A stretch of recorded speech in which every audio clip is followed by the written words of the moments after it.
Shea reincarnates in the world of Dragon Ball, becoming a Saiyan orphan whose parents perished in battle. After being adopted, he finds himself facing the countdown to the destruction of Planet Vegeta. Simultaneously, a conversation between Frieza and Dodoria unveils a genocidal conspiracy known as cosmic fireworks, and the mysterious annihilation of the Chamber Legion further alters the situation. How will this battle for the survival of the Saiyans unfold? Chapter 1. The Saiyan Shea. In an endless expanse of darkness devoid of any light, Shea lost track of how long he had been there. Was it a year, 2, or perhaps even longer? Since arriving in this boundless void, he had aimlessly drifted, attempting to approach the flickering orbs of light that floated past him. Yet, each time he neared one, they would swiftly vanish into the abyss. He could not fathom why he pursued those lights. It was merely an instinctive desire to escape this realm of darkness. In his previous life, Shea was an ordinary office worker, leading a mundane existence from 9 to 5, navigating the bustling city like countless others. That fateful day, as he left work, he decided to buy a treat at the market to reward himself. Suddenly, a piece of tempered glass fell from above, striking him directly and rendering him unconscious. When he awoke, he found himself in this strange, dark realm. As a frequent reader of novels, Shea was no stranger to the various predicaments faced by protagonists.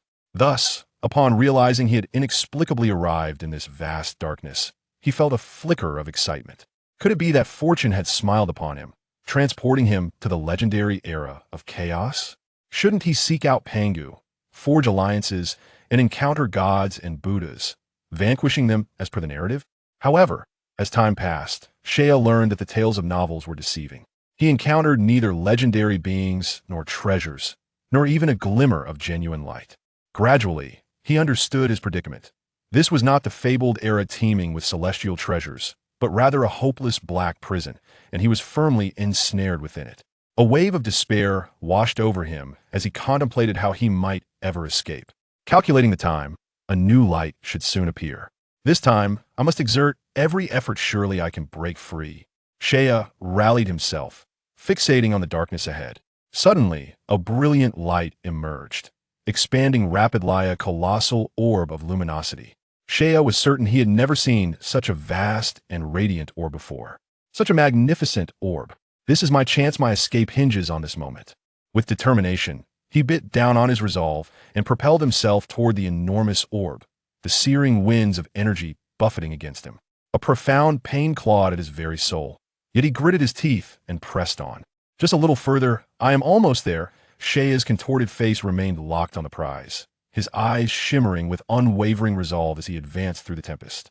As he drew closer, he realized the orb was astonishingly immense, dwarfing him to the size of an ant. At last I have arrived. I can leave this wretched place, he exclaimed, his face alight with exhilaration as he inched nearer. Finally, upon contact with the orb, a fierce current surged through him, magnetically pulling him against its surface. Excruciating pain seared his essence, while the murky energies of the darkness rushed toward him.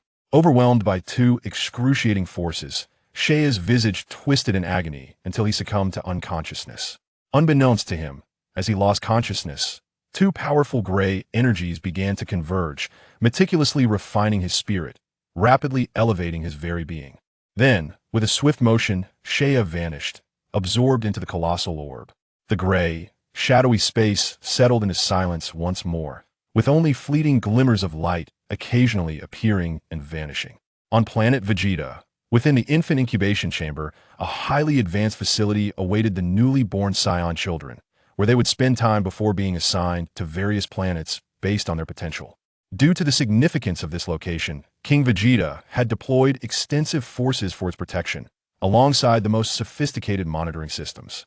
Suddenly, a stir occurred at one of the incubation beds, prompting the computer to detect an unusual energy signature, triggering a loud alarm. What was happening? A middle-aged Saiyan stationed at the nursery inquired of the nearby extraterrestrials. The reptilian aliens promptly assessed the computer and rushed to the alerted bed, scrutinizing the data. It's nothing. It seems there was a glitch in the incubation chamber's data, causing a false alarm. A new chamber should suffice. Startled, I see your technology from data isn't very reliable. Hurry and replace this child's chamber, the supervising Saiyan remarked with derision, scolding the aliens to expedite their work before striding away with an air of superiority. The Datter aliens exchanged glances, shaking their heads in resignation. The lead alien declared, "What are we waiting for? Quickly replace the chamber. We cannot afford to provoke the Saiyans." Upon hearing this, the remaining Datter aliens jolted into action, hastily bringing in a new incubation bed and carefully transferring the Saiyan infant before exiting the nursery, resuming their monitoring duties with utmost vigilance. This reflects the plight of the weak. These Datter aliens, members of a lesser cosmic civilization, have been spared extermination after their homeworld was conquered by the Saiyans, owing to their commendable technology, which allowed them to oversee the newborn Saiyans. Given the Saiyans' ruthless nature, the fate of the Datter aliens was fortunate compared to other less valuable planets where the indigenous populations were systematically annihilated. Once the Saiyans and Datter aliens had departed, the newly transferred Saiyan infant opened his eyes, an incredulous gleam sparkling within. "I am on Planet Vegeta? I have become a Saiyan infant?" Seiya exclaimed in astonishment, never anticipating that his passage through the colossal orb would lead him to the Dragon Ball universe, and even more remarkably, that he could comprehend the language of these extraterrestrials. What year is it now? How many years until the plot commences? This was the question that occupied Seiya's mind. However, the fact that Planet Vegeta had yet to face its demise indicated that the story had not yet begun. Yet, an overwhelming sense of urgency surged within him. This was the Dragon Ball world, inhabited by formidable beings capable of plucking stars from the sky and annihilating planets at a whim. Seiya soon regained his composure, pondering the matters ahead. "First, I must ascertain the timeline of the Dragon Ball world. I am unaware of how long it will be until the destruction of Planet Vegeta. If there is ample time, then it may not be a cause for concern otherwise. It could prove perilous." Under the immense impact of the planet's impending doom, Seiya could not guarantee that he would possess the same fortuitous luck as Goku to escape unscathed. He silently wished for an abundance of time. Then, Seiya's gaze fell upon the transparent display screen of the incubation pod, which exhibited some fundamental information about the Saiyan infant. Number 11379. Name: Seiya. Parents: Brent, Beatrice. Aptitude: Intermediate. Battle Power: 89. Evaluation: Above intermediate. Recommended for 3 years of training on Planet Vegeta, followed by assignment to a low-level planet. Chapter 2: Becoming Strong. For more than a month, Seiya remained quietly nestled within the infant incubation pod, gradually thriving under its nurturing care. Although Saiyans are inherently aloof, they exhibit remarkable care for newborns. These incubation pods utilize the latest technology from Planet Datter, featuring mattresses as soft as silk and a gentle, comfortable growth environment. The pods also dispense specially treated, high-dose nutritional fluids at regular intervals, ensuring the infants grow stronger and healthier. A month later, Seiya stared intently at the transparent monitor ahead, which indicated that his battle power had reached 95, an increase of 6 points since the previous month. While this figure may seem modest, it is commendable for a newborn Saiyan infant.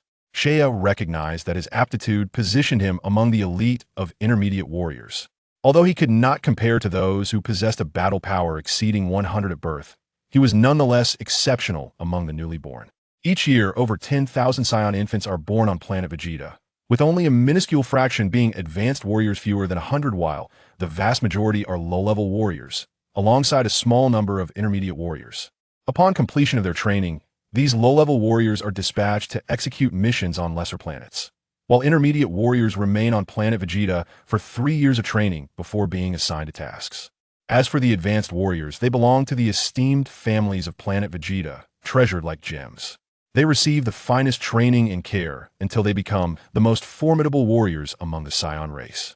Though it may seem harsh, this is how the Saiyans manage their next generation. After the training period, their hierarchical perspective becomes starkly apparent. Advanced warriors receive the best care, while low-level warriors are sent out to struggle for survival until they acquire sufficient strength to return to Planet Vegeta. The Saiyans adhere to a brutally pragmatic survival of the fittest doctrine. They are a naturally combative race that does not tolerate weakness. Only the strong can secure a place on Planet Vegeta. During this month, Seiya also encountered his parents, a quintessential Saiyan couple deeply imbued with the philosophy of survival of the fittest. After a brief meeting with Seiya, they swiftly departed to undertake their missions. Seiya merely observed quietly, closing his eyes after they left. To his surprise, he also met Bardock, who appeared quite youthful, likely under 20 years of age. He had come to visit a comrade's newborn child.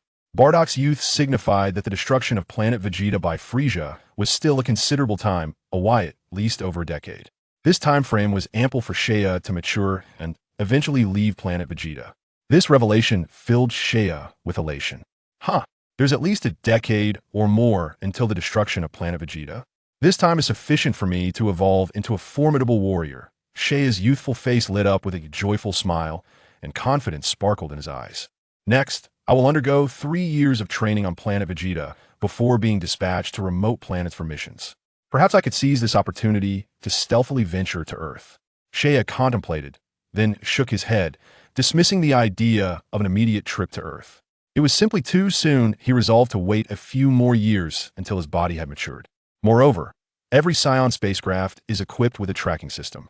He feared that an early journey to Earth might draw Frieza's attention, increasing the risk of exposing Earth. Since he had arrived in the Dragon Ball world, and quite fortuitously become a Saiyan, Seiya had no intention of remaining complacent and allowing himself to perish alongside Planet Vegeta at Frieza's hands. He aspired to be a powerful being, a master of his own destiny. Frieza, the androids, and Majin Buu would serve as mere stepping stones on his path to greatness, obstacles that must be vanquished. He aimed to surpass the original narrative, to become even stronger than Goku and Vegeta. For now, Seiya needed to meticulously plan to ensure his growth remained steady and prosperous. Among the Saiyans, those born with a battle power below 30 are classified as low-level warriors, while those between 30 and 100 are regarded as intermediate warriors. Those exceeding 100 are deemed advanced warriors. The circumstances of a Saiyan's birth largely dictate their potential future achievements. Low-level warriors typically attain battle powers below 2,000, whereas intermediate warriors range from 2,000 to 5,000, with only advanced warriors reaching or surpassing a battle power of 5,000. Thus, advanced warriors hold a particularly esteemed status among the Saiyan race. They represent the pinnacle of Saiyan combat prowess. Currently, fewer than 20 warriors on Planet Vegeta possess battle powers exceeding 10,000, and they're all distinguished among the Saiyans. Seiya does not deny the significance of aptitude. Superior aptitude can lead to significantly enhanced training results. With equal effort, those with better aptitude will yield far greater rewards than their less fortunate counterparts. However, he also understands that aptitude is not the sole metric for measuring one's future accomplishments, particularly among Saiyans. Numerous examples exist. Bardock, Goku's father, was a low-level warrior, yet he displayed battle power that far surpassed that of other advanced warriors during the destruction of Planet Vegeta, achievement born from years of relentless combat that shattered his physical limitations. Then there is Goku, a mere low-level warrior who consistently transcended limits, ultimately becoming one of the strongest beings in the universe. Can such feats be solely attributed to aptitude? Certainly not. While aptitude may gauge the accomplishments of an average individual, it is not the definitive factor. The environment in which one grows plays a crucial role. Why is Goku able to break through limits repeatedly? Certainly, his Saiyan bloodline contributes, yet there are other races in the universe that surpass it. Before Goku, those Saiyans were dubbed a warrior race. How many truly qualified as universal-level super warriors? Without Frieza's intervention, it is likely that even Captain Ginyu alone could obliterate the entire Saiyan race. It is not merely possessing Saiyan blood that guarantees dominance over the universe. It ultimately relies on a solid foundation. Seiya believes that the training methods of Earthlings are remarkably advanced. Unlike the crude energy attacks prevalent among most races in the universe, the cultivation methods on Earth are more nuanced, better suited for the training of formidable beings. The combination of Saiyan blood and Earth's training methods may yield even greater results, building a strong foundation to achieve continuous breakthroughs. Once my body has fully matured, I shall seek an opportunity to journey to Earth and acquire the methods of cultivation. As these thoughts lingered, Seiya gradually drifted into slumber. Chapter 3. 3 years in the blink of an eye, 3 months had passed, and Seiya was finally able to leave the infant incubation chamber. He was gently lifted from the pod, but to his surprise, the individuals cradling him were not his parents. Instead, they were a pair of unfamiliar Saiyan couples. Little Seiya, your parents perished while on a mission. From this day forward, Aunt Rebecca will take care of you, said a fair-featured female Saiyan as she held him close. Meanwhile, Rebecca's husband picked up another Saiyan infant and placed both children onto a mobile cot, together departing from the incubation room. At that moment, Rebecca's husband, Edri, remarked, Although Brent and his team have fallen as comrades, we shall look after their child well. This way, Shieling will have a companion. And we can arrange for them to go on missions together in the future. Yes, I hope the two little ones can get along splendidly. Rebecca smiled as she gazed at the two infants on the cot. So my parents died during a mission, and now those who care for me are their former comrades. Shea thought quietly. The loss of his parents did not evoke much sorrow in him. Perhaps there was little emotional bond beyond blood ties. In contrast, he felt a stronger connection to this Saiyan couple who had adopted him. Turning to look at the other infant beside him, Shea noticed the little one sucking her thumb, her bright eyes fixed intently on him. Upon realizing she was being observed, the child let out a few sounds, released her thumb from her mouth, and playfully pressed it against Shea's lips, creating a ruckus. "Hey, what are you doing?" Shea exclaimed, pushing away the Saiyan girl's fingers. But she seemed to revel in the game and reached out again. "Look, Rebecca, Shieling seems to really like little Shea. I believe they will get along wonderfully." Edry chuckled heartily. Indeed, Rebecca beamed at the sight of the two children frolicking. "How can you tell that we get along well?" Shea silently protested. Rebecca's residence was situated in a prosperous area of Planet Vegeta, not far from the royal city. Typically, families residing here were of mid-level warriors or above. And both Rebecca and her husband were elite warriors, living in the most luxurious house in the vicinity. For the sake of mission convenience, members of the same squad usually lived nearby, and Shea's original home was also within this area, merely a few streets away from Rebecca and Edry's residence. During a recent mission, Edry's squad had been ambushed on a remote planet, resulting in a fierce battle. Out of 13 members, 7 perished, and 4 were gravely injured, delivering a devastating blow to the squad. Among the fallen were Shea's parents. The squad, now effectively disbanded, returned to Planet Vegeta, where Edry, after delivering consolation funds to the families of the deceased comrades, disbanded the squad and found a position as a trainer at the training camp. Upon discovering Shea's existence, they took him home to care for him alongside their daughter, Shieling. After arriving at Rebecca and Edry's home, Shea's days unfolded comfortably, though he wished it were not shadowed by the presence of a little Saiyan. Strangely, ever since their first meeting, the girl named Shieling behaved as if she had found a delightful toy. She trailed Shea relentlessly, refusing to part from him even during meals and sleep, prompting Rebecca to often comment on their apparent compatibility. Before long, Shea and Shieling reached the age to begin their training. Under Edry's arrangement, they entered the training camp. Except for elite Saiyans, who had access to independent training areas, all mid-level warriors shared a common space. Both Shea and Shieling, being mid-level warriors, were assigned to the same training camp. This camp housed 100 Saiyan children, all of mid-level qualifications, with combat powers generally ranging between 60 and 70. Few, like Shea, had nearly reached a combat power of 100. The children would train under the guidance of adult Saiyans, and life in the camp was rigorous. After a period of training, Shea immediately recognized the disparity between Saiyan training methods and those of Earthlings. This is not training, it is merely punishment. Each day was filled with beatings, and those adult Saiyans showed no mercy, regardless of who you were.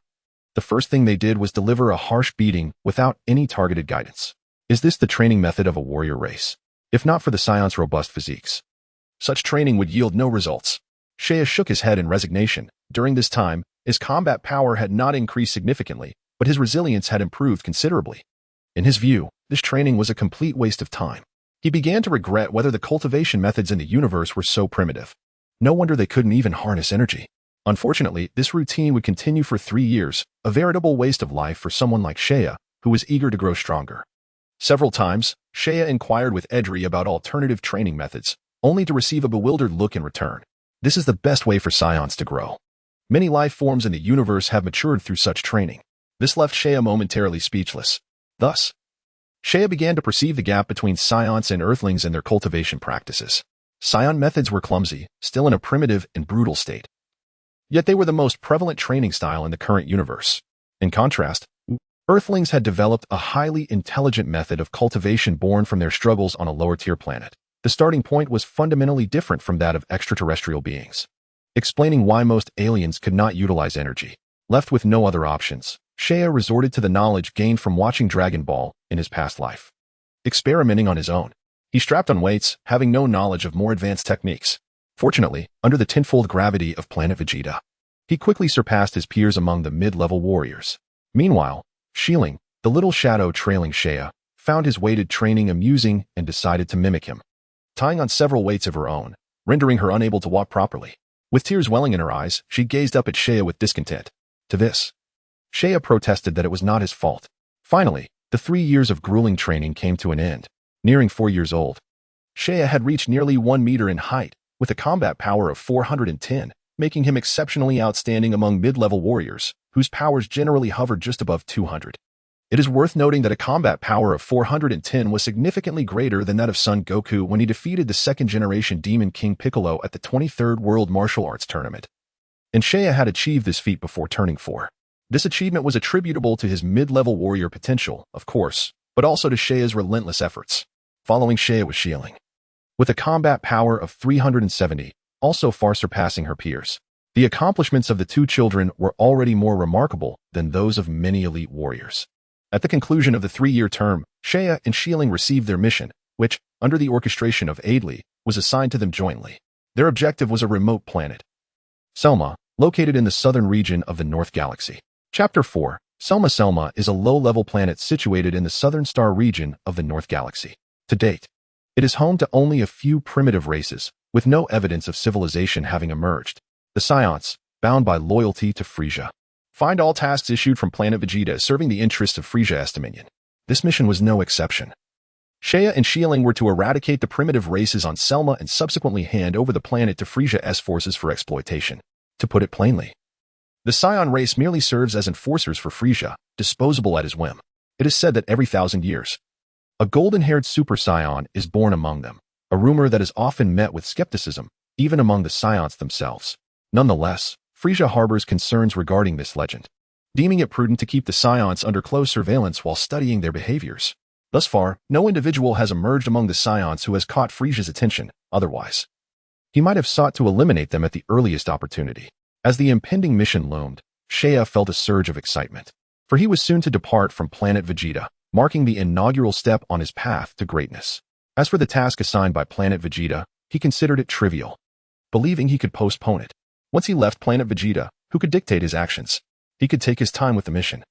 Perhaps he could hone his skills on Selma for a few years before venturing elsewhere in the universe. The choice between visiting Earth or Namek first seemed equally appealing. Shea was lost in delightful contemplation regarding his upcoming plans when the day of departure arrived. On this day, the couple, Rebecca and her husband, personally escorted Shea and Xialing to the spaceport on the opposite side of the royal city. This modern spaceport spans several kilometers and served as the primary gateway for Planet Vegeta's connection to outer space. Towering structures resembling lighthouses surrounded the port, with numerous landing pads made of rubber material scattered across the grounds. As Shea and the others entered the spaceport, dozens of spherical flying vessels began to descend or ascend from the landing pads. Shea, be cautious once you arrive on Selma. Do not let the planet's low status lull you into complacency. If you encounter danger, prioritize escape over confrontation, Adley advised earnestly.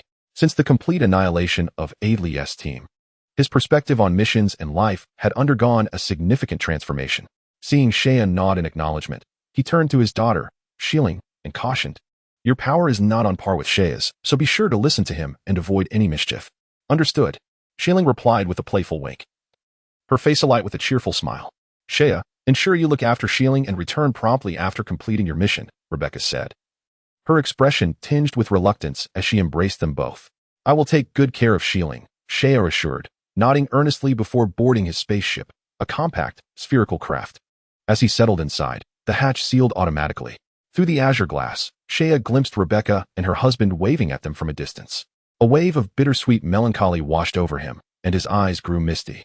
He waved back, then pressed the ignition button within the ship.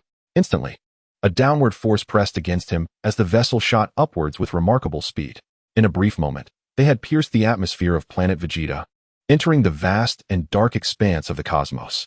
The spherical craft moved at an incredible velocity, leaving a long trail of white light in its wake. Through the glass, Shea observed the dark red hue of Planet Vegeta receding swiftly, soon fading into a mere speck of light until it vanished from view. Nearby, another spherical vessel followed closely, Xialing's ship, where she was pressed against the glass, her little face peering around, her gaze drawn to him. It seemed the young girl was feeling a bit anxious. Shea chuckled softly, sending her a message through the ship's communicator before entering a state of suspended animation. The journey to Selma was long, requiring 7 months of travel, while the distance from Earth to Namek was merely a month. With Selma classified as a low-level planet, where the highest combat power is below 1,000, and those between 1,000 and 10,000 are considered mid-level. It was expected that the inhabitants of Selma would possess combat powers below that threshold. Given Shea and Shiling's current powers of 410 and 370, respectively, they should encounter little risk as long as they remained vigilant. It was anticipated that within a few years, Shea's combat prowess would surpass that of the strongest beings on Selma. The boundless cosmos unfolded around them, countless stars twinkling against the inky backdrop, resembling a grand tapestry slowly unfurling. In the night sky, two bright trails darted past before disappearing, two milky white spherical vessels. In the blink of an eye, 7 months had elapsed since Shea and Shiling departed from Planet Vegeta, and their destination, Selma, was now within reach. With a beep, the ship disengaged from sleep mode, and Shea gradually stirred awake. Before him lay a vast azure planet. Is that Selma? Shea wondered in astonishment, noting its serene beauty in stark contrast to the dark red hue of Planet Vegeta. Selma was nestled within a binary star system, basking in daylight for the majority of its rotation, bestowing it with a unique landscape. Its atmosphere shimmered in shades of azure. With oceans covering less than 40% of the surface, the remainder was land, lush with vegetation save for the icy poles, a strikingly verdant planet. On this day, an unexpected roar shattered Selma's tranquility. Two red glowing spherical objects plummeted from the heavens, crashing violently into the ground with a cacophony that sent shockwaves through the surrounding area, obliterating vast swathes of forest. A powerful shockwave radiated from the impact site, bending towering trees to the ground and uprooting them entirely. As the dust began to settle, a nearly 100-meter square expanse of exposed sandy rock lay revealed before their eyes, forever altered by the cataclysmic event. In the midst of the exposed sand and stones, two square impact craters, each measuring 30 meters, lay before us, their depths reaching 5 meters. At the center of these craters, two spherical spacecraft were partially buried beneath the sand, from which wisps of azure smoke were rising. With a crack, the hatch of one spacecraft swung open, and a child clad in battle attire, sporting a tail, emerged from within, dusting off the sand clinging to him. Shea cleared his throat twice before moving towards the other spacecraft. Knocking against the partition of the ship, he soon realized that Shiling's craft had crashed upside down, with the hatch pinned beneath. He promptly flipped the vessel to reveal the entrance. With a click, the hatch opened, and Shiling climbed out. "Brother Shea, is this our destination?" she asked, covering her mouth to disperse the surrounding smoke, her brows furrowing in discontent. Chapter 5. Rising difficulty indeed. This is Selma Star. Our mission is to eradicate the indigenous species here. Let me first assess the strength of these natives. Shea replied with a smile, nodding at Shiling before soaring into the air, ascending over 300 meters. Surveying the surroundings revealed a lush primordial forest, enveloped by formidable mountains. After a brief glance, Shea landed on a protruding rock ledge. Tapping the lens of his energy detector, he activated it, and a series of electronic beeps filled the air, displaying a stream of data indicative of location and energy levels. For 56, 289, 358, 985, 650, data scrolled before his eyes, and as the numbers flickered, Shea's expression grew grave, especially when the figure 985 flashed by. Could the combat prowess of Selma Star's natives be this formidable? Shea pondered, his demeanor turning serious. He had initially assumed that the indigenous beings of this lower-tier planet would possess a combat strength of 600 or 700 at most. But to encounter entities nearing 1,000 was astonishing. This was alarmingly close to the standards of a mid-tier planet. Deactivating the detector, Shea turned to Shiling, his face solemn. "It appears our mission will be far from easy. According to the data I just gathered, there are over 100 energy sources on this planet with combat strength exceeding 400, nearly 20 with strengths above 800, and several approaching 1,000. In summary, this mission presents considerable challenges, and a moment's carelessness could jeopardize our lives. Damn it, this should be a task for advanced warriors. Why was it assigned to us?" Shea cursed inwardly, yet he understood why Vegeta Star had entrusted this mission to him, primarily due to their exceptional performance in the training camp, which had eclipsed even that of typical advanced warriors. What should we do then? Does that mean we won't be able to complete the mission for a long time? Shilling's spirit sank upon hearing this. The increasing difficulty of the task meant they could not return to Vegeta Star, which implied a prolonged separation from their parents. For an average mid-level warrior, reaching a combat strength of 1,000 typically required 6 to 7 years of rigorous training. However, our training methods are more effective than those of typical Saiyans. Perhaps 2 to 3 years will suffice. Shea responded calmly. When he departed from Vegeta Star, his combat strength had already reached 410, while Shiling's was 370. After more than 7 months of long-distance travel, despite being in hibernation, their Saiyan physiology had afforded them some growth and strength. Shea had also checked their current combat levels. His strength had now risen to 460, and Shiling's to 420. It was worth noting that they were merely a little over 4 years old. Most other Saiyans at their age only boasted combat strengths just above 200. Still, that will take a considerable amount of time. Shiling's voice was tinged with disappointment. Yet soon, her spirits lifted as she declared, "Brother Shea, I will no longer be lazy and will train diligently." Shea smiled at Shiling's newfound determination, realizing that pressure often breeds motivation. However, her next words made him realize he had celebrated too soon. "Therefore, Brother Shea, you must work even harder. I want to achieve a combat strength of 1,000 in 2 years. No, within a year, so I can return home sooner." You think improving combat strength is as simple as that? Even a year is not guaranteed. It could take 2. Shea chided playfully, ruffling her soft hair with his hand. "Stop messing up my hair," Shiling exclaimed, her expression turning fierce as she protested. Shea surveyed their surroundings and said, "All right, let us put the mission aside for now. We might be here for a while. We need to move the spacecraft to a safe hiding place and address our needs for food and shelter. Honestly, my stomach is already growling. Yes, I'm starving too." Shiling's eyes sparkled at the mention of food, her worries momentarily forgotten. With a resigned shake of his head, Shea and Shiling began their search among the nearby mountains, eventually discovering a tranquil gorge near a water pool, ideal for a temporary residence. "This place is quite suitable," Shea remarked, his eyes reflecting satisfaction as he surveyed the serene surroundings. Gathering his energy, he conjured a sphere of deep blue energy in his palm and casually hurled it towards a nearby cliff. With a resounding explosion, a cloud of smoke erupted, and a wide cavity, approximately 5 meters deep, was blasted into the steep cliff face. Afterward, the two returned to the site of the fallen spacecraft, retrieving the 2 spherical vessels and concealing them within the cavern of the cliff. These spacecraft were crucial to their escape from Selma Star and needed to be safeguarded. Once they secured the vessels, Shea flew back and forth through the primordial forest, collecting some dried vegetation to establish a makeshift living area in the cave. Having completed these tasks, Shea clapped his hands together, satisfied with their new abode. While modest, it resembled a livable space. To think I would find myself in a real-life wilderness survival scenario after arriving here. Now, it was time to search for food. "Shiling, come with me to hunt. Today you will experience your brother's culinary skills." Yes. Shiling nodded eagerly at the prospect of food. Next, Shea reactivated the energy detector, and after a series of beeps, they zipped off towards the southeast. 5 kilometers away lay an energy source with a combat strength of only 67 points, clearly a potential food source.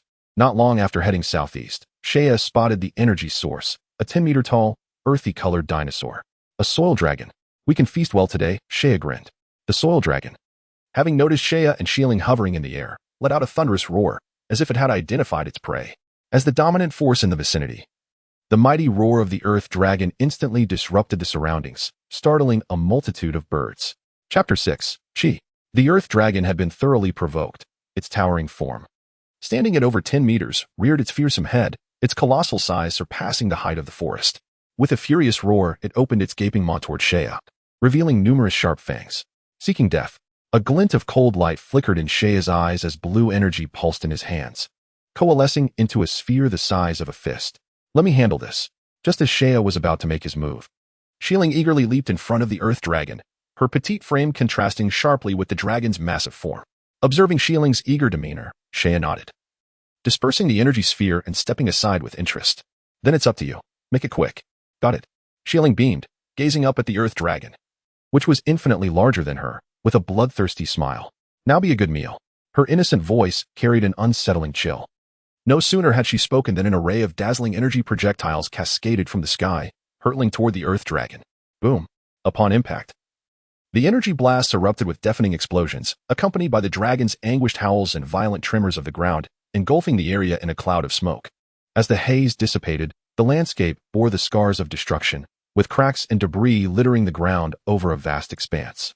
The unfortunate earth dragon, having endured Shiling's relentless assault, lay heavily wounded on the ground, smoke wafting from its charred body, its wounds seared by the intense heat. All you had to do was kill that earth dragon. Why create such a ruckus? "Look at the quality of the meat you've ruined," Shea scolded Shiling, his concern solely for the integrity of the flesh, devoid of any sympathy for the dragon's demise. This reflected the Saiyan nature of the survival of the fittest. Even with memories from his past life, Shea was influenced by his Saiyan heritage to a certain extent. Shiling pouted and wriggled free, dismissively replying, All right, big brother Shea. You should hurry and deal with the food." You're just gluttonous. Shea playfully tapped her head, earning an irritated glare from Shieling, before he focused on the dragon's carcass. With swift, precise strikes of energy blades, the earth dragon's body was cleaved into several pieces. Shea selected the finest cuts of meat, bringing them back to their temporary abode in the canyon. After washing the meat in a pond, he built a fire and secured the meat on a makeshift spit. The crimson flesh gradually turned a golden brown under the flames, with glistening fat dripping down, filling the canyon with an enticing aroma. Shiling's eyes widened as she stared at the roasting meat, her throat occasionally swallowing in anticipation, casting longing glances at Shea, resembling a small kitten. All right, it's ready to eat. Shea rolled his eyes and waved his hand in resignation. At his command, Shiling darted to the roasted meat, seizing a piece larger than her own body and devouring it voraciously. Delicious. I haven't had such tasty food in ages, she exclaimed, her face smeared with grease, her mouth full of meat as she spoke indistinctly. In no time, the roasted meat was consumed by the two of them, a testament to the Saiyans' formidable digestive capabilities. As the food was swiftly processed, after their meal, Shieling reclined on the grass, her little belly protruding in satisfaction, utterly disinclined to move. Shea chuckled, shaking his head as he lifted Shieling and carried her to the pond, preparing to wash her down. However, the mischievous child, even as a Saiyan, proved to be a handful. A simple bath turned into an hour-long endeavor filled with playful antics. Shea couldn't help but ponder how life would unfold in the days to come. As dusk approached, he and Shieling lay on a bed of hay in the cave. Before long, the gentle sounds of Shieling's breath filled the air. Looking down, he found her clutching his arm, her little nose twitching as she drifted into slumber. Observing Shieling's contented expression, Shea smiled inwardly. This little glutton was indeed easy to care for. Her cuteness in childhood promised even greater charm as she grew. Could this be considered nurturing a lowly? A night of silence ensued. The following day, the dawn's light gently unfurled, heralding yet another vibrant morning. Given that Selma was situated within a dual-star system, its nights lasted scarcely 3 hours, insufficient for the rest required by living beings, especially for children. Therefore, 5 hours after sunrise, Shea aroused the drowsy Shieling, taking her to the pond to commence the new day's activities. After a simple breakfast, Shea secured the cave entrance and activated the energy detector, revealing a multitude of energy sources before him. After scanning for targets, he addressed Shieling. We shall begin our hunt with the weaker foes. Be cautious to avoid engaging those with higher power levels. Brother Shea, there is an energy source with a power level of 243 moving over 100 kilometers to the northwest, and there are no other energy sources nearby. Then we shall pursue it. Shea confirmed, having detected the same target. When we engage in battle, do not rush to eliminate it, and refrain from using the energy detector to observe it. Why not? Shieling asked, perplexed. The universe is home to numerous life forms possessing extraordinary abilities, some of which the energy detector cannot detect. If they conceal their power, the detector will not register them. Thus, I wish to seize this opportunity to hone our combat skills and energy perception. This will prove invaluable for our future ventures in the cosmos. Shieling tilted her head, still bewildered. After all, she was merely a child of just over 4 years. The concepts Shea spoke of were far too complex for her. Just obey me. Shea replied earnestly, his keen gaze fixed on the horizon. For him, Selma represented a rare training ground, teeming with formidable prey, yet not overwhelmingly stronger than himself, ideal for his cultivation. He was consciously refining both his and Shieling's combat techniques, as the battles here were genuine life-and-death struggles, unlike the protected training in the Vegeta training camp. Simultaneously, he sought to enhance his energy perception abilities. While he may not achieve the same acute sensitivity to ki as Earthlings, he could at least establish a foundational understanding. At this moment, Shea wished for his energy growth to slow slightly, allowing him to gradually grasp the essence of ki. However, this was evidently unlikely, as both he and Shieling were intermediate warriors, destined to reach power levels of 2,000 to 3,000 upon maturity, an entirely different scenario from that of Earthlings. On Earth, martial artists like Master Roshi must engage in relentless training for 50 to 60 years to cultivate their chi. This is due to the scarcity of chi within them and its slow generation, leading to a more profound understanding of its essence. Each strand of chi is meticulously examined by them, exemplifying the adage of losing something in one area only to gain in another. In contrast, Saiyans and the vast majority of beings across the universe, endowed from birth with immense power and rapid growth, often overlook many substantial aspects, treating chi merely as a form of energy for utilization. Their methods of attack and application are exceedingly crude. At this moment, Shea's purpose is to establish a solid foundation, enabling him to master the application of chi in the future. Chapter 7. growth after setting their sights on a target, Seiya and Shieling soared into the air, transforming into two beams of light as they sped northwest, soon arriving at an expansive plain forest. Unlike the rugged mountains surrounding the primitive forests of before, this forest was far more orderly, with rows of verdant trunks artfully arranged, resembling a meticulously crafted landscape. There, Seiya surveyed the vicinity and spotted their target beneath a large tree. It was a saber-toothed tiger, its formidable size tenfold that of an ordinary specimen, its black fur concealing explosive muscles. At that moment, it lay in slumber beneath the shade, nearby a mound of bones accumulated like a hill. As Seiya and his companion flew overhead, the tiger jolted awake, its muscles tensing instantly, fierce eyes scanning the surroundings before locking onto Seiya and Shieling. An ominous aura of killing intent enveloping the area. Roar. The saber-toothed tiger unleashed a roar, its claws glinting dangerously as it surged forward, vanishing in an instant, leaving only a faint afterimage behind. Sounds of rustling echoed as the tiger darted swiftly through the forest. Suddenly, its dark form appeared behind Seiya, sharp claws slicing through the air. With a decisive motion, Seiya swung his arm backward without turning, landing a punch that sent the tiger howling in pain as it was sent flying. Boom. Upon hitting the ground, the tiger sprang back to its feet, its pupils constricting, a more brutal aura flashing in its golden eyes. Roar. The tiger reared its head, unleashing a crimson shockwave from its mouth. Seiya remained unperturbed, but Shieling was already in action, her tiny hand curved into a palm, striking the incoming shockwave head-on. With a resounding crash, the shockwave dissipated into a swirling mass of red energy. Ouch, that hurts. Shieling, belatedly aware, rubbed her reddened palm, realizing her entire arm was tingling. Brother, I want to drink tiger soup. As you wish, Seiya shrugged. With a gaze brimming with murderous intent, Shieling fixated on the instigator of the chaos. Under the piercing glare of Shieling's eyes, the saber-toothed tiger felt the temperature drop significantly, its primal instincts igniting fear within it, causing it to tremble and retreat. Kill. With a crisp whisper, Shieling leaped towards the saber-toothed tiger. The sounds of striking echoed through the forest, accompanied by the deep howls of the beast, as sturdy trees were smashed in half and the ground bored deep craters.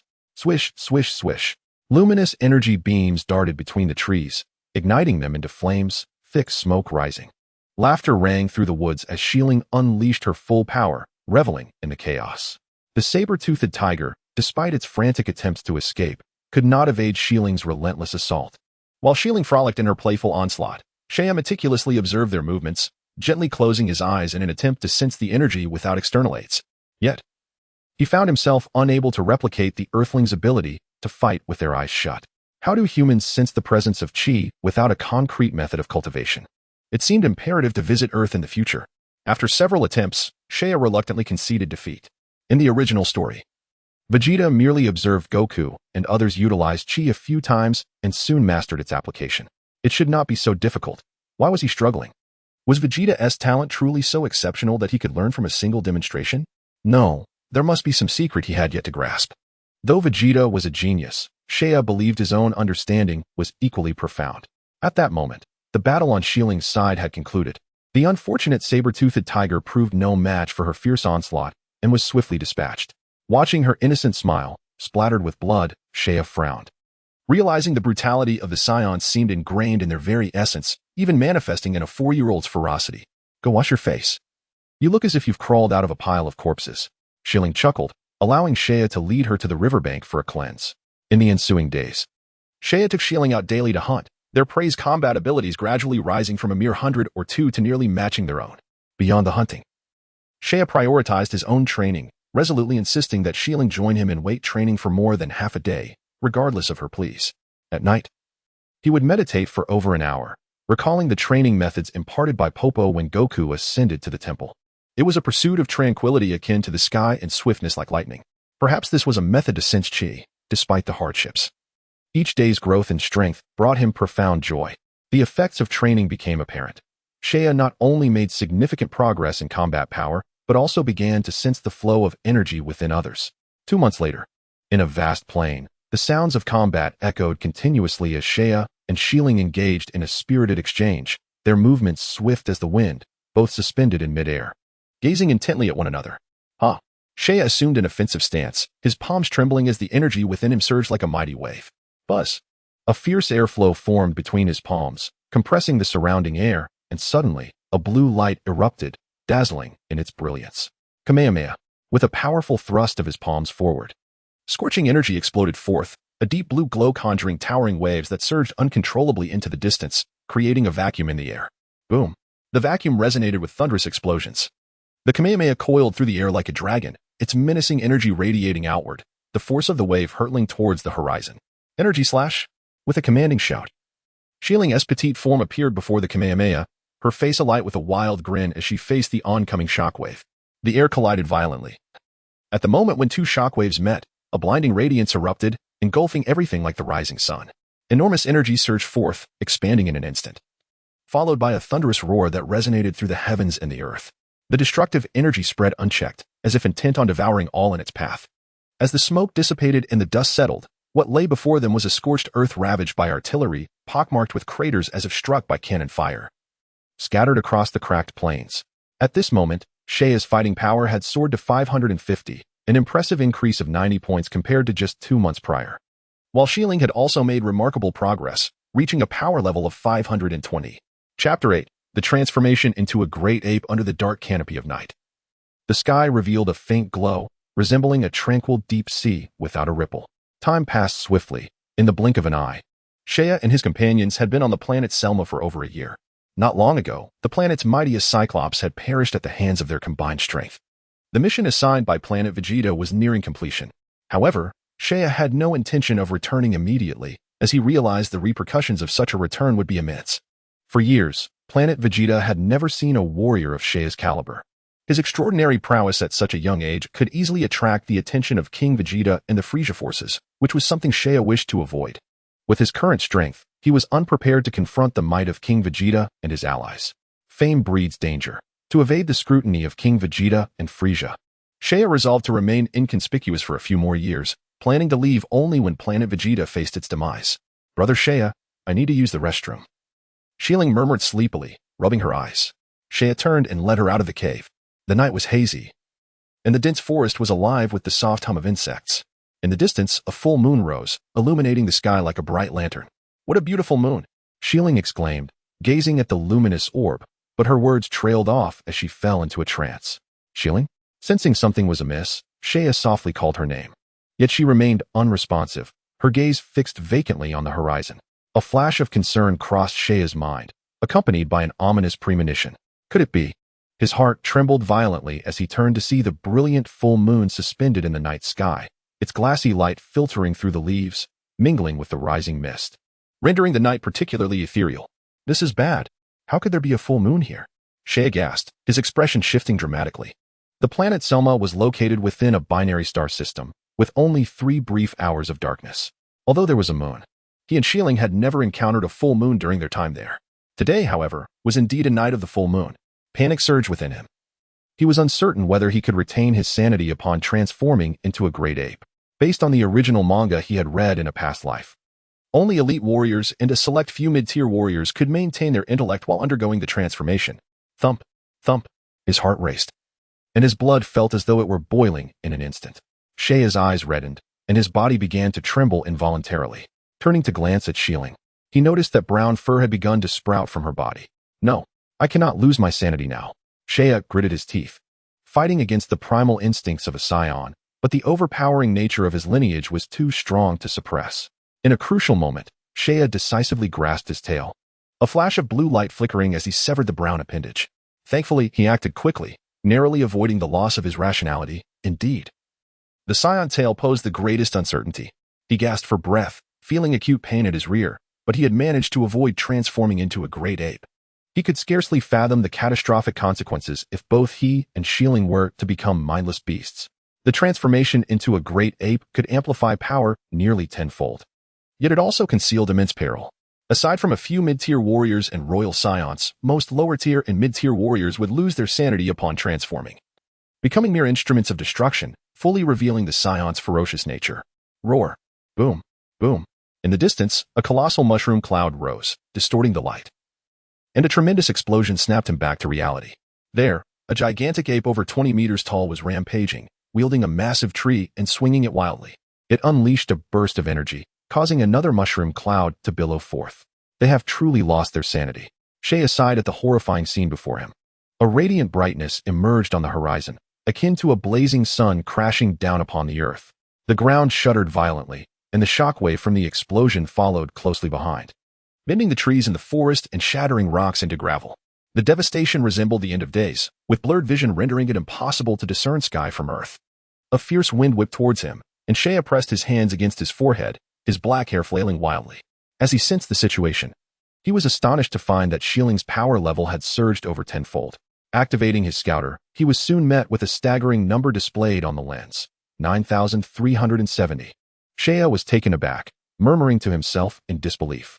Shilling's fighting power after transforming into a great ape was beyond his capacity to contend with. Over the course of a year, under Saiyan's guidance, their strengths had grown tremendously, both surpassing the 900 mark. Yet now, faced with Shilling's formidable power of 9,370, he could only manage a wry smile. A tenfold disparity. Confronted with a foe nearing 10,000 in battle power, he felt utterly powerless. Oh, the great ape spotted him, unleashing a wave of energy from its mouth. This is bad. I've been targeted. Saiyan's expression darkened as he swiftly moved, the searing heat scorching his face as he narrowly evaded the attack. Boom. The energy wave struck a mountain peak, resulting in a deafening explosion and another mushroom cloud rising far into the sky. The small gorge rumbled, and debris fell in a cascade. Seeing Saiyan evade the assault only enraged the great ape further. It leaped and swung the tree overhead, then charged at Saiyan once more. Shilling, brother has pampered you too much. Saiyan cursed under his breath, aware of the catastrophic destruction that a battle within the gorge would entail, potentially damaging the hidden spacecraft in the cave. He began to maneuver around the great ape, attempting to lure it toward the outer forest. Boom, boom. The explosive sounds echoed behind him, the scorching air igniting the atmosphere, and the entire forest began to blaze. Saiyan exerted every ounce of his strength, finally guiding the great ape into a vast primordial forest. Thud. The eyes of the colossal ape glinted with a flicker of rage as it stomped forcefully, causing one foot to sink into the ground. The sheer force of its brutal stomp shattered the subterranean rocks, creating a deafening explosion that reverberated like the impact of hundreds of tons falling from a height of 10,000 meters. The ground buckled dramatically, fissures spreading out in great swathes around it. A chaotic pile of stones erupted, with smaller fragments disintegrating into ash, forming a massive crater. In a moment of distraction, Saiyan was struck in the chest by a flying stone, causing him to spit out a mouthful of blood, the searing pain radiating through his upper body and slowing his movements. Witnessing the devastating effect on his prey, the giant ape swung its arms and unleashed a thunderous roar, sending shockwaves that dispersed the clouds and spread outward in a tumultuous gust of wind. With a crack, the giant ape lashed out, its savage claws hurtling towards Saiyan with unstoppable force, sending him flying. Coughing, Saiyan collided with a jagged rock, creating a deep dent in its surface. Though gravely injured, his gaze remained fixated on the giant ape as he contemplated how to create an opportunity for retaliation. Defeating me is not as simple as you think. He laughed maniacally, blood spilling from his lips. His only hope was to find a way to sever the tail of Shilling. But approaching her proved to be a formidable challenge. Chapter 9. The Azure World. With a sudden gust of wind, Saiyan and the colossal ape locked eyes from a distance, as dust swirled and withered leaves danced in the breeze. The gentle zephyr transformed into a tempest, enveloping the battlefield in a chilling sense of impending doom. Reminiscent of an apocalyptic scenario, Saiyan focused intently, a chilling glimmer igniting in his bright eyes as his mind raced, searching for any opportunity to approach the giant ape. He covertly summoned the energy within him, knowing that seizing the right moment could allow him to launch a fierce counterattack. The surging waves of energy roared like a relentless tide, tousling his dark hair.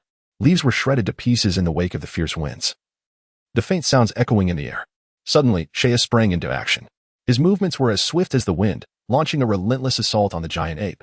Illusory afterimages filled the space as the sounds of fists and feet striking echoed around him, a blurred figure darting about, unleashing a flurry of attacks. The giant ape emitted a roar filled with pain and, predominantly, anger, as its indiscriminate energy attacks began to spread once more. Faced with the ape's nearly frenzied onslaught, Saiyan's expression shifted, but he quickly regained his composure. A rapidly swirling gust of wind surged from his feet, propelling his diminutive form skyward amidst the roaring winds. Suspended in midair, Saiyan spread his fingers wide, gradually positioning his hands before his chest. In the next moment, a dazzling blue light ignited between his palms, growing increasingly bright, akin to a beacon of hope amidst the darkness, pulsating with vitality. The pressure within his palms heightened as searing energy was compressed, transforming the blue glow into a blinding white light. The radiant brilliance intensified, resembling a nascent sun accumulating immense heat. Energy sphere, he called out, forcefully thrusting his palms forward. The brilliant white energy projectile shot forth like an arrow, producing a sharp crack as it sliced through the air. Sensing the impending danger, the giant ape let out a guttural scream, unleashing a massive wave of blood-red energy from its throat. The two forces collided midair, resulting in a cataclysmic explosion that shook the heavens, Saiyan's energy sphere embodying nearly all his strength, while the ape's energy wave was equally terrifying. The clash generated an apocalyptic spectacle, tearing the sky into fragments and creating vacuums that resembled shattered glass. Seizing the moment amidst the ensuing chaos of the explosion, Saiyan lunged towards the giant ape's tail. A thin blade of energy coalesced in his hand, poised to sever the ape's tail. However, just then, a black shadow loomed in his periphery, sending a chill down his spine. It was the hand of the giant ape. Oh no! Saiyan realized the peril too late and attempted to escape. Yet, the ape's combat prowess far surpassed his own, its speed overwhelming. Before Saiyan could alter his course, the colossal paw clamped down on him like a vice. The giant ape scrutinized Saiyan with a savage grin, its blood-red eyes gleaming with a manic bloodlust. Before forcefully slamming him into the ground, the earth ruptured, and Saiyan found himself buried beneath the rocky layers. A fresh torrent of blood spilling from his lips as an agonizing pain surged through his mind, nearly causing him to lose consciousness. The brutal impact had likely shattered several bones. Caught between a combat power of 900 against that of 9,000, the disparity felt insurmountable, akin to a chasm separating the two. The gap was not one that could be bridged by sheer will alone. Even though the giant ape, transformed from Shieling, was a mindless creature driven solely by destruction, the tenfold difference was beyond Saiyan's capabilities to contend with, especially in his current wounded state. As if the heavens conspired against him. Just as Saiyan was grappling with his injuries, the giant ape prepared to strike again, raising its massive paw to stomp down. Should he be caught beneath it, death would be certain. But in that critical moment, an extraordinary phenomenon unfolded. A blue radiance emerged from Saiyan's dark eyes, a delicate shimmer enveloping his body, transforming everything in his sight into hues of blue. Astonishingly, the surrounding world appeared to freeze, motionless in this azure realm. The falling leaves, swirling dust, and even the giant ape seemed suspended in time. What was happening? Saiyan had no time to ponder as the dwindling energy within him began to drain rapidly. Realizing he could not afford to delay, he felt an urgency. If his energy were to be fully expended, this blue world would collapse. With urgency, Saiyan propelled himself towards the giant ape's tail, disregarding the pain coursing through his body. Just then, the blue realm began to fragment, returning to its previous state. But now, Saiyan had his chance. Shieling, when you awaken, I will ensure you receive a proper lesson. A thin blade of energy, the last vestige of Saiyan's strength, sliced through the air with an elegant trajectory, crashing down onto the massive tail. The ground erupted in a cloud of dust. The giant ape emitted a mournful cry, its form gradually diminishing until, in a short span, it reverted back to the shape of Shieling, who lay on the ground, soundly asleep. At long last, it has come to an end. Saiyan, utterly exhausted, collapsed onto the ground, gasping for breath. He felt that he had suffered an unwarranted calamity today. How could such an incident occur on what was meant to be a peaceful evening? The Selma planet's 3-hour night had inexplicably revealed a full moon, coincidentally witnessed by both him and Shieling. Truly, it was dreadful. There was no healing pot available, and such injuries would take months to mend. With a bitter smile, Saiyan grimaced as waves of pain coursed through his body. He was acutely aware that he had at least 6 or 7 broken bones, having been forcefully slammed into the ground by Shieling, resulting in internal injuries that made even the slightest movement agonizing. Had he not possessed a robust physique, any other person would surely have perished in this moment. Reflecting on the perilous scene he had just endured, Saiyan felt a shiver run down his spine, realizing his back was soaked. Yet what was that blue world? At that moment, it seemed as if everything had come to a standstill. Was it something related to time? After the crisis had passed, Saiyan finally had the opportunity to ponder the bizarre occurrences he had experienced. It felt as though time had been suspended. Had it not been for the sudden appearance of the blue world, he feared he might not be standing here at all. When that blue realm emerged, the energy within him began to dissipate rapidly, only halting for less than 2 seconds upon exiting. This was a form of temporal superpower, Saiyan was certain, akin to the character Goldo from the Ginyu Force, who could manipulate time with his own strength. But why did he possess such an ability? The only difference between himself and the Saiyans was that he had traversed here from another realm, spending a prolonged duration in a dark, enigmatic space prior to his arrival. Could it be due to that shadowy dimension?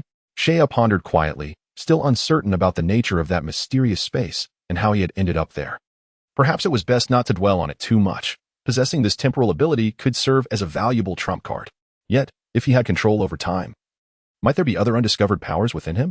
It would be worth exploring when he had the opportunity. Suddenly, Shea felt a surge of relief, akin to a suffocating individual who had just inhaled fresh air.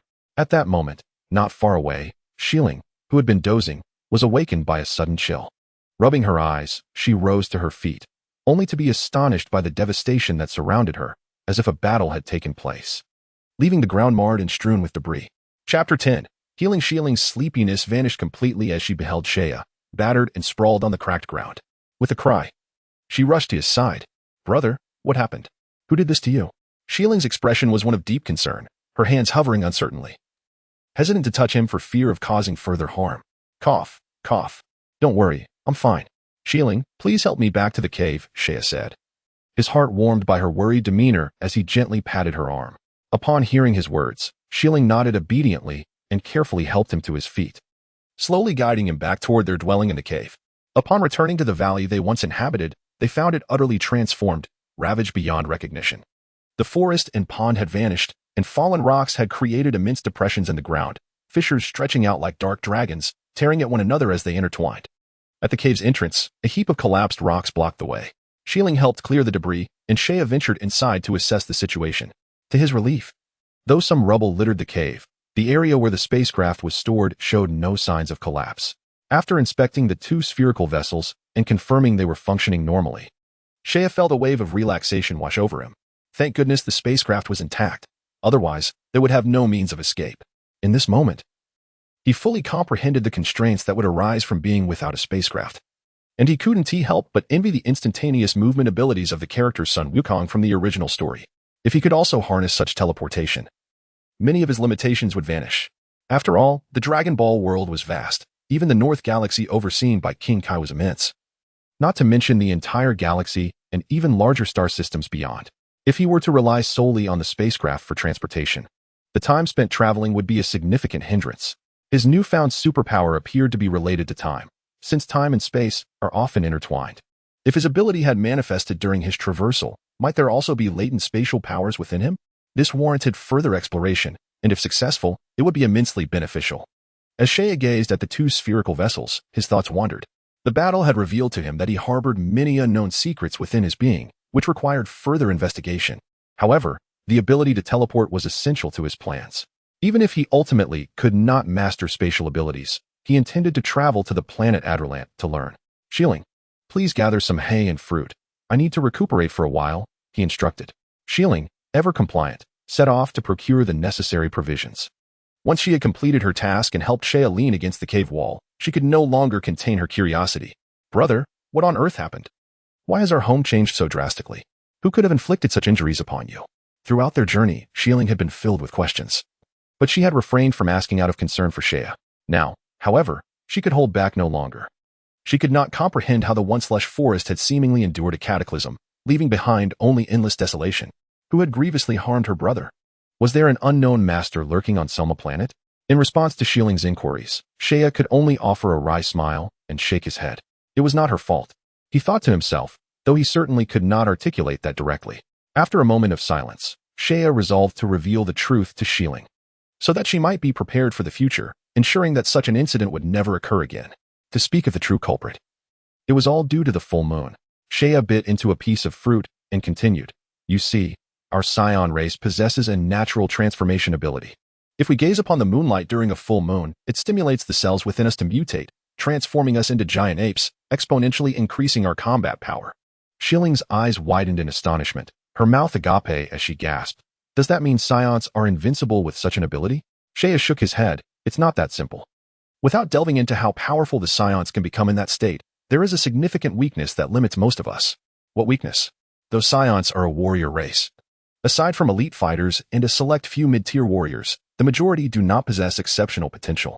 Thus, upon transforming into giant apes, they are inevitably driven by primal instincts, losing their rationality. Unfortunately, today is a full moon." As she gazed at her brother's serious countenance, Shilling quickly contemplated a possibility, covering her mouth in disbelief. "So, did my transformation into a giant ape injure you, brother?" "Ah, with a battle power of 9,370, it truly exhausted me." Upon seeing Shea nod, Schilling could no longer contain herself and burst into tears. "Oh, brother, I'm so sorry.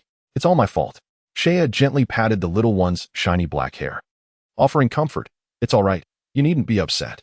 Look, I'm perfectly fine. Besides, I have severed your tail as long as you don't have it. You want to transform even when the full moon rises." "Really? You don't blame me?" Schilling asked cautiously. "Of course not. You are my beloved sister." Shea reassured her softly, adding, however, while a Saiyan's tail can enable transformation into a giant ape, granting a tenfold increase in battle power, it is also an unstable factor for ordinary Saiyans. If the opportunity arises, it would be best to remove it.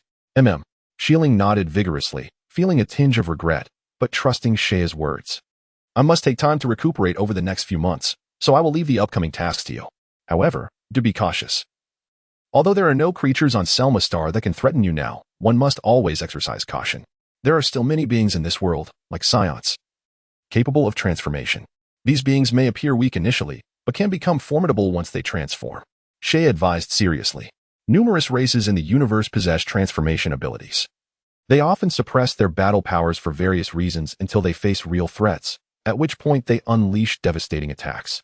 Frieza and his subordinate, Chamber, are prime examples of such extraterrestrial beings, particularly Frieza, who possesses 3 transformation stages, making him a truly fearsome entity. Given that Selma Star is inherently a low-level planet, Shea worried that it might be hiding unknown dangers. "Don't worry, I will be careful," Schilling declared confidently. Shea nodded, contentedly consuming some fruit. Schilling's battle power was already among the highest on this planet. As long as she remained vigilant, she would be safe. In the following period, Shea would focus on healing and also take the opportunity to reflect on combat strategies. Chapter 11. 2 types of superpowers. Time flowed, and in the blink of an eye, for months had passed. The power of time can alter everything. It transforms seas into fields, mountains into marshes, and barren valleys into lush greenery.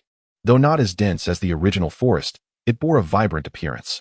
Over these 4 months, thanks to the Saiyan's indomitable vitality and robust recovery capabilities, Shea had completely healed from his injuries, with broken bones mended and his physique strengthened. After the near-fatal battle 4 months prior, Shea's strength had surged dramatically.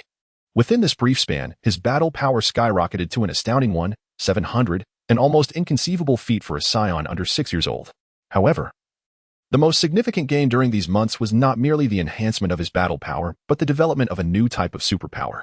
After extensive research, Shea confirmed that he possessed 2 superpowers. The first, previously discovered, was the time ability Time Pause, which could halt time within a defined area for 3 seconds. The larger the area and the stronger the opponent, the more energy it consumed. In his current prime state, he estimated that he could freeze targets with a battle power below 10,000 for 3 seconds, after which he would exhaust all his energy. This would serve as Shea's most crucial trump card, to be used sparingly and only in critical moments. The second superpower, as he anticipated, was indeed a spatial ability.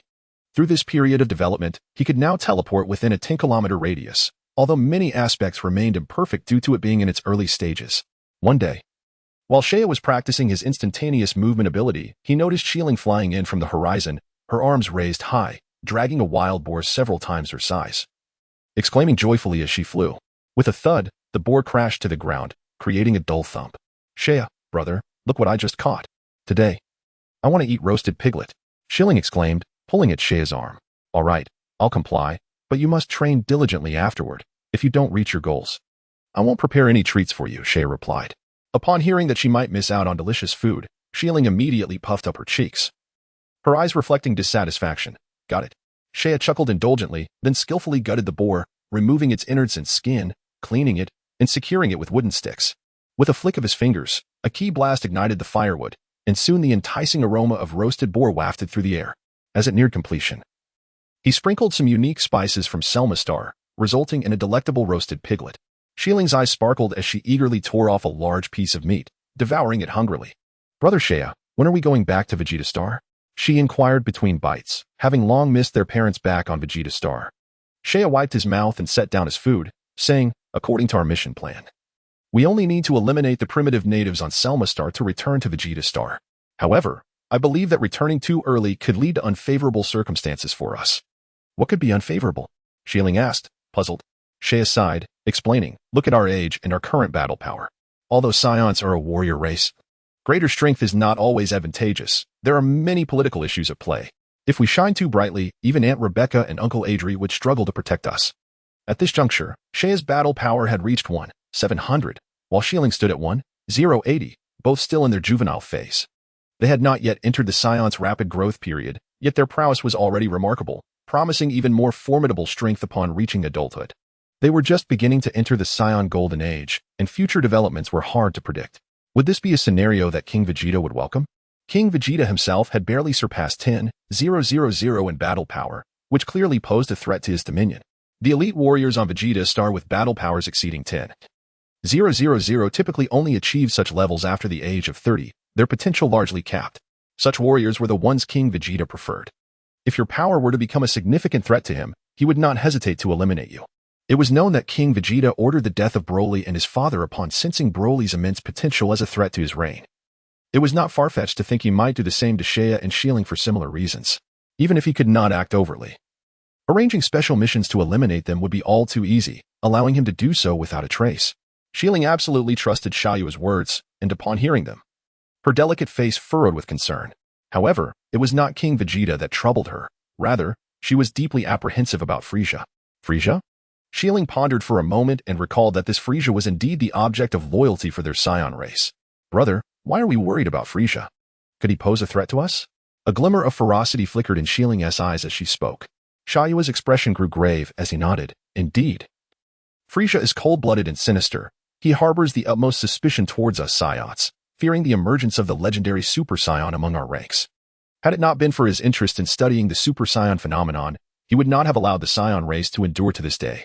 Thus, upon our return, our foremost concern will likely not be King Vegeta, but Frieza, who would undoubtedly revel in this predicament. What should we do? Frieza claims to be the Emperor of the universe. His strength must be formidable, Shieling exclaimed. Do not fret too much. Xia consoled her, gently ruffling her hair. I know of a place where one can learn to control their inner energy. Once we disguise our energy, we shall go unnoticed. Really? Shieling asked, her curiosity piqued. Of course. We should minimize our use of energy detectors, as they may be rigged with listening devices by Frieza. Seeing Shieling nod earnestly, Xia smiled. Knowing she had absorbed his words. Having spent over 5 years in the Dragon Ball world, Xia felt no sense of belonging to the Saiyan race. His concerns lay solely with the couple Rebecca and Shieling. After their meal, at Xia's urging, Shieling commenced her training. Although the methods they devised were rudimentary, they significantly honed her strength. Perhaps feeling the pressure, Shieling trained with greater diligence than usual. Xia focused on developing his spatial abilities, aiming to perfect his instant transmission technique to evade Frieza's watchful eyes and reach a blue planet located in the southern region of the North Galaxy, known as Earth. His instant transmission differed from the technique employed on planet Yardrat. One relied solely on psychic abilities, while the other was a technique rooted in extensive cosmology, chaos theory, and spatial structure. Thus, Xia understood that he must continuously refine his psychic powers to enhance this technique, akin to the instant transmission of Jebet, the attendant of the East Kai. However, unlike Jebet's version, Xiaoyu's instant transmission had a significant flaw. He must accurately know the coordinates between the departure and destination points. For any slight miscalculation could lead to disorientation in the cosmic void. Scientifically speaking, his ability essentially opened a wormhole between 2 points in space for instantaneous travel. In the future, he hoped to integrate Yardrat's method, which relied on sensing energy to determine location. Though limited by one's ability to sense ki, it consumed no energy. A feat Xiaoyu's spatial abilities could not achieve, illustrating that each method had its merits. Chapter 12. Arrival on Earth on a desolate plateau of planet Selma. Where the rocks were weathered and cracked, a small girl, appearing no older than 6 or 7, was training vigorously, beads of sweat glistening on her brow. Atop a mountain peak, a diminutive figure hovered 3 meters above the ground, surrounded by a flurry of small stones that rose and fell rhythmically. Suddenly, the atmospheric pressure atop the peak trembled violently, the air vibrating and emitting a series of squeaks, causing the stones to quiver and crack. Boom! The rocks erupted, disintegrating into dust, and where they once stood, a dark crimson fissure appeared, exuding an ominous chill and intermittently flashing with cold electric sparks, reminiscent of a ferocious beast poised to devour all. This fissure was a rift in space, filled with the thunderous wrath of annihilation. Disperse! Xia commanded lightly, and the terrifying rift hesitated before vanishing. Furrowing his brow, Xia gazed at the spot where the rift had been, channeling his inner energy. Suddenly, a faint golden glow enveloped him, and a tempestuous force swept through, scattering the surrounding dust. Beep beep beep. A series of data materialized before him. 25-30 battle power. Over 2,500 battle power, comparable to that of an average adult intermediate warrior. Xiaoya's lips curled into a slight smile as he exhaled deeply. Through years of relentless effort and countless hardships, his battle power had increased more than fivefold since his arrival on planet Selma. Yet, what truly set him apart were his two enigmatic psychic abilities.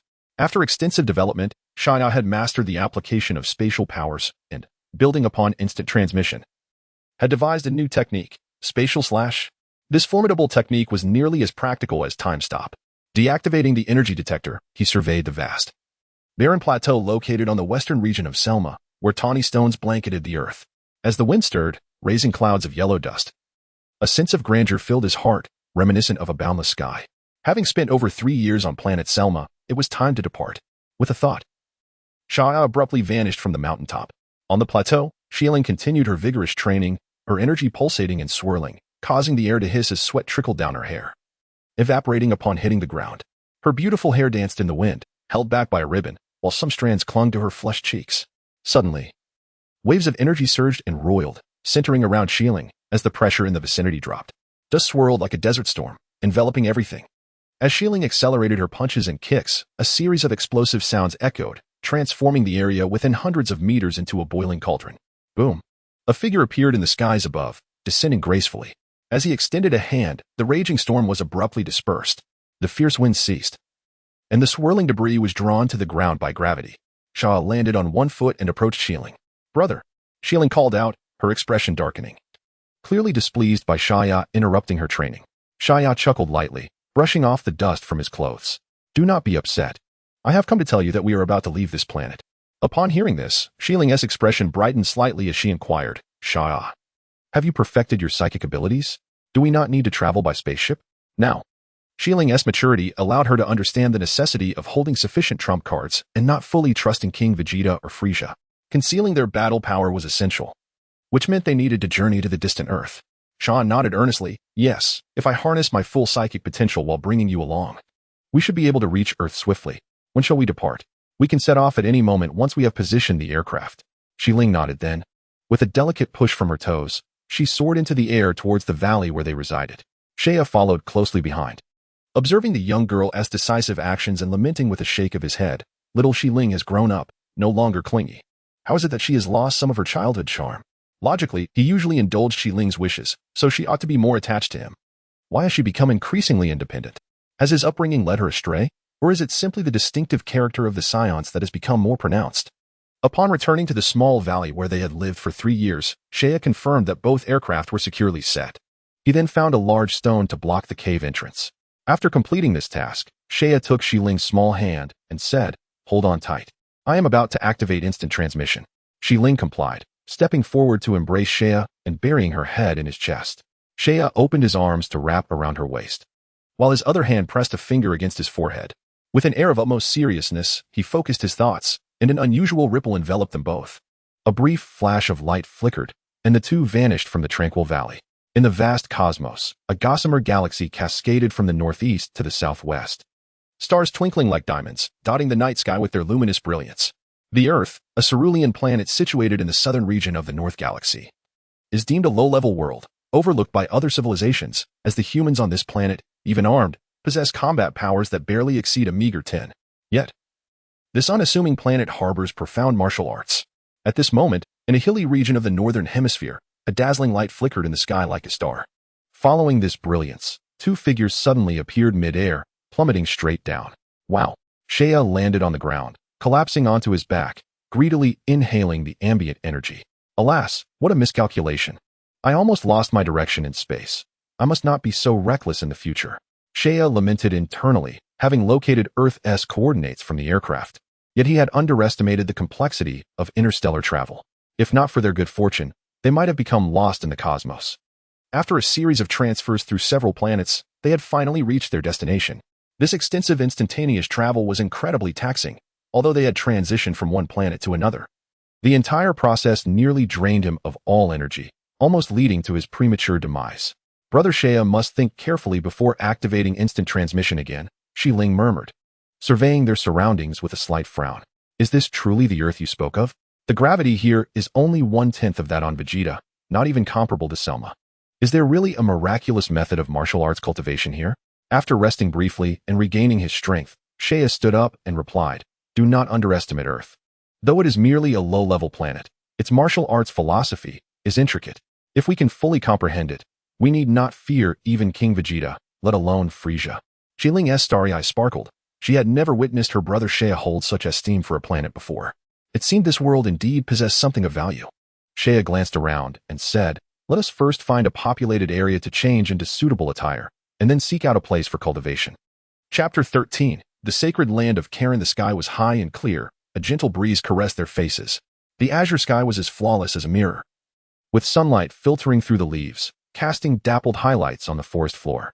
The lush green jungle rustled as slender creatures, startled, scurried deeper into the woods. A small human settlement lay several kilometers away from where Seiya and Xiling had landed, nestled beyond several snow-capped mountains. Though only a short distance from the forest, the settlement was isolated by towering mountains, and apart from the occasional hunters venturing into the mountains, few dared to cross the snowy peaks. The townspeople enjoyed a tranquil and serene existence.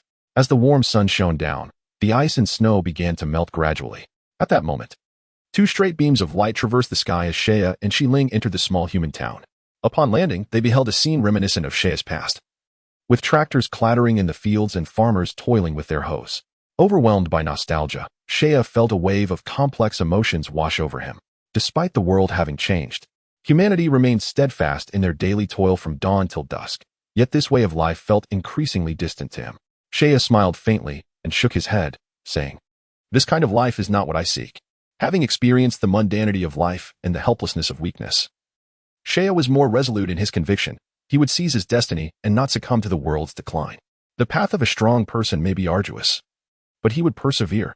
Seiya gazed into the distance, his resolve firm. It was the boundless expanse of the starry sky that he truly sought. Surprised by the appearance of the humans on this planet, Xiling noted, if not for their lack of tails, they are almost indistinguishable from Saiyans. The vast universe was indeed full of wonders. Who would have thought that such a similar race to the Saiyans existed in this distant corner of the cosmos? She immediately pulled out her energy detector to assess the humans nearby, only to find that the readings were utterly minimal, displaying single-digit numbers. Xiling frowned. After a second test, the results remained unchanged, with the highest combat power not exceeding 7. Turning off the detector, Xiling scoffed. "I can't believe their battle power is so low. It is merely superficial. What a feeble race. Brother Seiya, I am beginning to doubt whether we will find what we seek on this planet." Do not let their low battle power deceive you. Humanity is an exceedingly intelligent race. Some martial artists among them possess remarkable techniques, which are precisely what we need. Now, let us go and find ourselves some new clothes. Seiya observed their somewhat tattered battle suits with a faint smile. Although these outfits were crafted from advanced technology from Planet Vegeta, allowing for some flexibility with growth, they were clearly no longer suitable for wear. As they conversed, the duo entered the small town.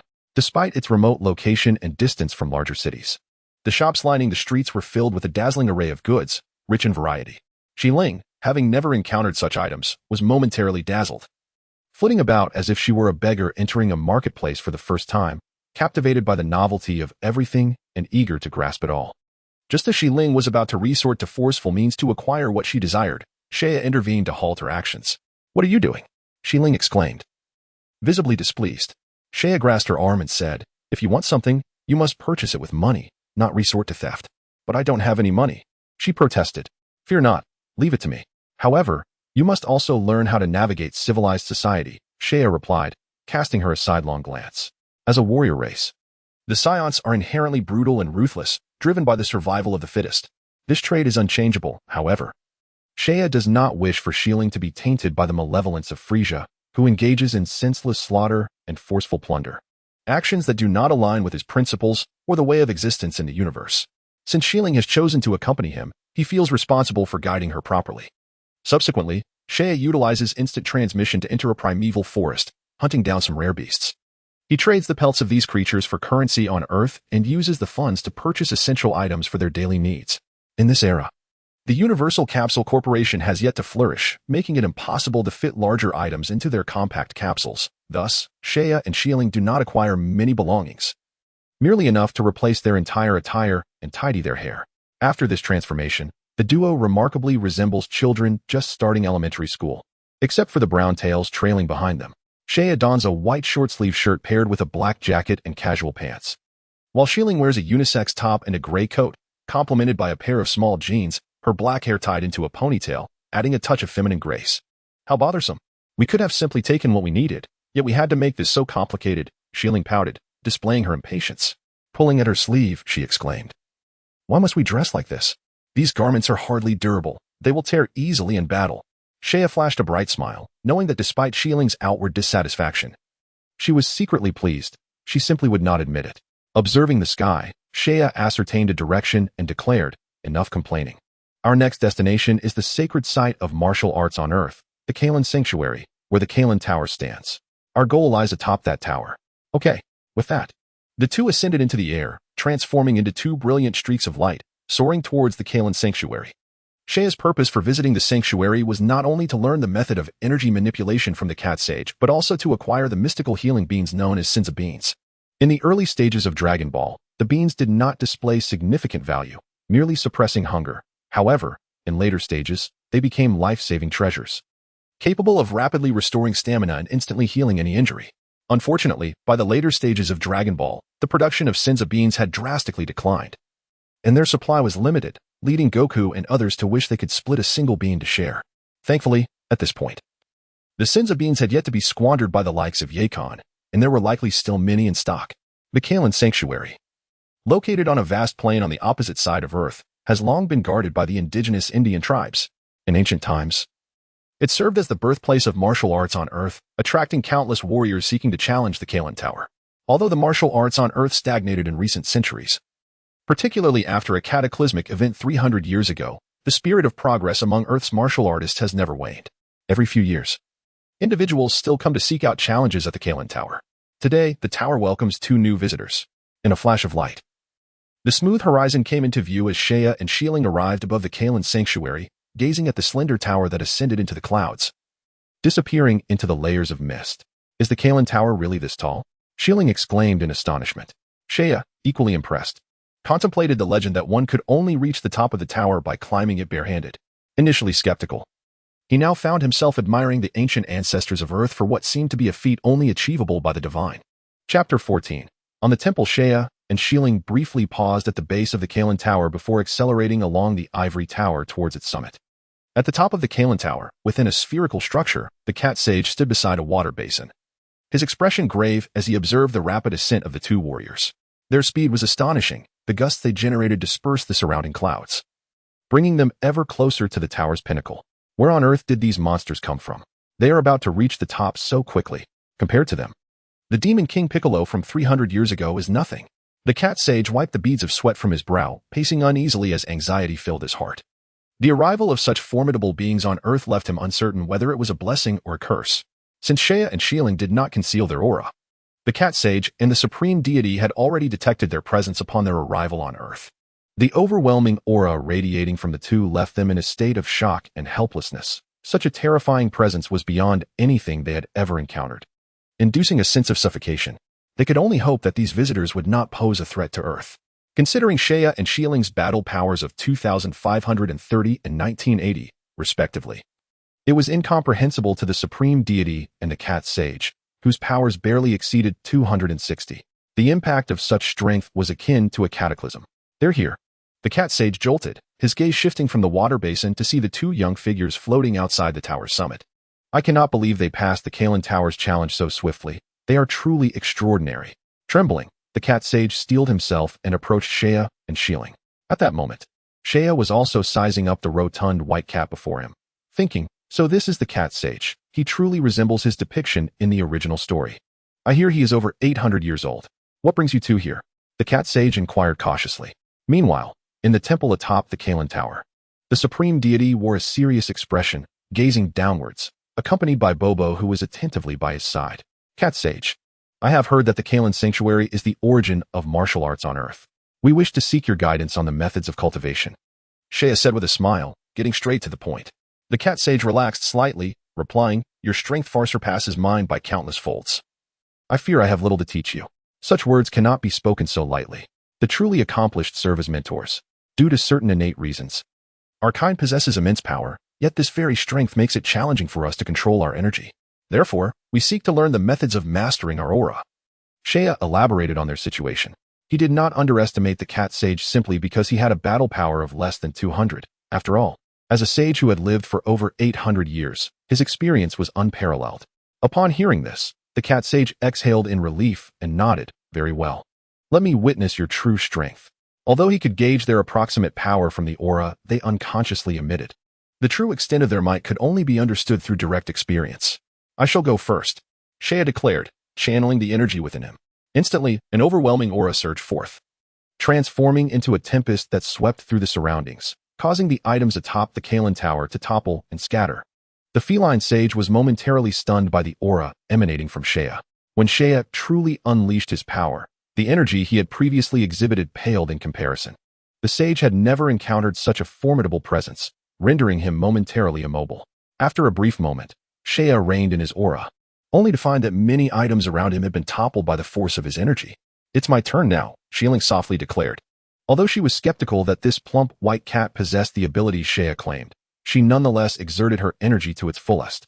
Instantly, a powerful and fierce aura manifested atop Kalen Tower. While her energy was significantly weaker than Seiya's, it was still enough to astonish the feline sage. Enough, enough. I truly cannot fathom where you all have come from. Each of you is astonishingly strong. The sage wiped the cold sweat from his brow, pacing back and forth. I do possess some methods for cultivation, but they require you to start from the very beginning. However, given the immense energy you already possess, restraining it will not be a simple task. The greater the energy, the more tyrannical it becomes, making complete mastery increasingly challenging. Particularly, the cultivation methods known to the sage necessitated starting anew, which placed him in a difficult position. Allow me to address this matter. An aged voice interjected from nearby. The sage turned, only to find that two individuals had appeared outside Kalen Tower, with the deity leaning on a staff and Bobo standing upon a flying carpet that hovered midair. Indeed, such powerful beings have emerged on Earth. The deity could not resist revealing himself, the feline sage mused, clearing his throat. Greetings, esteemed friends from afar. I am the deity of Earth, and perhaps our celestial realm can assist you with your troubles. The deity's weathered face broke into a warm smile. Seiya also wore a grin, replying, in that case, we would be grateful for your assistance. Not a bother at all. Please, allow me to escort you to the temple, the deity nodded. Relieved that the visitors were not malevolent beings and that forming a positive connection with Earth would be beneficial, he then addressed the feline sage, Kalen. This matter is of great importance. You should join us as well. Certainly, the sage replied, nodding as he grasped his staff and stepped onto the flying carpet. The temple was directly above Kalen Tower. Will the two of you accompany us, or should we ascend on our own? Seiya felt buoyant. With the guidance of the feline sage, the deity, and Bobo, he was confident that he would soon unravel the secrets of energy manipulation. Shieling, let us go together. He took Shieling's hand, soaring into the sky towards the temple, traversing layers of thunderous clouds until they reached the hemispherical temple perched at an extraordinarily high altitude. Its architecture predominantly red. The air here was thin, the pressure extremely low, and the temperature cooler than below. Is there truly such a place? Shieling began to appreciate the wonders of Earth, despite the planet's low life force. Both Kalen Tower and the current temple were surely beyond the capabilities of ordinary folk to construct. Perhaps there indeed existed remarkable martial arts here. Before long, the deity and the feline sage arrived. Please, wait a moment, the deity said politely before turning to Bobo, instructing, Bobo, please fetch the weighted clothing. Bobo nodded and entered the temple, returning shortly with 2 sets of orange martial arts attire. The deity explained. These garments were prepared long ago for martial artists who challenged the temple, possessing significant weight enhancement properties, approximately 15 times the normal gravity. I had thought I would never need them again. Seiya gazed in astonishment, accepting the attire and donning it. Instantly, he felt an immense weight bearing down upon him, making even walking a struggle. What incredible gravity! I feel as though my body is imbued with lead, Seiya exclaimed, his expression startled. After taking a few steps, beads of sweat formed on his forehead, and his breath became labored. It is worth noting that Saiyans naturally adapted to the tenfold gravity of Planet Vegeta. However, 15 times the gravity proved quite taxing. In the original narrative, Goku only began to adapt to 20 times the gravity when he set off for Namek, at which point his combat power exceeded 8,000, far greater than Seiya's current power level of 2,530. Thus, the 15-fold gravity posed a considerable challenge for both Seiya and Shieling. Meanwhile, after donning the weighted clothing, Shieling also found her movements significantly hindered. Chapter 15. Cultivation once clad in the extraordinary weighted attire, Shea felt as though enveloped by a mysterious gravitational field, requiring far greater effort to counteract the weight pressing upon every cell in his body. Consequently, this impeded his ability to freely harness his strength, causing his once vibrant combat power to diminish sharply. Much like Frieza, who suppressed his uncontrollable power through transformation, Shea found that much of his energy was effectively rendered negligible. Controlling what remained was now considerably easier. Observing the two, whose movements, though burdened, still exuded formidable strength, the deity felt a stir of emotions, a flicker of surprise reflecting in his deep-set eyes. He had never considered taking advantage of their momentary vulnerability to eliminate them, for he understood that such a notion was utterly inconceivable. Though Shea and Shieling were currently using their power to offset the weight of their attire, it did not mean that their strength had vanished. Rather, it lay dormant, lurking deeper within their beings. Furthermore, the deity's inherent sense of righteousness prohibited him from committing such a despicable act. Consider it a benevolent connection to Earth. Perhaps one day we may require your assistance. The deity thought quietly, leaning on his staff as his voice resonated softly. Esteemed guests, Bobo and Kalen will now conduct your training. I hope it proves beneficial. You may call me Shea, and this is my companion, Shieling. We look forward to your guidance, Shea replied courteously, offering a confident smile despite the considerable reduction in his internal strength. A smaller quantity meant easier mastery. Not a bother at all, the feline sage mused, grooming his fur and stroking his whiskers, contemplating, what manner of beings are these two? Even under 15 times the weight, they remain resilient. It has been centuries since I have encountered such individuals. At that moment, Bobo, who had been silently observing from the sidelines, stepped forward, his expression devoid of emotion. He addressed Shea and Shieling. You will initially train with Kalen. Once you have sufficiently mastered your internal energy and grasped the concept of chi, I shall take over your training. Very well. Indeed. Kalen, I leave the rest to you. The deity, leaning on his staff, wore a smile upon his wrinkled visage. After exchanging pleasantries with Shea and the others, he retreated into the temple's interior. Once the deity departed, the feline sage regarded the two youthful figures before him, appearing innocent yet exuding an undeniable strength, pondering how best to proceed with their training. Shortly thereafter, the sage produced two small bells from seemingly nowhere, fastening them to Shea and Shieling before retrieving a water bottle to hang from his staff. Having completed all of this, the cat sage stroked its fur and spoke earnestly. What you must do next is seize the water bottle hanging from my staff. You may do so while I am asleep or distracted, employing any means necessary. As long as you manage to snatch the bottle from my possession, you will have succeeded. However, I have but one requirement. You must keep these two bells bound to you at all times, ensuring they make not a single sound. If they do, you will not pass. Upon hearing this, Shea nodded. This training method resembled the one used by the cat sage to instruct Sun Wukong in the original text. Yet it was far more stringent than that employed with Sun Wukong. The addition of the bells exponentially increased the training's difficulty. To ensure the bells remained silent during their movements, one must achieve a state of utter tranquility, akin to the serenity of the sky, presenting an immense challenge.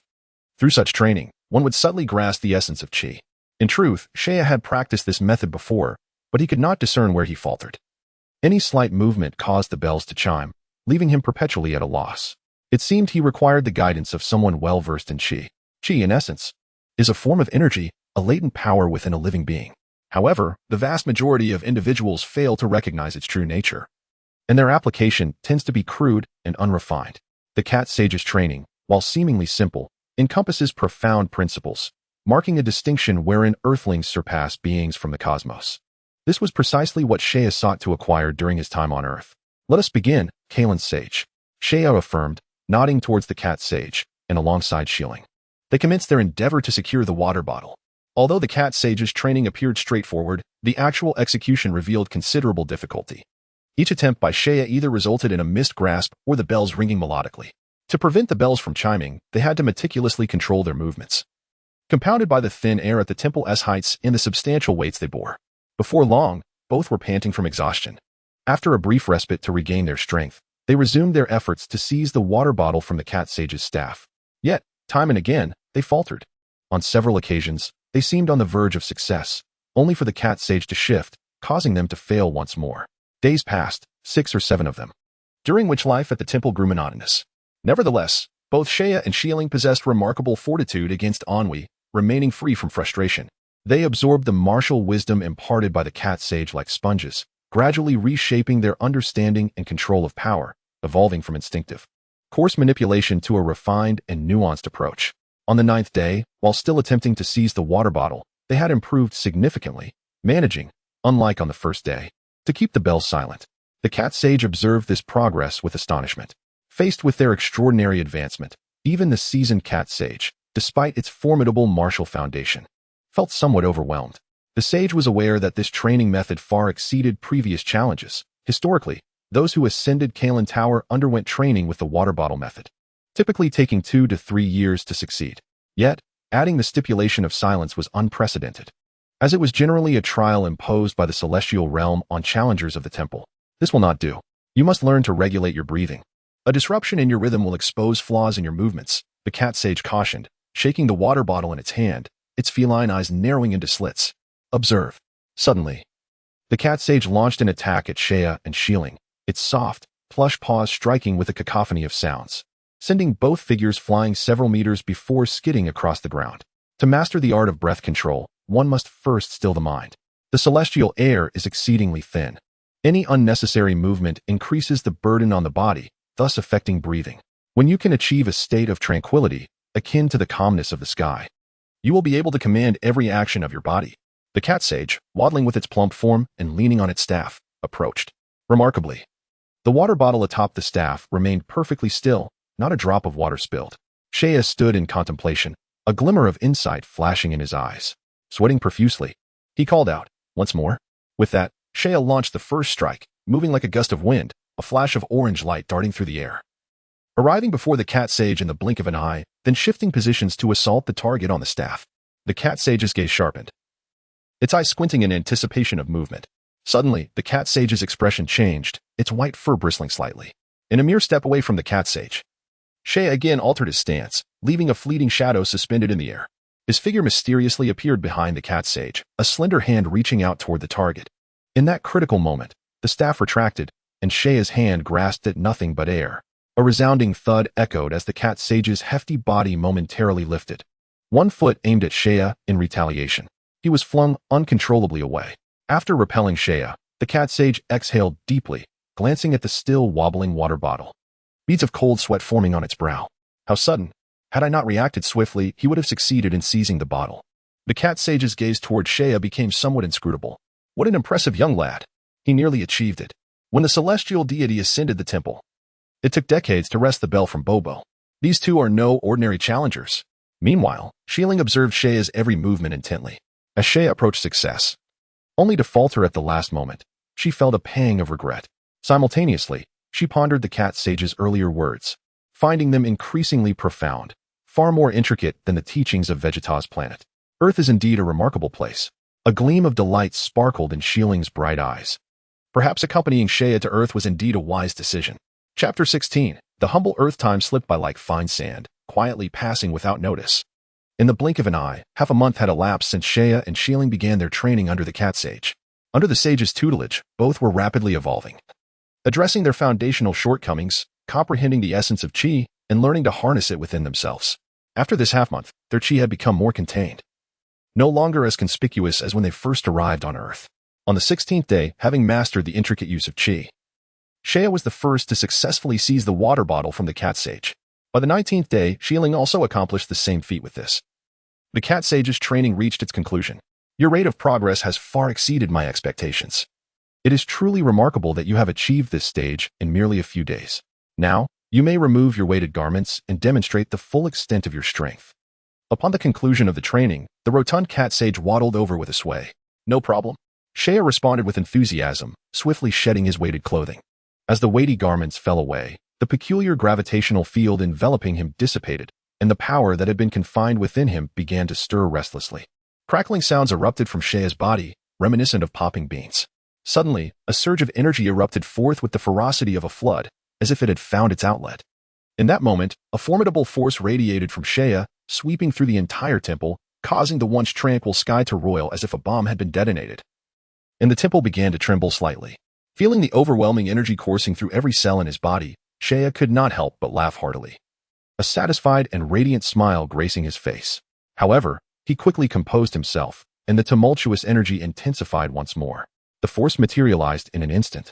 With a howling wind approaching like an unstoppable mountain, bearing down with unparalleled pressure.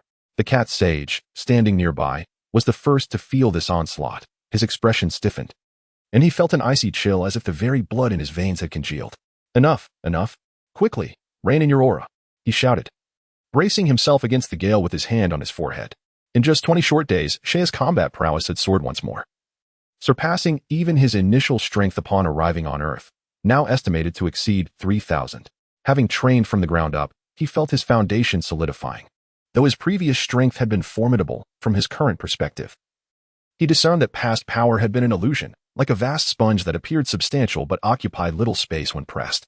That strength had been superficial, against the weak. He stood tall as a formidable warrior, yet faced with true strength, he would deflate like a punctured balloon. Now, Saiyan felt grounded. A strong sense of progress as he took a substantial step along the path of the powerful. Saiyan, tell me truthfully, how many warriors like you exist in the universe? The cat sage inquired, curiosity piqued by Saiyan and Xieling's remarkable aptitude for cultivation. Like me? Saiyan paused, then replied candidly, to be honest, my power hardly ranks in the universe.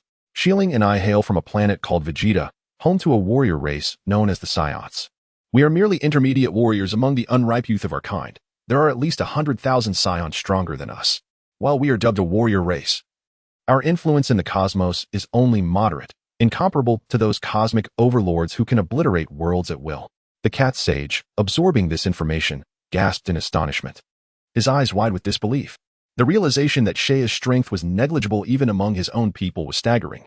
Yet, considering their youthful forms, it was understandable that they could not compare to fully matured beings. This only heightened the cat sage's concern. A child from a cosmic race could already surpass the gods of Earth, and, according to Saiyan, their race was merely of average standing in the universe. How many other formidable civilizations could there be? At that moment, the vastness of the universe rendered the cat sage speechless, leaving a profound shadow in his heart. If Saiyan's words held truth, Earth was perilously vulnerable. Sensing the cat sage's anxiety, Saiyan reassured him, but you need not worry too much. Earth is merely a forgotten low-level planet, and generally, aliens do not visit. The cat sage, upon hearing this, felt a mix of resignation and irony. To be deemed a low-level planet was surprisingly a piece of good news. Chapter 17. The Hyperbolic Time Chamber. All right, I have gleaned all I need to know. You should seek out Bobo. He will guide your training from here on. Do not be misled by Bobo's seemingly dull exterior. His abilities far surpass mine. The cat sage, somewhat disheartened, waved dismissively, having lost interest in evaluating Xieling's progress after Saiyan's revelation. Nevertheless, it was likely that Xialing had also made substantial strides, given their formidable talents. Thank you, Kalen Sage. We shall find Mr. Bobo now. Saiyan smiled, glancing at Xialing, who nodded in understanding, and together they proceeded deeper into the temple, observing their departing figures. The cat sage remained rooted, murmuring softly, I must relay this information to the god, to prepare him. Alas, the universe harbors far too many powerful beings. I hope none set their sights on Earth.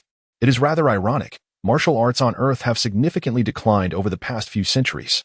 Stretching lazily, the cat sage ambled toward the residence of the god. In the corridors of the temple, Bobo sat in serene meditation, resembling a wise monk. As Saiyan and Xialing entered from outside, Bobo rose, his copper-like eyes devoid of emotion, observing them with an air of harmlessness. I have witnessed your recent performance. Conventional methods are inadequate for your training. Now, follow me, he said, turning toward the depths of the temple.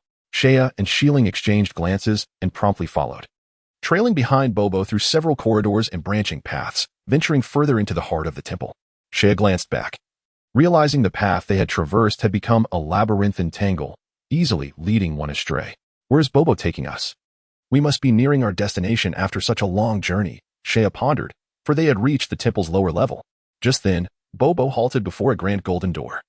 Pushing it open, he announced, this is the hyperbolic time chamber. One day outside equates to a year within. The conditions are extremely harsh, and Bobo will remain with you for an entire year. The revelation of the hyperbolic time chamber took Saiyan by surprise. He had envisioned various training methods, such as machines transporting them to alternate worlds or storm-laden valleys, but never anticipated being brought to the hyperbolic time chamber. It was known that within the chamber, the air was thin, temperatures fluctuated between -40 to 50 degrees Celsius, and gravity was 10 times that of Earth. Such conditions may be deemed severe for others. Yet for individuals of their caliber, they posed no true threat. The real challenge lay in the mental fortitude required. Enduring an entire year in the vast, desolate environment would be a monumental test of the spirit. Those with weak wills or scattered minds were prone to hallucinations. In the original text, the Room of Spirit and Time was initially designed to gain time before facing enemies, lacking significant value for cultivation. However, at this moment, Seiya was already restless. For he too was in need of time, having been in the Dragon Ball world for over 7 years. He realized that Frieza would soon lose patience and destroy Planet Vegeta, although he was uncertain of the exact time frame remaining. In any case, it was limited. He needed to possess sufficient strength by that time. While he might not be able to stop Frieza, he at least wanted to rescue Rebecca and Edri in advance. "Brother Seiya, what is the Room of Spirit and Time?" asked Shieling, her face a picture of confusion. The Room of Spirit and Time is an interdimensional space constructed by the deities, where time flows much faster than outside. A day outside equates to a year inside, making it ideal for urgent breakthroughs in cultivation.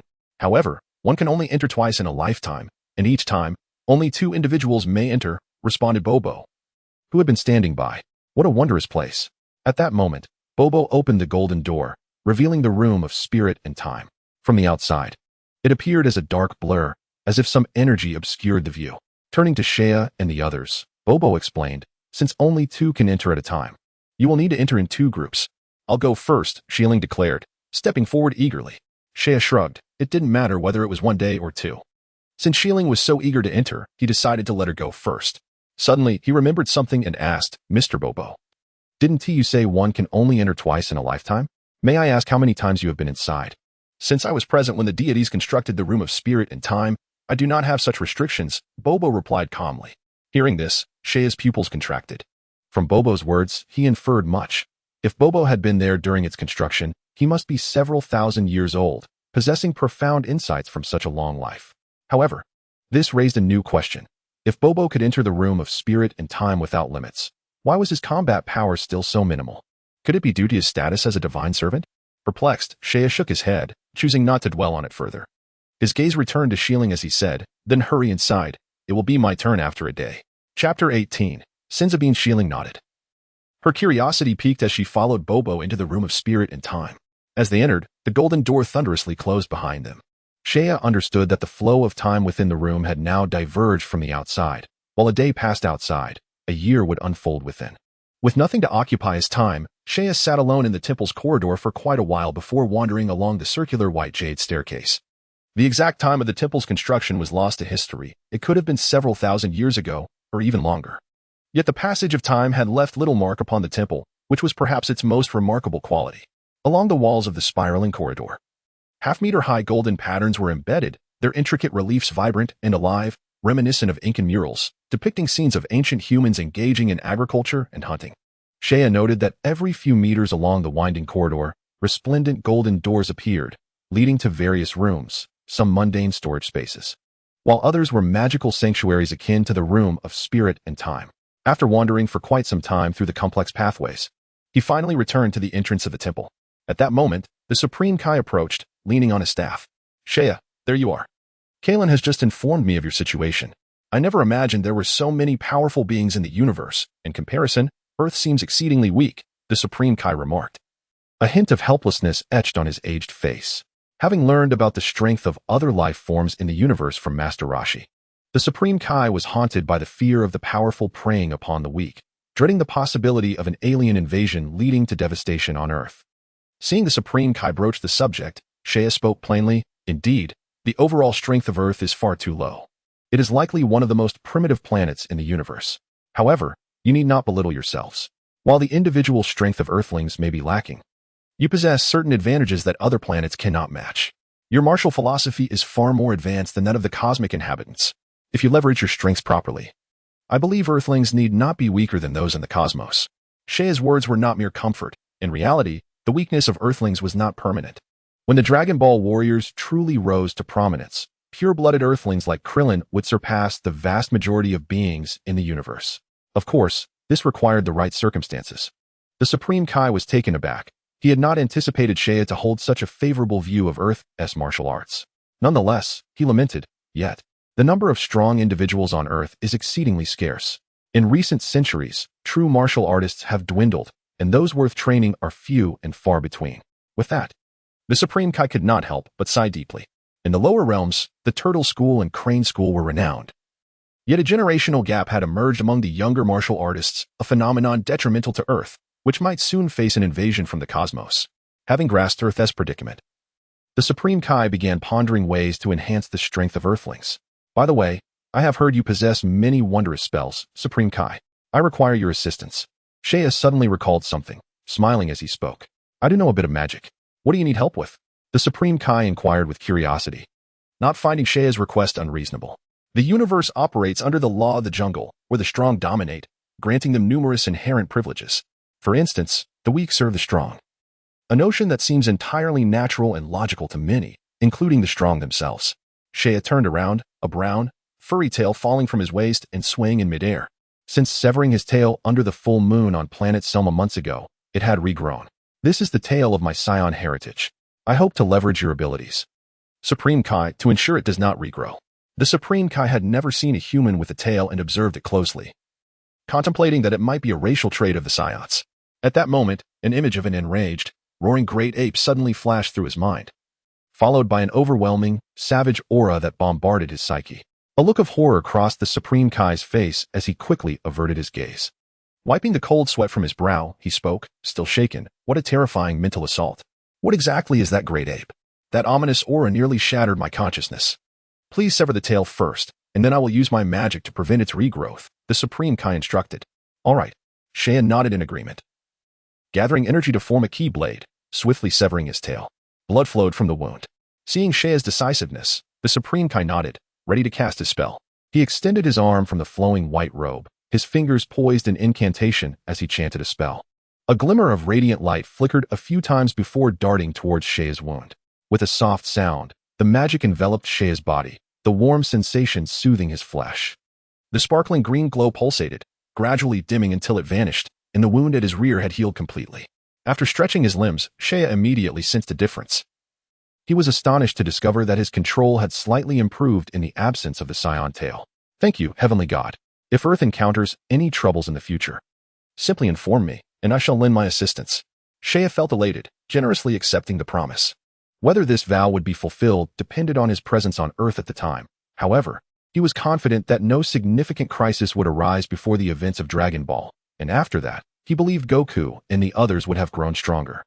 Unbeknownst to the Heavenly God, after receiving Seiya's pledge, a smile graced his features. I will require your assistance again in the future. The two engaged in a silent yet pleasant transaction. Seiya alleviated the instability that his tail might have caused, while the Heavenly God secured a promise of aid should Earth face peril, a mutually beneficial arrangement. After some casual conversation, Seiya posed numerous questions regarding cultivation, to which the Heavenly God responded with patience. Although he did not possess the raw power of Bobo, his profound knowledge of martial arts far surpassed Seiya's, leaving him greatly enlightened. With the Heavenly God's guidance, clarity flooded Seiya's mind, and many of his previous uncertainties dissipated. As the day wore on, realizing that there was still ample time before Shieling and the others emerged from the hyperbolic time chamber, Seiya departed the temple and soared towards the summit of Korin Tower below. His purpose for visiting Korin Tower was to acquire the healing sacred beans known as Senzu from the Cat Sage, previously occupied with his training. He had not asked for the beans, yet they were now an essential goal of his journey. The combination of Saiyan physiology and the healing properties of the Senzu beans was an unparalleled prospect. Upon reaching the top of Korin Tower, he found the Cat Sage lounging lazily on a bench. Suddenly, sensing a powerful aura approaching, he opened his eyes to see Seiya standing before him. The Cat Sage yawned and, rubbing his eyes, inquired, Seiya, why have you come down from your training? After spending several days together, the Cat Sage felt he had come to understand Seiya's nature, and his tone became quite casual. Seiya got straight to the point, asking Korin, I have heard of a magical bean called Senzu. Might you spare me a few? Senzu? The Cat Sage squinted slightly, nodding nonchalantly. Indeed, I possess such beans. One can sustain you for 10 days without food. If you desire them, I can certainly share some. He paused, adding, wait a moment, let me find them. I believe they are nearby. With that, the Cat Sage rummaged through various items, finally unearthing 5 sealed clay jars, each labeled with the characters for Senzu. Upon opening them, they revealed a treasure trove of vibrant green dried beans. Chapter 19. Abundance of Senzu beans, such a bounty. Seiya's eyes sparkled at the sight of the 5 jars filled with Senzu beans, akin to a destitute soul stumbling upon a room overflowing with gold. His gaze radiated fervent desire. The jars contained no fewer than 70 or 80,000 beans. In the early stages of Dragon Ball, Senzu beans were underappreciated. often treated as mere sustenance. However, as the story progressed, they became invaluable treasures, capable of swiftly restoring energy and healing various wounds. Recalling the later arcs, where Goku and his companions were almost compelled to split a single bean to share its benefits, Seiya felt a pang of sympathy for their struggles. Thus, the sight of so many Senzu beans ignited an overwhelming urge to gather them all, ensuring they wouldn't fall into the hands of the gluttonous Yajirobe. Next, the cat sage tossed a single Senzu bean towards Seiya. He caught it deftly, popped it into his mouth, and chewed, with a satisfying crunch. It bore a resemblance to roasted beans, lacking significant flavor. Yet, as he bit into it, a wave of magical energy flooded his mouth, followed by a warm sensation coursing through his entire being. The hunger in his stomach vanished mysteriously, and his mental fatigue dissipated, leaving him invigorated. Testing his strength, he found himself in an optimal state. The effects were indeed remarkable, having personally experienced the extraordinary qualities of the Senzu beans. Seiya's longing for them intensified as he gazed at the jars, filled with burning desire. I wonder if Korin could part with a few more. Oh, certainly. The cat sage waved dismissively, casually tossing several jars of Senzu beans towards him. Seiya was momentarily taken aback. He had initially sought just a few thousand beans. To his astonishment, the cat sage generously offered all 5 jars, potentially 70 or 80,000 beans. It seems I am quite fortunate to have encountered this treasure. Seiya rejoiced, promptly gathering the beans. With a swift motion of his fingers, he created a smooth rift in space, like a thin sheet of paper torn open, and carefully placed the 5 jars into his dimensional space. This technique was a new skill he had developed during his training in the temple, although lacking offensive capability. It served perfectly for storage. The cat sage, observing the floating rift in the air, was intrigued. Ah, you have quite the repertoire of tricks. This technique, if utilized properly, could be a formidable weapon. Merely a small skill. I owe you my gratitude. These Senzu beans will greatly aid me. Seiya laughed heartily, visibly delighted. Receiving such a vast quantity of Senzu beans was an unexpected boon, significantly boosting his resources for training. It felt akin to a seasoned racer, having acquired multiple high-value insurance policies. Many formerly daunting training endeavors were now within reach. The cat sage waved his hand nonchalantly. These beans were originally intended to help challengers regain strength and stave off hunger during their ascent up Korin Tower. However, as no one has managed to climb for years, they would have gone to waste. It is better that you take them. Such a waste indeed, Seiya chuckled, intrigued. What is the yield of these Senzu beans? Despite having received an impressive haul, Seiya's appetite for more lingered. The cat sage, as if anticipating his thoughts, shook his head. Cultivating Senzu beans requires divine water for irrigation. I have cultivated a small patch atop Korin Tower, yielding only about 100 beans each year. In recent years, the yield has decreased significantly. Those you have are the result of several centuries of accumulation. I see, Seiya nodded with a hint of regret. Yet his spirits lifted as he recalled the tens of thousands of beans now nestled within his space. After some contemplation, he kindly reminded, Kylan, the Senzu beans are indeed a remarkable treasure. Their benefits extend beyond merely alleviating hunger and restoring stamina. I believe their medicinal properties are of utmost significance. I suggest you consider expanding their cultivation, as they may prove invaluable in the future. The cat sage stroked his beard and nodded in agreement, realizing the wisdom in Seiya's words. Previously, due to the absence of formidable foes on Earth, the importance of Senzu beans had not been fully appreciated. However, just because they were not deemed essential in the past does not imply the same for the future, especially now that Earth is exposed to the cosmos, where countless powerful beings may covet such resources. As a sacred remedy, Senzu beans are indeed indispensable. I understand, and I shall endeavor to expand the cultivation of Senzu beans. However, their growth requires divine water for irrigation, which is not easily condensed. Therefore, the potential increase in yield remains uncertain, he replied pensively. Why not start with a trial? Seiya beamed, his face glowing with encouragement. As long as the cat sage is willing to increase the cultivation area, the yield will undoubtedly see some enhancement. Furthermore, upon recognizing the bean's significance, it is likely that the cat sage would refrain from allowing Akarobe to squander them as he did in the original tale. Seiya's recent acquisition of such a bounty of Senzu beans was largely due to the cat sage's initial unawareness of their value. After all, who would freely distribute something universally recognized as a treasure? After bidding farewell to the cat sage, Seiya departed from the Korin Tower and returned to the temple. Upon his arrival, a sudden realization struck him. He had forgotten to inquire about the ultra-divine water. It is a substance capable of unlocking latent potential. Missing this opportunity would be a great pity. However, he quickly dismissed the thought, concluding that ultra-divine water did not appear to be particularly safe to an ordinary individual. It could be likened to poison. Its potential-enhancing properties are exceedingly potent.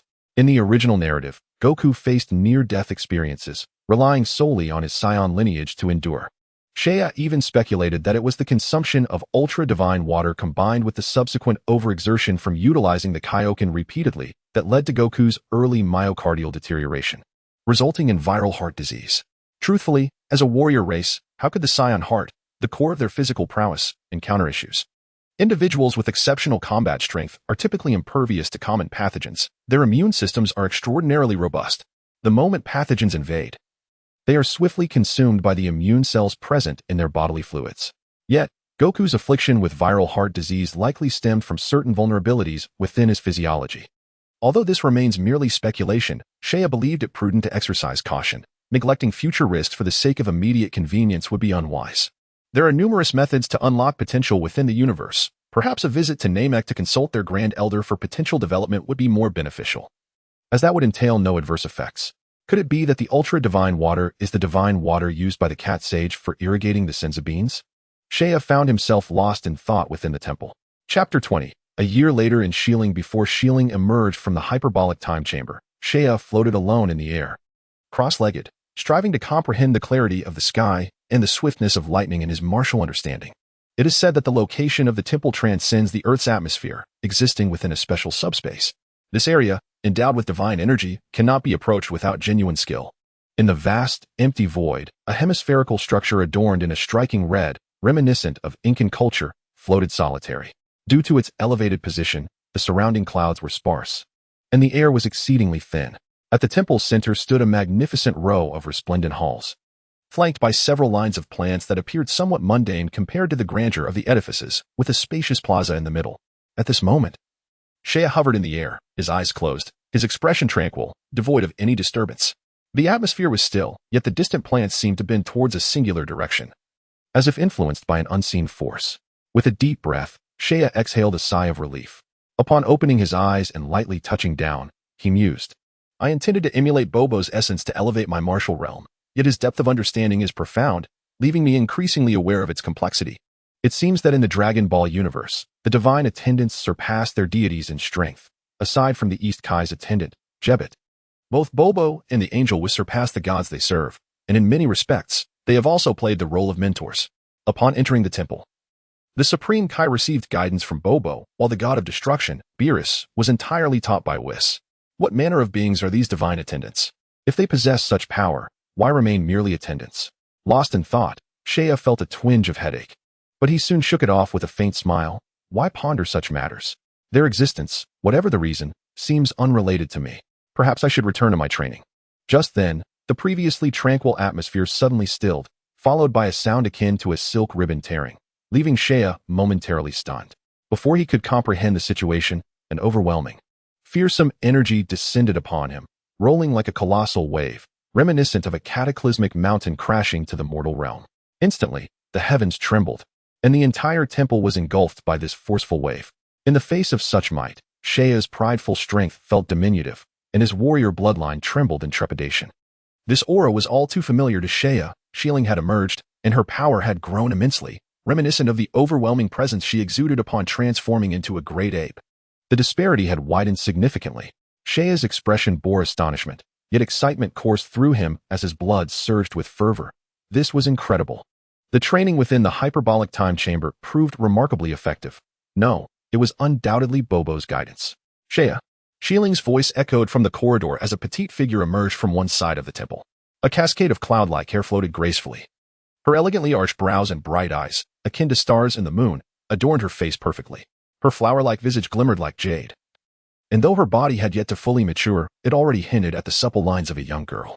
Is this Shieling? Gazing at the diminutive girl who stood at a height of 1.20 meters, Seiya momentarily found himself in awe. The girl who once followed him was now growing up before his eyes. However, considering their ages, it made sense. When they arrived on Earth, she was already over 7 years old, and after spending a year in the hyperbolic time chamber, Shieling was now over 8. Moreover, Saiyan females typically mature more quickly. So this was not surprising. Shieling, your power has surged tremendously.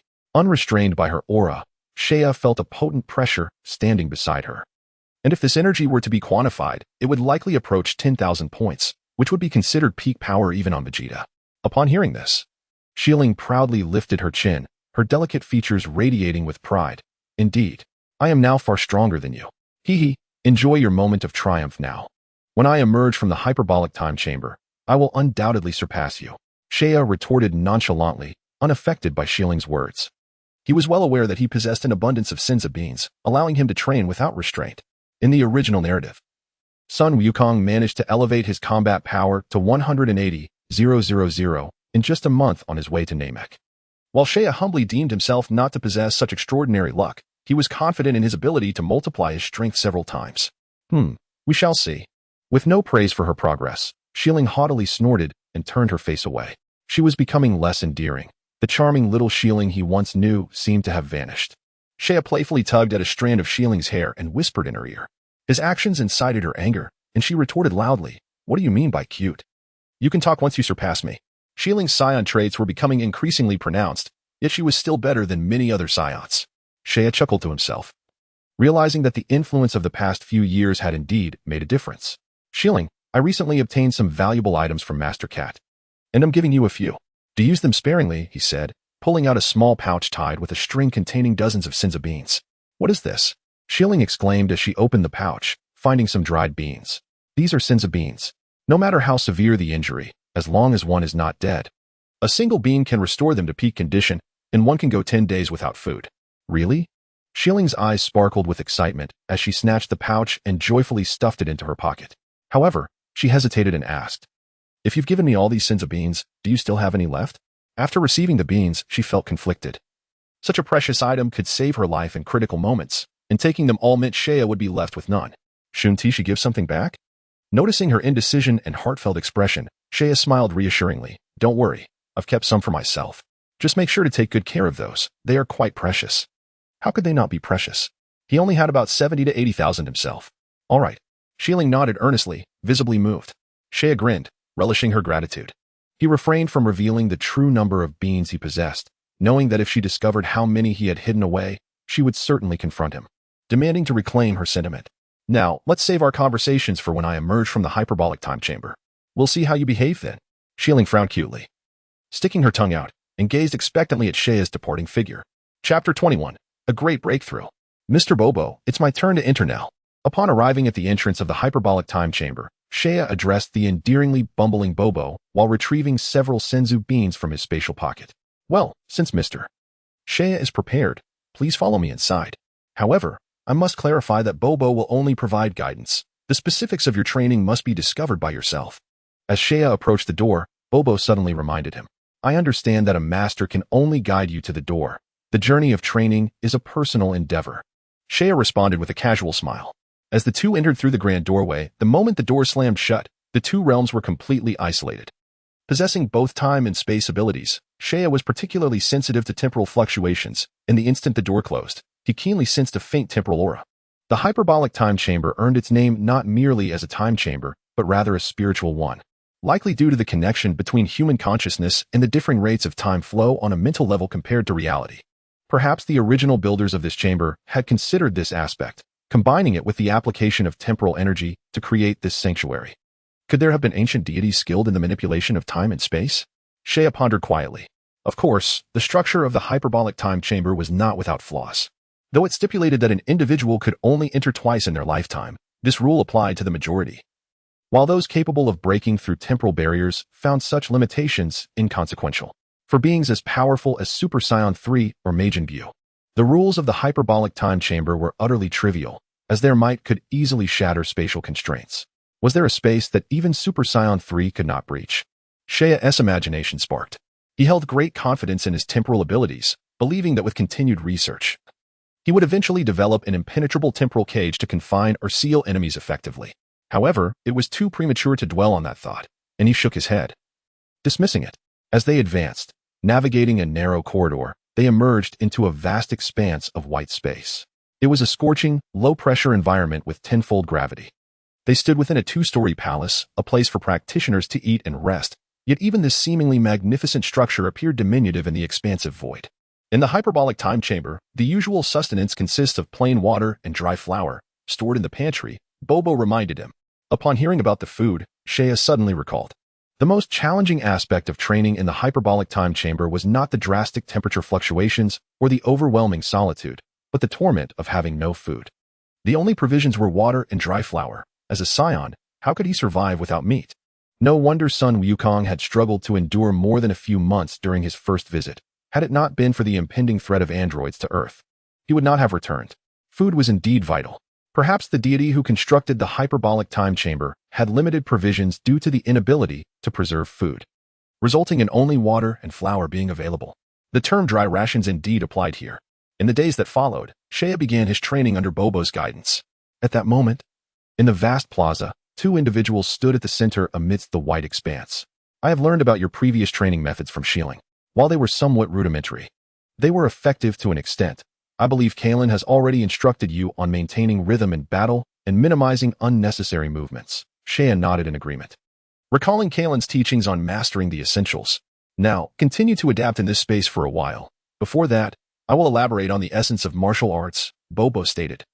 His expression as impassive as ever, yet Shea could sense his goodwill. With a slight nod, he listened intently as Bobo, resembling a martial arts master, articulated his understanding of energy and mental state. Bobo must be an extraordinary philosopher. This was Shea's impression after listening attentively. Bobo's instructions were remarkably comprehensive, addressing every deficiency in Shea's technique. Due to the significant temperature variations within the time chamber, the thin air, and the gravity being 10 times that of the outside world, wearing weighted clothing had a profound impact on Shea.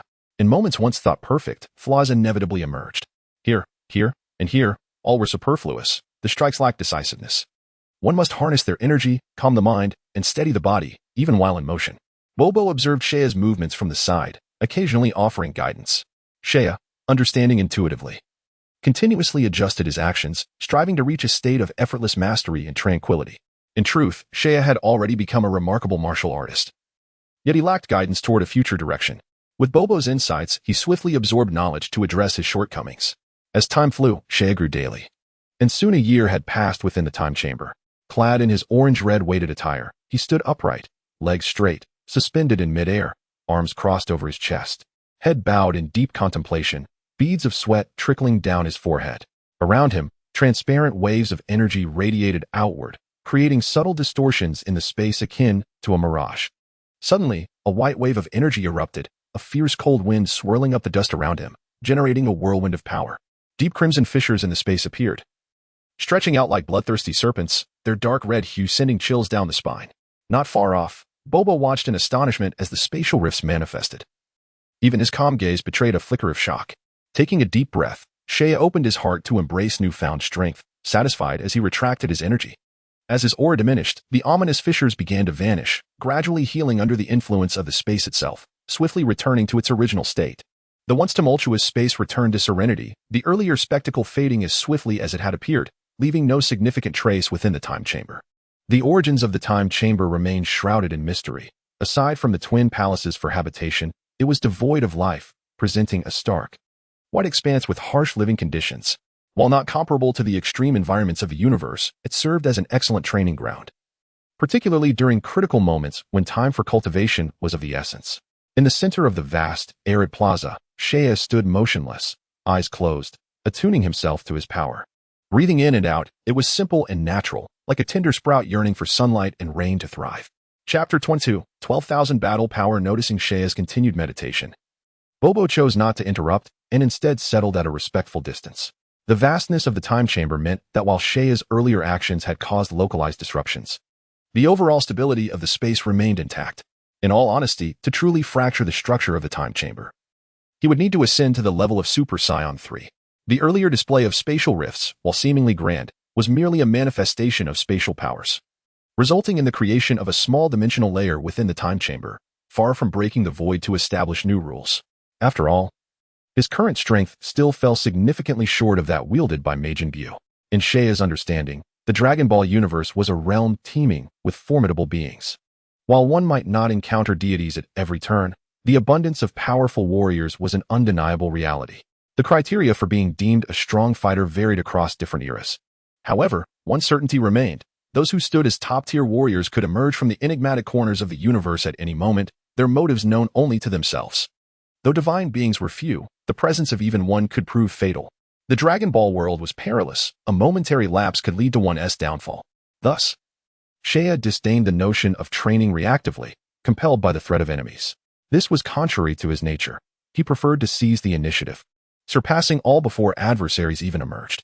Some might perceive this as a form of psychological inferiority, a manifestation of self-doubt leading to a victim mentality. However, this was unrelated to confidence. Knowing the Dragon Ball universe's dangers, to wait until the flames were licking at one's heels to exert oneself would be sheer folly. To thrive within this realm, strength was an imperative truth he held close to his heart. The most formidable foes in Dragon Ball included Frieza, Cell, and Majin Buu, with the potential addition of deities like Beerus and Zeno. Acknowledging the strength of his opponents, Seiya had no intention of remaining passive. Initially, he would confront the impending destruction of Planet Vegeta, facing the formidable Frieza for the first time. Of course, to avoid attracting Frieza's attention and secure his growth time, Seiya could opt to delay this battle by a few years. With the enemy aware of him while he remained concealed, he could dictate his own strategy, exercising complete control over his choices. Seiya relished this autonomy. At this moment, he no longer regarded King Vegeta as a significant threat. The sky above the temple remained tranquil as ever, the azure expanse appearing immaculate as if freshly washed by rain. Wisps of white mist drifted gracefully in the distance, enveloping the crimson temple. The square, paved with white stone slabs, was flanked by solitary rows of palm trees. Nearby, a petite girl tirelessly practiced her punches and kicks, each striking movement breaking through the air with a resonant buzz, causing leaves to rustle and whirlwinds to surge, momentarily overwhelming the nearby trees. Suddenly, Xieling's expression shifted, her delicate brows furrowing as her silken black hair danced in the breeze. This energy, Seiya had emerged. Xiling murmured to herself, her demeanor brightening with anticipation. Indeed, as she glanced toward the temple entrance, an orange figure materialized, with Seiya approaching her, a smile gracing his face. Yet, as he drew closer, Xiling frowned, realizing he had once again surpassed her in height. "You're drenched in sweat, and your hair is all clumped together," she remarked. Seiya chuckled, brushing his hand against her cheek, casually placing an arm around her shoulders, offering a half-hug. Xiling, displeased, opened her mouth to retort. But sensing the immense energy surging within Seiya, her expression grew complex. With a serious tone, she commanded, "Seiya, release all your energy. I want to see just how strong you've become." Seiya paused, taken aback by the girl's earnest demeanor, recognizing a competitive spirit within her. With a resigned shake of his head, he stepped back a few paces to maintain distance and began to unleash his power. Whoa! Seiya unleashed a wave of oppressive energy that engulfed the temple, causing both it and the Kirin Tower below to tremble, appearing on the verge of collapse. A white glow lingered just inches from his skin, enveloped by a soft golden radiance. The stone slabs beneath began to quiver, unbound by gravity, as if they could lift off the ground at any moment. "That's enough," Xiling called out, and with a slight sensation, she realized that Seiya's aura had completely surpassed her own. She took out an energy detector, placed it on her ear, and pressed the activation button. The energy rapidly transformed into a set of data before her eyes. 12,862. Such an astonishing battle power. Xiling was taken aback, unable to fathom that Seiya, after a year of training in the hyperbolic time chamber, had surpassed her by such a margin. She had only just achieved a battle power of 9,600, which she had been proud of for quite some time, and now felt a sudden pang of embarrassment. It was said that King Vegeta's battle power was just over 10,000. Did that mean Seiya was now on par with him? Her brother was already the strongest among the Saiyans. Xiling felt a moment of confusion, her heart fluttering with an inexplicable sense of pride. However, to mask her inner thoughts, she cleared her throat and feigned indifference, saying, "Humph, your energy has indeed increased significantly, but I wonder how you will perform in a real battle. Don't just talk the talk without being able to walk the walk. Why not have a spar?" Seiya teased. "No way, who wants to practice with you?" Xiling's voice faltered, and in a fit of irritation, she shouted, yet she felt somewhat guilty, provoking Seiya's hearty laughter. "Come on, you two, stop bickering. Truthfully, that aura you both emitted just now sent chills down my spine.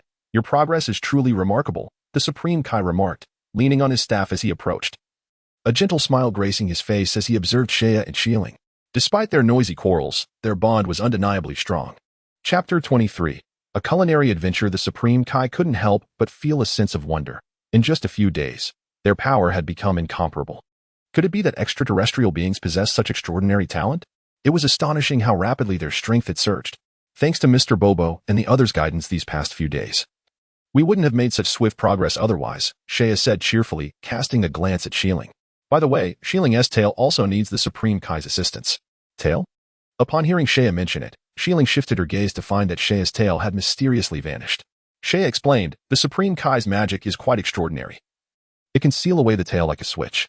Following our current philosophy of simplicity in training, having a tail is more of a burden than an asset, so it's best to seal it away. Shieling blinked in understanding, but couldn't he help but wonder if severing the tail would be painful. Shea chuckled, grasping her fluffy tail, and with a swift motion, cut it off. Shieling furrowed her brow slightly at the process and shot him an annoyed glance. The Supreme Kai then performed a similar sealing magic on Xieling's Saiyan tail. He was more than willing to assist, knowing that the more they accepted his help, the more likely they would support Earth in times of need.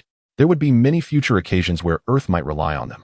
After sealing Xieling's tail, she curiously moved around, discovering that it did not hinder her abilities at all. In fact, she felt lighter when executing her techniques, prompting her to smile contentedly.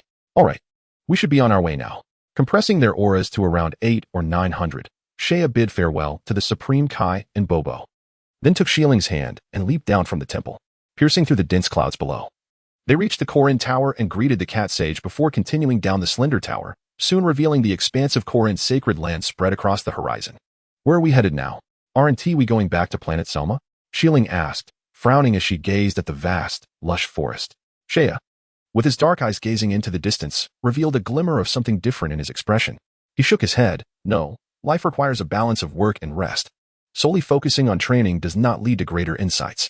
We have trained independently for so many years, it's time to experience communal living among humans. Who knows? It might even aid in our growth. I've heard the food on Earth is exquisite. I plan to live here for a while. What do you think? Absolutely. Since Shea had suggested it, Shieling had no objections. They had lived on planet Selma for so long without engaging with civilization. It would be a great opportunity to fully immerse themselves in life on Earth, particularly in indulging in delicious food. In truth, the latter was of utmost importance.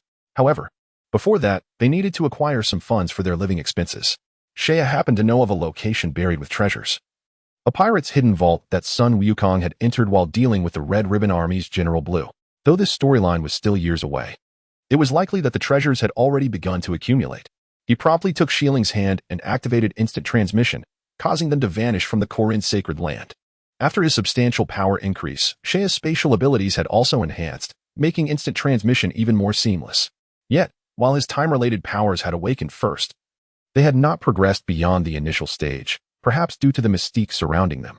In the northern hemisphere of Earth, amidst a vast blue ocean, Shea and Shieling appeared suspended in midair. Is this where the treasure is? Shieling asked skeptically, gazing at the tumultuous waves of the grand ocean before her. Of course. I saw it clearly from the temple. It should be around here, Shea replied casually, beginning his search based on his memories. After flying around the entire sea area for a while, he roughly pinpointed the location. He then dove down, piercing through the water with a splash, quickly locating the entrance to the treasure trove based on his recollections. Once inside the pirate's vault, they found the various traps set by the pirates to be rather rudimentary. After easily avoiding these traps, they soon reached the chamber where the gold and silver treasures were stored. Indeed, several chests gleamed with golden light, all plundered by the pirates from various raids. Seeing the mound of treasures before him, Shea grinned broadly, waving his hand to rip open a rift in the air, drawing all the gold and silver into it. Having completed his task, he clapped his hands and said, "Let us go. We'll exchange these treasures for currency in the city. I'll treat you to the finest delicacies, I tell you. No one in the universe understands food like Earthlings do. The food on Earth is simply divine. What are we waiting for? Let us hurry." The allure of culinary delights instantly stirred excitement in Xieling's heart, urging him to leave. From then on, a legend spread throughout Earth's culinary circle about a pair of young adults who had swept through numerous eateries, only leaving when the chefs were too exhausted to continue serving them. For years thereafter, many restaurants refused to offer buffet-style promotions due to their exploits. Yet, the two instigators of this tale were at that very moment indulging in a mountain of food, ravenously devouring it. The clatter of chopsticks and the clinking of plates echoing through the air, their table already piled high with 2 stacks of plates. "Boss, another serving of roasted pig, please. I'd like another portion of noodles with mixed sauce. I want a leg of roasted lamb too." Shea extended his tray and called out loudly. But upon hearing their shouts, the restaurant owner trembled and approached, sweating profusely, saying, "Dear guests, we truly have run out of ingredients. Perhaps you could try another restaurant? Is it really gone so soon?" Shaya's expression darkened as he noticed the owner's distress. He waved his hand dismissively and said, forget it, forget it. As a business, how can you not prepare your supplies? Yes, yes. The restaurant owner wiped his sweat and nodded obsequiously. Thinking to himself, what you two have consumed is enough for us to operate for 7 days. After settling the bill, Shaya and Shieling exited the establishment. The owner, watching their retreating figures, could no longer contain himself and collapsed onto the ground. A nearby waiter hurried over to assist him, but the owner shrugged off the waiter's hand, irately declaring, what are you still doing? Hurry up and clean up. Close the shop. I want it shut for a week. No, a month. I plead for these two little deities to leave quickly. Shaya and his companions had been in this city for over 10 days, exhausting every restaurant. Each time they arrived, the restaurant staff wore expressions of despair. It wasn't that they were unwilling to earn money. Rather, catering to such customers was utterly exhausting. Moreover, their presence prevented the reception of other patrons, jeopardizing the business's sustainability. Shieling, didn't I tell you? The food on Earth is the most delectable. Indeed. The girl nodded vigorously, relishing the feasting that had been the most satisfying experience of her life. Shaya, can't you store food in the dimensional space? Why not try preserving some food? Her suggestion sparked a realization in Shaya. His spatial abilities could indeed be utilized for food storage. Then let's quickly procure supplies. Once we leave Earth, we won't have access to such delicious food. Thus, they spent the following period busily sourcing food. It proved that Shaya's spatial powers could indeed preserve food, with time nearly ceasing within, allowing even prolonged storage without spoilage. This heightened their craving for food, and their finances dwindled rapidly. Ultimately, after 2 months, all the treasure acquired from pirates was expended on food, filling Shaya's private space with enough provisions for them to indulge for 3 to 4 years. Given the Saiyans' substantial appetites, the sheer volume of food was unimaginable. Chapter 24. Tata. One day, on a beautifully serene island, towering green mountains rose majestically at the island's center, surrounded by clusters of smaller hills. This island was a modern metropolis, with the ocean breeze carrying the unique moisture of the sea to nourish the city. The pristine waters melded with the sky, creating a shimmering vista, where one could behold the azure sea and sky, accompanied by the soothing sounds of waves crashing. On a stone path adorned with blooming peach blossoms, the vibrant petals resembled the smiles of youthful maidens, infusing the air with a fragrant tranquility. Strolling along this peaceful and picturesque pathway, Sheiling's face radiated joy as she exclaimed to her companion, look at how beautiful the scenery is here. Shall we settle down and stay for a while after finishing our tasks? Her affection for the place was largely ignited by both the exquisite earth cuisine and the enchanting surroundings. Then let us make it our home. Shaya shrugged, conceding to her delight. Ever since Shieling matured, she had become increasingly independent, even ceasing to call him brother since leaving the hyperbolic time chamber. Sighing, Shaya reflected on how children grow ever more self-reliant. Standing atop the mountain, he suddenly felt a sense of déjà vu regarding the island, as if he had encountered it before. However, since it was his first visit to Earth, any familiarity must have stemmed from the original story. Shaya sought out a bookstore and purchased a guide to the island city, discovering that this was indeed the island where Sun Wukong trained under Master Roshi. Shaya was astonished. While it was referred to as an island, it was actually a peninsula, partially connected to the mainland. The original story featured few notable islands, the first being Kame House, where Master Roshi resided. The second, the island where Sun Wukong and Krillin cultivated their skills while serving Master Roshi. The third and fourth being Papaya Island, the venue for the 22nd World Martial Arts Tournament, and Southeast Island, the site of the 23rd tournament, along with the Southern City Island that appeared later in the Android saga. If this was the island where Sun Wukong would eventually train, then Master Roshi's island must be nearby. What a coincidence! A smile unconsciously crept onto Shaya's lips, as he realized he had stumbled upon the vicinity of Master Roshi's dwelling. However, he had no intention of disturbing him. Firstly, Shaya's purpose for coming to Earth had largely been fulfilled. He had acquired plenty of Senza beans and training methods, rendering another visit to Master Roshi unnecessary. Secondly, even if he did meet Master Roshi, given the Master's frail state, he would not provide any significant benefit, so Shaya chose to disregard him. In order to fulfill Sheiling's wishes, Shaya marked out a plot of land on a hillside and constructed a simple wooden house. As the sun rose, casting gentle rays, the warm light illuminated the stones and grass, with mist swirling among the blades, refracting a kaleidoscope of colors in the sunlight. The blooming peach blossoms, akin to youthful smiles, imbued the entire island with enchanting brilliance. A lush, low hill, with a stone path meandering down its slopes, led to a stream trickling from the rocks, nourishing the water plants on either side before converging into a clear, babbling brook. After so many years away from Earth, I never imagined technology would advance so remarkably. In a shaded area halfway up the slope, beside a stone bench, a silver-haired elder clad in a white martial arts uniform gazed with a smile at the vibrant life below. The white uniform bore a red character for martial arts on the upper left side. Strangely, a golden halo floated above the elder's head, indicating that he was a spirit from the afterlife. This halo signified that he was a qualified soul, eligible for ascension to the heavenly realm. This elder's identity was quite remarkable. He was Tato, the legendary martial arts master who had defeated King Piccolo 300 years ago and saved the world. He was also the mentor of both Master Roshi and Master Shin. After sealing King Piccolo, Tato perished from exhaustion, and though his merit warranted ascension to heaven, he chose to remain in the afterlife. Today marked the day of Tato's return to the mortal realm, after which he would be reincarnated. Upon returning to the mortal realm, the esteemed Wu Tai-Do did not seek out his two disciples, the Turtle Hermit and the Crane Hermit. Instead, he wandered silently from city to city, eventually arriving at a coastal town. Observing the flourishing and peaceful scene of the world 300 years later filled Wu Tai-Do with joy, especially upon learning that both of his disciples had established their own schools and become great masters of martial arts. At that moment, two figures on a mountain path caught his attention, a boy and a girl, both quite young. From them, Wu Tai-Do sensed an invigorating aura that stirred his blood. "Dear young friends," he mused, "what lineage do you hail from, possessing such remarkable prowess at such a tender age?" Following the sound, the girl, Shea, turned in surprise to see an elderly man with silver hair and a white beard smiling at them. Who is this venerable figure, exuding a presence far surpassing even that of the gods? Sensing the profound power emanating from him, Shea was momentarily taken aback, realizing that this aura was nearly equivalent to a combat power of 6,000, astonishing for Earth. Noticing the large character martial on the elder's attire and the ethereal golden halo above his head, Shea's expression shifted, as if she had deduced the elder's identity. Could it be Wu Tai-Do, the master of the Turtle Hermit? Indeed, only Wu Tai-Do could possess such strength, suggesting he had not forsaken his training even in the afterlife. Shea felt a sense of certainty.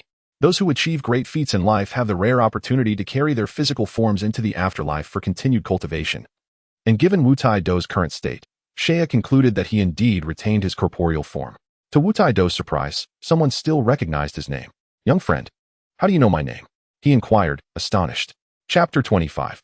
The returned Shea simply laughed and pointed towards the heavens, leaving it to Wu Tai-Do to ponder whether she referred to the celestial realm or outer space. Wu Tai-Do, understanding her implication, nodded, mistakenly believing that the two youngsters had descended from the divine realm. If they were indeed from the celestial palace, it would not be strange for them to know of his name, presumably having heard it from the gods. Observing the youthfulness of Shea and her companion, Wu Tai-Do could not help but marvel. "I did not expect such exceptional talents to be cultivating in the divine palace in this era. It appears that martial arts on Earth have not waned." Wu Tai-Do understood that the legendary deities residing above the Kalen Tower were enigmatic beings. 3 centuries ago, when he climbed the tower to develop the demon-sealing wave under the guidance of the Cat Hermit to defeat the demon King Piccolo, he had heard the Cat Hermit speak of even higher deities dwelling in the celestial palace. Back then, Wu Tai-Do had firmly believed that the gods were immensely powerful, completely unaware that he had surpassed them by a considerable margin. Seeing that Wu Tai-Do had misjudged their origins, Shea smiled and chose not to clarify. After exchanging a few words with Wu Tai-Do, they bid each other farewell. Both were profound martial artists, having gauged each other's depths through their energies. Due to Shea's overwhelming strength, he felt only mild surprise at Wu Tai-Do's prowess, lacking any desire for combat. Conversely, Wu Tai-Do had experienced countless battles, no longer seeking to engage, especially knowing that today marked his final day of existence. As Wu Tai-Do departed, Shilling retrieved some snacks from her backpack, munching away as she remarked, "That old man is quite peculiar. Not only does he possess a power far greater than that of Earthlings, but he also has that strange halo above his head." Shea shot her a glance, explaining, "That's because he is not truly alive. He is a figure from 300 years ago, who has just returned to the mortal realm and happened to cross our paths." "Wait, are you saying that old man came from the afterlife?" Shilling gasped, momentarily forgetting her snacks in astonishment. "Is there any doubt? That elder is Wu Tai-Do, the great martial artist who saved Earth 3 centuries ago. Think about it. How could someone who trained for so many years in the afterlife possibly be weak?" Shea smiled at Shilling, then elaborated on the concept of souls entering the afterlife for judgment by the king of hell after death. He carefully explained the distinctions between the righteous ascending to heaven and the wicked descending to hell. After death, it's not the end. Souls must undergo judgment. So, what will happen to us Saiyans after we die? Chances are, we will end up in hell. Shea shrugged. Saiyans serve Frieza, committing countless atrocities. According to the rules of the afterlife, such individuals are destined for damnation. Xieling's eyes widened in shock as she contemplated the actions of the Saiyans. If souls were indeed judged, it seemed that all would inevitably descend into hell. Thus, to avoid such a fate, one must either maintain a balance of good and evil for reincarnation or ensure they never die, thereby escaping judgment altogether, Shea quipped humorously. Then I must refrain from too many wicked deeds. Xialing pondered, resolving to limit her unjust killings in consideration of the future. However, the notion of never dying, as Shea suggested, she dismissed as a jest. What puzzled her was how Shea seemed to possess an abundance of knowledge, despite being just a child like herself. Unwilling to divulge too much about his origins, Shea redirected the conversation. By the way, we've been on Earth for over half a year now. We've accomplished what we set out to do, and it's time to return to Planet Vegeta. Are we going back? Xialing exclaimed, her excitement evident. After such a long time away from Planet Vegeta, she could hardly wait to return. Indeed, once the topic was broached, Xieling's attention was swiftly captured. Shea inwardly sighed with relief, realizing he could no longer appear as if he knew everything, as that would certainly raise suspicions. Yes, after all this time. It's indeed time to return. However, remember to conceal your combat power upon our arrival on Planet Vegeta to avoid drawing attention, Shea advised. Xialing nodded. Having matured considerably since her earlier days, after spending time alongside Shea, she had learned the wisdom that tall trees catch the wind. Yet, leaving Earth was bittersweet for her. She would miss the various delicacies, though the rest mattered little. Leaning closer to Shea, she placed a hand on his shoulder, while Shea, in turn, rested his hand on her slender waist. The sensation of her form against his palm was intoxicating, as a delicate fragrance wafted through the air. Taking a deep breath, he activated his spatial abilities, and a shimmering light enveloped them.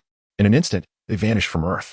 Unlike their chaotic arrival 6 months prior, Shea now executed the technique with grace and ease, having grown adept at instantaneous movement.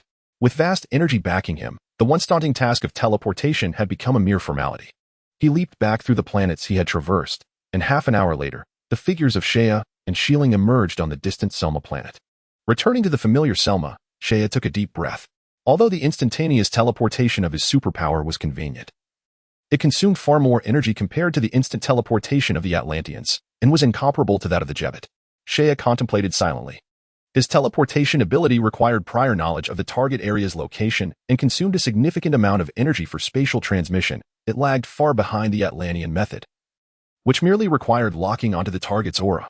However, he believed that once his strength reached a certain level, he would surpass that of the Atlanteans.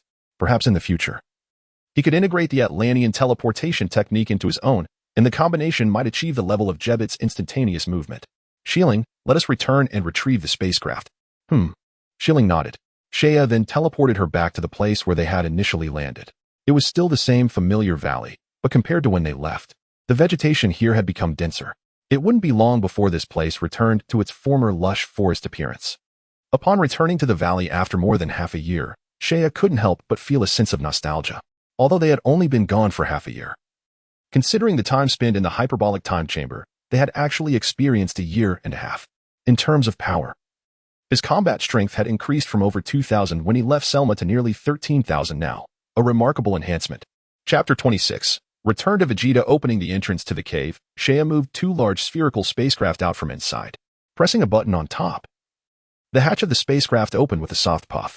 The quality of the Saiyan spacecraft was indeed exceptional. Even after so many years, the interior still appeared as new. After adjusting the spacecraft's navigational path to return to Vegeta, the alarm on the ship began to sound, and then the machine commenced its self-check. Xialing, adjust your power level to 850. Change it to over 900 when we arrive at Vegeta, Shea instructed. All right, Xialing replied seriously, nodding. Controlling her power level was exceedingly simple for her now, and she quickly adjusted it to around 850.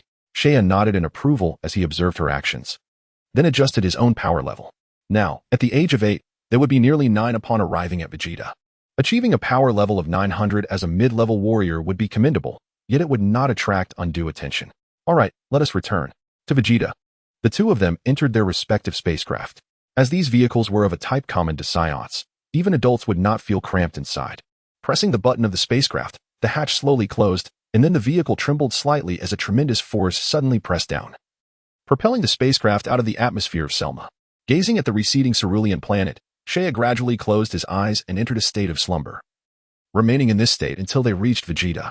7 months later, Surrounded by expansive darkness, the stars emitted a captivating pale white glow, their crystalline brilliance resembling tiny diamonds scattered across a black canvas, showcasing an immaculate tranquility. Within a vast stellar system, a gigantic planet of deep crimson hue orbited slowly. This dark red planet was Vegeta, originally known as Zephyr, seized from the Zephyrans by the Saiyans. Now renamed Vegeta. It had become a renowned stronghold for the Saiyans in the cosmos. The spaceport of Vegeta remained bustling, with spherical spacecraft continuously taking off and landing. Suddenly, two spacecraft swiftly penetrated the dark red atmosphere and landed at the spaceport. Under the guidance of the ground crew, the vehicles accurately touched down at their designated points. And as the hatches opened, two figures emerged.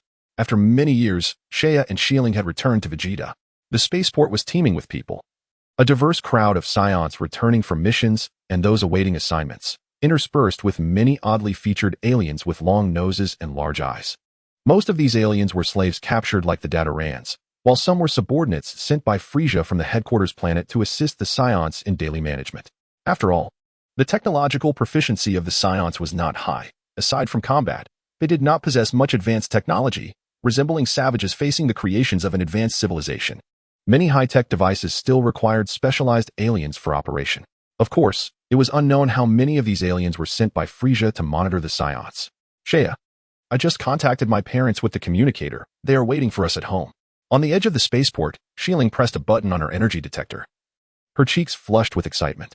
This device not only detected the energy intensity of living beings, but also functioned as a communicator. All right, let us head back immediately. Saiyan glanced at her, chuckling, understanding that Xiling was thrilled to see her parents. In truth, he felt equally exhilarated. Upon reflection, it had been over 5 years since they left Vegeta, although a year and a half of that time was spent in interstellar travel. They had indeed been away for more than 5 years without seeing Aunt Rebecca and Uncle Edry. The two of them crossed the platform and made their way outside the spaceport.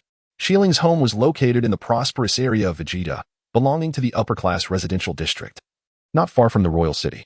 However, the journey from the spaceport to Xieling's home would take some time, due to the need to conceal their power levels. Saiyan and Xiling could not fly at full strength or use instantaneous teleportation to expedite their journey, traveling at a normal speed. They crossed over half the city and landed in a bustling residential complex, navigating through the verdant pathways of the residential area, surrounded by climbing vines and swaying trees. They inhaled the faint fragrance in the air. Familiar scenes from their childhood flashed in their minds, and soon they arrived at a large 2-story house, which was Xieling's home. Compared to the other houses nearby, Xieling's residence was significantly larger. Knock, knock, knock. After a few knocks on the door, a cheerful sound emanated from the electronic panel, and the door swung open. A figure dashed out quickly, and before Saiyan could react, he was enveloped in a tight embrace. Ah, Xiling, Saiyan, you finally returned. Let Mom take a look. Oh, you've both grown so much. Mom has missed you dearly. Rebecca, though seemingly at a loss for words, expressed her emotions clearly with her arms. As a warrior race, the strength of female Saiyans was no less than that of their male counterparts, and when provoked, they could be fiercely formidable. Especially someone like Rebecca, a high-level warrior and a former member of Edry's team, despite not having undertaken missions in recent years. Her formidable power was not to be underestimated. Embraced by Rebecca felt akin to being ensnared by countless resilient ropes, rendering Saiyan and Xiling rigid and immobile.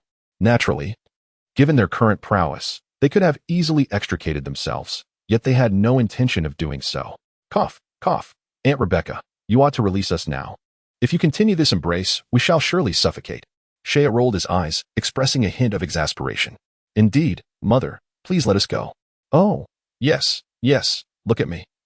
Come on, let us discuss further inside. Rebecca realized her oversight and, feeling a bit sheepish, promptly released them, ushering them into the house. Once inside, Rebecca commenced with her inquiries, showing concern for the children's lives over the past few years, while Xiling selectively recounted highlights. Each pivotal moment was animatedly illustrated by Xiling. And although Saiyan found some of her gestures somewhat clumsy and amusing, Rebecca occasionally gasped in surprise. Even though her daughter's descriptions were lacking in vividness, she listened intently. Chapter 27. Vegeta has been born. Saiyan, seated nearby, listened attentively, his expression calm, a subtle smile gracing his lips. The details Xiling shared were selectively edited, omitting any mention of their training on Earth. This had been a prearranged decision, as they had been away from Planet Vegeta for so long that many circumstances remained unclear. They would reveal the current state of Planet Vegeta once they had gathered sufficient information. Mother, you wouldn't believe it. But on planet Selma, there exists a moon. One night, a magnificent full moon traversed the clouds, and upon stepping outside, I beheld it, and then transformed into a giant ape. Oh my, did you lose control? Hee. I did lose control. Xieying spread her hands innocently. Fortunately, Shea reacted swiftly, severing his own tail first and then mine, but alas, he still sustained severe injuries. According to Shea, my battle power surged tenfold at that moment. Xieying chuckled, recounting the events of that time. Had it not been for Shea's decisive action, the consequences could have been dire, Rebecca remarked, cradling Xieying in her arms, her palm affectionately kneading her little face, prompting Xieying to squirm playfully. Little Shea, Xieying, you must have fought valiantly after your transformation. Rebecca released Xieying and inquired with concern. Shea nodded, recalling the harrowing experience with a shiver of trepidation. Indeed, that battle was the most arduous I've faced upon arriving at Planet Selma. Had I not seized a fleeting opportunity at the critical moment, the outcomes would have been unfathomable. Even so, I was incapacitated for several months. Rebecca nodded in understanding, acknowledging that the Saiyan transformation into a giant ape was a double-edged sword. While advantageous against foes, it posed risks of friendly fire. Thus, during assaults on advanced planets, high-ranking warriors typically led the charge, capable of transforming into giant apes to engage the enemy, while lower-tier warriors had to withdraw to avoid becoming collateral damage. By the way, where's Uncle Adri? Wasn't he supposed to be home? Shea queried, noticing Adri's absence after such a lengthy return. Oh, there are a few matters at the training camp. He should return shortly, Rebecca replied. Shea nodded in comprehension. Since the disbandment of Adri's squad, he had taken on the role of an instructor at the training camp, primarily responsible for training young, high-ranking warriors, frequently taking them on simple missions.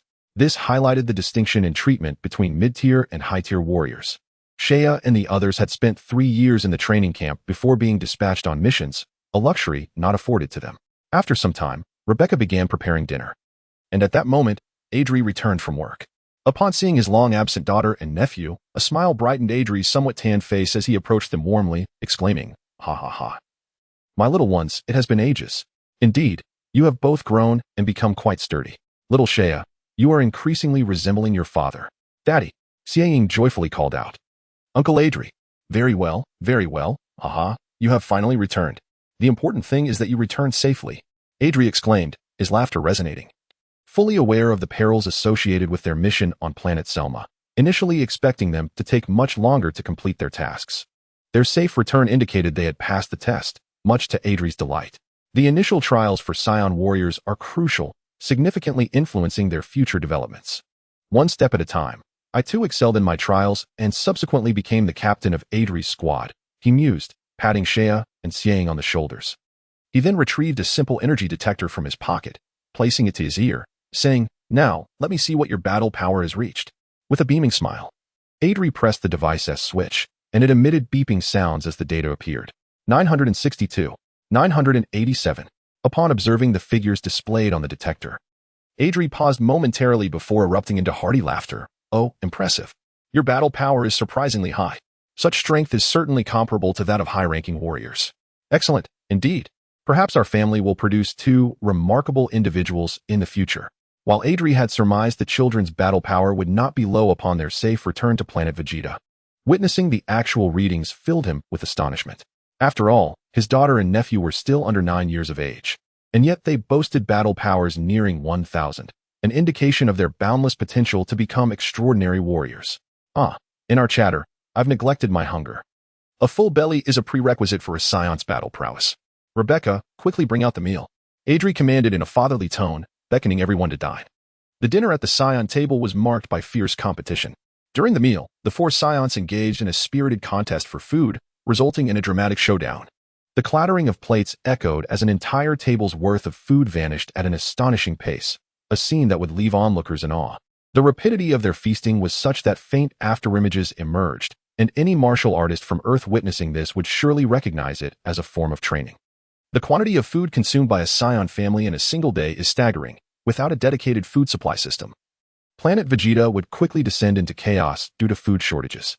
Thus, the planet employs specialized extraterrestrial beings to manage food supplies.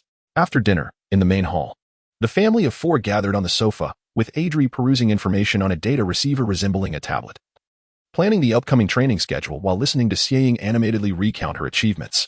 Meanwhile, Rebecca sat quietly beside them, occasionally enlightening Shea about the current state of Planet Vegeta.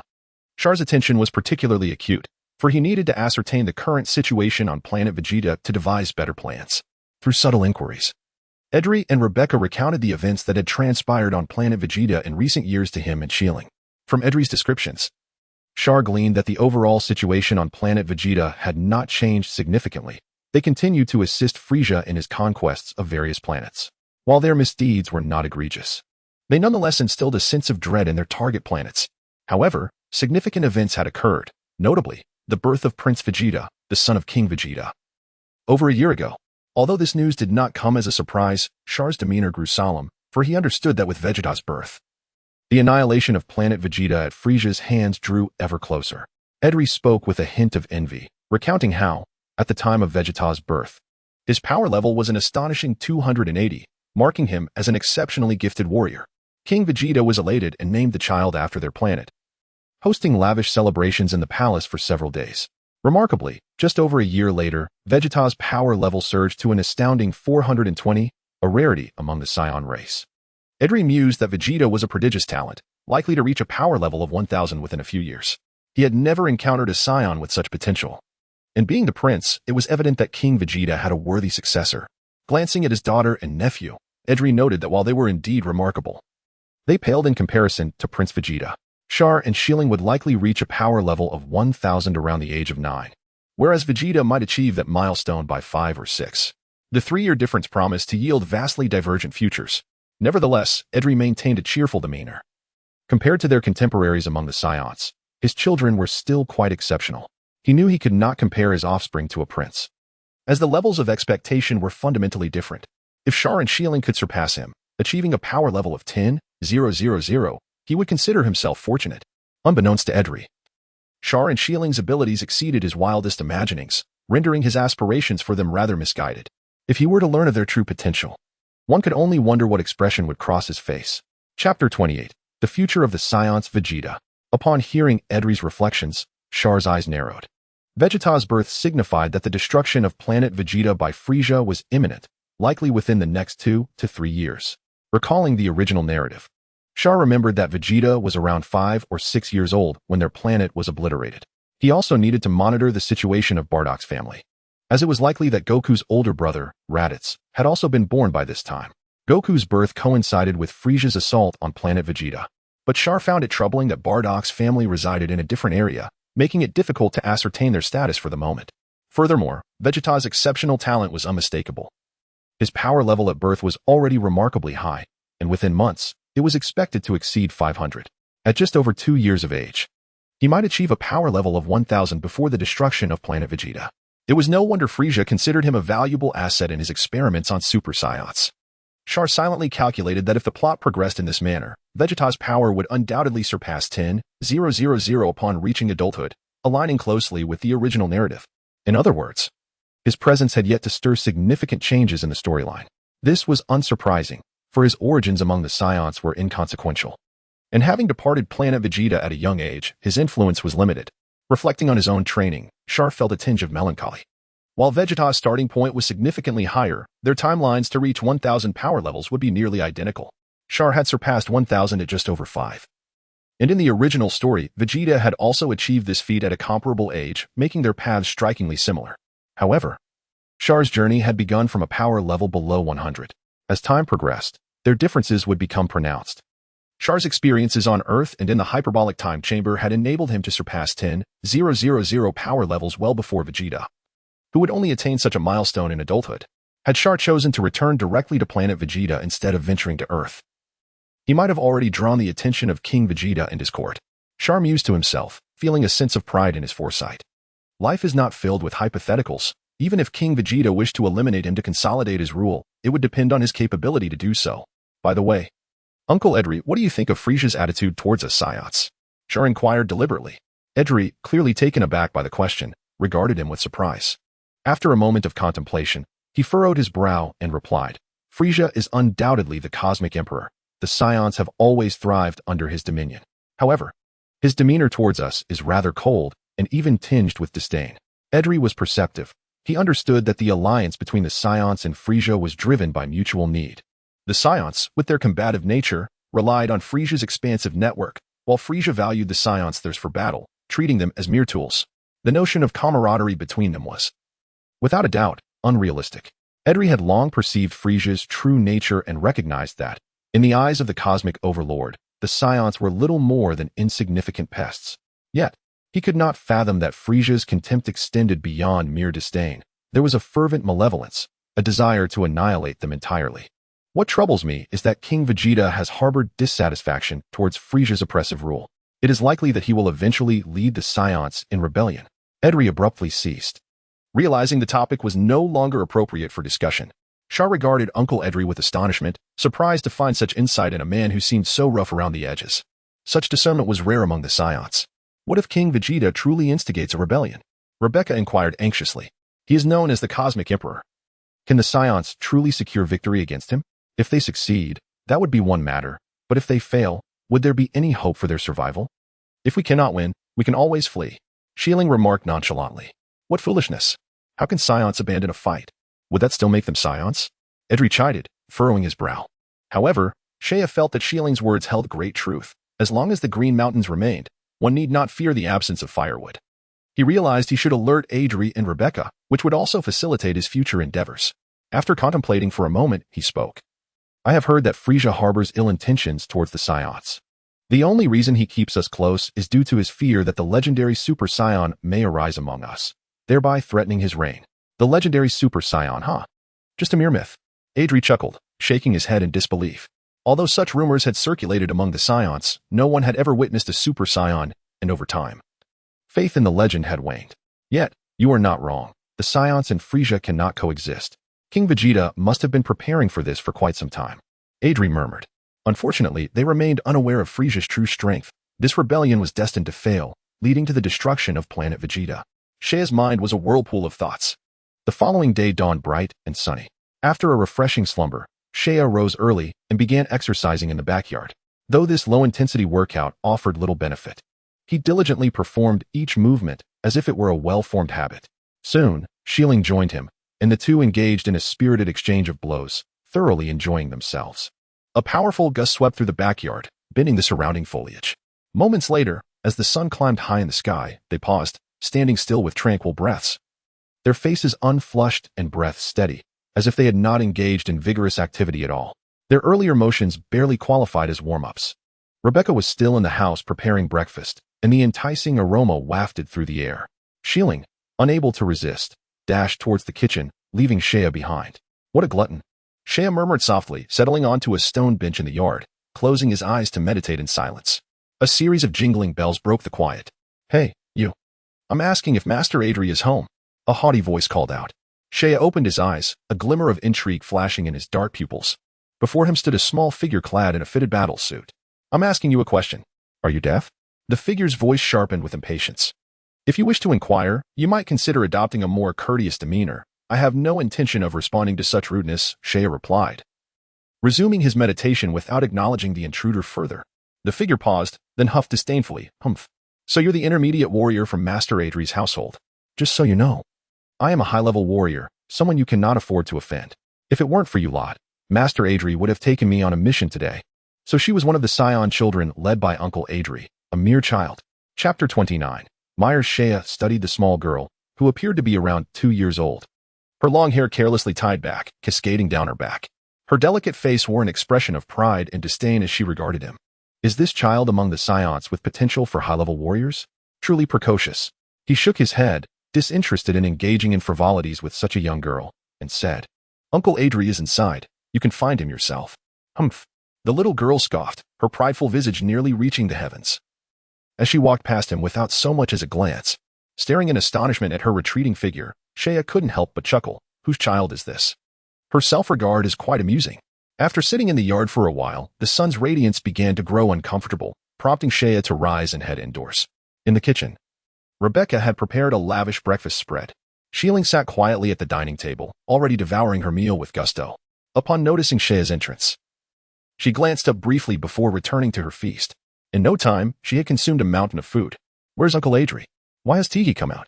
Shea casually inquired as he took a seat and picked up a piece of roasted meat. Rebecca approached with a plate of food, explaining.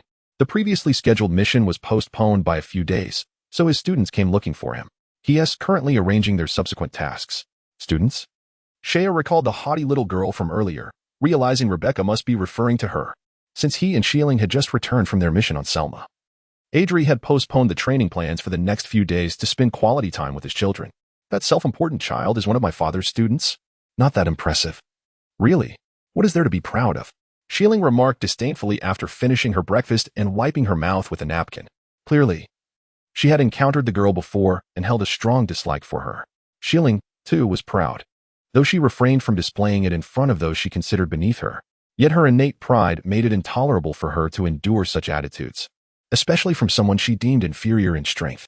To be frank, given Shieling's current prowess, it was only natural for her to look down upon others. No one would dare cast such a gaze upon her. The little girl's demeanor had evidently irked her. Myers is quite the prodigy, having been born with a power level far exceeding her peers. Her potential is only slightly lower than that of Prince Vegeta. She is undoubtedly a top-tier genius, and remarkably, she is also very diligent in her training. Adri is exceedingly pleased with this student, though her pride can be a bit much. She is truly a good person. Rebecca said with a warm smile. The strong enjoy privileges. The disparity between the strong and the weak is a given, and Rebecca firmly believed this, which made Myers' attitude seem entirely reasonable to her. Myers? Shea murmured, the name sounding rather pleasant. Gradually, as he absorbed Rebecca's description, he gleaned a better understanding of the girl named Myers, another prodigious talent. If she did not falter along her path, her future accomplishments could be considerable. Though her timing of birth was unfortunate, arriving as it did during the impending destruction of Planet Vegeta, a talent, after all, would only be remembered and celebrated if they ultimately became a formidable force. Having thought this over, he resumed his breakfast, casting aside the name that might fade into oblivion with the passing of time. Before long, Myers emerged from Adri's room, casting a fierce glance at Shea with her dark eyes before leaving with an expression of dissatisfaction. What was that about? I don't believe I provoked her, Shea thought, rolling his eyes in bemusement. What is her problem? Such a lack of manners. Shilling exhaled, her tone tinged with irritation. Ha, don't hold it against her. She is merely upset with me for postponing her training schedule. Just throwing a tantrum, Adri remarked cheerfully as he entered the dining area, clearly in high spirits. There are two exceptionally bright children and a remarkably gifted student, and with Adri's own considerable abilities, there is little reason for him to feel disheartened. Nevertheless, that does not justify directing anger towards me, Shilling said, slapping the table in frustration, which elicited hearty laughter from the entire family. Such warmth is a rarity among the Saiyans. After breakfast, Shieling assisted Rebecca in the kitchen, tidying up the dishes, but to Shea, it seemed more like a hindrance. In the living room, Adri lounged on the sofa with one leg crossed, cradling a pot of hot beverage, and remarked with a smile, Shea, it has been many years since you lived on Planet Vegeta. Coincidentally, my training schedule has been postponed for a couple of days. Why not allow me to take you both to explore the nearby city? Once new assignments come in, you shall find yourselves short on time. Nodding in agreement, Shea inquired. Uncle Adri, do you know what our next assignment will be? After a moment of contemplation, Adri replied, according to custom, following the conclusion of your first mission, you will embark on a series of scattered extermination tasks. Depending on the situation, a few more Saiyans will be assigned to you, allowing you to form a new task force. Given your performance, you might even be appointed as the team leader. By the way, have you submitted your previous mission reports? If not, you should do so at the management office. Not yet. Shea shook his head, explaining that they had returned home directly upon arriving at Planet Vegeta, without stopping by the task management office. The Saiyan task mechanism had operated for many years and possessed a well-structured management system. Even the spacecraft left at the spaceport were tended to by dedicated extraterrestrial personnel, leaving them with no concerns. Adri nodded, stating, the first mission for Saiyans is the most challenging. Many lower and mid-level warriors have never returned after their initial mission. Hence it is often referred to as the survival task, a trial by blood. Only those who pass the first survival mission may be deemed warriors. Even Saiyans with elite warrior potential require the crucible of bloodshed, albeit under the guidance of retired instructors like us. His voice carried a cold detachment as he spoke. Shea listened intently, gaining a more vivid understanding of the brutal nature among Saiyans through Adri's account. The doctrine of survival of the fittest was deeply ingrained in their marrow. Until Adri's squad met their demise, both he and Rebecca adhered to this principle, but after their squad's downfall, especially with Shieling and Shea joining the family, their coldness began to thaw. Chapter 30. The Tajian planet Vegeta, located in the southern region of the North Galaxy, was originally known as Planet Plant, later renamed Planet Zuffer. and upon being conquered by the Saiyans, it was renamed Planet Vegeta. It is a massive, dark red rocky planet divided into several sectors, with the most prosperous area being the sector housing the royal city. The Saiyans are a minority race, with the combined population of native and off-world Saiyans totaling less than 1 million. The city district where Seiya and others reside is renowned for its vibrancy, housing a significant number of Saiyans. In the following days, under Edri's guidance, Seiya and Xiling explored various locations in the city, reminiscent of carefree days from Seiya's childhood, an experience he had not savored in years. The azure sea met the sky, resonating with the sound of crashing waves. The brilliant sunlight pierced through the dark red atmosphere, enveloping Seiya in a heat reminiscent of a blazing sun. He walked upon the colorful shell sand, which crunched beneath his feet, offering a delicate yet slightly abrasive sensation that brought a fleeting comfort to his fatigued spirit. This secluded beach, located in the southern part of the city, remained largely untouched due to its remote location, preserving the natural beauty of the surroundings. On this day, Seiya decided to visit the nearby task management office to submit his mission report from Planet Selma. The building was a 3-story, hemispherical structure supported by 12 sturdy white stone columns, resembling stalwart giants. Between every 2 columns stood a large, colored glass door, arranged in a circle, through which one could glimpse the bustling activity within. As the Saiyan population was sparse and there were several management offices, Seiya encountered only a brief queue upon his arrival. And soon it was their turn. Knock, knock, knock. The sound of wood being struck echoed. No need to knock, I can hear you. A disinterested extraterrestrial worker leaned out, their green eyes sparkling with a piercing light. This Tajian had a long, pterodactyl-like beak, devoid of any white in its green eyes. Its upper body boasted 6 long, slender arms, exhibiting remarkable flexibility as if devoid of bones. Without turning its head, it deftly operated the high-tech equipment behind it, movements flowing seamlessly yet appearing chaotic.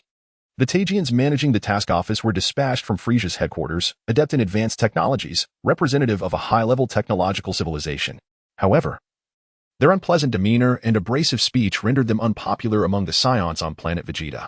Hey, I wish to submit a task. Name and task number? The Tajian inquired in a grating, formulaic tone, reminiscent of a rooster's crowing, which was quite unpleasant. The Tajian's attitude was far from cordial, its tone rigid, as if looking down upon them. Seiya furrowed his brow but responded truthfully, Executors, Seiya and Xiling, task number 85661, extermination assignment on Planet Selma. Upon hearing Seiya's response, the 6 arms began to rapidly type on the device, swiftly retrieving their mission details from the database. Upon viewing the task details displayed on the screen, the Tajian emitted a harsh, mocking laugh. Hehehe, an ultra-restricted extermination mission.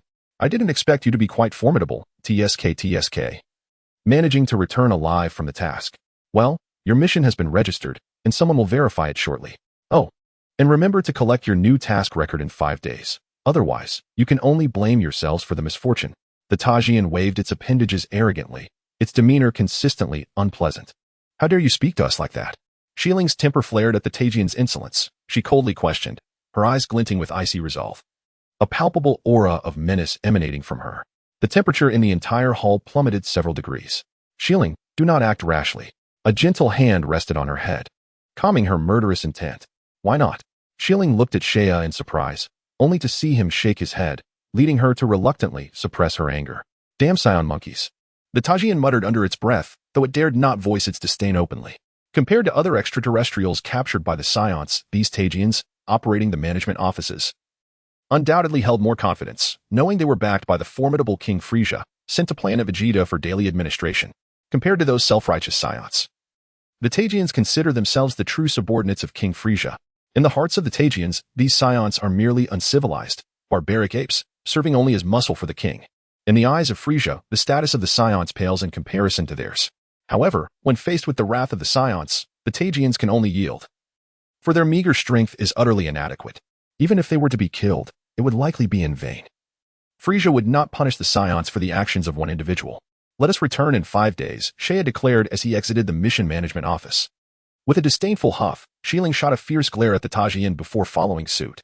Once the oppressive aura dissipated, the Tajian sighed in relief, only to find his back dampened with sweat. Cursing under his breath, he muttered, Damn Saiyan monkeys, Frieza will eventually make you pay. He resolved to remember this incident, vowing that he would reclaim his losses in due time.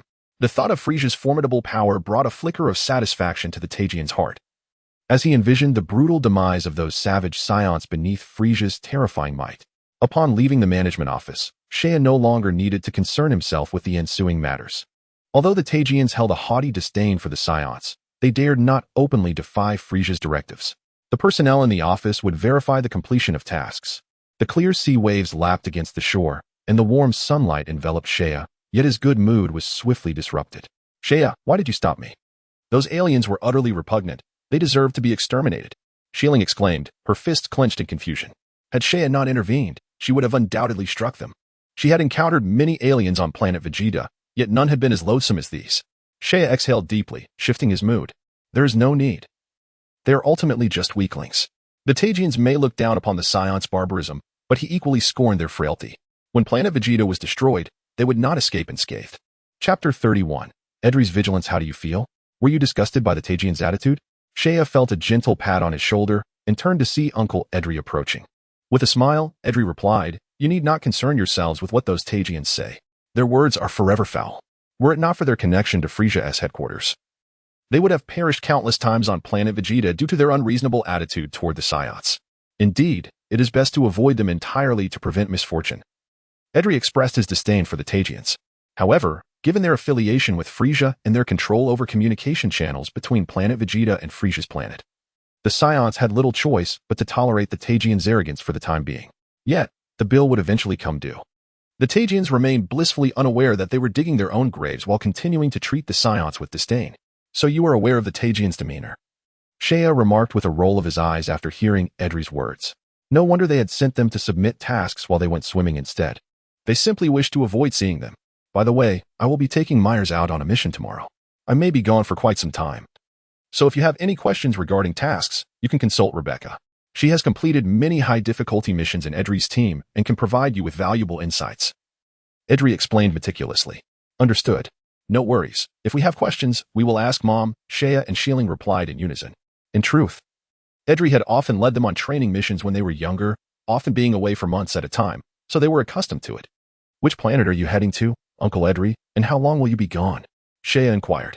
After a brief consideration, Edri estimated. The mission location is relatively close to Planet Vegeta, on the nearby Red Rock planet. The round trip should take about a month. A month sounds swift. Saiyan mused to himself. The Red Rock planet was situated near Planet Vegeta, requiring only a few days of travel to reach. It was one of the closest habitable planets under Saiyan control and served as one of the few training bases for young Saiyans. Of course, these training bases were designated for advanced warriors. Ordinary lower-level and mid-level warriors did not receive such privileges. Uncle Edri, I have something for you. After a moment of contemplation, Saiyan produced a small brown pouch from his pocket and, under Edri's puzzled gaze, placed several dried, flat beans into it. Xiling watched quietly. Immediately understanding Saiyan's intentions as a charming smile blossomed on her delicate face. What are these? Edri inquired, examining the small pouch with confusion. At that moment, Xiling urged Edri to accept the beans quickly, exclaiming, Dad, you must keep these safe. They can save your life in critical moments. Edri was even more perplexed now, gazing at the seemingly lifeless beans. Could these inconspicuous items truly be so precious that they warranted such urgency from his daughter? Xiling explained, these are called senza beans. No matter how severe the injury, as long as one still draws breath, consuming one will restore them to peak condition. They are invaluable. She elaborated on the beans' remarkable properties. Such a miraculous item exists in this world. Edri exclaimed in astonishment, contemplating the beans in his hand. He did not doubt Xiling's words. Rather, he recognized the significance of these unassuming beans. As a seasoned Saiyan warrior who had faced death countless times, he understood the immense value of a substance capable of rapidly healing injuries. It was akin to receiving a second chance at life and could potentially sway the outcome of a battle. Without hesitation, he carefully accepted the small pouch of senza beans and stored it away. With a serious demeanor, Edri added, we must keep the existence of these senza beans to ourselves. Revealing it could invite endless trouble. Wealth can corrupt, especially for something that can save lives in dire situations. The fewer who know this secret, the better. As it is not something to be disclosed lightly, Saiyan understood this principle without needing Edri's admonition. He had intended to share the senza beans for the sake of those close to him and did not plan to expose them broadly. Though he possessed many beans, they would be consumed quickly, and he had to be judicious with their use. He would not hesitate to support his loved ones, but others would not receive the same privilege. The matter of the divine beans is known only to the three of us, and I have no intention of revealing it. However, I feel that the current situation of the Saiyans is exceedingly perilous. King Vegeta's actions will only exacerbate Frieza's impatience with us. I fear that the Saiyans may soon find themselves in grave danger. This is not the first time Saiyan has suggested that Frieza harbors malevolent intentions towards the Saiyans. After hearing his words, Edry became serious, choosing to believe in the possibility rather than dismiss it. He pondered for a moment and said, "If Frieza truly intends to target the Saiyans, our strength will certainly be insufficient to cope with him. It seems we must prepare a retreat.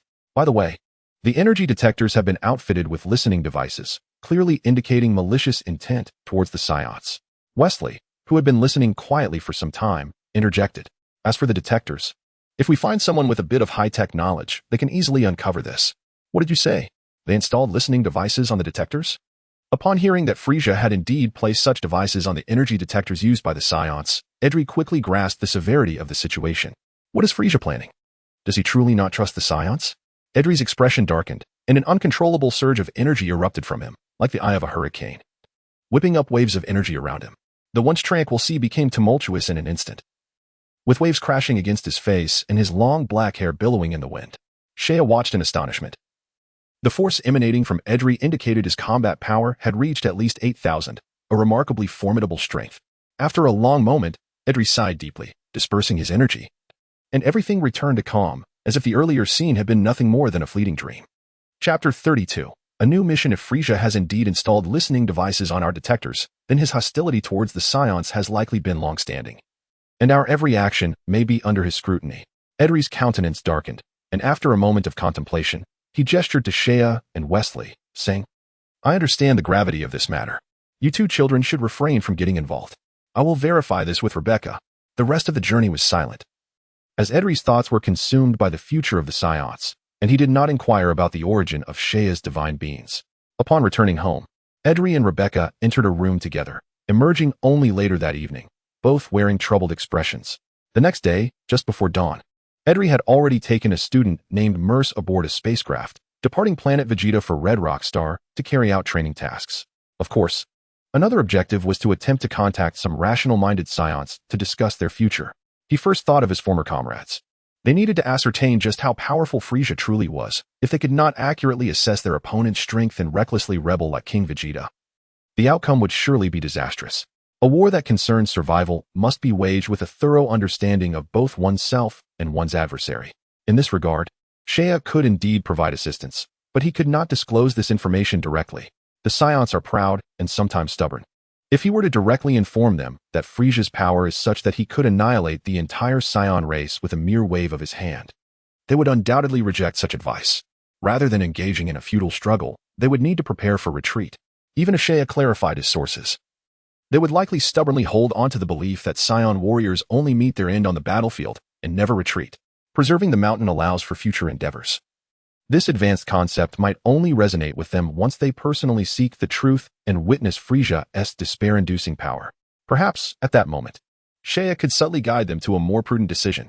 In the distance, the mountains undulate endlessly, a breathtaking expanse. The sun quietly peeks over the horizon, its rays filtering through the thick mist of the forest, casting vibrant colors upon the earth. After a light rain the previous night, droplets cling to the leaves, and as the wind blows, they cascade down, creating a fine mist. The emerald foliage unfurls charmingly amidst the misty ambience, shimmered with the essence of life. At Wesley's home, within a hemispherical training hall, the Saiyans typically practice. The dimensions exceed 10 meters in both length and width, with walls crafted from the most advanced alloy materials, covered with a special energy-absorbing coating to capture excess energy released during training. The hall gleams with a modern aesthetic, yet is not at all glaring. This training room is quite ordinary, devoid of supplementary air, temperature, or gravity regulation devices, such as the nature of cosmic life training facilities. They have yet to recognize the importance of those seemingly trivial factors on their training efficacy. At that moment, the biotechnical robots on either side of the curved training room activated fully, their crimson single eyes flickering with a chilling scarlet glow. Energy cannons in their chests were charged and radiating a faint blue light. In the center of the training arena, two small figures darted about, engaging in intense combat, while also evading sudden attacks from the biotechnical robots. Their speed was so great that afterimages flickered around them, and in the blink of an eye, they exchanged dozens of blows. The biotechnical robots moved according to a set pattern, unleashing azure energy beams from their chest-mounted tubes, weaving a vast net in midair, akin to a fisherman ensnaring his catch. In midair, with a slight pause, the two agile figures altered their trajectories with fluid grace, narrowly avoiding the energy beams at astonishing angles.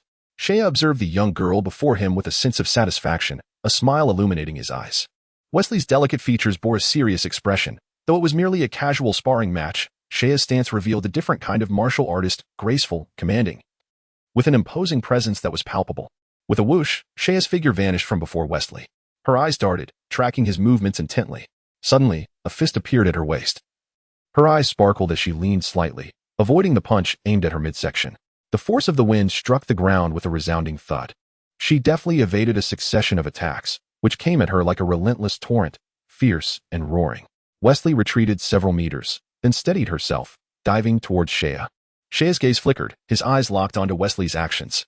With a thud, her punch flew towards him, but he countered with both elbows, observing Wesley's unpretentious and decisive attacks. Seiya nodded and swiftly launched his own offensive. A series of urgent bells echoed across the training ground, as dozens of biomechanical robots seemed to receive commands simultaneously. They converged toward the walls of the training area, where a silver arc suddenly revealed an opening, allowing several of the robots to merge into the gleaming wall. Rebecca observed quietly from the side, and, upon seeing Seiya and Shieling emerge from their training, handed them each a towel with a smile, saying, "Here, wipe your sweat." I never imagined you could handle 32 biomechanical robots while simultaneously launching attacks against each other. It's worth noting that each of those robots possesses over 800 energy points. Achieving this indicates that your combat power is nearing 1,000. Only 1,000 combat power, yet it is still a far cry from the mark, Seiya replied, wiping the sweat from his forehead. If it weren't for the suppression of my energy, such trivial movements wouldn't even cause a drop of sweat.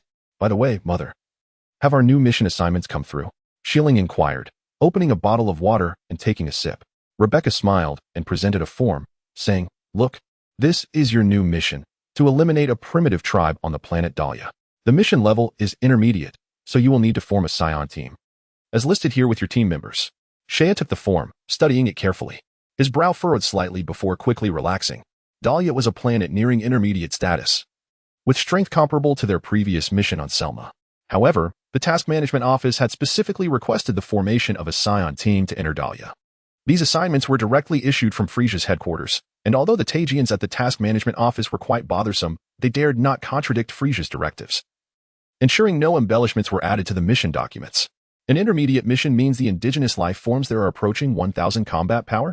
Shieling's voice held a lazy tone, as the prospect of such low-level combat no longer excited her. Rebecca frowned. Her daughter's attitude was concerning, as it could lead to dire consequences. She admonished Shieling, "Do not become complacent simply because you completed the Selma mission.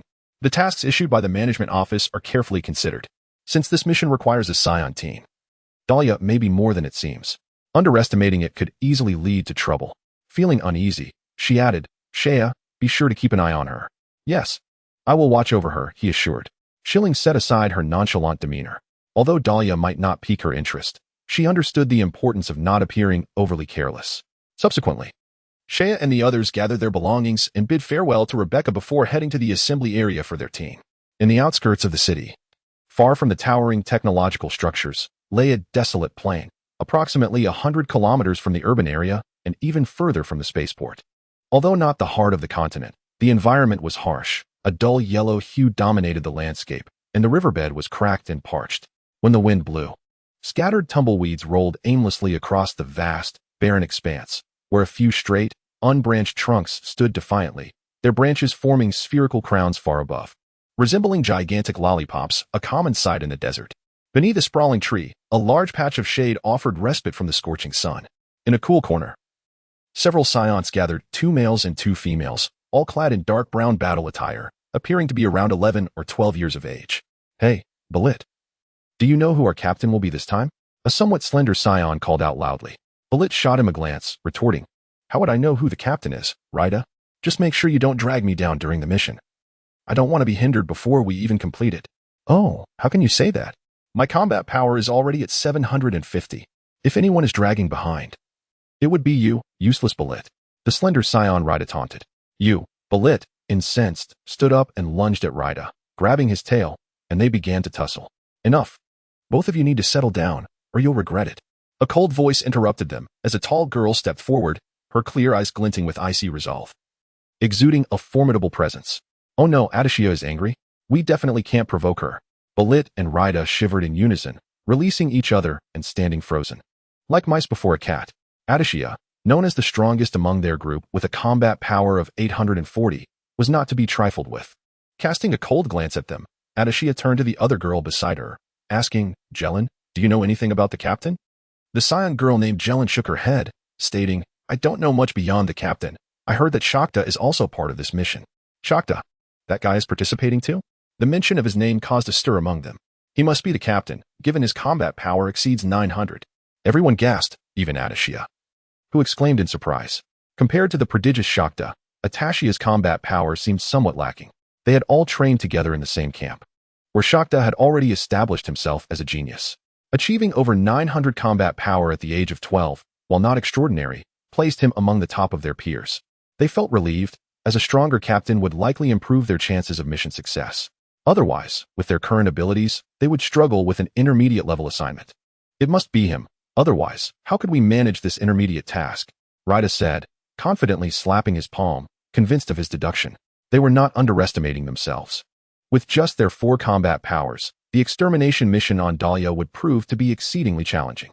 Just then, they spotted a figure soaring toward them from the distant horizon. Also clad in brown battle attire, a tall Saiyan with a resolute gaze and wild hair, unmistakably Shakta. Upon landing and seeing the 4 Saiyans before him, Shakta's calm expression shifted to one of discontent as he asked, why is it just you 4 for the team? Where's the captain? The question left everyone momentarily stunned. What was happening? Was Shakta not their captain? Rida, surprised, asked, Shakta, aren't you the captain? Of course not. I want to know who the captain is as well. Shakta replied, his tone icy, his eyes gleaming with curiosity. He too was eager to learn who would lead them. How could it be anyone else? If not you. Then who could possibly be the captain? Balit was utterly incredulous. Among individuals of the same age, renowned prodigies are often distinguished by their names, and aside from Shakta, there were few other candidates. Could it possibly be Ijira, Kale, or Pabenels? Adishia, however, shook her head dismissively and declared, it cannot be them. I know they are currently engaged in other missions. Then could it be someone from a higher rank? Jelen suggested. Instantly, everyone's eyes brightened, casting appreciative glances in Jelen's direction. Indeed, aside from members of their own training camp, it was plausible that a more seasoned individual could lead them. The extermination mission on Dahlia Star posed considerable challenges, potentially involving adversaries with combat prowess exceeding 1,000, thus appointing a more experienced Saiyan as captain would be entirely reasonable. They had not considered candidates younger than themselves. Fundamentally, they doubted that any intermediate warriors younger than them could possess such strength. Moreover, Shakta was already a standout among their cohort of intermediate warriors, and the disparity in their potential made it difficult to break through such an age barrier. Yet, the reality might very well be contrary to their expectations. Chapter 34.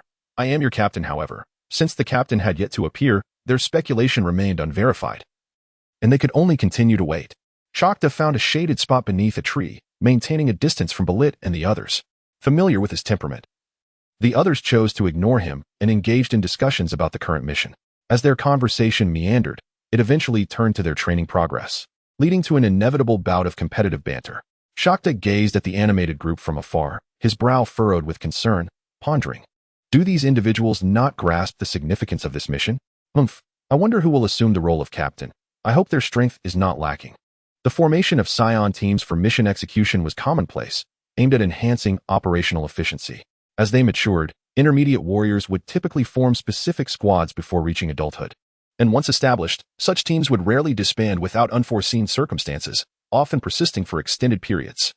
This implied that Shakta and the others would indeed be members of the same squad moving forward, and at this moment, Shakta certainly hoped for a team of considerable strength.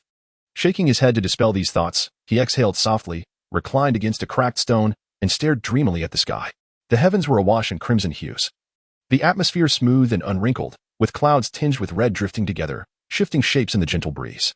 As the wind blew, the clouds began to roll, casting irregular shadows upon the ground. Suddenly, Shakta noticed 2 distant black dots on the horizon.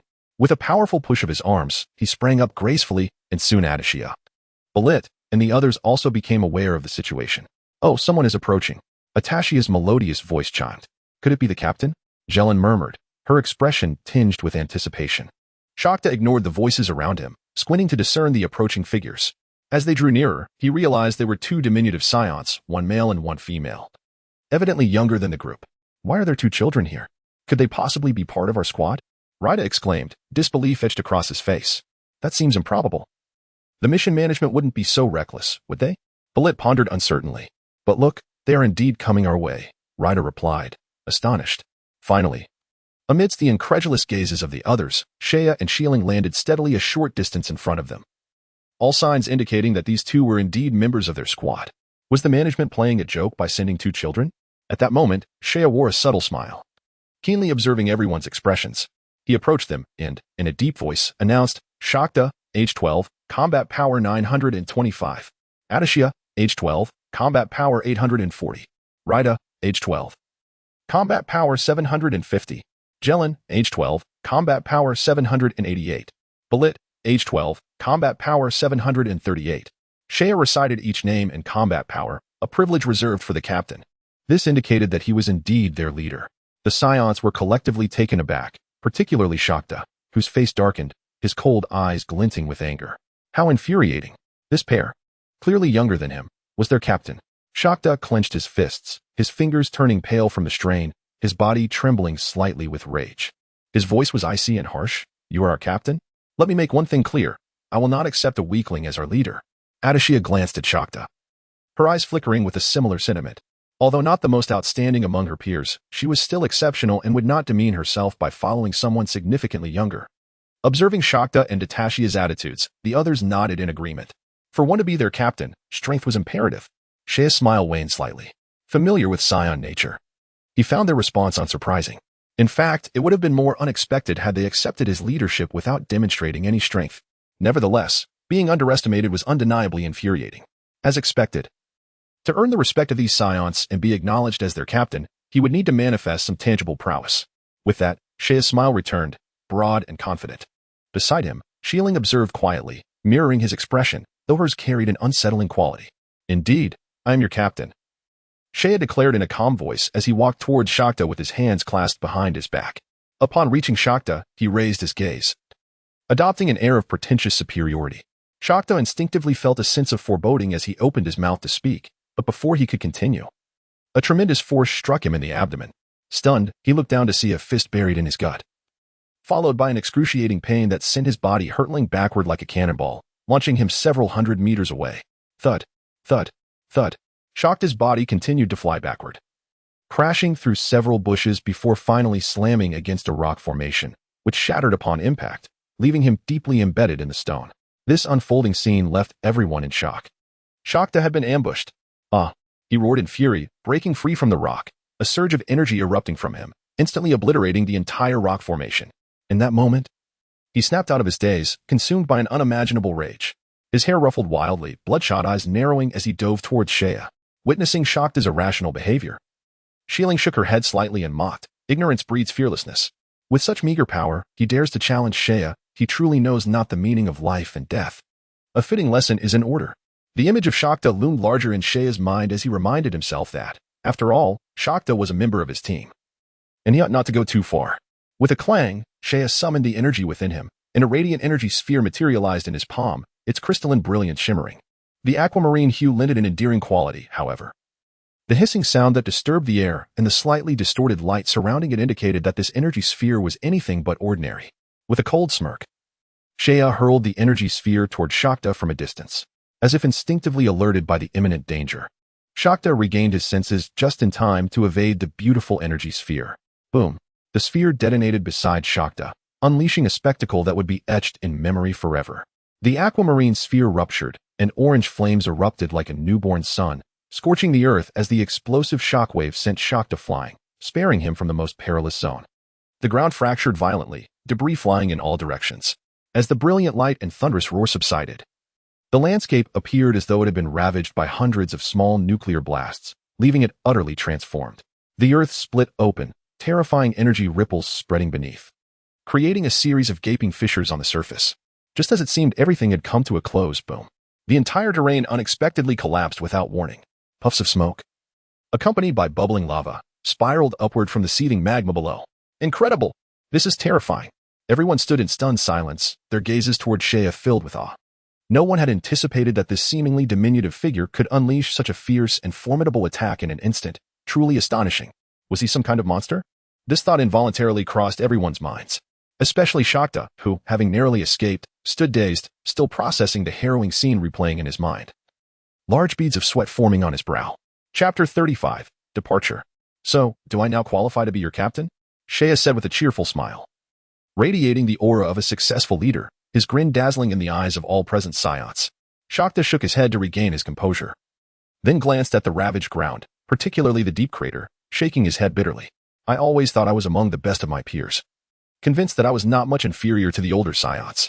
I realized now how naive I was. Reflecting on the swift events that had just transpired, Shakta conceded. If you aren't qualified to be captain, then who else could be? With a hearty laugh, Shea patted Shakta on the shoulder, exclaiming, "Ha ha ha. I am Shea. And from now on, our squad shall be named the Shea Squad. You are all members of this team. However, let me make one thing clear. Once you join, you must obey orders, or do not blame me for being unkind.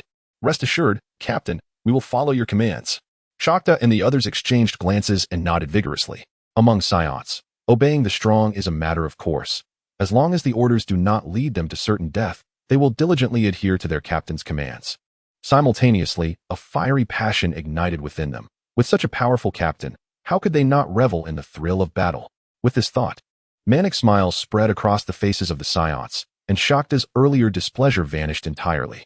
The Saiyans are renowned as a warrior race, not only for their deeply ingrained combative instincts, but also for their remarkable execution abilities.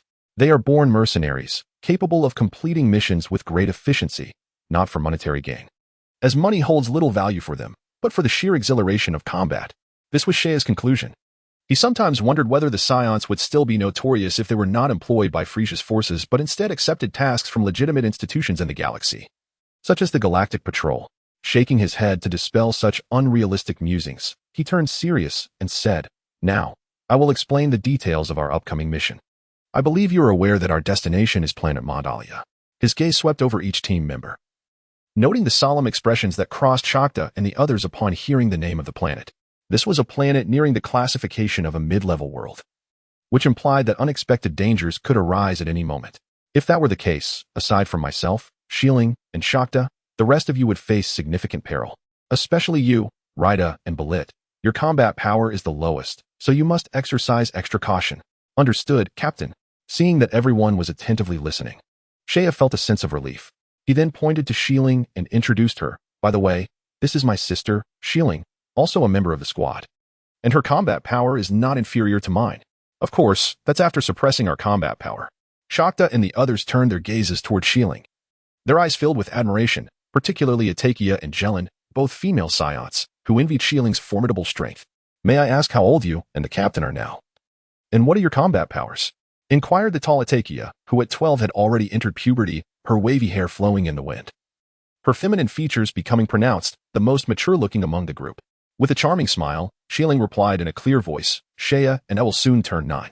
As for our combat powers, Shea is at 1,000, while I am at 970.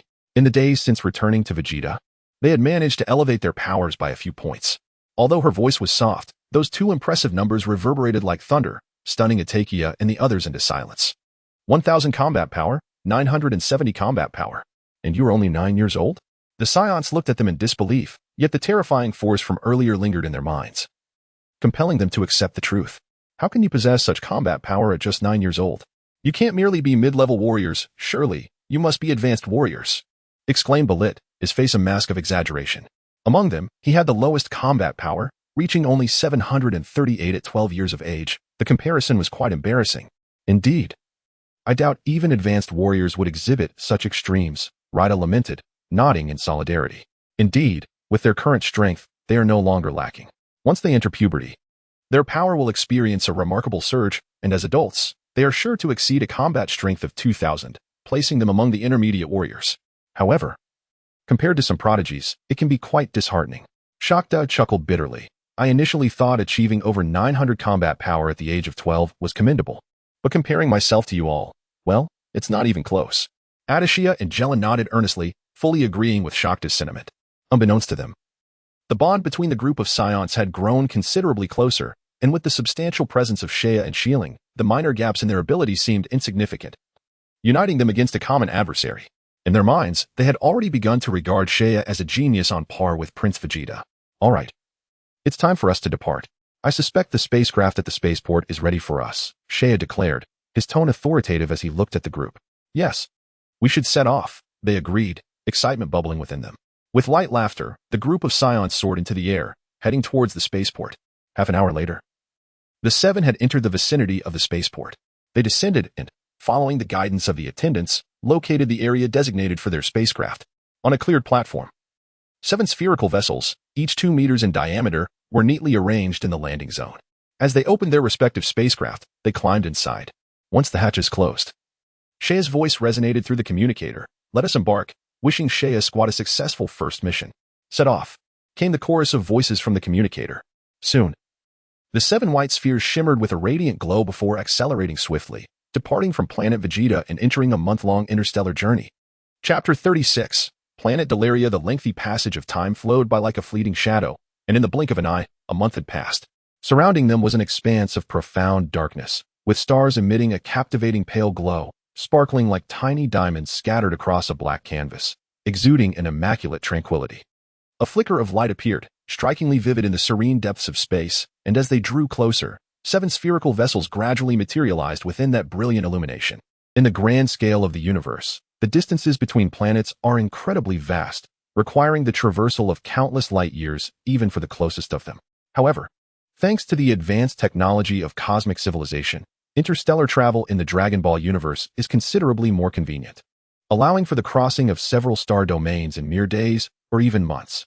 Several star domains away from Planet Vegeta, a brown-hued planet orbited around a yellow dwarf star at the center of its solar system, Planet Dodoria. Amidst a parched riverbed, a series of red glowing spheres broke through the cloud cover, their descent accompanied by a thunderous roar. Following the resounding impact, a cloud of dust billowed upwards, obscuring the sky. Due to the lack of moisture, the dust lingered, forming heavy shrouds of haze. Before long, 7 figures emerged from the seemingly bottomless circular impact crater. Raida floated in midair, covering his mouth to disperse the dust that hung in the air. The intense heat of the sun bore down through the thin atmosphere, creating a scalding sensation on his skin. As he attempted to catch his breath, he was abruptly choked by the hot air, leading to a fit of coughing. Saiyan, Shilling, and the others also ascended into the air, surveying the sparse shrubbery around them, noting its striking resemblance to the barren landscapes on Planet Vegeta. Planet Dodoria was a solid planet composed of earthy rocks, and due to the perennial lack of water, much of its terrain was desert-like, rendering it an uncomfortable place to be. A soft voice broke the silence.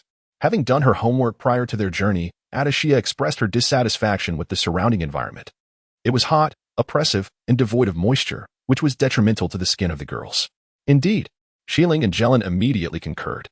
After scanning their surroundings and finding no signs of life, Shakta's expression turned grave. The environment here is so harsh. It's hard to believe this is a planet approaching intermediate status. Nature adheres to the principle of survival of the fittest, and often, the more inhospitable the conditions, the more resilient the life forms that emerge. Saiyan narrowed his eyes, a barely perceptible smile playing on his lips. He then pressed a button on his energy detector, which emitted a series of electronic beeps, revealing the data of Planet Dodoria. Southeast, 170 kilometers. Combat power, 920. Due south, 56 kilometers. Combat power, 568. Due south, 167 kilometers. Combat power, 869. The others quickly activated their energy detectors, but they were soon overwhelmed by a barrage of blinding data. The small display was flooded with numbers, an astonishing sight. Damn, this is outrageous. Shakta exclaimed inwardly, unable to suppress his shock. This was a first for them, and reluctantly, they had to manually set a lower limit for the energy detection, filtering out the vast majority of the data, allowing them to discern some clearer readings. However, even then, aside from Saiyan and Shilling, the others remained stunned. They discovered that even after filtering, the display still showed numerous readings, often clustering in groups of 3 to 5, with a small cluster of bright spots indicating dozens of energy sources. This is a communal existence. Jelen, usually composed, trembled slightly as she spoke. Even though Saiyans were known for their combativeness, the prospect of facing overwhelming odds could instill fear. Shakta's expression mirrored her apprehension. Although only a few of the readings posed a genuine threat, the sheer number of them was daunting. It was clear that these beings were tribal and lived communally. Angering one would provoke the wrath of the entire tribe. Analyzing the situation, Adashia furrowed her brow. They had too little information, making analysis difficult. Well, Discussing this further is pointless. Let us divide our forces. We will first eliminate the isolated primitive natives, Seiya mused after a moment of contemplation, organizing the team into groups. I, along with Shilling and Shakta, who possess the greatest strength, will operate independently. Balit and Raida, with the lowest combat power, will team up with Adishia and Jelen. Everyone, while acting, be cautious not to provoke those formidable communal natives. Once we have dealt with the isolated ones, we will regroup here. Understood, Captain, came the enthusiastic response from Seiya's squad. The weakest, Balit, and Adishia formed one group. The second weakest, Raida and Jelen formed another, while Seiya, Shilling, and Shakta each took their own paths. The 5 groups quickly established 5 distinct directions as their targets. With a rush, they set off. After everyone had departed, Seiya closed his eyes, quietly sensing the energy signatures on Planet Dodoria, before soaring towards the area with the most concentrated presence. Under the blazing sun, they ventured forth. The scorching sun blazes down upon the desolate expanse of the plateau, where life is a rare phenomenon. Only a few withered shrubs sway gently in the parched earth. Seiya soars through the air, radiating a soft golden light, and with a swift motion, a beam of brilliance sweeps past, leaving a delicate, jade-like glow in its wake. He draws closer to his target, the sensed auras becoming increasingly distinct. Suddenly, he pauses. A formidable presence. No, there is more than one. Detecting the powerful energies ahead, Seiya makes a slight adjustment and flies directly towards them. As he approaches, he realizes he has left the barren desert behind, and patches of vegetation begin to emerge, hinting at the presence of water further afield. He senses dozens of potent auras ahead, each nearing a combat power of 1,978, 945, 984. A slight smile graces Seiya's lips. While this level of combat power is merely an appetizer for him, it is undoubtedly among the pinnacle of strength on the planet Dahlia. Let us begin with you. He muses. In a fleeting shimmer of light, Seiya's form materializes above the sources of energy. Below him lies a small primitive tribe, the natives resembling half-evolved apes. With sharp fangs glinting in the sun and their bodies cloaked in a layer of greenish fur, their lower halves draped in coarse animal hides, indicating a certain level of civilization. Upon spotting the sudden apparition in the sky, the natives emit low, guttural growls, a sound that teeters between language and the roar of a beast. Chapter 37. Slaughter. This diminutive tribe consists of only a few dozen natives. Yet they are the most powerful in the vicinity, occupying the prime geographical position of the arid plateau, closest to the water source. For a long time, they have thrived, mercilessly slaughtering anyone who dares to enter their territory. Over time, few tribes have been bold enough to challenge them. At this moment, as Seiya appears, they are employing primitive methods to cook the corpse of a nearby tribe member, a leg sizzling enticingly as they divide it among themselves. The open wound at the head of the corpse suggests it had suffered a brutal blow in life. The arrival of Seiya instinctively triggers a sense of crisis among the natives.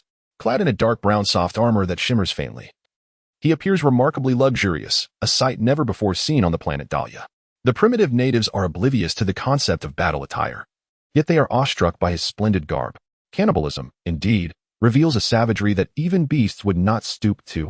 Dogs, at least, do not consume their own kind. A chill runs through Seiya as he reflects on how, in his past life, dogs were truly humanity's best companions, far more noble than these barbaric natives. Though the natives cannot comprehend Seiya's words, they sense his disdain and respond with a series of low growls directed at him, attempting to intimidate the intruder. However, Seiya is not one to be easily deterred by their unrecognizable roars. Seeing that their menacing growls fail to faze him, the natives, incensed, abandon their tasks and leap into the air, surrounding Seiya with their massive forms. Each native towers over 3 meters in height, their imposing figures creating a sense of oppression, evoking the illusion of a giant bullying a smaller adversary. Their low, furious roars blend into a cacophony, and as they shout, a chaotic wave of energy erupts, causing the hot, dense air to churn violently. It is as if a small vessel is sailing upon a tranquil sea, only for the waters to suddenly swell into a tempest, threatening to engulf the boat and drag it beneath the waves, a scene both perilous and terrifying. Yet, amidst this chaos, Seiya stands resolutely at the center, unwavering. The energy disperses too widely, rendering it ineffective. While these natives boast combat powers nearing 1,000, in truth, they would struggle to harness even 900 in battle. With a casual glance, he surveys the rapidly shifting energy around him, maintaining an expression of calm detachment. With his keen perception, he easily identifies the flaws in these primitive beings. He raises his hand, stirring the air. A tremendous aura surges from Seiya, radiating outward with the force of thunder, causing the ground to tremble and winds to whip up, even with just 1,000 combat power. The clever application of his energy is enough to provoke various meteorological phenomena. With an explosive roar, Saiya's terrifying presence causes the natives' pupils to constrict, forcing them to take a step back. However, recovering from their shock, they pound their chests and unleash a long, piercing howl, their fangs clicking together with a dissonant sound. Glancing at one another in fear, the natives suddenly huddle together, assuming a bizarre formation, and unleash their furious cries. In that moment, a wondrous sight unfolds. Sound waves emanate from the clustered natives, visible ripples undulating through the air. Simultaneously, with a crackling sound, dry branches and stones rise from the ground, swirling into the air amid the cacophony. The energy waves surge forth, a formidable storm of raw power threatening to consume everything in its path, expanding outward with relentless force. Saiyan watches the primitive display with astonishment, then shakes his head.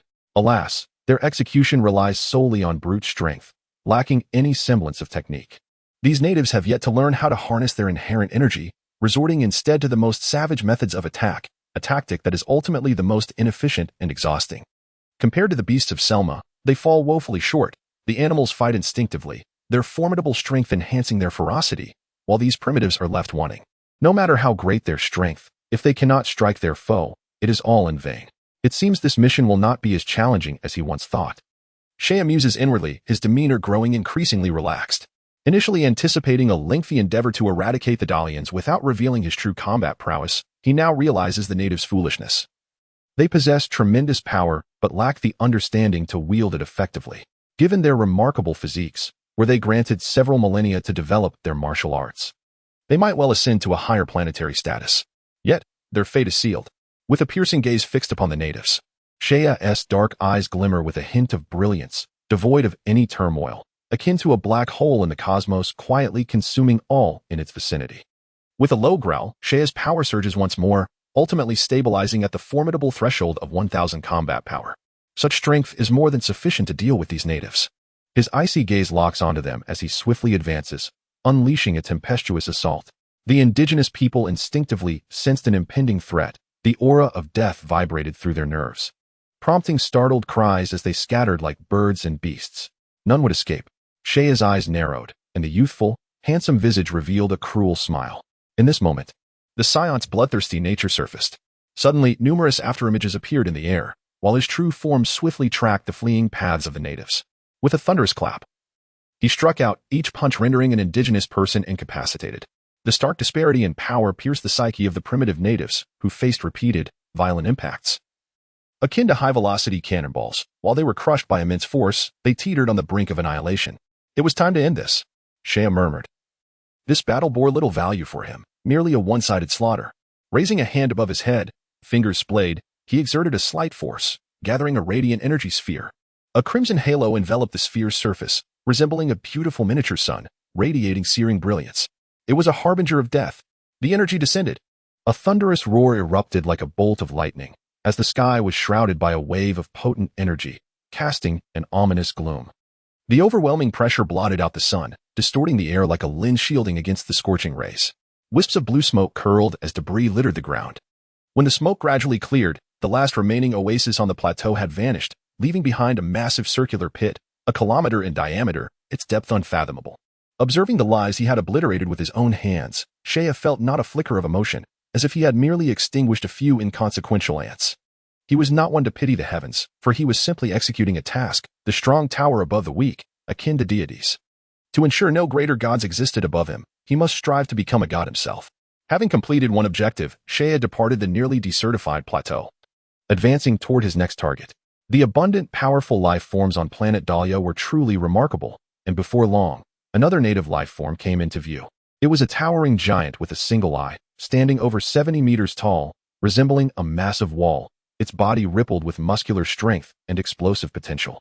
This giant reminded Saiyan of the cyclopean creature he had slain alongside Shieling on Selma Star, similarly robust, yet this one was even more imposing. With a battle power of 1020, it was likely the strongest life form on this planet. Suspended high in the air, Saiyan confidently speculated. Times had changed. A mere 1,000 battle power was now beneath his notice. Even if he stood still and allowed the giant to attack, it would hardly breach his defenses. Chapter 38. Nearly complete with time flowing inexorably, 7 days had swiftly elapsed. During this period, Shea traversed every continent on this planet. Nearly every formidable life form he encountered met with destruction. If he were to descend into the underworld, he would undoubtedly face hell, which contradicted his original intent. There lay the desiccated riverbed, 7 massive craters formed by the impact of their spacecraft still present. Shea sat cross-legged atop the white shell of the vessel, waiting a considerable time for his teammates to converge. Under the blazing sun, the air temperature soared to 50 degrees. After sending a signal to each team member via the communicator, he retreated into the spacecraft to rest, where the temperature remained stable. Approximately 10 minutes later, 6 team members returned to the riverbed. Upon arrival, several greeted Shea before engaging in animated chatter, evidently having discovered the natives' crude application of energy. Particularly, Balit and Rida appeared elated, their faces radiant as they gesticulated enthusiastically, revealing their buoyant spirits. When first assigned this intermediate mission, they were undoubtedly the most anxious. Yet after several days of combat, they had regained their confidence. Rida, I single-handedly dispatched a multitude of primitive natives with battle power reaching 800, at least 2 or 3 dozen. Balit boasted, pride swelling within him. Rida, relatively slender, scoffed. Really? Is that all it takes to satisfy you? Truly useless. If it weren't for Atasia's protection back then, you would have been terrified out of your wits. Who said that? I personally killed a native with battle power of 850. Don't believe me? Ask Atasia, Balit retorted.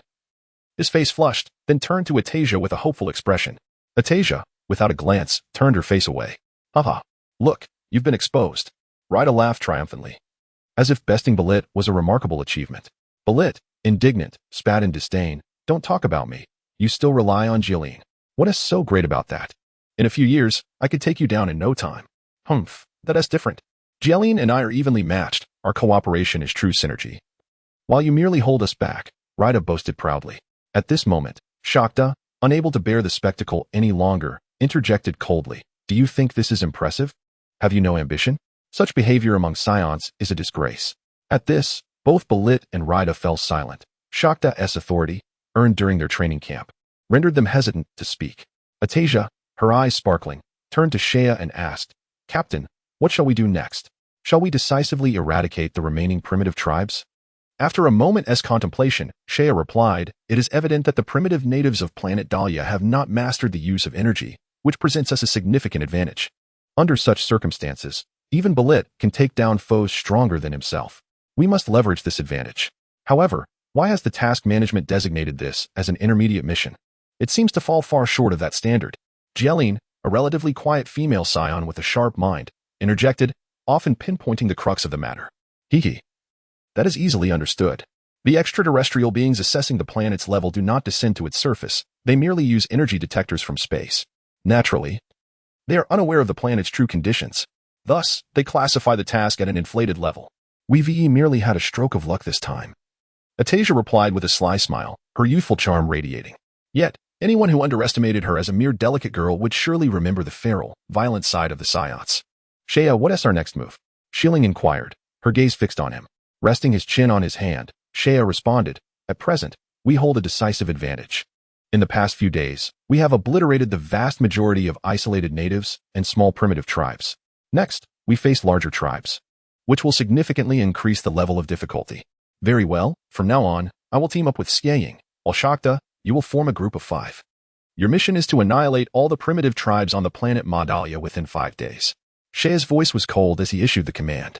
Understood. All the Saiyans accepted the orders with serious expressions, then set off towards the direction where numerous primitive tribes were detected, based on the readings from their energy scanners. After Shakta and his team departed, Shea and Saiyan flew for a while before parting ways. Their initial pairing had been a ruse to conceal their strength. But given their capabilities, there was no longer a need for them to act in tandem. Saiyan, head north. There are over 300 energy signatures concentrated there. Also, if you must use energy exceeding 1000 battle power, it would be wise to turn off the scanner, Shea advised with concern before they parted ways. Got it. Saiyan responded softly, then accelerated northward without looking back. Watching her disappear into the distance, Shea smiled and adjusted his course toward his own target. The task of exterminating the tribes on Madalia seemed daunting, yet upon execution, both Shea and Shakta discovered it was not as challenging as anticipated. The mission turned out to be quite manageable. Shea's heart was calm, and a subtle smile graced his lips, as he realized he could save considerable time and not waste it on this desolate planet. In the Saiyan squad, the initial mission is coordinated by the Task Management Office, selecting team members and appointing a suitable leader. For subsequent missions, the leader possesses a degree of autonomy in choosing tasks.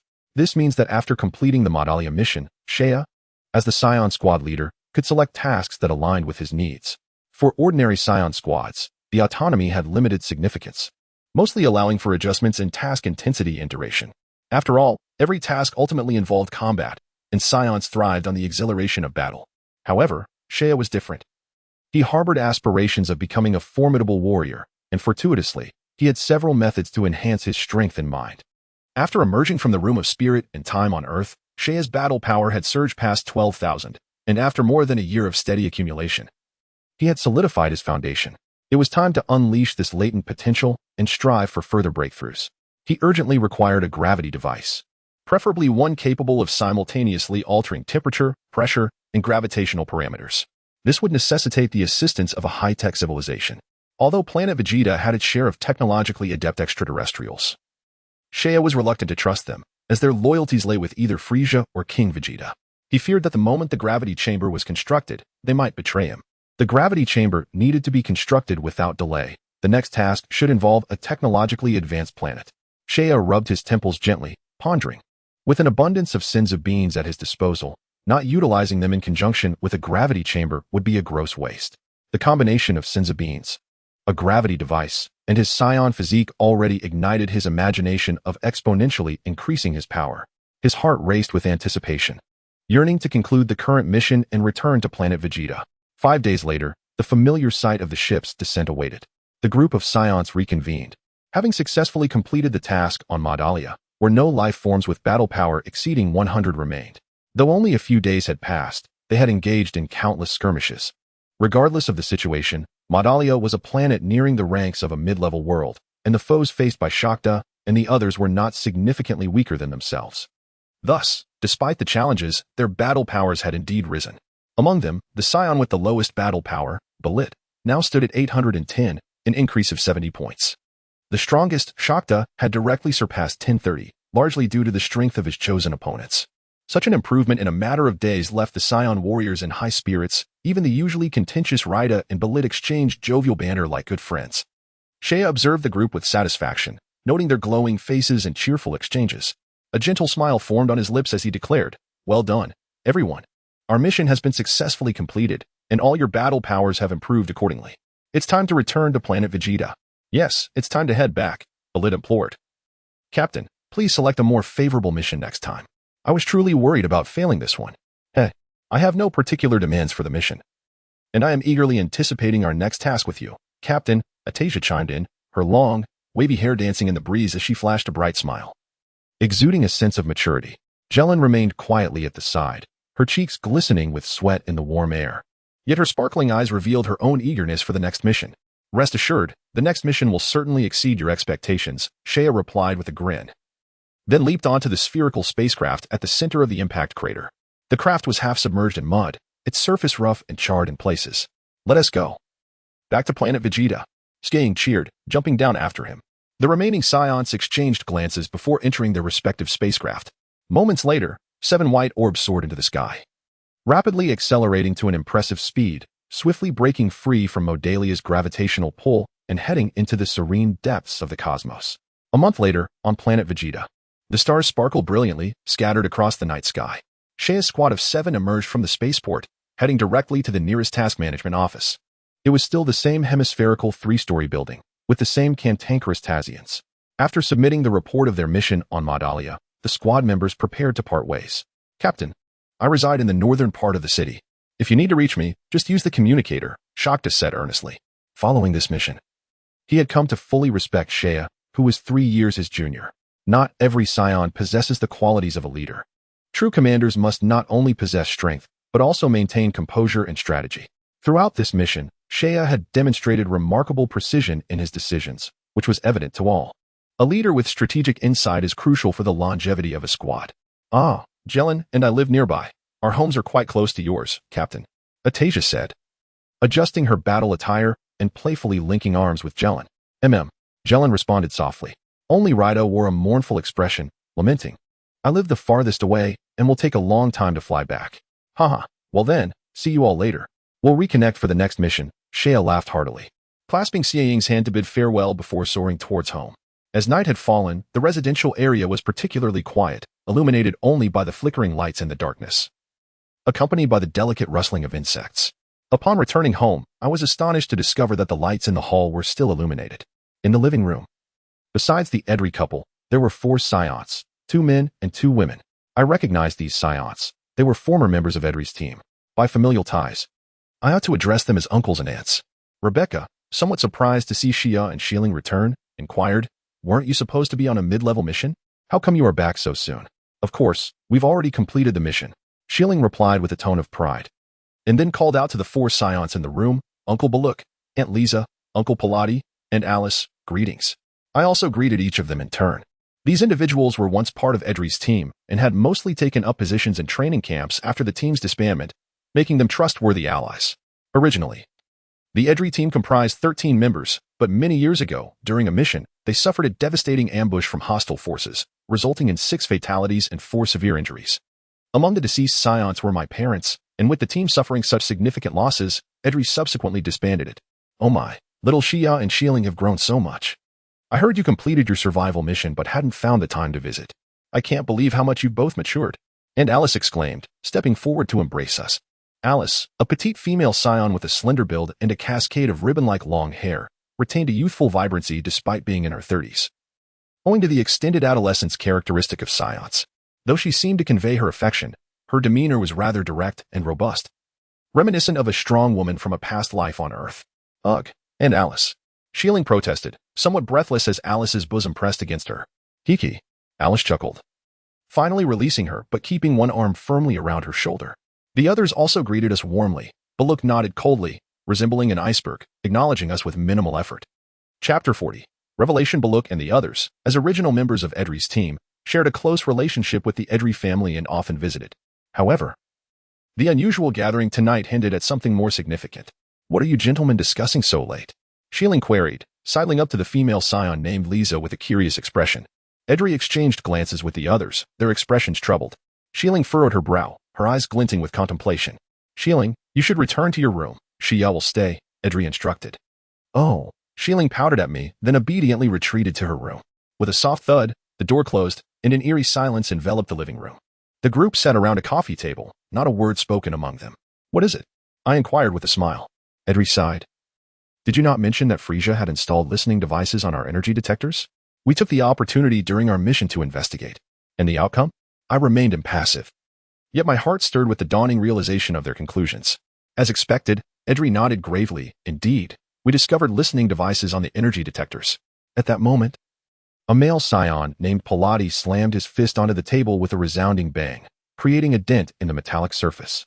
His voice was laced with fury as he exclaimed, "If it weren't for Edry taking us to confirm this, we would have remained oblivious to the fact that that scoundrel Frieza has been monitoring every move of the Saiyans.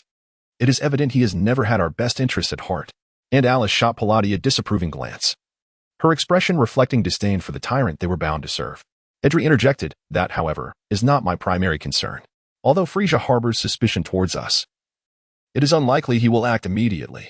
The pressing issue is, if our every move is indeed under his scrutiny, then he is undoubtedly aware of King Vegeta's rebellious intentions. Alas, this is a grave predicament." Lisa lamented, shrugging her shoulders. "With cunning foresight, King Vegeta is inevitably doomed. What is even more disconcerting is that apart from King Vegeta's faction, the vast majority of Saiyans hold Frieza in high regard, even idolizing his power. Should we attempt to disseminate this information, few would believe us, and doing so might exacerbate tensions between the Saiyans and Frieza, leaving us in a precarious position." Bardock's demeanor was stoic, yet his words conveyed a harsh reality. Outright revealing this information was unwise, as it could provoke Frieza into taking action against the Saiyans.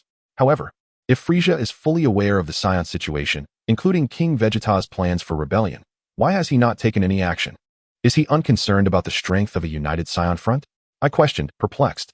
Indeed, why does Frieza remain passive despite knowing of the impending rebellion? Is he merely waiting for us to act before he strikes? I wondered aloud. Could it be that he seeks justification for his actions, not wanting to instill fear in his subordinates? No. Given Frieza's ruthless and tyrannical nature, he certainly does not care about the feelings of mere ants. Edry and the others shook their heads.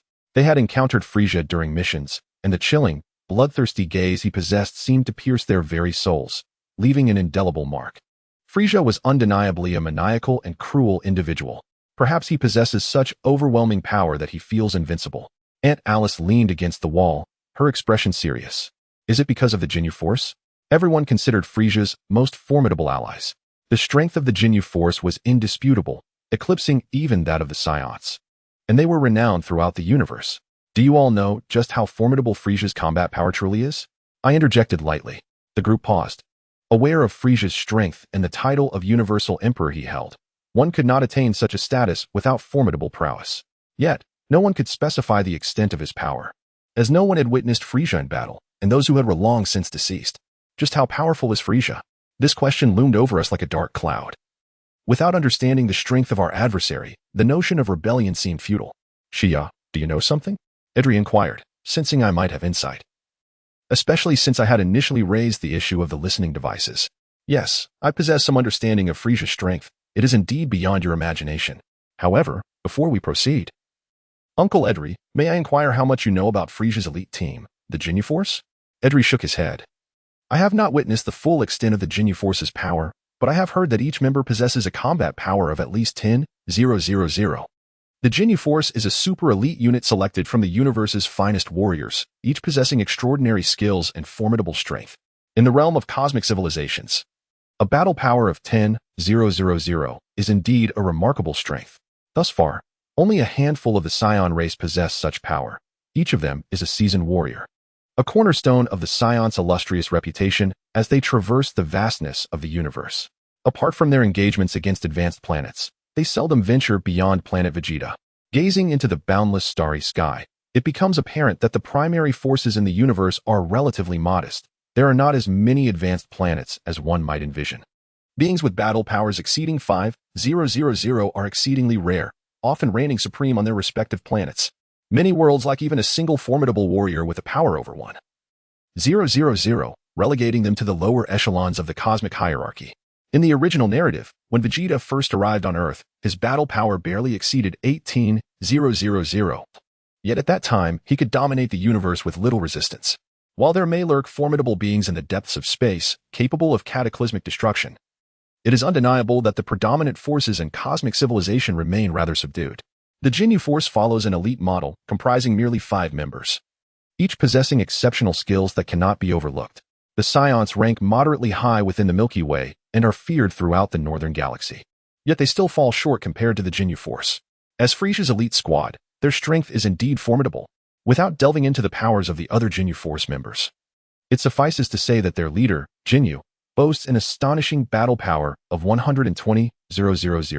Saiya's declaration, though softly spoken, instantly silenced everyone in the room. My goodness. A power of 120,000, surely you jest, Saiya. How could anyone possess such strength? It is worth noting that King Vegeta's power is only slightly above 10,000, and even accounting for his transformation into a Great Ape, it is barely less than 100,000. Lisa stared wide-eyed, disbelief etched across her face. A power level of 120,000. What an extraordinary force that is. For those of them with only a few thousand in battle power, such strength is beyond their wildest imaginings. How can such a monster exist in the universe? If Captain Ginyu truly possesses such power as Saiya claims, then he far surpasses all Saiyans.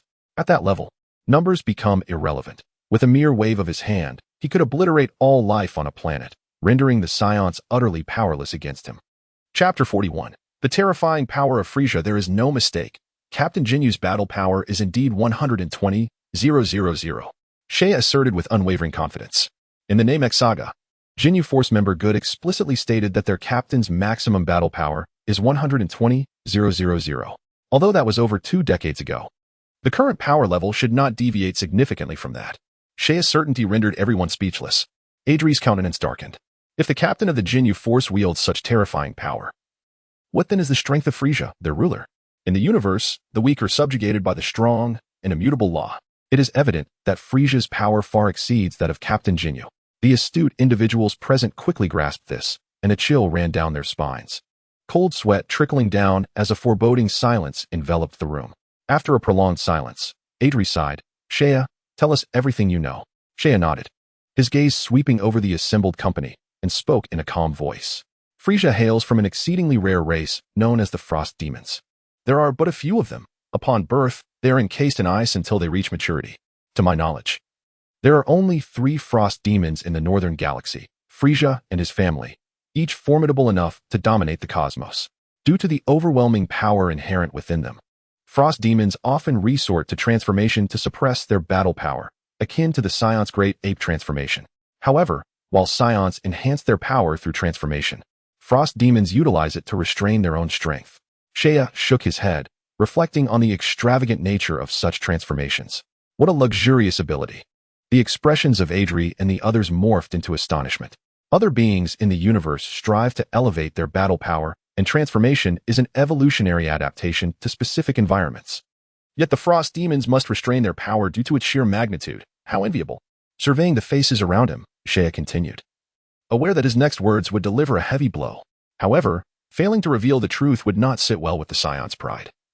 And Adri and the others might oppose his forthcoming plans. Frieza possesses the ability to transform 3 times. Each transformation exponentially increases his power. In his normal state, Frieza's battle power stands at 530,000. Wait, did you just say Frieza's normal battle power is what? Lisa asked, her voice tinged with shock. I said, Frieza's battle power in his normal state is 530,000. A collective gasp echoed through the hall as both Adri and Bardock were left aghast at Saiyan's revelation. If Captain Jinyu's power had already left them feeling hopeless, Frieza's staggering battle power plunged them into despair. A normal state of 530,000, with each transformation amplifying that figure multiple times, and he possesses 3 such transformations? How can such an extraordinary being exist? Wouldn't that render the entire universe subservient to Frieza and his kin? Lisa lamented. Get out of here. Does that mean the Saiyans have no hope at all? Parati, whose temper flared, felt an uncontrollable rage, his eyes bulging and veins protruding as his bones crackled under pressure. Bardock remained silent, his face stern, choosing not to utter a word, likely feeling utterly defeated. Yet, this is not the worst of it. Frieza is not even the most terrifying among the Frost Demons. His father and brother, King Cold and Cooler, who rule the eastern and northern parts of the galaxy, are the true threats. Compared to them, Frieza seems like an undeveloped child. His potential is vast but not yet realized. He has a father and a brother? Alice exclaimed in astonishment. Yes. It is said that Frieza's father is indeed called King Cold, and he has a brother named Cooler, Adri, well informed. Acknowledged the rumors he had heard during his tenure as captain. Saiyan nodded. Let us not dwell on King Cold for now, but consider Cooler. He possesses the ability to transform 4 times. Therefore, I believe King Vegeta's rebellion is destined to fail. The future of Planet Vegeta appears bleak. Frieza likely refrains from acting simply because he deems the timing not yet ripe.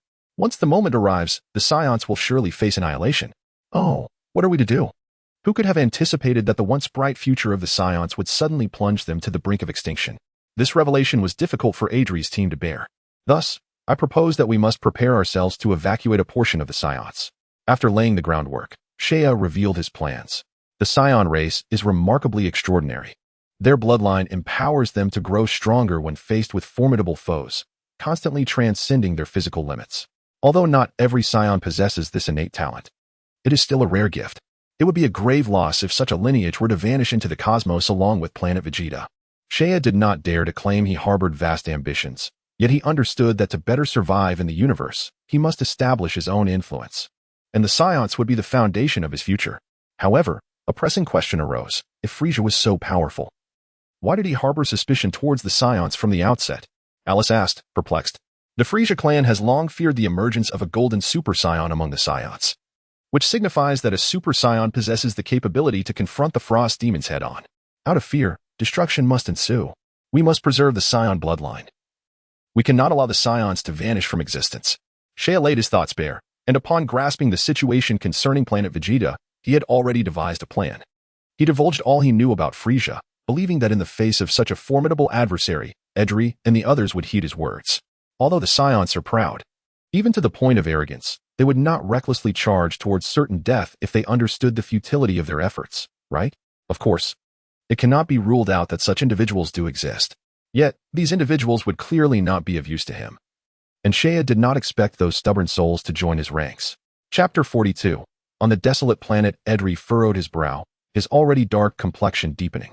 He comprehended Sheia's implication. Preserving the Saiyan bloodline means sacrificing the majority of their kin. The saying goes that a lizard can shed its tail to survive. Sheia's suggestion was to abandon the core of their civilization, sacrificing the greater for the lesser. Only by doing so could some Saiyans endure. For Edry and his companions, this choice was exceedingly difficult, as it contradicted the teachings of their upbringing and their spiritual ideals. Yet, they could not deny that Sheia's reasoning held merit. Frieza stood as an insurmountable enemy before the Saiyans, one who had never trusted them and wielded a power that inspired despair. Must we only choose to flee? That would be an act of cowardice. Baluk's face fluctuated between pale and flushed. No, retreating from the spotlight is by no means an act of cowardice. Rather, it is the foolhardy who charge into certain defeat without strategy. Why sacrifice oneself in vain when the outcome is foreseen as failure? All in the name of some so-called Saiyan spirit? Sheia scoffed, calling it foolishness. Such grand ideals come at the cost of wagering the entire future of the Saiyans. Sacrificing their future for the sake of misguided nobility. Does such nobility hold any significance? No. Not only is it devoid of meaning, but it is also profoundly selfish. Now is not the time for valiant resistance against the enemy. The moment to stand and fight is when the odds are not overwhelmingly against one. Yet, the disparity between the Saiyans and Frieza is too vast. They should not resist at all. Thus, in Sheia's view, knowingly engaging in the impossible is sheer folly. Instead of pursuing such futile endeavors, it would be far better to lead a few Saiyans to safety, ensuring their survival. Suddenly, the expressions of Edry's team shifted. They gazed at Sheia in disbelief, noticing that despite his youthful visage, he met their gaze with an unwavering spirit, causing a stir in their hearts. After a prolonged moment, Edry let out a heavy sigh. Very well, perhaps you possess a point, he conceded, shaking his head. For the sake of the Saiyan legacy, he would have to relinquish his own glory. Speak your plan. Baluk crossed his arms over his chest, inquiring expectantly. The scene had grown somewhat absurd, as several adult Saiyans now sought advice from a child. However, since Sheia had just articulated his prior insights, no one regarded him as merely a child any longer. We must evacuate. Take with us a few promising and trustworthy Saiyans, and together we shall flee Planet Vegeta. We need to find a safe haven to establish our base of operations, where we can slowly strategize. One day, we shall return and make Frieza pay for his transgressions. However, since Frieza can install listening devices on energy detectors, surely he has also placed tracking devices on our spacecraft. Where can we escape to? Alice expressed her concerns. No need to ponder. The spacecraft has undoubtedly been tampered with. Baluk smirked coldly, deeming the question trivial. Alas, considering the multitude of extraterrestrials on Planet Vegeta, escape has become exceedingly difficult. Alice lamented, her beautiful chest rising and falling with indignation. The plight facing the Saiyans is indeed one of internal and external turmoil. Externally, Frieza could strike at any moment. Internally, King Vegeta is eager to instigate a rebellion while the overwhelming majority of Saiyans idolize Frieza. Relying solely on their small group to rescue the Saiyans seems an insurmountable challenge. By the way, Sheia, how do you know so much? Rebecca inquired, her curiosity piqued. The others also regained their focus. Indeed, thus far, all information had come solely from Sheia, and its accuracy remained uncertain. Because I possess supernatural abilities. Sheia lifted his head, smiling at them as he presented his premeditated rationale. Supernatural abilities, what could be more convincing? In the realm of Dragon Ball, such abilities do indeed exist, with various races endowed with the power to foresee the future, albeit with differing strengths and reliability. You can predict the future? Edry's team regarded him skeptically. No, I cannot predict the future. Sheia shook his head, but I possess the ability of instantaneous movement, and there are races in the universe capable of foreseeing the future, from whom I sought counsel. To be precise, they granted me glimpses of a portion of the future, allowing me to perceive limited possibilities. Very well, that rationale is compelling. The question remains, however, who can truly ascertain whether he speaks the truth, as it cannot be verified. Moreover, instantaneous movement certainly sounds like an exalted skill. Sheia speaks the truth. At that moment, Saiyan, who had been eavesdropping from the room, dashed out, defiantly raising her head, standing firmly by Sheia's side. Sheia indeed possesses supernatural abilities. She had experienced it firsthand. As for his claims of consulting extraterrestrials for predictions, if he asserts it, then it must be true. Which explains why he seems to know everything. Edry, uncle, do you have any detectors that have not been tampered with? Sheia suddenly inquired. Edry, taken aback by Sheia's unexpected question, nodded and glanced at Rebecca. She immediately rose and went to the next room, returning with a framed energy detector. We recently had this device modified, and the listening apparatus has been removed. Sheia, what do you need it for? As Saiyan mentioned earlier, during my mission on Selma, I inadvertently awakened certain supernatural abilities. With further development, I can perform a skill known as instantaneous movement. Please, everyone, join hands and do not let go. Shea called out to the stun group. Though the members of the Adderley team were somewhat perplexed, they complied with his wishes and joined hands. Adderley took Rebecca's hand, followed by Bardock, Parody, Alice, and Lisa, who also linked hands in succession. Shea then grasped Shiling's hand, forming a circle with all 8 of them. I am about to initiate teleportation, so please do not let go of each other's hands, Shea proclaimed, closing his eyes as he began to summon his spatial abilities. Suddenly, a whirlwind materialized, and the once smooth space appeared adorned with countless shimmering neon lights, dazzling with brilliance. With a mere thought from Shea, the teleportation was activated instantaneously, and several individuals vanished from the hall. In the next moment, they found themselves on a desolate planet, extremely far from Vegeta. A cold gust swept across the barren land, swirling yellow sand and fine particles into the air. The planet, having recently endured a catastrophic storm, was engulfed in chaos and disorder. This was a lifeless world, where the threat of severe storms loomed at every moment. Strangely, despite the absence of life, a thick atmosphere enveloped the planet. On a towering hill, fierce winds battered the ground. With the temperature perpetually below freezing, the surface soil had hardened to a steel-like consistency.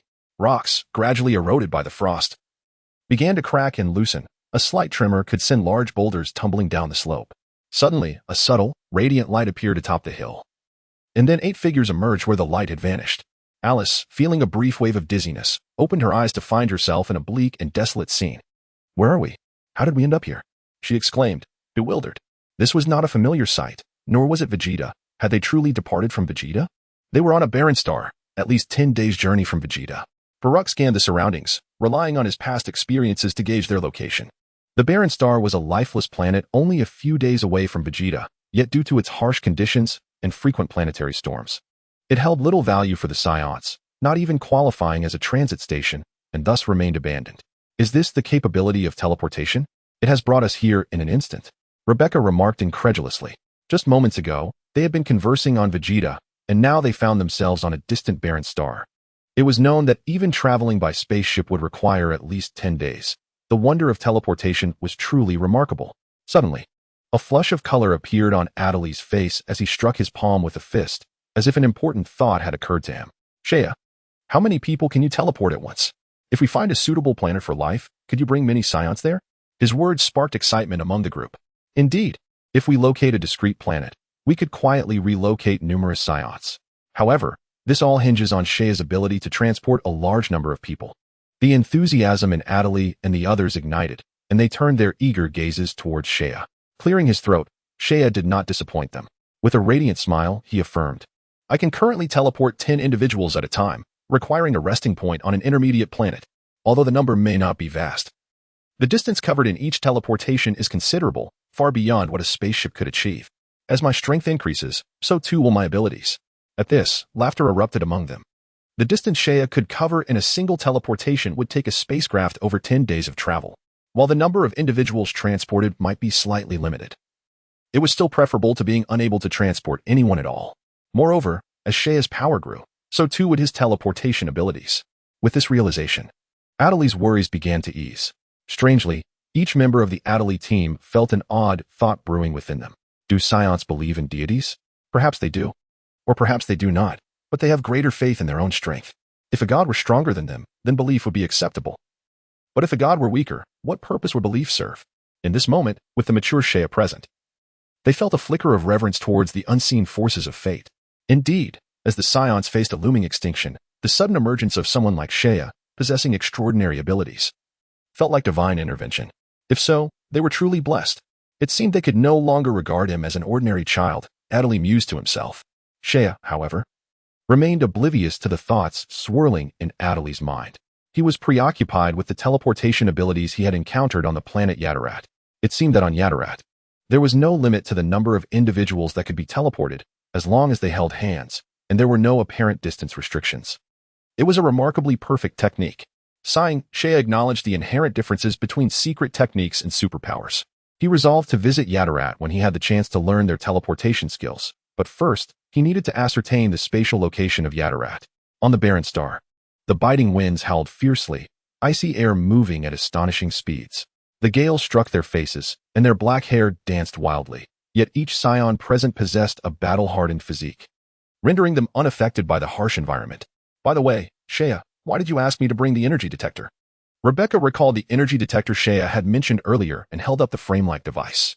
Andy Rebecca, Uncle Adderley, there is something I have yet to tell you, Shea said, a hint of a smile gracing his handsome features. In fact, Shieling and I completed the mission on Selma years ago. The reason we did not return to Vegeta immediately was partly to avoid drawing too much attention to ourselves, and partly because after discovering the teleportation ability, Shieling and I traveled to other planets to train. Wait a moment, you mean to say you completed the mission several years ago? That implies your battle power exceeded 1,000 long ago. Parody exclaimed, his eyes wide with astonishment. Indeed, I surpassed 1,000 battle power when I was just over 5 years old. Shea replied candidly. His admission immediately drew astonished looks from the elders. Even the usually stoic Bardock cast him a sidelong glance. Achieving a battle power of 1,000 at such a young age was astonishing, almost unbelievable. It was a growth rate that rivaled even Prince Vegeta. At that time, I was concerned that returning to Vegeta so early might attract King Vegeta's attention, so Shieling and I chose to train on other planets, Shea explained. Adderley nodded thoughtfully, approving of Shea's decision. Saiyans were known for their flamboyant nature, eager to boast of any accomplishments, but Shea's discretion in concealing his strength was a rarity. Given the current situation on Vegeta, Shea's choice to hide his battle power had proven to be a wise strategy. Neither King Vegeta's attention nor Frieza's scrutiny was drawn. Adri, filled with curiosity, inquired, so your true fighting power is not as it appears. What is your actual combat strength? Let me share. With her father displaying an expression of astonishment, Saiyan puffed out her chest proudly, her arms open wide in a display of confidence. After Shea and I left Selma Star, we visited a remarkably beautiful lower-tier planet. Although the individuals there possessed negligible combat prowess, they had mastered a remarkable training method. By learning their martial arts, Shea and I experienced a significant surge in our battle strength. How did you evade detection by the energy scanners? Rise asked in a hoarse voice. This perplexed everyone. The energy scanners were designed to detect individual energy signatures. What could possibly obscure them? Essentially, energy scanners measure the energy that life forms emanate from their surfaces. Shea and Saiyan learned a form of energy called chi from that planet, and by keeping it contained within their bodies, as long as the chi remained concealed, the scanners could not detect their energy. Shea explained the concept of chi, but like the generational gaps among different ages, no matter how many times he elucidated it, Adri and the others could not grasp what chi truly was. Their long-established habits had formed a unique energy operational model, making it difficult to alter. Perhaps only exceptionally gifted Saiyans like Vegeta could master the application of chi. Though they struggled to comprehend the essence of chi, it did not hinder their recognition of it. It was, after all, a completely new and profound theory. Shea gently tapped the ground with one foot and instantly soared into the air, the roaring wind tousling his hair. He took a deep breath and shouted down to Adri and the others. Everyone, pay attention. I am about to unleash all my energy. With his fists clenched and arms crossed before his chest, he bellowed softly, ha. In an instant, a formidable aura erupted from Shea, as if he were a colossal magnet, drawing surrounding rocks off the ground, which began to float and swirl chaotically around him. The already tumultuous atmosphere of the barren planet became even more chaotic, as the disordered currents mingled with an unparalleled, terrifying force, stirring the ions in the air into serpentine bolts of brilliant lightning. Boom! Thunderous roars suddenly echoed from the sky, as crimson-purple lightning pierced through the dense clouds, leaving a dazzling, winding trail across the heavens.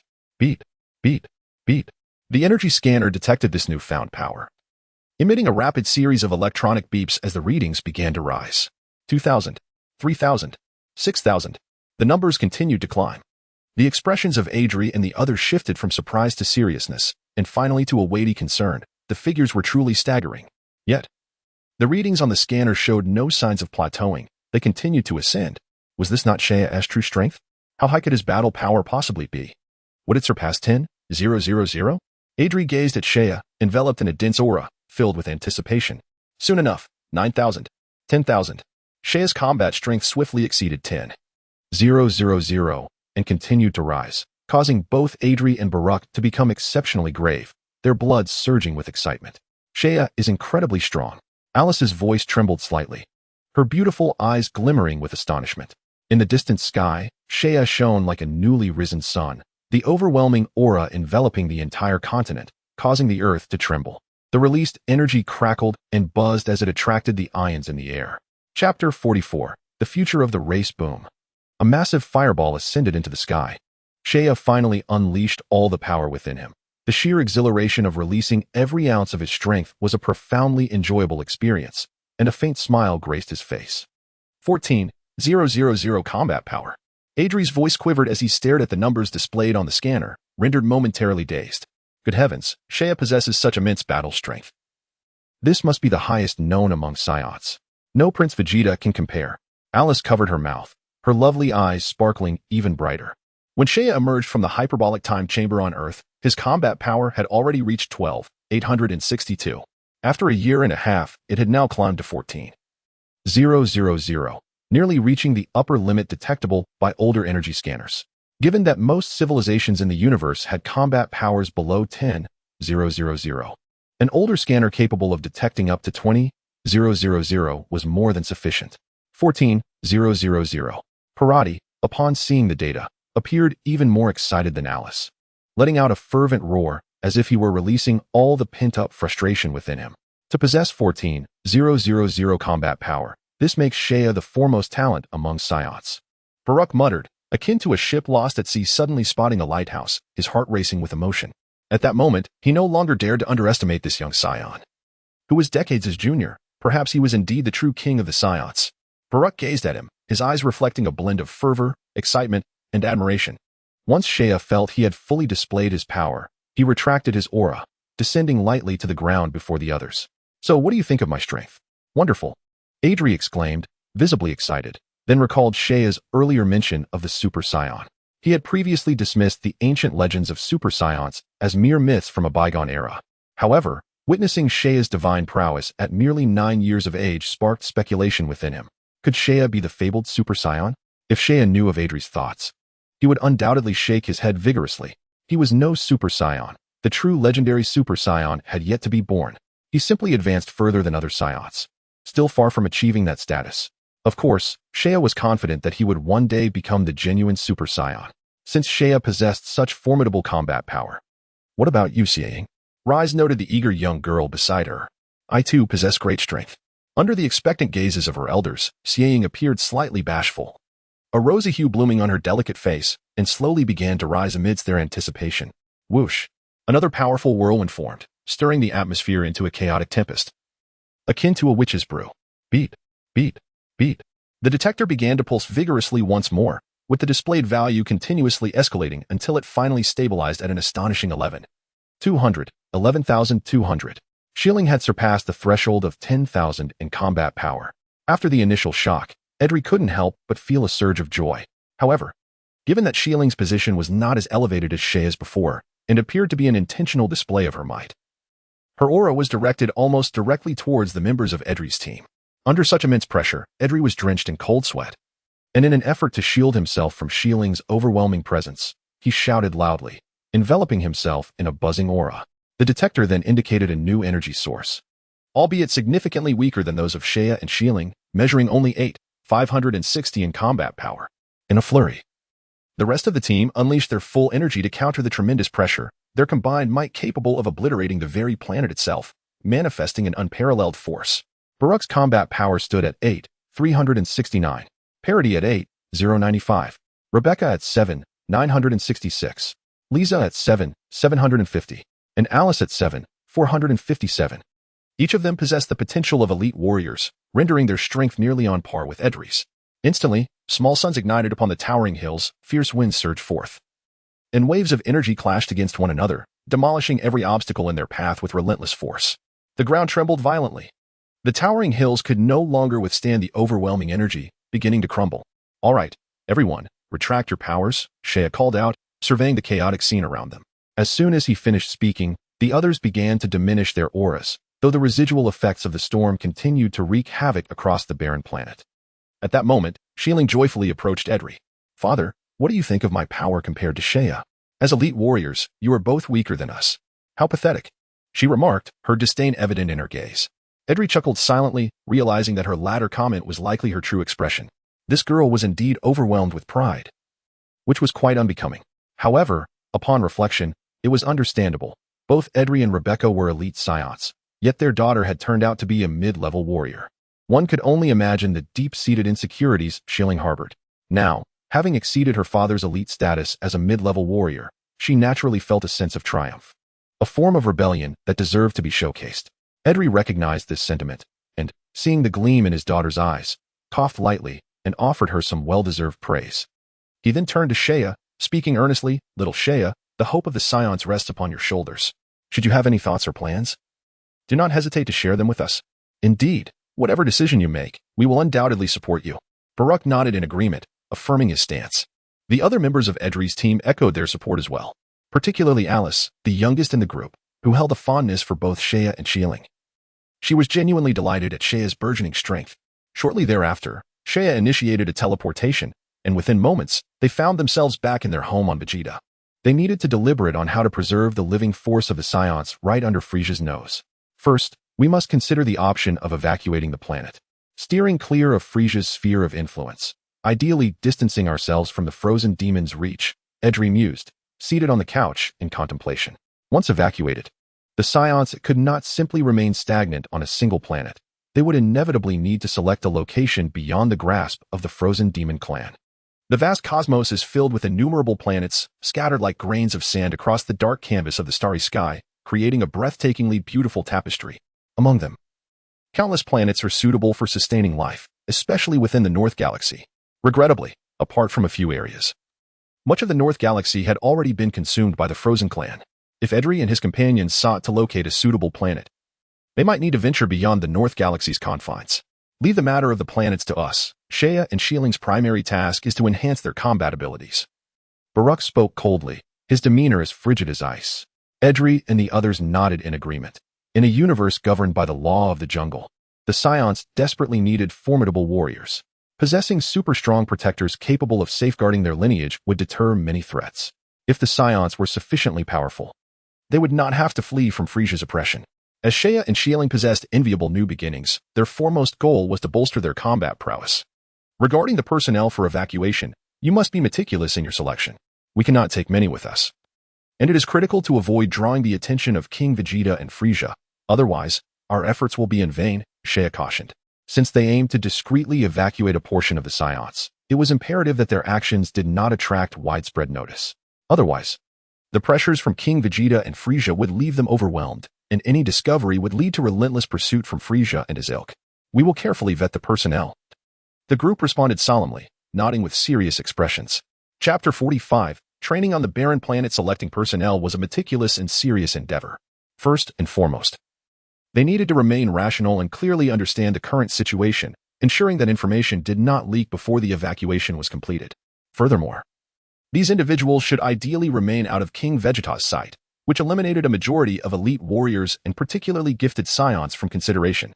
Among 1,000,000 Saiyans, elite warriors constituted less than 1%, with each one being an invaluable resource. Most of these promising Saiyans had already been noted on King Vegeta and Frieza's lists, receiving special scrutiny. To minimize impact, these individuals could not be evacuated. Of course, Edry and his team could not leave empty-handed, as it would significantly deplete the Saiyan potential. However, the vetting process for elite and mid-level warriors would be more stringent, and if necessary, they might even resort to staging deaths to smuggle a few out. Additionally, there was the matter of gender ratios among the Saiyans, which pertained to the survival of their race. Although Shea himself did not place much importance on this, Edry and the others regarded it as a critical factor that could not be overlooked. In summary, successfully evacuating 2,000 to 3,000 individuals would be a remarkable achievement. With the total Saiyan population being under 1 million, the disappearance of several thousand would undoubtedly attract King Vegeta's attention, necessitating extra caution during their operation. Let us proceed with this for now. Meanwhile, we should subtly reach out to those potential evacuees, being careful not to leak any information. We cannot predict when King Vegeta will initiate a rebellion. Our time is limited. Edry sighed, expressing his concerns. Having hope is better than having none at all. Bardock remarked with a stoic expression, as if the world owed him a great debt. Internally, he felt like a powder keg, ready to explode at any moment. The proud Saiyans, reduced to fleeing, was a profound insult to him. This is all Frieza's doing. Frieza, we will make you pay for this, sooner or later. 10 days later, on the barren planet, the biting, frigid wind stirred up a storm of dust, shrouding the sky in a heavy haze that cast a yellowish pallor over the landscape. Suddenly, a resounding roar echoed through the air, followed by a tremor that shook the earth. From the distant horizon, a massive orange-red mushroom cloud ascended, radiating heat and brilliance akin to a radiant sun, illuminating the surroundings for miles. The shockwaves surged forth with tremendous energy, wreaking havoc upon the towering mountains, their solid earth yielding to the penetrating force of the blast. Crumbling into ruins as boulders weighing several tons tumbled down. In the dim and murky visibility, two indistinct figures soared through the air, one large and one small, constantly shifting positions as they engaged in fierce combat. They vanished and reappeared in an instant, striking from the sky to the ground and back again. Each clash unleashed waves of destructive energy. A brilliant arc of deep blue energy sliced through the air, tracing luminous paths in its wake. Laughter erupted, a joyful sound resonating amidst the chaos, as one figure exclaimed, "What exhilaration! It has been far too long since I've experienced such unrestrained combat." The elder, clad in a tattered combat suit, bore numerous crimson wounds yet displayed no sign of pain, his spirit elevated by the thrill of battle. The younger figure, though in a somewhat better state, still appeared quite disheveled. "Uncle Edry, your prowess is as sharp as ever."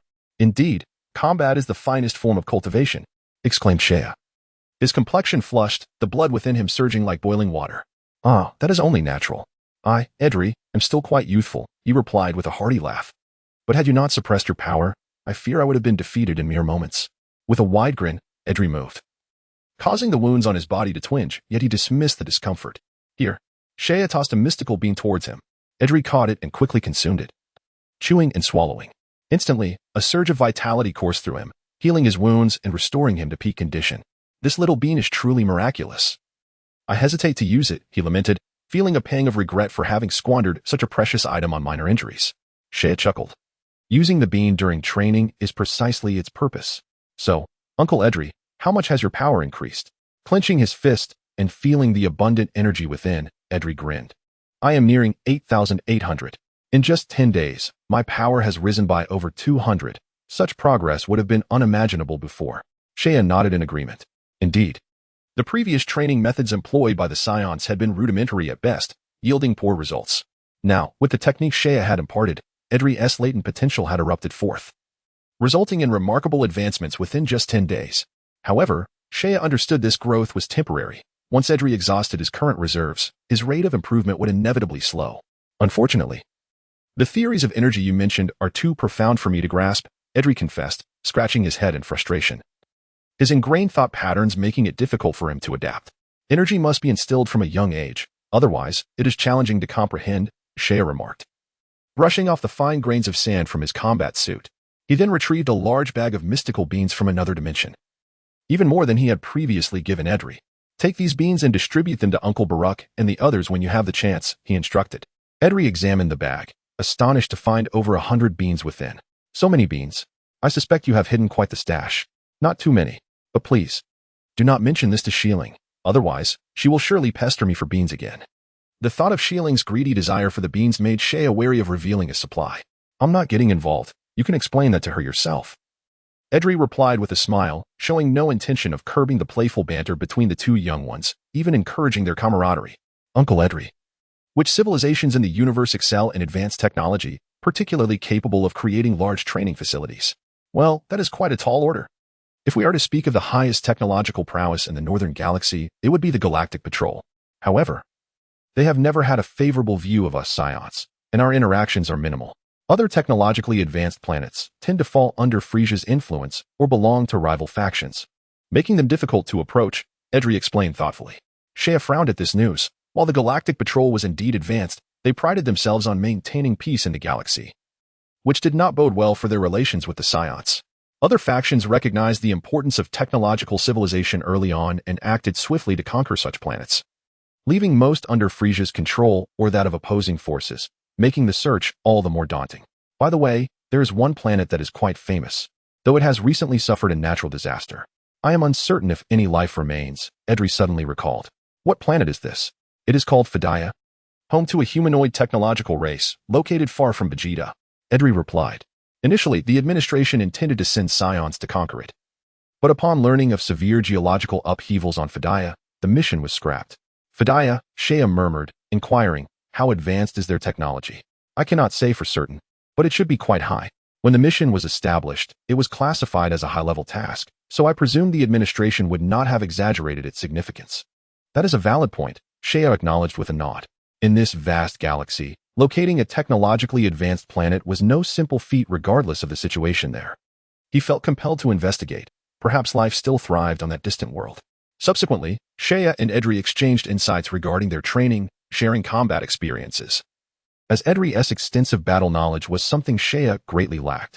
On the other side of the desolate planet, a scene of thunder and lightning unfolded, with swirling yellow sands painting a picture of an apocalyptic landscape. In the eye of the storm, jagged purple lightning connected heaven and earth, a fierce spectacle reminiscent of a dragon in flight, the roar of tigers, and the cries of monkeys echoing as it descended from the skies. Within the tempest, Shieling and Rebecca panted lightly, pausing briefly before erupting into another fierce confrontation, their blurred forms colliding in the dense darkness where light struggled to penetrate. Each fleeting contact ignited an extraordinary intensity of battle. Brilliant light erupted as the storm was shattered, vibrant hues illuminating the surroundings in an instant. Akin to the demise of stars, when Seiya and Edri arrived, they found themselves amidst the turmoil of the raging storm. Tiny stones whizzed by like bullets, the air filled with the sounds of impact. Before their feet, the ground suddenly revealed a series of tiny, deep holes. The dark, dense void surrounded by small, unfathomable openings had transformed the stones into a flowing, molten lava due to intense friction. However, Seiya and Edri were not intimidated by the scene before them. As the battle gradually subsided, they waved their hands to disperse the thick smoke lingering in the air. "Ha ha ha, your combat prowess has indeed improved," Edri exclaimed. "But, Shieling, you still lack awareness in battle. You must make combat your instinctive response." With keen eyes, Edri discerned her daughter's shortcomings. Though Shieling's combat power was impressive, her most significant weakness lay in her lack of experience, particularly in life-or-death battles. This was a grave deficiency. While she could easily overpower those weaker than her, she would falter against opponents of equal strength and would struggle even more against those stronger than herself. In such cases, merely surviving would be a considerable achievement. Rebecca produced a magical bean and consumed it, the rich energy instantly revitalizing her. Shielding's starting point is set too high. Her usual opponents are mostly beneath her, which hinders her from maximizing her combat potential, she remarked. Seiya and Shieling listened intently, recognizing this as their greatest flaw. Their training on Earth had unearthed latent abilities within them, resulting in rapid increases in combat power, yet they lacked the life-and-death struggles that serve as essential tests in battle. With gains often come losses, and Seiya and the others needed to swiftly compensate for these deficiencies. The traditional Saiyan approach to power enhancement is tremendously aggressive, particularly after reaching adulthood, where each incremented strength is acquired through combat. This implies that they face danger at every turn. A brutal method of training that continually extracts potential from the brink of life and death. Most races across the universe adopt similar training methods. The Saiyans, known as a warrior race, excel in this regard, endowing them with ample combat experience and the courage to confront mortality. In contrast, the training on Earth is far more refined and harmonious, aligning closely with nature. Qi, as described in Taoist philosophy, is an integral part of nature, representing the foundation of all things, a rather ethereal concept. It encompasses both the spiritual and physical realms, nurturing the body and unlocking potential. These are two distinctly different paths of cultivation. Seiya harbored a suspicion.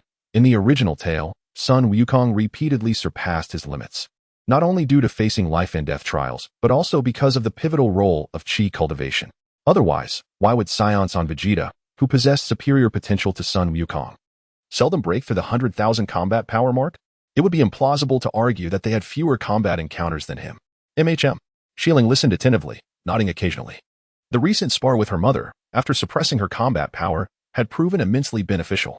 Subsequently, Seiya utilized instantaneous movement to return everyone to their home on Planet Vegeta. Just as evening approached, after indulging in a relaxing hot bath, the fatigue washed away instantly. As Seiya dried his damp hair, he entered the living room to find Shieling sprawled on the sofa in a petite outfit, her legs raised, lazily munching on a snack. The young girl was oblivious to her attire, exposing a substantial expanse of fair, delicate skin. Slapping her playfully on the backside, Shieling sprang up, covering her rear as she shot a fierce glare at Seiya. "What was that for?" she exclaimed. "Hey, dinner will be ready soon. I need to discuss something with you." "What is it?" Shieling retorted, annoyed, as if he were treating her like a child. Seiya glanced at her, shifting her slightly to sit beside her. "In a few days, we will embark on a new mission, so I plan to select a task near the planet Fidaya. During the mission, I intend to investigate Fidaya, and I will need your assistance with the related matters." "Fidaya?" Shieling arched her pretty brows. "Are you planning to establish a training facility?" "Indeed. It's not just about the training facility. If the Fidayans hold sufficient value, I intend to recruit them. Shea openly shared his thoughts, trusting Shieling implicitly, feeling no need for concealment.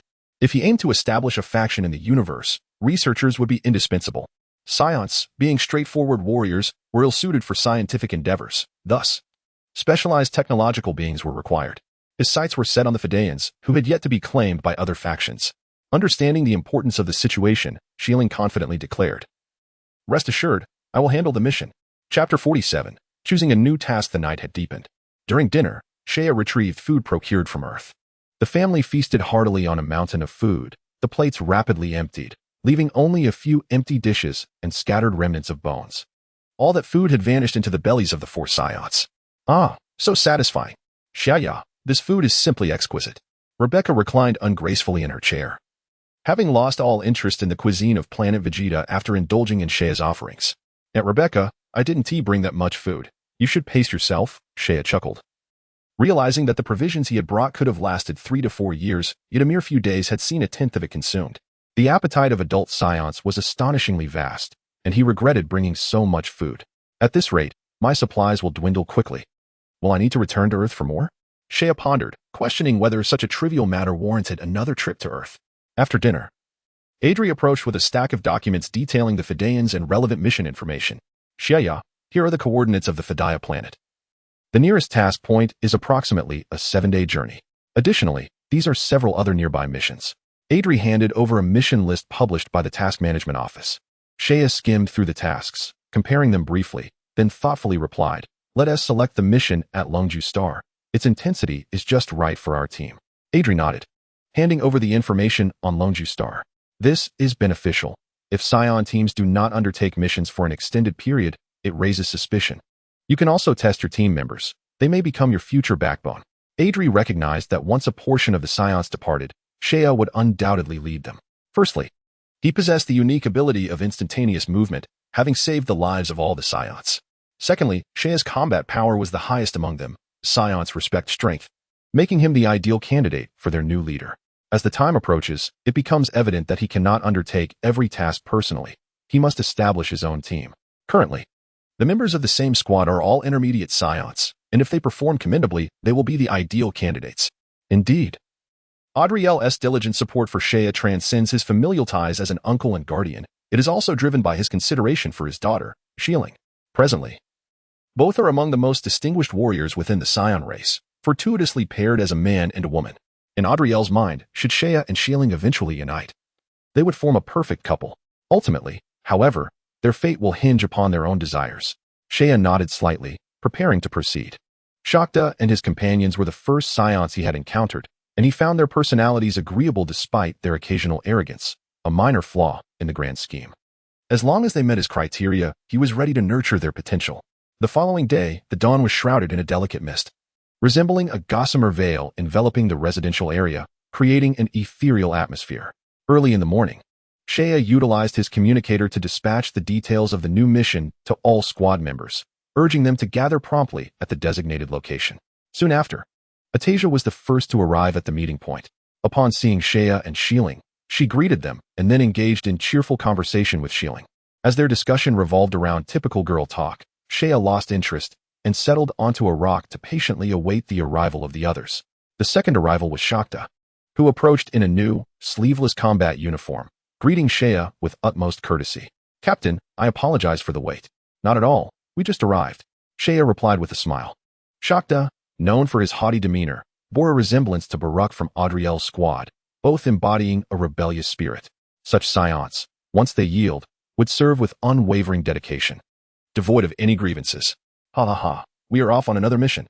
I've been waiting for this moment. I must showcase my prowess and demonstrate the might of Belit," boomed the burly Belit, whose strength was modest yet whose bravado was immense, often bickering with Rida. "Just don't complain about exhaustion later," Atasia remarked, having concluded her conversation with Shieling and joining them, unable to resist teasing Belit upon hearing his boastful tone. "Why do you say that, Atasia? I am a man, destined to grow exceptionally strong."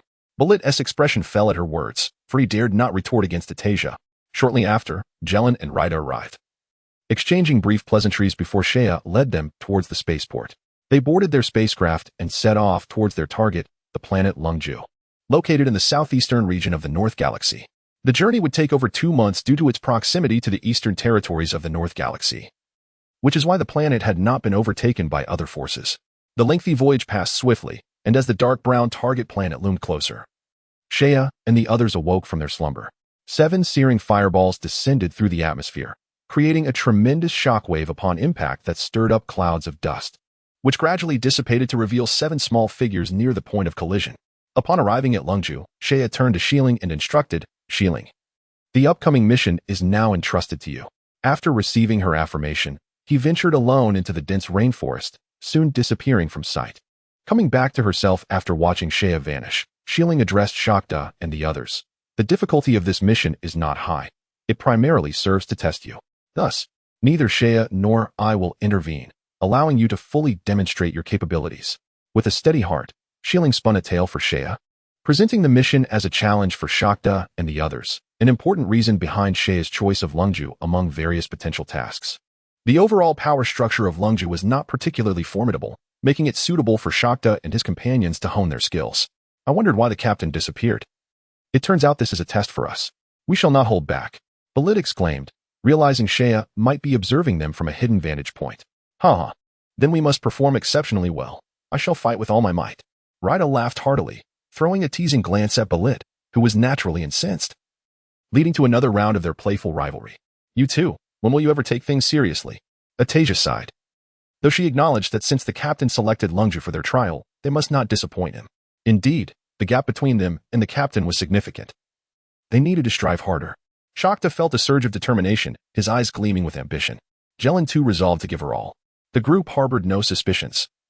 For both Seiya and Shieling combat prowess far surpassed theirs. Thus, special training for them as members of the same squad seemed entirely plausible. If their combat abilities did not improve, future missions would become increasingly challenging to manage. Observing the rising spirits of her comrades, Shieling smiled softly and found a comfortable spot to construct a hammock, reclining gracefully within it.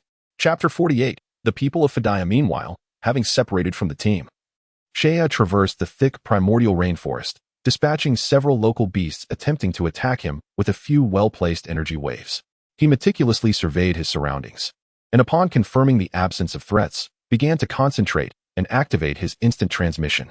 7 days' journey away from Lungju, a small silver-gray celestial body orbited the sun in a periodic motion. The planet's outer rings were adorned with 2 intertwined silver halos, their brilliant hues lending Fidaya an appearance akin to a grand pearl nestled upon the intersecting discs of the cosmos, a sight of exquisite beauty from afar. These 2 intersecting silver halos were, in fact, space corridors constructed with the utmost technological prowess by the Fidayans. Yet, at this moment, these majestic silver serpents displayed a slight tilt. Several alloy junctions had collapsed and warped, sporadic explosions resonated through the air, and crimson flames along with wisps of smoke continuously erupted from the space corridors. On the surface of Fidaya, enormous rock plates floated haphazardly above the mantle, boiling lava exuding thick plumes of steam, while towering streams of lava jetted skyward, transforming into a rain of molten rock that subsequently inundated the ground, flowing back into the mantle through the low-lying sections of the plates. The geological disasters on Fidaya were alarmingly severe. Seiya was astounded by the scene before him. This was no mere geological calamity, but a clear indication that the planet had sustained a catastrophic impact from a massive object. However, if the devastation stemmed from an extraterrestrial collision, the advanced technology of the Fidayans should have detected it long ago. The current state of affairs suggested that the Fidayans had not even had the time to react before their surface was ravaged beyond recognition. Zai's mind was clouded with doubt. Yet he swiftly dismissed the possibility of an extraterrestrial collision, recognizing that a mutation within the planet's core would not manifest so abruptly. It was evident that someone had unleashed an assault upon the planet Fidaya. Suddenly, Zaya grasped that the scene before him must have been caused by an immense surge of energy.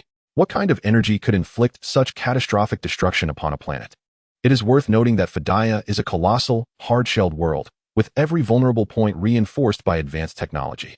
Yet, despite these enhancements, it had still suffered such extensive damage. Zaya's expression grew grave. To achieve such devastation, the assailant's power must be formidable, likely exceeding 10,000 combat units. In the cosmos, 10,000 combat units serve as a pivotal threshold. Below this level, even a large-scale assault would typically only lead to the extinction of species on a planet.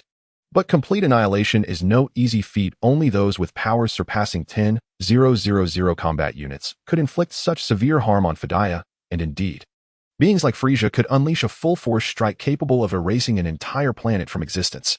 Zaya couldn't help but chuckle wryly.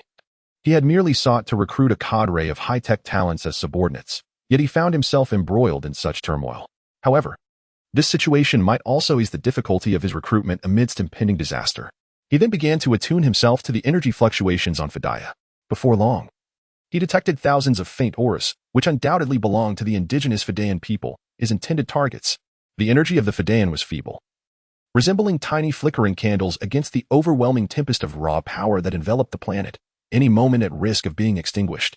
In addition to these native energies, he sensed several hundred remarkably potent auras, each exceeding 1,000 combat units, with a few even reaching 3,000. Indeed, Fedaya had fallen prey to an external force. After a moment, Zaya opened his eyes, a look of understanding illuminating his features. Suddenly, from a more distant point, an exceptionally powerful aura entered his detection range. The presence sent a chill down Zaya's spine, akin to encountering a massive ice block. Even at a distance of several thousand kilometers, he felt a distinct coolness. Such malevolent energy, surpassing his own, was at least 20,000 combat units. Zaya was taken aback. This was likely the most formidable energy he had encountered since entering the Dragon Ball realm. Surrounding this aura were dozens of energies that exceeded 1,000 combat units. It appeared that this planet had already attracted the attention of others, yet why had they not eradicated the Fedayan inhabitants despite the passage of time? Were they in search of something? With numerous questions swirling in his mind, Zaya promptly concealed his own aura, exercising utmost caution to avoid detection. As he traversed the shattered city, still spewing molten lava, Zaya materialized in a vast, desolate square at the heart of the capital. The once grand statue in the center lay toppled, shattered into several pieces. This had been a grand, open plaza, now cloaked in the remnants of destruction. The joyous atmosphere of yesteryear lost to the echoes of despair. Standing amidst the ruins, a profound sense of melancholy washed over him. Here, he felt no signs of life. The inhabitants had long since fled. It seemed the people had escaped. HM?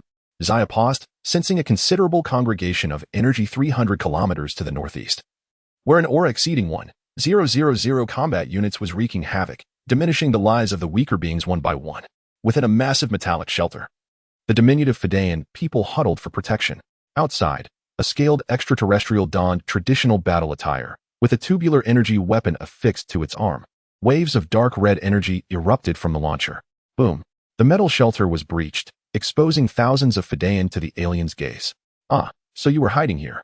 How convenient.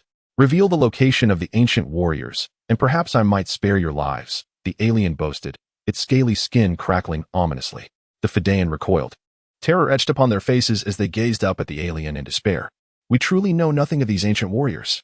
Please, spare us. At least grant these children a chance, implored one who appeared to be a leader. The alien snorted, flicking its tongue like a lizard. You wretched little beings dare to deceive the astute Lord Zetas. I tell you, Lord Shambo has already informed us that you Fedayan know the whereabouts of the ancient warriors. The alien, known as Zetas, became enraged, for he considered himself clever. Lord Shambo had already divulged such information. Chapter 49, the time to send you on your way, boom. A wave of energy grazed past them, striking over 100 Fedayan, who were instantly obliterated. We truly do not know the whereabouts of the ancient warriors, the leader lamented, his heart heavy with sorrow as he witnessed his kin reduced to mere ashes. Yet, the alien remained unconvinced. Zetas adjusted the energy launcher on his arm, his golden reptilian eyes gleaming with fury. You foolish little creatures still dare to deceive me. If you claim ignorance, then die as you wish. With that, he aimed the energy weapon at the surviving Fedayan, the barrel glowing ominously with dark red energy. No, the leader cried in panic, desperate to explain. But it was too late. The dark red flash erupted from the barrel, a torrent of destructive energy hurtling toward them. It's over.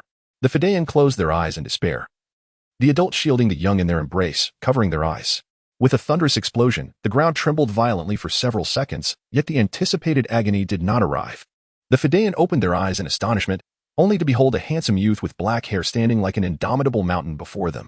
That formidable energy had been deflected by the youth's punch, yet how he had appeared before them remained a mystery. Who are you?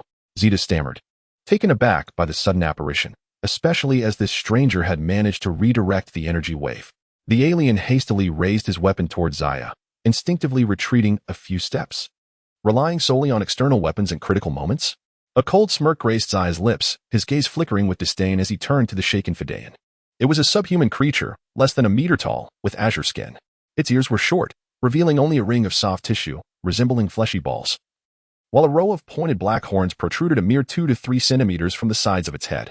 When Shea cast his gaze upon them, the terrified Fidaeans displayed expressions of panic, their demeanor betraying their fear as they dared not meet his eyes. How unexpectedly timid! Shea chuckled lightly, after enduring immense calamity. These Fidaeans had become as sensitive as startled birds. Get lost. The lizard man Zatasi cursed angrily upon realizing that he was being utterly disregarded. Despite his relatively high intelligence, he sensed danger and refrained from expressing his true emotions. Instead, he cleverly utilized an energy detector to gauge the power emanating from Shea. To his astonishment, the readings displayed a mere 540. Zatasi's eyes lit up, a rush of superiority flooding over him, his confidence bolstered. I thought you were a formidable opponent. But it turns out you were just a mere child. Today, it's your misfortune to be caught by me, Zatasi. With a swagger, Zatasi strode forward. And as he approached Shea, he looked down from his lofty position with his golden lizard eyes, pressing the energy weapon against Shea's head, disdain evident on his face. The moment I fire, I can end your life. Then by all means, give it a try. A glint of brilliance flickered in Shea's eyes, and a faint smile graced his lips as he suddenly vanished from sight. A voice, cold and devoid of emotion, echoed from behind Zatasi, exuding a chilling aura akin to a death sentence issued by the king of the underworld. What is happening? Zatasi exclaimed in shock, turning around only to find that the figure which had been beneath his very nose had inexplicably vanished, reappearing behind him. Panic surged through him as he felt a chill enveloping his body, his scales standing on end. Instinctively, he aimed the cannon of his energy weapon towards Shea's position. Boom! A dark red energy sphere erupted from the cannon, producing a muffled sound upon impact with Shea, as if it had collided against a thick wall. The sphere immediately dispersed into a cloud of crimson smoke. Seeing his attack land, Zatasi's arrogance returned. This is the fate of those who oppose me, Zatasi. However, his expression soon faltered. As the smoke cleared, a diminutive figure emerged unscathed, not a single mark upon its body. Cough, cough. Shea covered his mouth and lightly coughed, waving his hand to disperse the lingering smoke. Hey, it seems your energy cannons lack sufficient power. Look, not even my battle suit is damaged. Zatasi stared in disbelief at the slightly charred area on Shea's suit, exclaiming loudly, how can this be? My energy cannon possesses a power level of 2000. How could you possibly be unscathed? Quite simply, my strength far surpasses yours. As soon as the words left his lips, Shea moved like a gust of wind, rapidly closing the distance to Zatasi. With a gentle touch upon his chest, boom! A tremendous force surged forth, and before Zatasi could comprehend the situation, his body shot away like a cannonball. He crashed into a wall several dozen meters away, creating a gaping hole, debris flying in all directions, burying him beneath the rubble.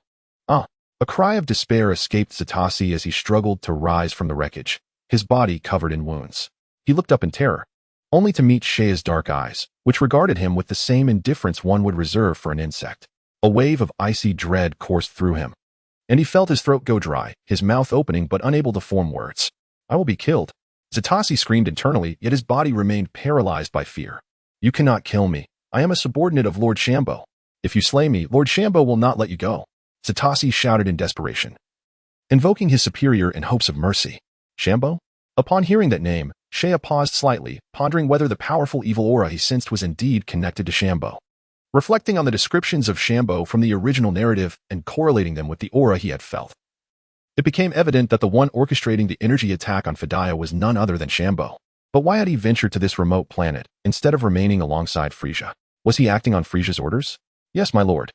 I was sent by Lord Shambo to capture these Fidaeans. Zatasi carefully observed Shea's expression, sensing a glimmer of recognition regarding Shambo's name. As if he had grasped onto a lifeline, hastily divulging all pertinent details. After listening, Shea inquired, what is Shambo's purpose in attacking Fidaea? Is he acting on Frieza's orders? The alien's eyes widened in horror at Shea's casual mention of Frieza's name, a cold sweat breaking out as he stammered, why yes. Lord Frieza commanded us to seek the legendary traces of the ancient warriors on Fidaea. Legendary ancient warriors? Shea nodded thoughtfully, falling into deep contemplation. He pondered the nature of these ancient warriors, wondering if they were akin to the fabled Super Saiyans. He understood that the Dragon Ball universe merely scratched the surface of a vast cosmic expanse, teeming with secrets yet to be unveiled. My lord, Zatasi called cautiously, fearing that raising his voice might provoke Sheia's ire. "Oh, I almost forgot about you." Shea snapped back to reality, a bright smile illuminating his face. "Well, it's time for you to depart." "Wait, what do you mean?" Satasi questioned in disbelief. "I said it's time for you to depart. Enjoy your time in the underworld." With that, Shea unleashed an overwhelming aura, a torrent of energy cascading forth like waves of a tempest. In this boundless sea of power, the unfortunate lizard alien found himself as a solitary vessel amidst a storm, utterly powerless against the deluge of energy that engulfed him. No. A deafening explosion resonated as Zatasi was reduced to mere particles in the air. As the smoke dissipated, Shea turned his attention to the Fidayans, who stood utterly dumbfounded, their minds grappling with the display of absolute power they had just witnessed. They could hardly fathom that the once boastful alien had been obliterated in an instant. Such power was beyond their capacity to resist, and they could only acquiesce to Shea's demands. "I hope this lord does not make unreasonable requests." The leader of the Fidayans sighed deeply, pondering the calamity that had befallen their planet and why such formidable aliens were appearing one after another. "Are you the natives of Fidaya?" The voice of Shea cannot be described as cold, yet the aura of strength surrounding him compels the feeble Fidarians to avert their gaze. The leader of the Fidarians steps forward cautiously and replies, "Indeed, Fidar is our home planet." "Are you the leader here?" Shea inquires. The leader hesitates but nods. One could say so. In truth, he is not the true leader of the Fidarians. Their actual leader had perished long ago. Thus, he has assumed the role of the reluctant head of the people, capable of making decisions. "I have heard that your technology is quite advanced. Is it possible for you to construct a gravity-altering training facility?" Shea's tone softens, losing its previous severity. The leader of the Fidarians, momentarily stunned, quickly responds, "Certainly. We Fidarians are born scientists, skilled in technological creation." At this juncture, the leader begins to grasp Shea's intentions and strives to showcase the value of his people, hoping to preserve their lives. He cannot afford to deceive or exaggerate to Shea, for the fate of the entire Fidar race hangs in the balance. Shea expresses satisfaction with the Fidarian's response, stating, "You see, Fidar has caught the eye of the cosmic Emperor Frieza. Remaining here equates to a certain death. I offer you a choice. Obey my commands, and I shall ensure the survival of the Fidarian race in the cosmos." This is a daunting decision. Either follow the path to annihilation alongside their home, or heed the words of this young man and submit to him. The Fidarian leader's face reflects his inner turmoil. This decision bears the weight of his entire nation's survival, and he finds himself unable to decide. Shea, however, does not interrupt but instead finds a place to sit and waits patiently, confident that the leader will ultimately make a definitive choice. To refuse could mean extinction, while acquiescence would render their entire race a vassal. Beads of sweat form on the leader's forehead as he gazes upon the youthful and elderly faces of his kin. Finally, gritting his teeth, he declares, "My lord, we are willing to submit to you, pleading only for the preservation of the Fidarian bloodline." "An astute choice," Shea exclaims, beaming with a radiant smile. "Rest assured, I will take you away from Fidar. By the way, aside from those present here, do you have other kin?" The Fidarians number merely over 10,000, a far cry from what constitutes a civilized population. "Yes, my lord. This is merely 1% of our population. Due to a sudden geological disaster, the vast majority of our people lost their lives. Those who survived have hidden underground to evade the pursuit of cosmic beings. If necessary, I can summon them. Hiding is futile. The enemy possesses energy detectors, and gathering together would only facilitate their detection." Shea shakes his head. "Ah, so they have energy detectors. No wonder they can find us. What shall we do?" The Fidarian leader is thrown into a panic. Shea replies, "You must have spaceships. I will provide cover while you immediately depart Fidar in your spacecraft." Shea is aware that, given sufficient time, the Fidarians have the capability to escape their planet. But the geological upheaval struck them too suddenly, leaving no time for reaction. At this moment, Shea admires the cosmic beings. They are indeed professionals, delivering a devastating blow to the Fidarians from space before invading the planet, rendering them largely incapable of resistance. "Very well, I understand. I shall trouble you with everything." The Fidarian leader's face lights up with surprise, realizing that perhaps submitting to this figure may not be a misfortune after all. Meanwhile, in another part of Fidar, thick smoke rises from various locations across the continent, the sky obscured by dark clouds, all formed from the gathering smoke. In a city in ruins, where the land is strewn with debris, a massive chasm splits the ground, rivers and glaciers appearing as though severed by a great knife. On a relatively flat expanse, a brownish, disc-shaped spaceship rests. Its underside is gripped by thick, black steel pincers, resembling beasts of the wilderness, brutally embedded in the hard rock. The design indicates it is a vessel for high-ranking members of Frieza's forces. Not far from the ship's entrance, a striking young man sits elegantly at a small table, sipping tea. With long, dark green hair tied in a braid, he presents a composed demeanor, yet his cold gaze reveals a ruthless side. He is Shambo. Shambo has committed many nefarious acts for Frieza, and alongside Dodoria, he serves as one of Frieza's trusted subordinates, possessing combat prowess second only to the Ginyu Force. This time, he has been dispatched to investigate the legends of ancient warriors on Fedar. At that moment, a cosmic being stationed beside Shambo notices a fluctuation in the energy detector's frame, presses a few buttons, and turns to Shambo, saying, "Lord Shambo, I just detected the sudden disappearance of an energy signature from one of our troop members. Prior to its disappearance, the detector displayed a series of erratic data, though none were particularly high, and it vanished quickly." "Oh." Shambo gently sets down his teacup, displaying keen interest. He rests his fingers against his chin and inquires, what was the combat power of the missing troop member? Zeta's a low-ranking soldier. Had a combat power of around 1200, capable of reaching 2000 with energy weaponry. The officer replies after a quick assessment. That is intriguing. It appears the indigenous combat power on Fedar does not exceed 15. A bloodthirsty smile curves Shambo's lips. Indeed. Ha ha ha. It seems a little mouse has infiltrated our midst. One cosmic being suggests. No. Shambo shakes his finger, stating, if the ancient warriors Frieza seeks possess such minimal combat power, he would not be so invested in this matter.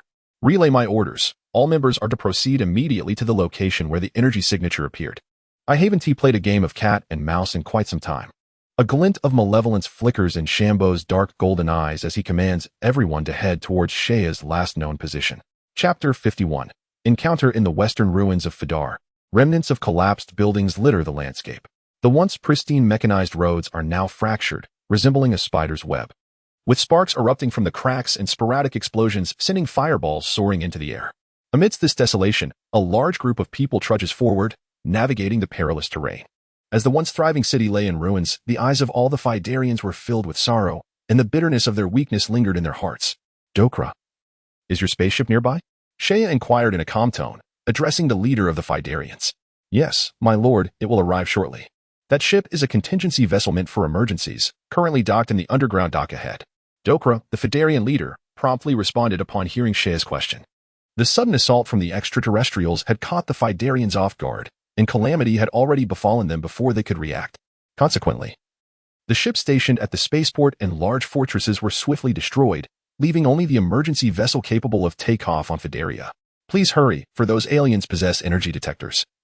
If we delay, they will discover us. Sheia urged, furrowing his brow as he observed them. Yes. Dokra exclaimed, startled, and quickly instructed everyone to quicken their pace. Having faced the brink of death, the Fidarians were now filled with dread towards the extraterrestrials under Frieza's command. As soon as they heard the possibility of pursuit, they exerted every ounce of strength to accelerate their steps. Before long, Dokra led them to a suburban area far from the city. In contrast to the desolate ruins, this place was adorned with lush greenery.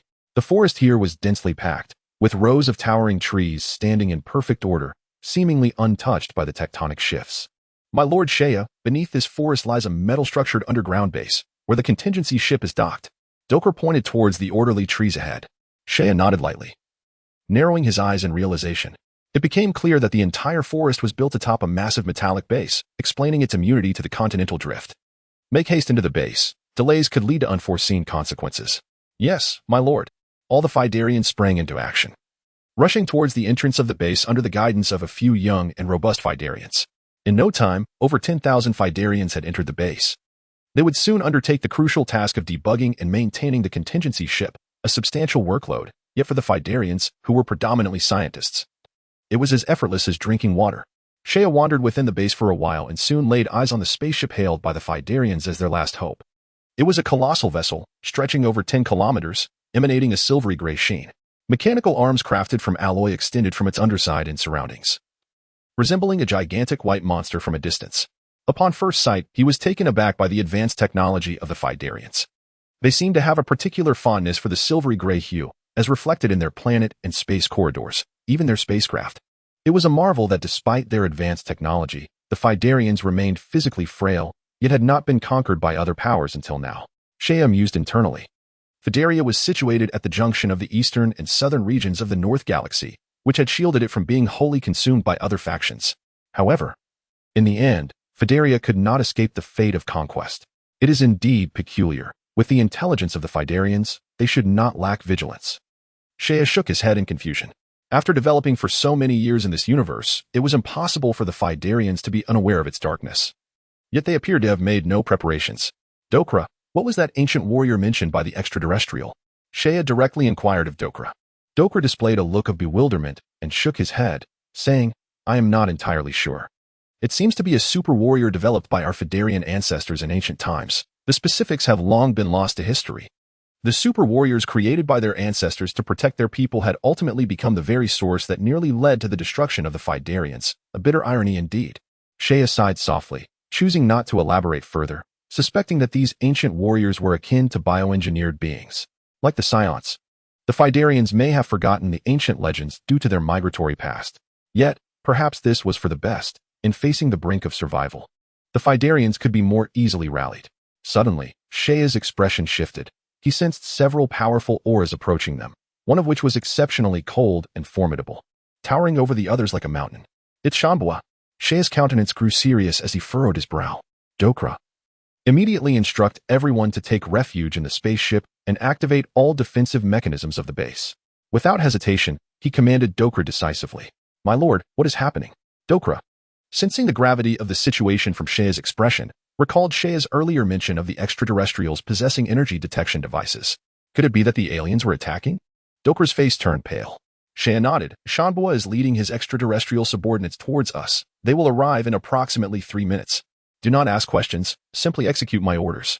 The chilling voice echoed in Dokra's ears, and upon hearing that the enemy would arrive in 3 minutes, he felt his body grow weak. Yes, my lord. I will arrange it immediately, he replied, his voice trembling.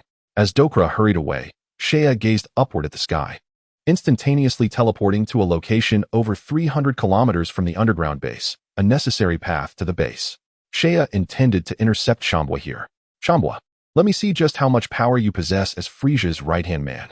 Without a trace of fear towards the formidable opponent, Seiya felt his blood boil with excitement. In the blink of an eye, 3 minutes passed.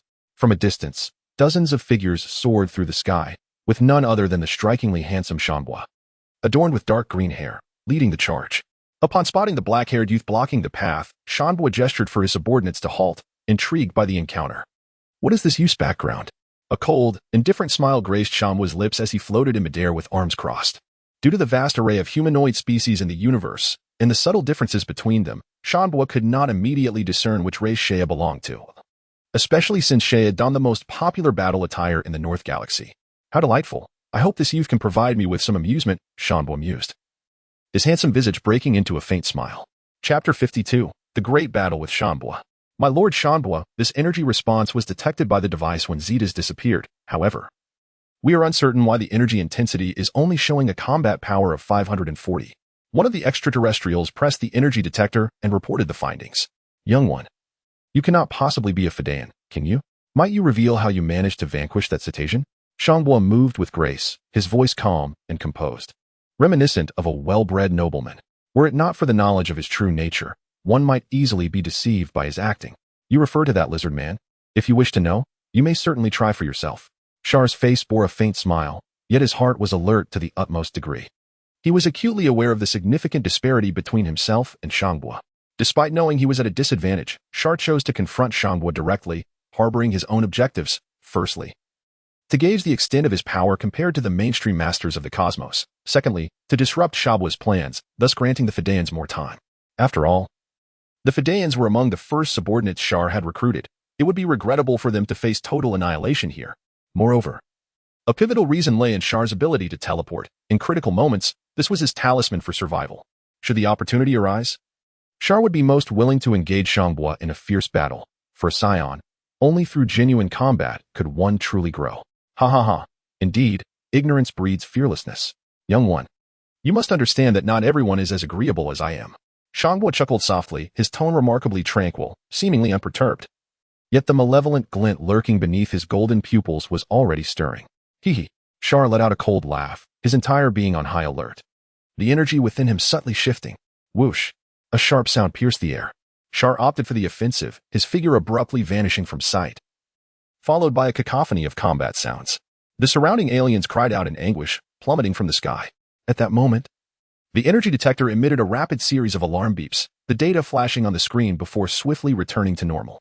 Due to CHAR'S astonishing speed, the average onlooker could not discern his movements, rendering the scene somewhat perplexing, yet Shangbo perceived everything clearly. Clap, clap. Applause erupted. Shangbo chuckled lightly, clapping his hands while vocally praising Char. Among all present, only he had witnessed Char's complete maneuvers, leading Shangbo to realize that his subordinates could not possibly triumph over him. It appeared he would have to intervene personally. Ha ha ha, what remarkable skill. Young one, you surpass my soldiers by far. Might I inquire if you would be interested in joining the Frieza Force? I can personally introduce you to Lord Frieza, Shangbo declared to Char with a calm demeanor. Hee. I have no interest in becoming Frieza's lackey. How unfortunate. Shangbo, neither pleased nor displeased, feigned regret, shaking his head with a casual air as he approached Char. Since you refuse to serve Lord Frieza, it seems I must condemn you to death. Char's expression grew grave. Merely by observing Shangbo's stance, he felt an overwhelming sense of pressure. Boom. No longer concealing his prowess, Char unleashed a torrent of energy, creating a dense and indistinct aura around him. The air emitted a low hum, and the atmosphere itself began to warp subtly. The energy detector on Shangbo's ear beeped incessantly, the readings rising steadily until they stabilized at 14,500. Oh my, a staggering 14,500. Shangbo appeared astonished. What race are you? Could you be a Saiyan? No. That cannot be. Saiyans cannot possess such combat power. Shangbo pondered Char's lineage, for although Char resembled a Saiyan, they could not attain such strength at a young age. Furthermore, there were no telltale Saiyan features, such as a tail, to be found. Whoosh. Abruptly, Shangbo vanished from view. Char, vigilant, sensed his surroundings, tracking Shangbo's movements until he pinpointed his location, launching a punch towards him. However, as his fist neared, Char sensed something amiss. The blow struck nothing but air. A mere afterimage. Char's expression hardened as he swiftly turned, retreating defensively, then cautiously assessed the situation. Suddenly, he felt an unusual shift to his side and hastily evaded. Bang! Shangbo's fist grazed past him, unleashing a fierce gale that slammed into the ground, causing the earth to convulse violently, creating a massive crater riddled with fissures. The aliens accompanying Shangbo had long been swept away by the powerful shockwave of the battle. That was close. Char soared into the sky. Glancing down at the newly formed meteorite crater, his heart racing with trepidation. Higi, you managed to evade my attack. Remarkable for one so young. It seems I cannot allow you to live. Unbeknownst to him, Shangbo had already positioned himself above Char. When did that happen? Char gasped, his body instinctively tensing into a defensive posture. Shangbo smiled elegantly, then suddenly clenched his fists, striking fiercely at Char's head. A wave of dizziness engulfed Char, and his body plummeted downward. Just before impact, he struck the ground with his energy, stabilizing himself through the rebound. Yet Shangbo pursued him relentlessly, launching a barrage of assaults upon Char, who could only defend passively, soon adorned with numerous wounds. Boom, boom, boom. Char and Shangbo exchanged blows, each strike reverberating as they moved at incredible speed, their forms appearing as mere blurs. The battle's scope expanded, obliterating mountains, lakes, forests, and vast expanses of land. Char halted, panting heavily. After the brief skirmish, he had expended much of his strength, while Shangbo's combat suit bore only minor damage, his demeanor still remarkably composed. One was disheveled, the other poised. The contrast was striking. The disparity was indeed substantial. Crack! A forceful strike sent Char plummeting. Rumble! The already cracked earth erupted into a massive mushroom cloud, dense dust obscuring the sunlight, plunging the land into darkness. A deep pit formed below, with Char kneeling in its center, propped on one hand. Ha ha ha, your resilience is commendable, Shangbo remarked, twisting his neck with a series of cracking sounds. Whoosh! He vanished once more, delivering a swift kick to Char's abdomen. Char's expression turned grave as he caught the kick with both hands, yet in an instant, he was sent flying, barely avoiding a grievous injury. The gap is insurmountable. With a momentary tingle in his hand, a bitter smile crossed Char's face. Whoosh! Wiping the blood from his lips, Char teleported away from the battlefield, observing Shangbo from a considerable distance. The initial encounter had clearly unveiled the vast chasm between him and Shangbo. Without utilizing his superpowers, he was utterly outmatched. Shangbo's current combat power approached 20,000. A staggering 5,000 more than his own, an insurmountable gulf, and up to this point, Shangbo had merely toyed with him, not unleashing his full might. Had his tail remained, perhaps he could have transformed into a great ape for combat, but those were merely fleeting thoughts. Although the transformation into a Great Ape grants a significant increase in combat prowess, it also introduces numerous uncertainties, most notably the revelation of his identity as a Saiyan. He is acutely aware of a critical flaw in this transformation. The massive size impedes mobility, much like the muscle-bound transformation of a Super Saiyan. While energy levels and single-strike power soar, speed fails to keep pace. This may not pose a problem in lower-tier battles, but in high-speed confrontations, it could prove fatal. If the opponent's speed is sufficiently rapid, there are countless methods to vanquish the Great Ape form, with severing the tail being one of the simplest and most direct. In the realm of martial arts, nothing is invulnerable. Only speed can evade destruction. Rather than viewing the Great Ape transformation as an offensive maneuver, it is more accurately described as a defense rooted in primal strength. Yet, when faced with a true master, this defense is riddled with vulnerabilities. Shaking his head to dispel these futile thoughts, Shea redirected his focus to prepare for battle. The figure of Shangbo swiftly appeared before him, his expression tinged with confusion. Strange, how did you manage to arrive here without my noticing your movements? Guess. Shea replied with a bright smile, revealing a set of pearly whites. Shangbo smirked, disdainfully licking his lips, his handsome features now tinged with impatience. He had grown weary of the cat-and-mouse game. It was time to unleash his full strength and see just how much punishment his opponent could endure. Chapter 53. Unattainable Envy. Noticing the change in Shangbo's demeanor, Shea's expression shifted as well. He realized that his adversary was no longer inclined to indulge in playful banter. He knew he had to strike first, seizing the momentum of the battlefield before Shangbo could fully react, or he would be forced to contend with a serious opponent, one beyond his capabilities. Just as this thought crossed his mind, a ghostly blue light ignited in Shea's dark eyes. He was ready to unleash his spatial abilities. Meanwhile, Shangbo sensed a twinge of danger. His heart skipped a beat. However, he quickly raised an eyebrow, chuckling softly at his own inexplicable tension. As a notable figure under the command of King Frieza, Shangbo had seen every conceivable scenario. Before him stood merely a brash youth, easy to dispatch in mere minutes, no, even in just one. With that thought, he donned a mocking expression, preparing to send the young man on his way. However, as he readied his attack, an unexpected occurrence transpired. Shangbo suddenly noticed that the air around him had grown extraordinarily viscous, as if an unseen force were pressing down on him, making even the act of breathing a challenge. It was a formidable binding force emanating from the realm of space. What is happening? Shangbo furrowed his brow, his expression darkening as his body became firmly anchored in midair, making any movement incredibly arduous. It felt as though countless invisible chains were restraining his limbs, rendering him immobile. What is the meaning of this? Why can't I move? Shangbo's expression shifted dramatically, a sense of foreboding washed over him, and he glared at Shea with a fierce intensity. You little brat, did you do this? Correct. Now, prepare to savor the taste of being utterly overwhelmed, Shea replied, his face devoid of emotion as he floated before Shangbo, a radiant smile gracing his features.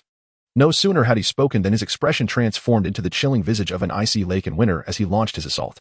With a forward thrust of his palm, countless spectral images of hands emerged in the air, and nearly 100 radiant energy blasts surged forth, dancing like silver serpents and exuding a terrifying aura. Each energy wave possessed the power to obliterate a medium-sized city. Boom, boom, boom. Countless energy blasts tore through the air, arriving at Shangbo in an instant, striking him squarely. In that moment, the sky erupted with dazzling flashes of light, illuminating the dark clouds as if it were day. Energy blast! Shea shouted decisively, raising a hand to conjure a brilliantly luminous energy sphere, which shot forth like an arrow, its speed generating a sharp, explosive sound as it cut through the air. Frozen in midair, Shangbo could only watch as the energy sphere grew larger, hurtling toward him at an alarming rate. Soon, the sphere collided with its target, erupting into a colossal mushroom cloud. The explosion unleashed a tremendous shockwave, dispersing the once ominous clouds of dust, revealing a clear sky. Ah! A wretched scream echoed. As the smoke began to dissipate, Shangbo's injured form came into view.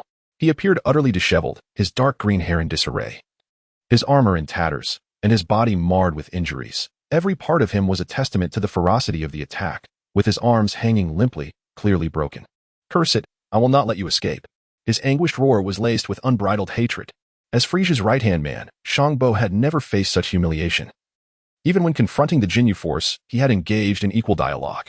Regret flooded through him. Had he known his opponent possessed such formidable powers, he would have eliminated him before the boy could toy with him, sparing himself this disgrace.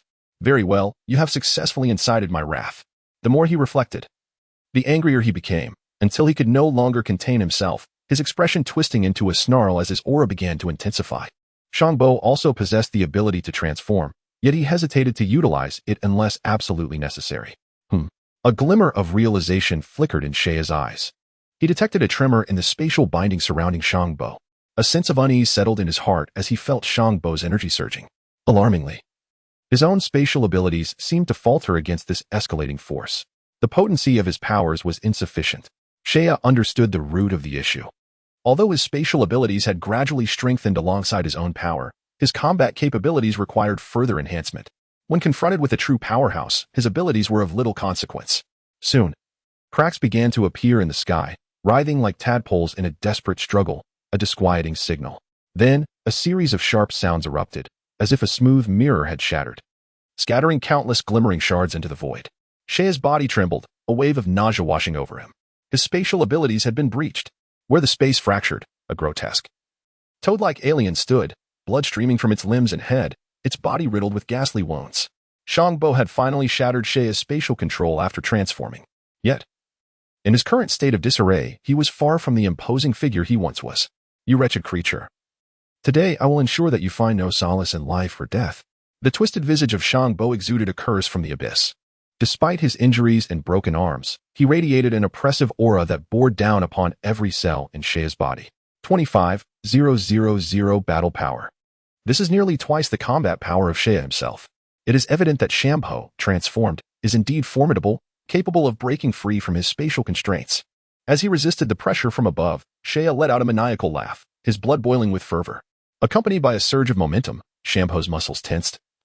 Emitting a series of low, rumbling sounds, his golden eyes fixated intently on Saiya, an overwhelming aura pressing down upon him. Such a potent presence. Saiya felt a sudden jolt in his heart, momentarily shaken by the might that Shangbo exhibited. A fierce gale swept toward him, forcing him to shield his forehead with his arms, his body swaying like a leaf in the tempest. Breakthrough! Saiya shouted, flinging aside the wild winds. And with a fierce roar, the strength within him ignited like a wildfire. In an instant, both combatants vanished, only to reappear together a moment later. Shangbo, filled with rage, leapt towards Saiya, the impact of his furious kick creating a sharp whoosh as it sliced through the air. With a thunderous crash, Shangbo struck, and in a flash, Saiya crossed his arms to absorb the devastating blow of Shangbo's leg. The ground beneath them caved in violently, the tremendous force transferring through his arms, causing Saiya to stagger backwards several meters. Gasping, Saiya felt intense pain coursing through him, blood spurting from his throat. It was clear that he was at a significant disadvantage in this power struggle, as Shangbo's mere strike had left him gravely wounded. Ha ha ha, die! Shangbo cackled maniacally, charging in without pause, his other leg swinging for another strike. A resounding thud echoed as Saiya was struck once more, his body rocketing through the air like a cannonball. The earth trembled as it split apart, clouds of dust rising. At the moment of impact, Saiya leapt back up, piercing through the thick haze to launch an assault on his opponent. With crackling sounds of combat, the two clashed relentlessly between sky and earth, a tempest of fury spreading outwards. As they unleashed their full potential, the entire planet of Fedaya quaked slightly. In the distance, the aliens who had narrowly escaped were left in stunned silence, gazing at the chaotic battle between Saiya and Shangbo, their energy detectors already burnt out from the strain. Good heavens, they are utterly despairing in their strength. The aliens exchanged fearful glances, trembling as they prepared to flee the battlefield. Ha, is this all you've got? If so, I must say, I am sorely disappointed. Shangbo taunted while relentlessly attacking. Throughout the battle, Saiya remained at a disadvantage, in truth. He had been the one taking the blows, rarely landing a successful hit on Shangbo. Though Shangbo had lost both arms, the nearly insurmountable energy disparity remained unbridged, leaving him battered and bruised in no time. This is impossible. The difference in combat power is too great. With a resounding crash, Saiya was struck down from the sky into the depths of the earth, landing in a massive crater. Every slight movement sent waves of pain through his body. He now had a clearer understanding of his full potential and the capabilities of the higher-tier cosmic warriors. It's time for some senzu beans, he thought. With a peculiar smile, Saiya revealed a vibrant green bean from his pocket, swiftly chewing it. The miraculous senzu bean restored him to peak condition, healing all his injuries in an instant. Indeed, senzu beans are indispensable. Saiya flexed his limbs, feeling a marked increase in his combat prowess, his body brimming with vitality. Meanwhile, Shangbo, now bloodied and stripped of his earlier composure, stared in disbelief at Saiya, whose strength had been fully restored. Why have all your injuries healed so rapidly? Shangbo roared in anguish, grappling with the injustice of it all. Why does this insignificant human possess such extraordinary abilities? He lamented, already wounded and embittered. Despite his immense combat prowess, he was astounded by Saiyan's inexplicable powers, which had nearly incapacitated him. After breaking free from his grasp, he had expected to finish Saiyan off, only to find him remarkably resilient. Now, Saiyan stood renewed, radiating strength once more. Saiyan cast an innocent glance at Shampo, a smile gracing his lips. This is something you could never envy. As the blue glow re-emerged in Saiyan's eyes, it was purer and more resplendent than before, resembling a sparkling blue crystal. Chapter 54. The Demise of Shampo. Saiyan's lips parted slightly as he coldly uttered, "Time, pause." Indeed, he could no longer afford to wait. The gap between him and Shampo was substantial, seemingly unbridgeable. But who decreed that battles must rely solely on combat strength? This was not a mere spar. It was a matter of life and death, and he was permitted to employ any means necessary. Suddenly, the entire planet transformed into a realm of azure, freezing everything on Fedaya. This marked Saiyan's second use of his time manipulation ability in combat, the first being against the giant ape transformed by shielding. Unlike spatial manipulation, his time manipulation had not significantly improved over the years, and with his current combat strength, he could only maintain the pause for a mere 3 seconds. Moreover, the strength of the target affected the duration of the pause, shortening it considerably. Indeed, as Shampo, with a combat power of 25,000, was ensnared within the time freeze, Saiyan felt his energy rapidly depleting, estimating that he could only maintain the pause for a maximum of 2 seconds. Just 2 seconds. Saiyan instinctively deduced the limit of his suspension. However, that would suffice. With a rough estimate in mind, Saiyan transformed into a streak of light, zipping to Shampo's side in an instant. In the icy blue realm, everything but Saiyan stood still. Mid-air, Shampo was frozen in a state of shock, his grotesque visage devoid of expression as he stared ahead. Given Shampo's overwhelming energy, Saiyan dared not act recklessly. Instead, he extended his hand, pressing his palm against Shampo's heart. A cold, fierce glint flashed in his eyes as his fingers curled, rapidly channeling energy into his palm, which soon glowed with an eye-catching brilliance. A humming vibration resonated as an energy sphere was compressed within his hand. With a sizzling sound, the vast energy condensed into a small, luminous orb the size of a peanut, surrounded by flickering arcs of ethereal blue lightning. This diminutive white spark contained more than half of Saiyan's energy, and after extreme compression, its power had multiplied exponentially.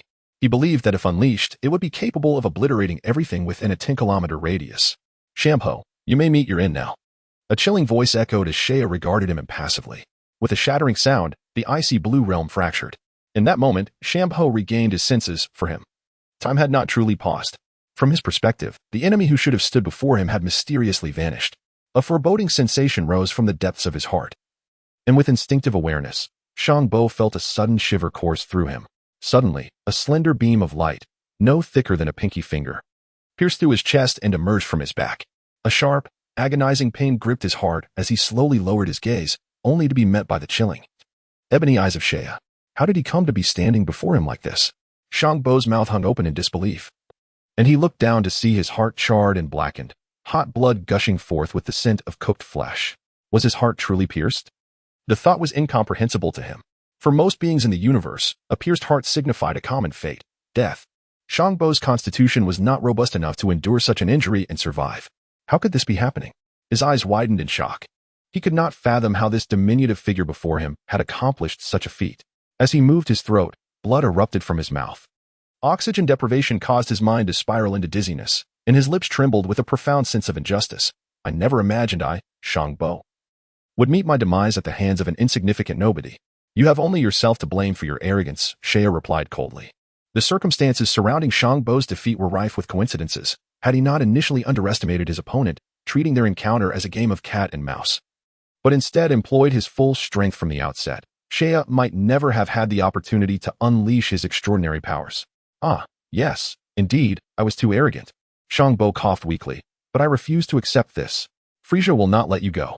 He spat blood as his consciousness began to fade. It was unimaginable that as a trusted confidant of Frieza, he would perish on such an obscure planet. Boom. Shangbo's body began to expand, culminating in a violent explosion that reduced him to ashes. Saiyan let out a sigh, acknowledging that even a lion must use its full strength when hunting a rabbit. Underestimating one's enemies on the battlefield could lead to dire consequences. Shangbo's fate served as a warning to him.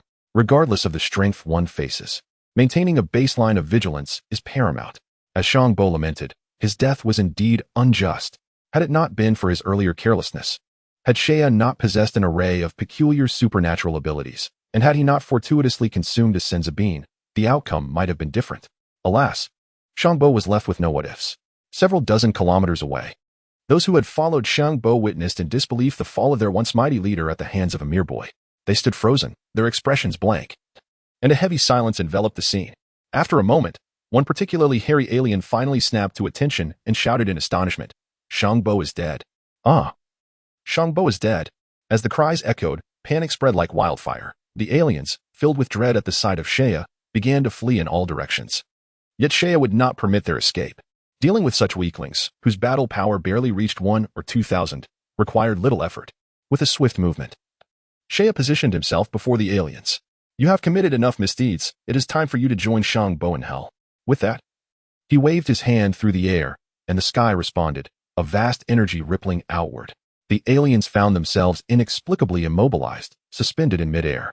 With a whoosh, dark crimson rifts appeared in the sky, opening wide like the maw of a monstrous beast, devouring the hapless aliens one by one.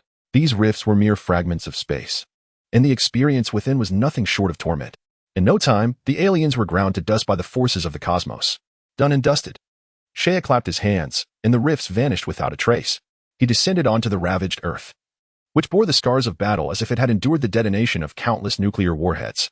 Craters, some several kilometers in diameter, marred the landscape, from which molten lava still surged.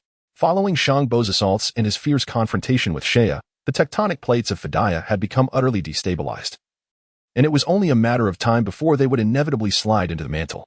This planet would remain a hellish wasteland, uninhabitable for life for the foreseeable future. After resting atop a boulder of rubble, Seiya fully regained his strength and began to sense the presence of other aliens scattered across Fidaya. In addition to those who had accompanied Shangbo, there were still dozens of aliens dispersed throughout the planet, some possessing combat powers reaching up to 3,000. We must root out every last one of them, Seiya thought, teleporting to their locations. Upon seeing Seiya's sudden appearance, these aliens regarded him as prey, completely underestimating him. Eager to engage him directly, their fate was sealed, as they were promptly cast into the spatial rifts. Within a short span of minutes, all the aliens on Fidaya had been eradicated. The loss of over 100 soldiers from Frieza's army, particularly the high-ranking officer Shangbo, would undoubtedly provoke a reaction from Frieza. Seiya found amusement in contemplating the scene. However, given Frieza's temperament, it was unlikely he would exhibit any sorrow, though fury was certain. The thought of Frieza shattering a wine glass in a fit of rage brought Seiya genuine delight. Chapter 55. Frieza's reaction upon returning to the subterranean base of the Fidayans. Seiya discovered them still busy maintaining their spacecraft, the atmosphere bustling with activity. He sought a quiet corner to rest. "Lord Seiya, you have returned. Those aliens did not trouble you, did they?" Dokra approached him, concern etched on his face.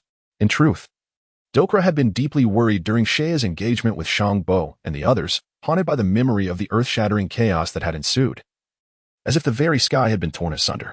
The terrifying scene, reminiscent of the apocalypse, had left an indelible mark on his memory.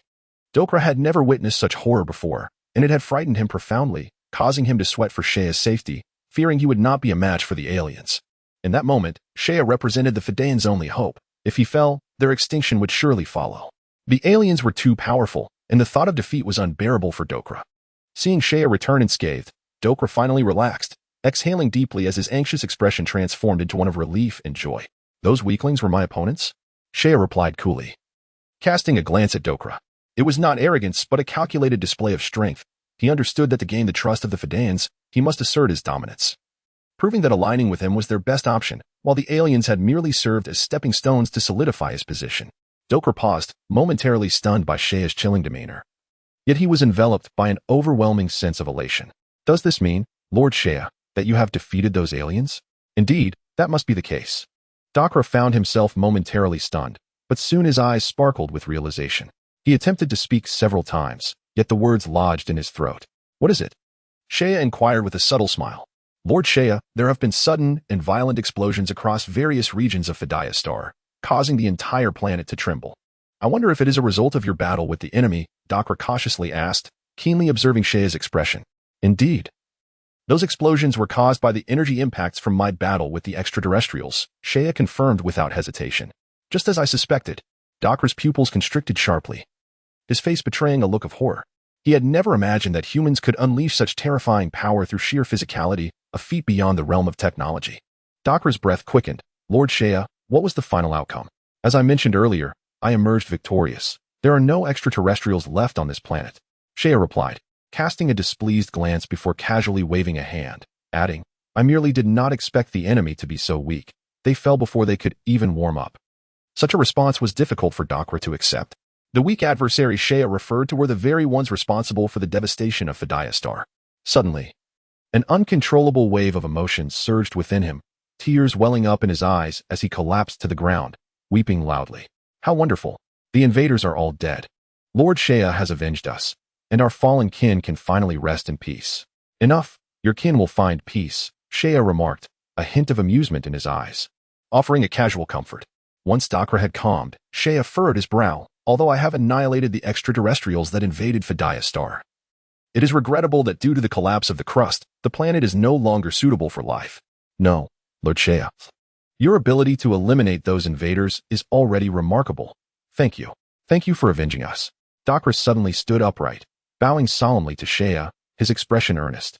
Shea accepted Dokra's homage with grace, understanding that he was receiving not just gratitude, but also the loyalty of the Saiyans. Yet, these extraterrestrials were merely the vanguard of Frieza's forces. Once they received news from this sector, they would undoubtedly dispatch even more formidable foes. Thus, Dokra, you must hasten to gather the remaining Saiyans and promptly inspect the state of the spacecraft. We need to leave FRIEZA'S before the second wave of extraterrestrials arrives. Yes, my lord. Dokra nodded vigorously, his small frame imbued with boundless energy as he energetically began directing his people in their subsequent tasks. The evacuation process was inherently cumbersome and intricate. Whether accounting for remaining personnel or preparing the alternative spacecraft, each task required considerable effort. Particularly given the uncertainty surrounding the arrival of the next wave of invaders, time was of the essence. They had to seize every moment to escape FRIEZA'S as soon as possible. In light of the complicated evacuation efforts, Dokra devised meticulous plans, while Shea observed with satisfaction. The Saiyans exerted themselves greatly. After Shea vanquished the extraterrestrials led by Janemba, their admiration for him had escalated to unprecedented heights, further cementing their allegiance and loyalty. Having frequently communicated with other cosmic civilizations, the Saiyans possessed a modicum of understanding regarding the nature of the strong. Compared to other powerful beings in the universe, Lord Shea's benevolence was undoubtedly captivating. In the North Galaxy, at Frieza's headquarters, a technologically enhanced colossal planet served as the central hub of power. Against the backdrop of the vast and resplendent cosmos, stars twinkled like brilliant jewels, moving in orderly procession along their designated orbits. The Frieza headquarters was akin to the heart of the entire empire, fortified with impenetrable defenses. Advanced cosmic technology enveloped the planet, rendering it impervious, as if it were fortified by steel walls, allowing not even a fly to enter. In the cosmic expanse, interstellar fortresses rotated around the frozen planet like bastions. Their massive turrets, black and stout, gleaming ominously in the dark void, reminiscent of ancient beasts roaring in fury. Within the opulent palace, beside a translucent viewport, Frieza stood nonchalantly. One hand resting behind his back, a goblet in the other, leisurely sipping while his crimson eyes surveyed the scenery outside, glinting with a cruel glimmer. Mr. Dodoria, I hear that the Saiyan king, Vegeta, is currently embroiled in rebellion. What do you think I should do about those Saiyans? Frieza's cold, hoarse voice broke the silence as he handed his goblet to an attendant and turned his interest towards Dodoria. Those Saiyans are utterly ungrateful, brimming with arrogance. If their combat abilities were not of some use, I would have already led my men to obliterate their planet, Dodoria scoffed, unable to tolerate the Saiyans' haughty demeanor. Frieza chuckled lightly, a wicked smile curling his lips. Patience, Mr. Dodoria. In due time, we shall eliminate those Saiyans, and you will witness the most splendid fireworks in the universe. Yes, Lord Frieza. Dodoria's face lit up with excitement. Each time he witnessed the glorious spectacle of destruction wrought by Frieza, he felt exhilarated. Ah, by the way, I heard that King Vegeta had a son a few years ago, with quite remarkable potential. His name is Vegeta, isn't it? Frieza inquired. Indeed. How audacious of him to name his son after his planet. King Vegeta harbors considerable ambition. Dodoria, ensure that the boy is brought to Frieza's headquarters in due time. At your command, my lord, Dodoria replied, a sinister smile creeping across his plump face. At that moment, the palace doors swung open, and a purple-skinned extraterrestrial stumbled in. Prostrating himself as he reported, Lord Frieza, We have received the latest news from Frieza Star. Oh, what news? Has Lord Janemba swiftly acquired the information regarding the ancient warriors? Frieza said casually. No, not that. The extraterrestrial wiped his brow, his voice trembling. Explain clearly. What is happening? Dodoria barked. The purple extraterrestrial shivered, his anxiety palpable. We just received word from the command center that Lord Janemba encountered a formidable adversary on Frieza Star and has suffered total annihilation. Lord Janemba's energy signal has vanished. With a resounding thud, Frieza's tail struck a nearby attendant, shattering the goblet on the ground, crimson liquid spilling forth. Frieza's expression shifted. His crimson eyes glinting with a chilling light as he demanded, what transpired? Speak clearly. Lord Janemba took over 100 warriors from Frieza's army to Frieza Star in search of clues regarding the ancient warriors. Just an hour ago. The command center detected a sudden surge of energy on Frieza Star. Then, Lord Janemba's signal disappeared, and it is presumed that he has perished. How is that possible? Lord Janemba's combat power was at its peak, reaching 25,000. Could he not transform in time? Dodoria asked, astonished. As a high-ranking member who consistently accompanies Frieza, Dodoria is acutely aware that Shambo's true power far surpasses his own. How could he possibly fail on the insignificant planet of Frieza? The probe, before losing contact, had detected that Lord Shambo had exerted his full strength. As he spoke, the purple alien himself found it hard to believe. After a brief moment of astonishment, Frieza quickly regained his composure, a wicked smile curling at the corners of his mouth. How intriguing, truly fascinating, that someone could kill Lord Shambo. This individual must possess strength that rivals even the Ginyu Force. The purple alien stood cautiously, daring not to make a sound, his heart racing. As Frieza was undoubtedly in a foul mood. Indeed, Frieza was far from pleased. He felt no sorrow for Shambo's death. Instead, an overwhelming rage surged within him, provoked by the affront to his pride. To him, Shambo's demise was a challenge, and aside from his father King Cold and his brother Cooler, he had never suffered such a loss. His subordinates were not mere pawns to be slain at will. Mr. Dodoria, Frieza must simply be a lowly planet, correct? The calmness in Frieza's voice belied an undercurrent of deadly intent. Dodoria promptly replied, yes, the Friezan people are mere ants with a combat power not exceeding 15. Yet, such a so-called ant of a planet had claimed the life of Lord Shambo. Frieza murmured, could it truly be the ancient warriors of the Friezan that are responsible? Mr. Dodoria, immediately relay orders to the Ginyu Force, instructing them to hasten to the planet Frieza. I must witness the power of this so-called ancient warrior. Frieza harbored an intense apprehension regarding the legends of the Super Saiyans passed down through the ages by the Frost Demons, as well as the recent rumors surrounding the ancient warriors of the Friezan. He dispatched the Ginyu Force to investigate, intending to use them as bait to test the strength of this ancient warrior. Chapter 56, Departure. As Frieza issued his command, on a distant planet in the North Galaxy, within a cold, damp rainforest, the Ginyu Force captain received the message from Frieza. Let us set forth immediately to the southeastern planet of Frieza. A white-haired alien tapped the communicator, reporting to the captain. The captain, chewing on a piece of meat, spat out a fragment of bone and asked, Frieza? Isn't that merely a low-tier planet? There is no need for us to intervene personally. GIs, contact Frieza's headquarters and inquire why such an order has been issued. He commanded. Understood, Captain. GIs acknowledged, then established communication with Frieza's headquarters, quickly uncovering the reason. Captain, I've learned the cause. It appears that Lord Shambo, who was greatly trusted by Frieza, has been killed on the planet Frieza. Shambo, the one held in such high regard by the king, was dead. The tall, speedy alien Bardock was taken aback, a hint of schadenfreude on his face. The Ginyu Force, being Frieza's elite troops, held themselves in high esteem, often looking down upon Shambo, who, despite his proximity to Frieza, lacked significant combat prowess. Indeed, in the original saga during the Namek saga, when Vegeta successfully defeated Shambo in his transformed state, he found himself at a disadvantage against the Ginyu Force, nearly losing his life at the hands of the comparatively weaker Rikuum. Hence, it was clear that the Ginyu Force, regarded as an elite unit, had members not to be underestimated. Interesting, Shambo met his end on a lowly planet. Perhaps there are intriguing events awaiting us there. GI stroked his chin. Rising to his feet, his imposing lavender figure resembling a small mountain, exuding an air of heavy pressure.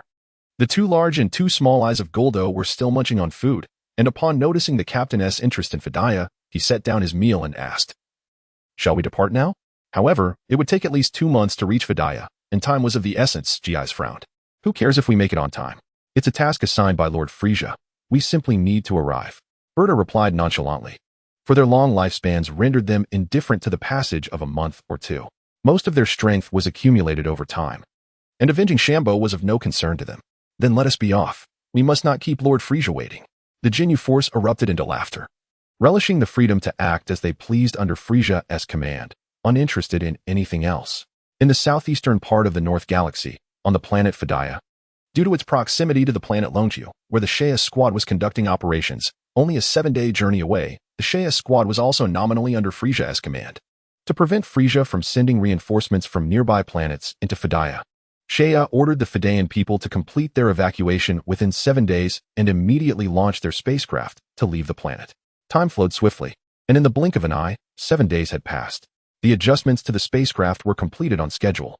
At this moment, the underground base had gathered all 157,000 surviving Fedayan people from across the planet.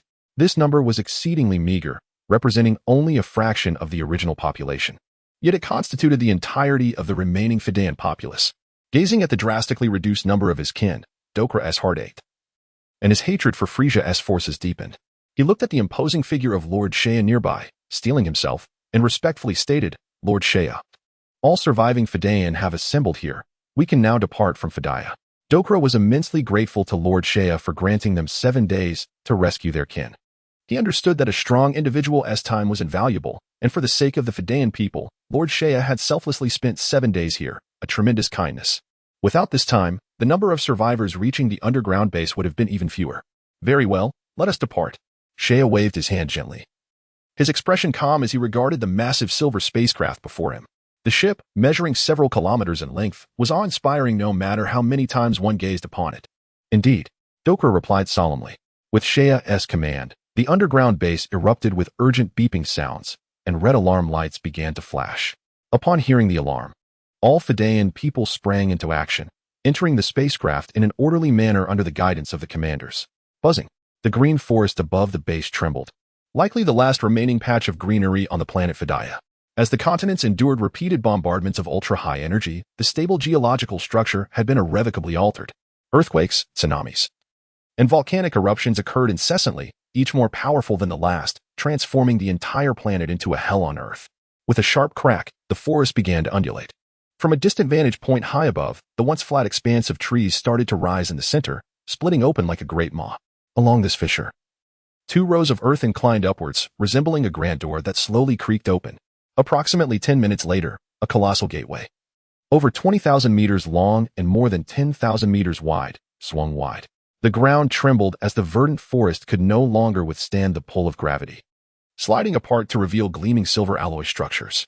A deafening roar followed. The sound of engines ignited, and a brilliant flame erupted from the subterranean base. A massive silver-gray spacecraft ascended majestically, accelerating rapidly until it broke free from the atmosphere and soared into the vastness of space. Amidst the cacophony, 2 perpendicular space corridors aboard the spacecraft began to warp and twist. The explosive ruptures at their junctions fragmented what represented the pinnacle of the Fedayan's technological achievements, scattering pieces into the atmosphere, some plummeting to the ground, others vanishing into the starry void, and some aimlessly drifting in orbit, as if witnessing the slow retreat of Fedayan civilization's brilliance. "All right, Dakla, your first task is to locate an uninhabited planet for resupply. Then, focus all efforts on researching the gravity chamber. I hope to see your results soon." "Yes, Lord Shea, we shall exert every effort," Dakla replied emphatically, his body taut with anticipation. The history of Fedaya had become a mere memory. They would now follow Lord Shea towards advancement, confident that under his guidance, their civilization would rise anew. In the blink of an eye, the Fedayan spacecraft had traversed the cosmos for an entire month. Within the tranquil depths of space, the massive silver vessel glided like a dragon through the starry expanse. In the control room, the Fedayans diligently operated their intelligence systems, searching for suitable planets to dock. Soon, a pale yellow planet appeared on the display, which was then projected onto the large screen, accompanied by its data, a solid planet composed of yellowish rock, 2 billion years old, with a diameter of 300 kilometers, beset by severe climatic storms, rendering it unsuitable for long-term habitation. This planet is not particularly large, and its atmospheric conditions are erratic. It seems we can only use it as a temporary stop. Dakla quickly calculated the energy requirements for the ship based on the data displayed. Indeed, we are far from Fedaya. The Frieza army will not find us here anytime soon. Let us land a ship on that planet for supplies. The Phidians are an advanced civilization. They can adapt to minimal life support conditions through technology, but unfortunately, such capabilities cannot be deployed on their home planet due to Frieza's watchful eye. After establishing our base here, continue the design of the gravity training chamber and expedite its completion. Just then, the hatch opened, and Seiya entered, clad in a newly designed battle suit.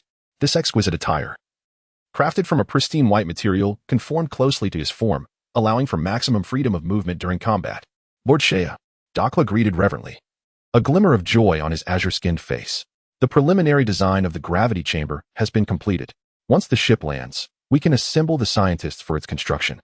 The gravity chamber can be calibrated to a maximum of 500 times standard gravity, and we have also incorporated features for temperature, pressure, and humidity regulation. Seiya expressed his satisfaction with Dakla's progress, saying, "Excellent. I entrust the gravity chamber to you. After we land, I will temporarily depart. Remain vigilant in concealing your presence, and contact me through the communicator if necessary." Seiya calculated that Shakta and the others had been on the task planet for over a month and should be nearing completion of their mission. He would then accompany Sailing back to Vegeta. His confidence in leaving stemmed not only from trust in the Phidians' loyalty, but also from the secret installation of spatial coordinates on the ship, ensuring he would not have to worry about a potential rebellion in his absence. Of course, Seiya still had faith in Dakla and his team. As long as the Phidians worked diligently for him, he would promise them a glorious future. "Understood, Lord Seiya," Dakla replied with fervor, his gaze resolute. Seiya nodded and exited the control room. Not long after, as a shadow loomed overhead, the colossal spacecraft, measuring over 10 kilometers in length, descended to the surface. The ground shook violently for a prolonged moment as the soft earth was compressed, sinking over 10 meters.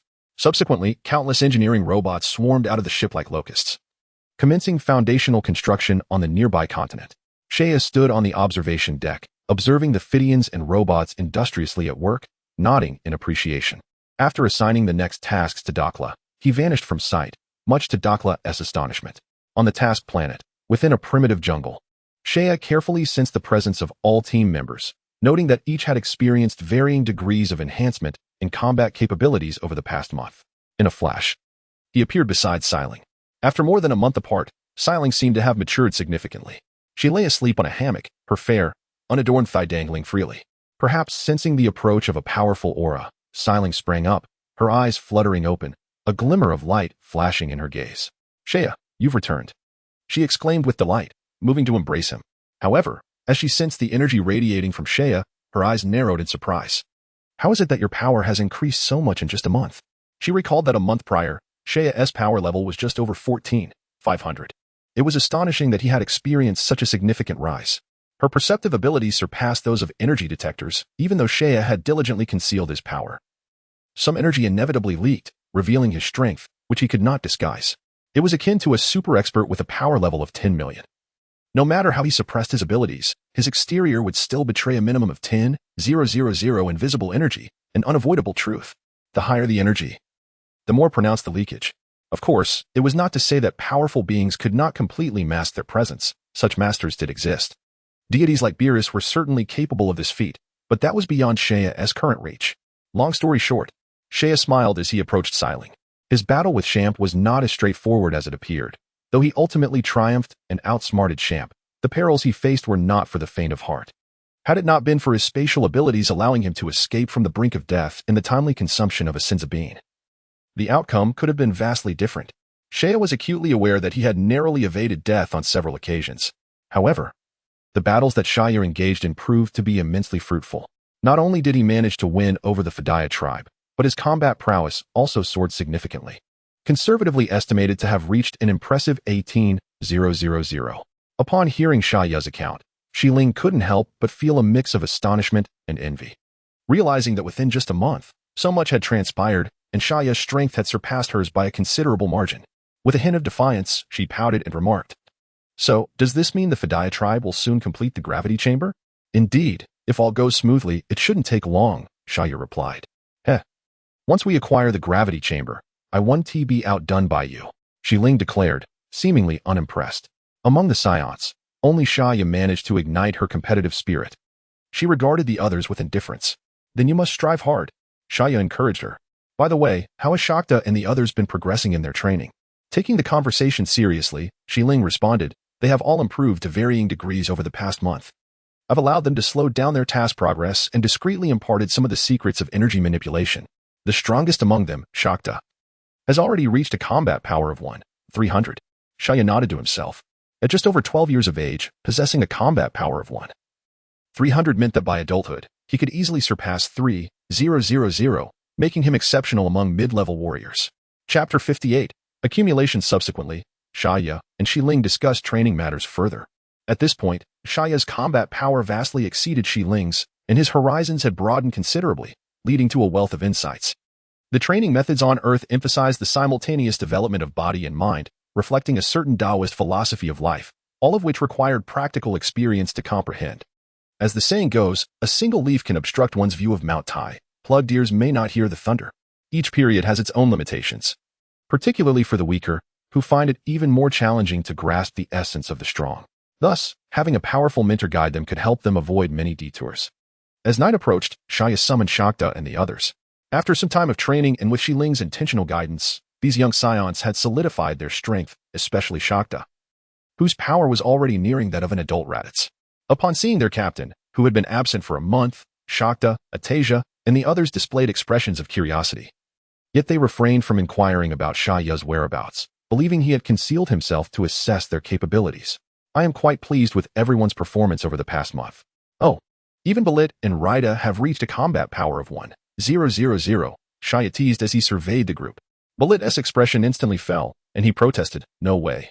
Captain, are you mocking us too?" "Exactly," Raida chimed in. Shaya smiled gently at them and replied earnestly, "I am not ridiculing you. You must understand that your current combat power is beyond what many low-level warriors achieve, even in adulthood. You are still so young. Your potential for future accomplishments is boundless. Does this mean we truly have the hope of rivaling high-level warriors in the future?" Raida and Balit pondered, stroking their chins with expressions of newfound determination. Although they ranked lower in Shaya's team, they were still formidable compared to other mid-level warriors. After offering a few more words of encouragement to his teammates, Shaya turned to Shakta and said, "The mission on Longju Star is nearly complete. For the time being, I do not plan to undertake any missions. Once you return to Vegeta, you must take time to consolidate your strength.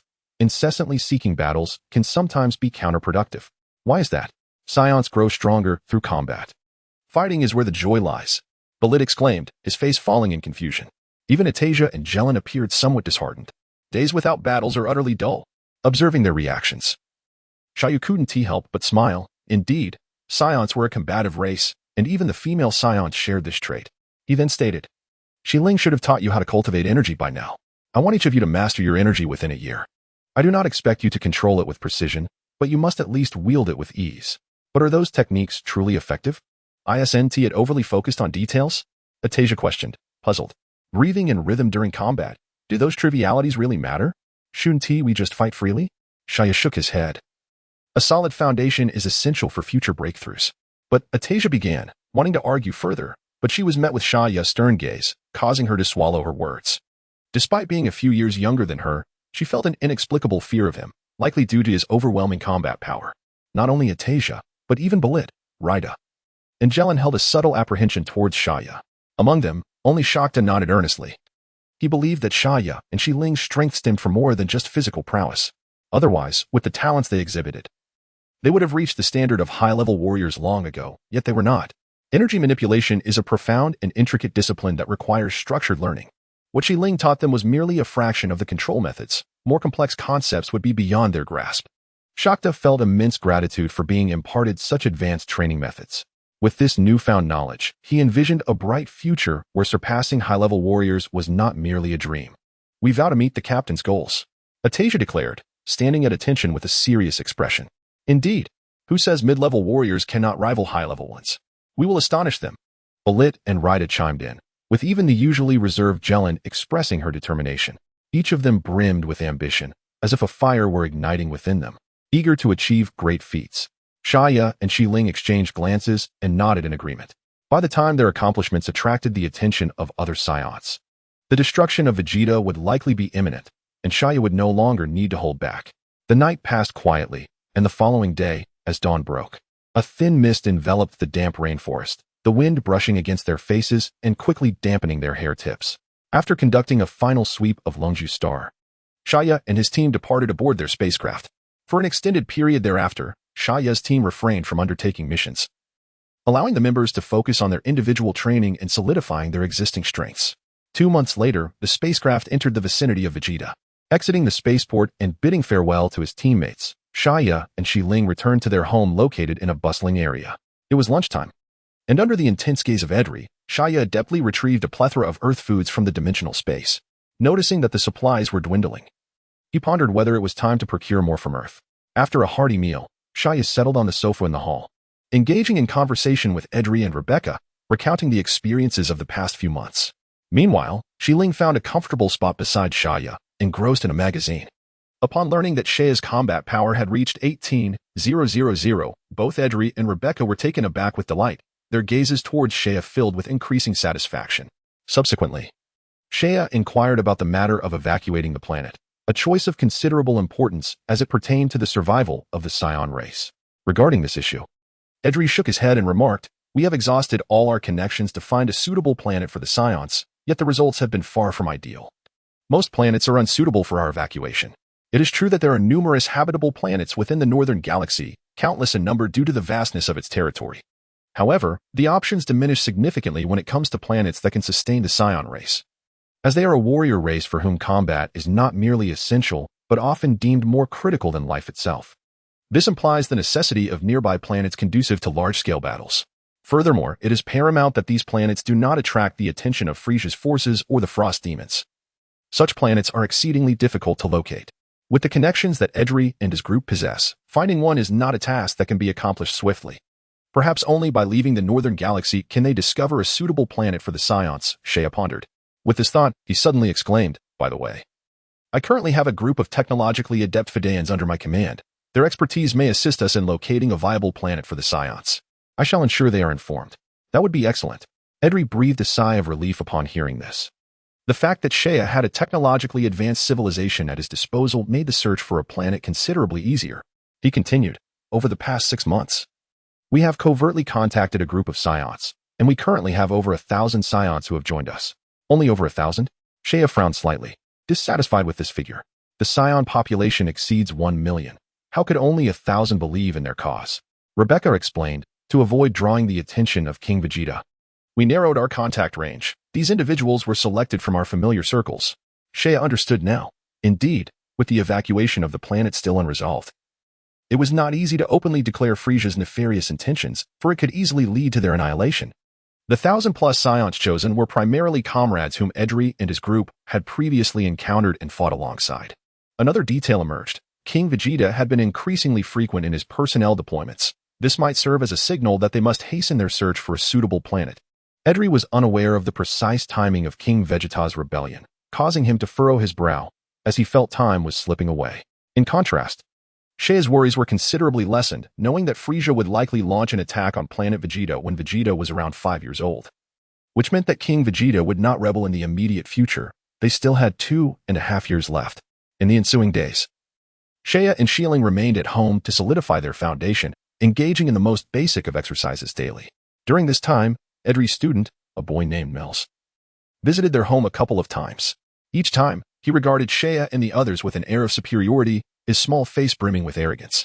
However, Shaya couldn't help but admire the boy's exceptional talent. At just over 2.5 years old, Mels had already achieved a combat power of 440, surpassing Shaya's own when he first emerged from training camp. It was no wonder the little rascal looked down upon him. Thus, the days passed until one day. News arrived from a distant yellowish planet. The gravity training room had finally been completed. Upon receiving the message from the Fidayans, Shaya immediately utilized instant transmission to hasten his way to the remote yellow planet. After several teleports, Shaya's figure appeared at the Fidayans' temporary base. "Dokra, will you take me to see the gravity training room?" As the control room door opened, Shaya hurriedly approached Dokra. "Lord Shaya." Dokra was astonished that Shaya had arrived so soon after receiving the news, filled with awe at Shaya's remarkable ability to appear seemingly out of nowhere. When the gravity room was mentioned, Dokra's face beamed with pride, for it was the culmination of months of research by their Fidayan scientists. "Please follow me, Lord Shaya." Dokra respectfully bowed and led the way to the location of the gravity training room. They traversed a long, transparent corridor imbued with scientific significance, soon arriving at a massive assembly workshop towering over 100 meters high. Inside this colossal workshop were 7 large hemispherical gravity training rooms, meticulously arranged. These gravity rooms were grand in size, radiating a dark golden metallic sheen, their height nearly reaching the workshop ceiling. The 7 gravity rooms stood together like 7 towering mountains, exuding an overwhelming presence. Dokra pointed to the 7 gravity rooms, his pride palpable. These gravity training rooms have a diameter of 100 meters and a height of 90 meters. In accordance with your specifications, the maximum adjustable gravity inside these rooms is 500 times standard gravity, and they can also regulate up to 1,000 standard atmospheric pressures, with temperatures maintained within a range of -80 to +80 degrees. Furthermore, to facilitate training, the interior of the gravity rooms also includes separate spaces for washing, dining, and living, occupying a minimal area. Additionally, there are 100 specialized small robots to assist with training, capable of adjusting their speed and attack density based on the user's needs. Yes, you have done exceptionally well, and I am quite satisfied with these gravity rooms. Listening to Dokra's detailed introduction, Shea cast an appreciative glance at him, his eyes gleaming with excitement, eager to step inside and experience it for himself. Thank you for your praise, Lord Shea. Dokra bowed deeply, his azure skin flushing with excitement. You may withdraw for now. I wish to experience the effects of the gravity room. Yes. Upon receiving the command, Dokra respectfully exited. Shea nodded slightly. And once Dokra had left, he approached the gravity training room. Looking up, he realized just how immense these gravity training rooms were. Standing close, the overwhelming sense of scale was even more pronounced, rendering Shea's figure almost ant-like in comparison to these colossal structures. After contemplating for a moment, he arrived at the gravity room marked with a large number 1. 8 massive steel pillars, each over 2 meters thick, extended from the gravity room in all directions, anchoring the enormous structure to the ground.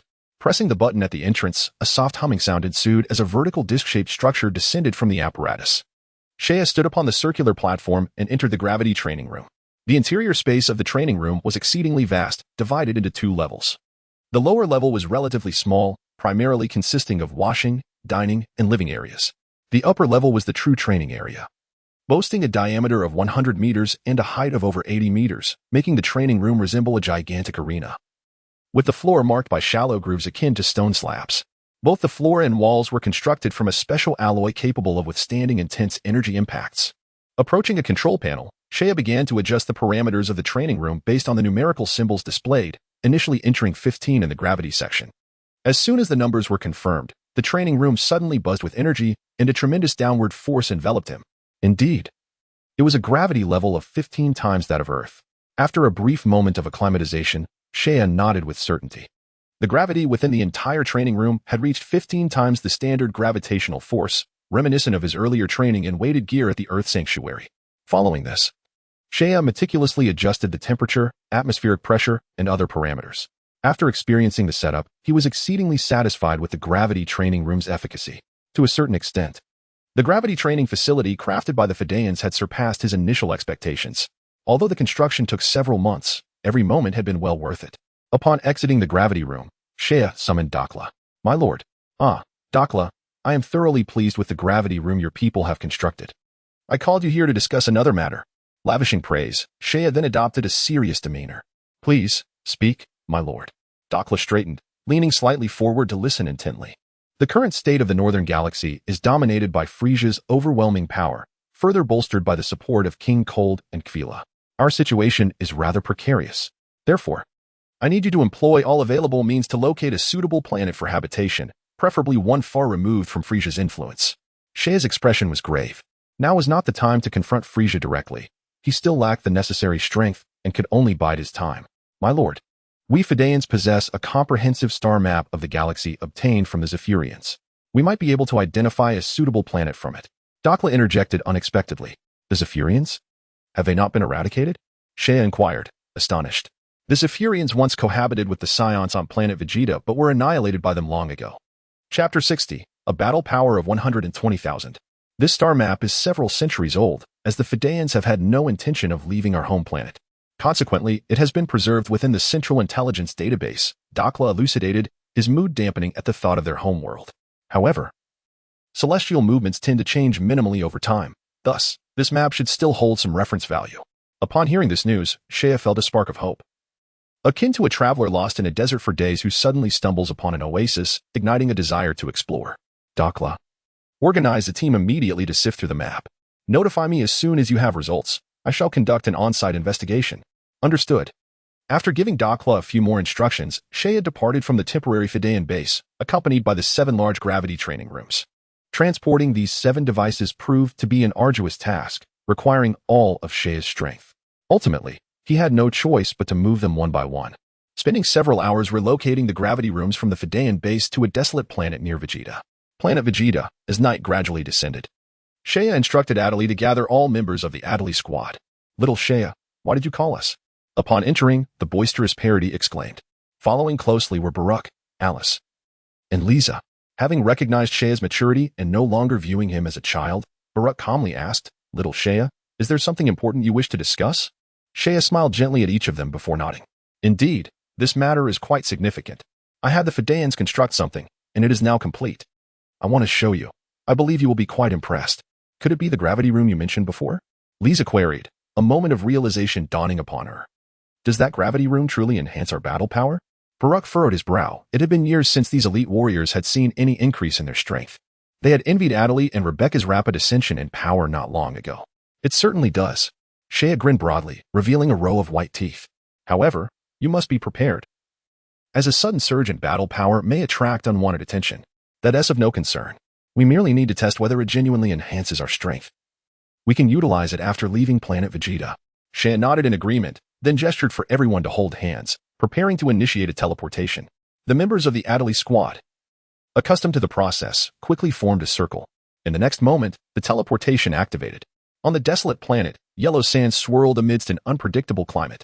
The weather on this barren world resembled that of the Fidean base's pale yellow planet, both exhibiting harsh conditions, but the desolate planet's climate was even more extreme, with lower temperatures.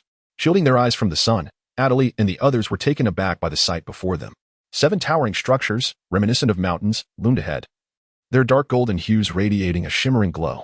8 robust steel claws, akin to powerful arms, were deeply embedded in the soil, securing the 7 magnificent facilities to the ground. In the midst of the yellow sands, this scene appeared overwhelmingly imposing. Shea, is this the gravity room you brought back? Westling exclaimed in astonishment, covering her mouth with her small hand as she approached the gravity room, feeling the sturdy support columns, each with a diameter of 2 meters. Observing their astonished expressions, Shea proceeded to explain the technical parameters of several gravity rooms. Little Shea, discussing the details is one thing, but experiencing it firsthand is far more valuable. All right. Opening the door to the gravity room marked with the number 2, Adley and the others followed Shea inside. The interior was surprisingly spacious, accommodating several individuals training simultaneously without issue. Uncle Adley, I shall activate 15 times the gravity. As soon as he spoke, Shea adjusted the parameters of the gravity room. Suddenly, an immense gravitational force bore down upon them. Adley and the others felt their expression shift slightly, yet they remained silent. For them, 15 times gravity posed no significant challenge, and they soon acclimatized. Bardock spoke in a low voice, increased the gravity further. Without further ado, Shea elevated the gravity. As the pressure intensified, the color drained from Adley and the others' faces, their bodies beginning to tremble slightly. We're now at 25 times gravity. Shea recognized that this level was the limit of what Adley and the others could endure, thus refraining from raising it further. After all, even the mightiest among them, Adley, had yet to surpass a battle power of 10,000. Once Shea relieved the gravity, Bardock exhaled deeply, his body still quivering slightly. One never knows until one tries. I feel that once we adapt to 25 times gravity, our battle power will undoubtedly exceed 10,000. Adley exclaimed with astonishment, realizing that this gravity room was indeed a remarkable asset for training. Uncle Adley, you all should train under 25 times gravity for now. We can explore higher levels after departing from Planet Vegeta. That sounds about right. On Planet Vegeta, Saiyans with a battle power of 10,000 are exceedingly rare, yet not entirely absent. Warriors like Edri, who may briefly achieve this threshold, evoke only momentary astonishment, failing to instill any trepidation in King Vegeta. Turning her gaze towards the eager Shieling, she found the little girl gazing back with an innocent expression. With a gentle smile, Shea advised, Shieling, feel free to experiment, but remember to proceed gradually. Avoid unleashing excessive gravity all at once. Be cautious of its impact on your development. I know. Shieling replied with a playful roll of her eyes before joyfully engaging in her training. Subsequently, each of them embarked on their respective training regiments. The lower level of the training chamber was stocked with supplies to sustain them for a considerable duration. One by one, they found their gravity chambers. While Seiya entered chamber number 1, ready to commence his formal training. In the original narrative, Goku adapted to a gravity environment of 100 times Earth's gravity in a mere 6 days en route to Namek, catapulting his battle power to an astonishing 90,000. This was an intense strain on his potential, where he narrowly escaped death multiple times during training. However, Seiya was not inclined to such recklessness. He had ample time and thus devised a gradual training regimen. He began with 35 times the gravity, adjusting the atmospheric pressure to 10 times the normal level. Yet, as the formidable gravity took effect, Seiya realized he had underestimated the challenge. Every bone in his body creaked, and he felt as if lead were coursing through him, severely restricting his mobility. Nevertheless, he could endure. With a resolute gaze and clenched teeth, Seiya persevered. He commenced his training with basic push-ups and running, gradually acclimatizing to the environment of 35 times Earth's gravity. Time passed swiftly. After several months had elapsed since Seiya entered the gravity chamber, Edri and the others adapted to 25 times the gravity and activated auxiliary training robots for combat practice. 2 months later, after enduring numerous injuries and battles, their Saiyan potential finally began to unfold, with their battle powers surpassing 10,000. While this breakthrough was modest for those who were already near that threshold, it was invaluable given their prolonged stagnation. It felt as if a great door had been opened anew. Following this, they ceased further training, opting instead to solidify their existing battle powers. Continuing their training risked arousing King Vegeta's suspicions, a scenario Edri and the others were keen to avoid. As time ticked by, Seiya, having adjusted to 35 times the gravity, took a few days of rest before charging towards 40 times the gravity. Simultaneously, the auxiliary training robots joined the regiment, multiplying from 1 to 5 to 10, until a total of 100 robots were actively participating in the training arena. A year later, on the desolate plains, 7 towering structures of civilization stood in orderly formation. The dark golden exteriors, weathered by sun and wind, were coated with a thick layer of yellow sand. Inside one gravity chamber, the gravity was set to 120 times, with atmospheric pressure adjusted to 30 times. The harsh conditions rendered the room a suffocating dark red. In this extraordinarily harsh environment, a young boy with black hair was vigorously swinging his arms, diving and darting about, continuously engaged in foundational training, with beads of sweat trickling down like gentle rain. With a sigh, the gravity engine powered down, and the room returned to normal. As he opened the door to the lower level, Seiya emerged holding a damp towel. After indulging in a hot bath, the fatigue that had enveloped him dissipated in an instant. The effects of the gravity chamber were strikingly apparent after more than a year of acclimatizing to 120 times gravity. He had transformed, albeit not at Goku's extraordinary pace, yet significantly nonetheless. His battle power had reached 120,000. Feeling the surge of energy coursing through him, Seiya allowed a faint smile to grace his lips. Chapter 61. For planets with a battle power of 120,000, Seiya stood at the pinnacle of the cosmic hierarchy, among the select few capable of wielding dominion over vast territories. Yet, he quickly tempered his smile. This was no time for hubris, for the situation before him remained dire. Frieza was likely to launch an assault on the Saiyans within a year, and time was of the essence to identify a suitable escape planet. In a flash, thoughts of the galactic map mentioned by the Fedayans crossed his mind. He wondered how their selection process was progressing and resolved to inquire shortly. After shutting down all power to the gravity training chamber, Seiya stepped outside. The sky was a dim, yellowish hue, and the cold, desolate wind swirled sand into the air, striking the metallic exterior of the gravity chamber with a soft clatter, leaving faint traces of erosion on the dark golden surface, due to prolonged exposure to the harsh environment. The lower foot of the gravity chamber was buried beneath a layer of yellow sand. After checking on the conditions of the 7 gravity chambers, Seiya discovered that only Xieling's chamber continued to hum with the sound of its engine. This girl is quite diligent. Seiya chuckled softly, realizing that Xiling was determined to surpass him before emerging. However, this was concerning. Xiling was still quite young, at a crucial stage of growth and development. Seiya worried that excessive training might hinder her future growth. Moreover, training should be a gradual process. Bursts of intense effort require time for consolidation to ensure sustained progress. For Saiyans, each battle does not always yield significant increases in power, yet the foundational strength accumulated over time is substantial.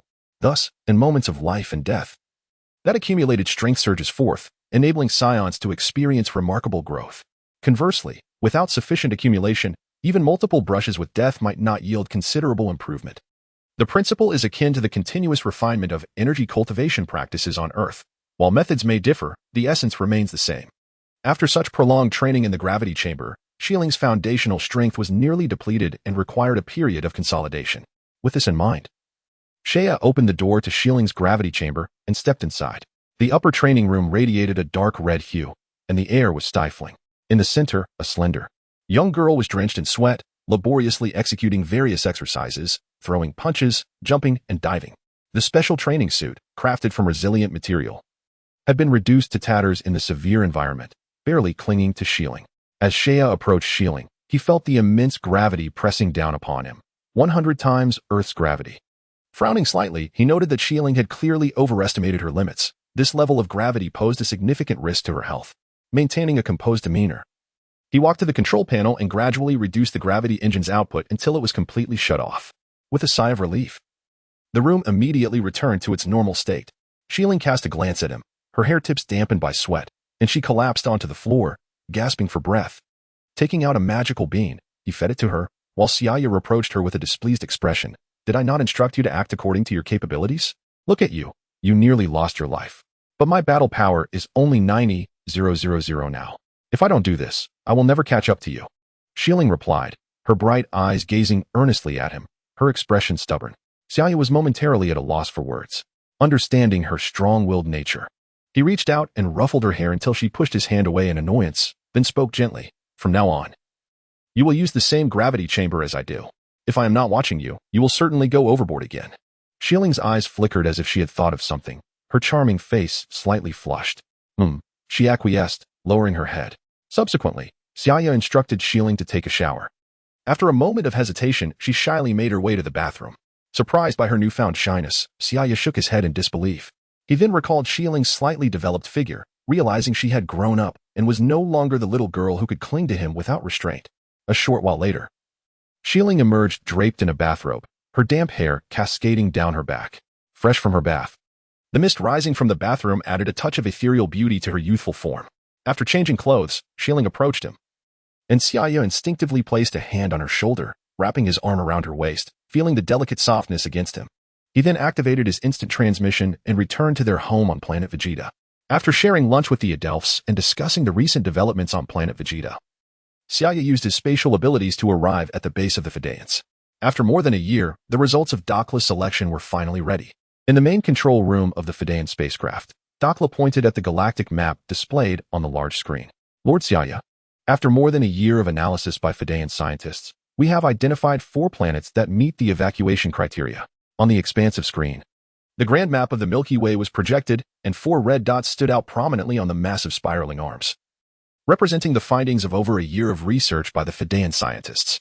These 4 planets are CHAR'S star located in the Western Galaxy, Dokala star in the Southern Galaxy, Hongshan star in the Eastern Galaxy, and Tadea star, also in the Eastern Galaxy. Please provide an overview of these planets, Xiaya requested earnestly. Certainly, Dakla replied, bowing slightly before continuing. Firstly, CHAR'S star is a medium-sized planet on the edge of the Western Galaxy, with 34 of its land area inhabited by a primitive civilization called the Shilu people, which is not very advanced. The star map on the screen shifted to reveal a light blue planet, identified as CHAR'S star. Dokala star is a massive planet in the northern part of the Southern Galaxy, approximately 80 times the size of Planet Vegeta, and shows no signs of advanced civilization, remaining in a primitive state. Hongshan star, located in the northwest of the Eastern Galaxy, is near the center of the Milky Way and features a rare binary planetary structure, orbiting a young central star alongside a planet called Mycian star. Tadea's star is situated in the southern part of the Eastern Galaxy. Xiaya listened intently, contemplating the vastness of the universe and the countless planets it holds. Even just the northern galaxy alone boasted innumerable worlds, let alone the entire Milky Way. The 4 planets were carefully selected by the Fidayans after extensive research, considering various factors, making them truly exceptional choices. Xiaya was highly satisfied with these 4 planets, deeming them perfect for the Saiyans' evacuation, especially since the surrounding star regions were sparsely populated with other forces, making them ideal for the Saiyans' recuperation. Considering the journey, Xiaya favored Dokala star and Hongshan star, as they were the closest to the center of the Milky Way. Dakla, please provide a detailed introduction to Hongshan star. Xiaya pondered for a moment. At your command. The large screen transformed again, revealing a sky-blue planet at its center, reminiscent of the beautiful Selma star Xiaya had previously visited. Nearby, another ice-blue planet orbited, identified as Hongshan's companion star, Mycian star. Hongshan Star is a small sky-blue planet with a diameter of 768 kilometers, where oceans cover approximately 67 of its surface, while the remaining area consists of polar glaciers. Only 21 is suitable for habitation, making it an uninhabited, pristine ecological planet. Interestingly, despite its small size, Hongshan Star possesses an unusual gravitational force, approximately 12 times standard gravity. Thus, it can attract the much larger Maishan Star into orbit alongside it. By the way, Dakla paused. Although there are no signs of civilization on Hongshan Star, the planet Maishan is home to a human-like race known as the Maishan people, who average around 1.7 meters in height and have a lifespan of about 100 years. Overall, it is classified as a low-level planet. That sounds quite similar to Earth, Xiaya remarked, glancing at Dakla, deep in thought. It seemed that all 4 planets were highly suitable for evacuation, with no major forces nearby. However, after hearing Dakla's description, Xiaya found himself particularly drawn to Hongshan Star. Not only because of its geographical location, but also due to its structural composition. Choosing Hongshan Star as a refuge for the Saiyans would allow them to inhabit a pristine ecological world while being in proximity to a civilization, which might greatly benefit their growth. Chapter 62. Hongshan Star. While Xiaya was quite fond of Hongshan Star, the final decision on which planet to select would require detailed exploration. Leaving the Fidaean base, Xiaya instantly transported himself to Hongshan Star. Located in the northwest of the Eastern Galaxy, Hongshan Star's proximity to the center of the Milky Way necessitated numerous teleportations along the way. Fortunately, Xiaya's power had surged remarkably, and his spatial abilities had reached a new level. Tasks that previously required 10 instant transmissions could now be accomplished in just 2 or 3. After several jumps, Xiaya's figure vanished from the northern galaxy and appeared in the distant eastern star domain, an area already under the jurisdiction of the Eastern Kai. In the dark, expansive cosmos, a young star blazed brightly, and within the habitable zone, a small sky-blue planet continued its ancient, unchanging orbit, shining like a brilliant gem against the backdrop of the universe. That was Hongshan Star. Not far away, a much larger ice-blue planet orbited around it. This was Maishan Star, the companion of the Hongshan binary system. Despite its size, Maishan Star's mass was less than that of Hongshan Star, creating a peculiar cosmic scene where the larger planet orbited in tandem with the smaller one. The center of gravity skewed toward the smaller planet. Encased in the power of space, Xiaya floated momentarily in the cosmos before directing his flight towards Hongshan Star. As he pierced through the clear blue atmosphere, an endless expanse of sky-blue ocean came into view. A gentle breeze caressed the surface of the sea, creating delicate ripples that spread outward. In the vast ocean, schools of fish glistened like brown silk ribbons. Suddenly, a colossal sea creature leapt from the water, its cavernous mouth opening wide, plunging back into the depths with a resounding splash that sent towering waves rising high into the air, shattering the tranquility of the ocean, a realm of 12-fold gravity.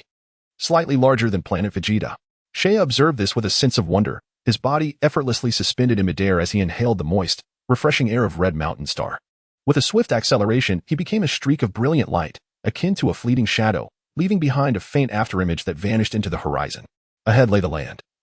And as Shea beheld the emerging silhouette, a spark of joy flickered in his eyes. He traversed the expansive coastline, advancing further into the continent where undulating mountains gradually rose, the terrain transforming from hills to basins, then to plateaus, revealing breathtaking vistas that changed with each glance. In the dense forests, coniferous trees flourished, and the majestic peaks loomed high in the distance. Amidst the mountain trails and river valleys, various wildlife flitted through the woods. Hovering above a remarkable peak, Shea was captivated by the pristine beauty before him, reflecting inwardly that Red Mountain Star's climate and scenery closely resembled that of Planet Vegeta, and with slight modifications, it could easily become a haven for the Saiyans. According to the simulations by the Fidaeans, the climate of Red Mountain Star remained relatively stable throughout the year, a result of its rotation and the gravitational interplay of its binary stars. As he circled the equator of the planet, Shea's satisfaction with this celestial body grew. Glancing up at the sky, he spotted a radiant blue celestial body suspended above, and with a swift teleportation, he found himself on the nearby moon, Maishan Star. On Maishan Star, he encountered a strikingly different landscape, dominated by an icy blue hue, where countless microscopic organisms infused the mountains and oceans with a crystalline azure. Even the leaves in the dense forests took on an icy tone. The ice-blue leaves shimmered under the sunlight, casting a magical glow, reminiscent of a fairy tale realm, evoking a sense of indescribable beauty. This enchanting scenery held Shea in awe. Shortly thereafter, he entered the sphere of human civilization on Maishan Star, where he encountered its inhabitants. They bore an uncanny resemblance to Earthlings, yet their eyes and hair were a vivid green, adorned with a small gem-like crystal between their brows. From this gem, Seiya sensed a profound vitality. To concentrate such life force into a crystal was astonishing. Slightly taken aback, Seiya had not anticipated that the humans of Mytian Star had developed such a unique civilization and mode of existence. It was well known that overly centralized characteristics of a civilization could lead to vulnerabilities, much like the Saiyan tales, which served as both an advantage and a disadvantage. Pushing these thoughts aside, Seiya ventured into the city where the Mytian inhabitants resided. It was a modest town, its walls crafted from compacted earth and stone, encircling a quaint and beautiful home. The architecture of the Mytian people was incredibly rustic, featuring bamboo houses and wooden structures, exuding an ancient charm while employing distinctly modern tools. The civilization was reminiscent of Earth's electrical era, evoking a sense of nostalgia for Seiya. As he surveyed the familiar scene, he felt a wave of emotions, finding everything refreshingly novel. After spending some time on Red Mountain Star to familiarize himself with its surroundings, Seiya set off towards the other 3 planets. His first destination was Tadaya's star, situated within the Eastern Galaxy. This planet was relatively primitive, possessing an ancient age yet lacking any significant civilization. Tadaya's star was considered a candidate primarily due to the absence of large forces in its vicinity, apart from a few lower-tier and mid-tier planets. However, after witnessing the splendor of Red Mountain Star, Seiya found himself less intrigued by Tadaya's star. In the following days, he also visited Shinran Star and Dokala Star, neither of which particularly impressed him. After careful consideration, he ultimately decided that the Saiyans would relocate to Red Mountain Star in the Eastern Galaxy.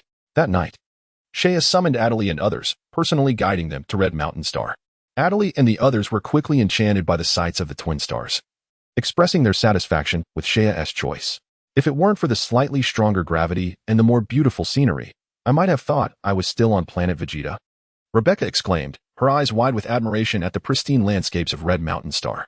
Adley smiled, noting, moreover, the distribution of power here is quite favorable. Aside from a few mid-tier and low-tier planets, there are not many high-tier ones around, and remarkably, there are no external forces encroaching, making it an ideal place for the Saiyans to thrive. I believe this is primarily due to its proximity to the center of the galaxy, Seiya explained with a smile. The headquarters of the Galactic Patrol is nearby, and combined with certain mysterious and unknown regulations, typical opportunists would think twice before approaching. The center of the galaxy holds a unique status, contrasting sharply with the 4 major galaxies, which encompass hundreds of star systems. The regions near the galactic center are limited in scope, but hold significant importance. Each of the 4 major galaxies is governed by a king, while the small area at the galactic center is directly overseen by the Grand Kai, who commands numerous formidable warriors. Thus, lesser forces typically lack the audacity to intervene, as they simply do not possess the strength. By the way, Uncle Adley, how many Saiyans have we managed to contact so far? Upon addressing the matter at hand, Adley's expression turned serious, a hint of pride illuminating his dark features. We have over 3,000 Saiyans intending to join us. Although most are low-tier warriors, their participation ensures that the Saiyan bloodline will not perish. With the presence of Red Mountain Star, the Saiyans now had a secure base, lifting Adley's spirits considerably. Seiya nodded. Over 3,000 Saiyans is quite a number. As for their qualifications, we need not concern ourselves too much with our advanced training methods and equipment. The issue of qualifications becomes less significant. At this, Adley and the others chuckled. Chapter 63. A young woman blossoms. The concept of qualifications is indeed fascinating. Among the Saiyan race, it clearly manifests as a difference in bloodlines, with higher-tier warriors naturally possessing superior abilities. Under the same training regimen, they are more likely to achieve breakthroughs. While this logic holds true, prior to utilizing gravity training chambers or encountering Seiya's propagated training methods, who among Adley and the others would have imagined they could one day surpass a battle power of 10,000? Even if they had the potential, they would not have expected to do so soon. From this perspective, even though the current evacuation consists mainly of low-tier warriors, their actual capabilities would not pale in comparison to those of the original Saiyan race. The only drawback might be their future breakthroughs, given the scarcity of high-tier bloodlines. The journey to selectively cultivate superior bloodlines from among numerous low-tier warriors would indeed be a lengthy endeavor. Indeed, we may not fully grasp the intricacies of Seiya's training theories, yet their effectiveness is apparent. If this training method is disseminated in a tiered manner, the Saiyans are bound to usher in a glorious era. Bardock, usually taciturn, nodded quietly, a surge of excitement coursing through him. Since learning that Seiya and Xieling's combat powers have surpassed 120,000, 000 and 90,000 respectively, Bardock has expressed astonishment while placing an increased emphasis on the cultivation of ki, subtly regarding it as a treasure for the rise of the Saiyans. Naturally, such a miraculous method of training cannot be disseminated widely in an instant. It requires careful selection, and only those deemed suitable may be taught. Observing Edri and others engaged in animated conversation, Seiya and Shieling exchanged glances, sensing a shared understanding in each other's eyes.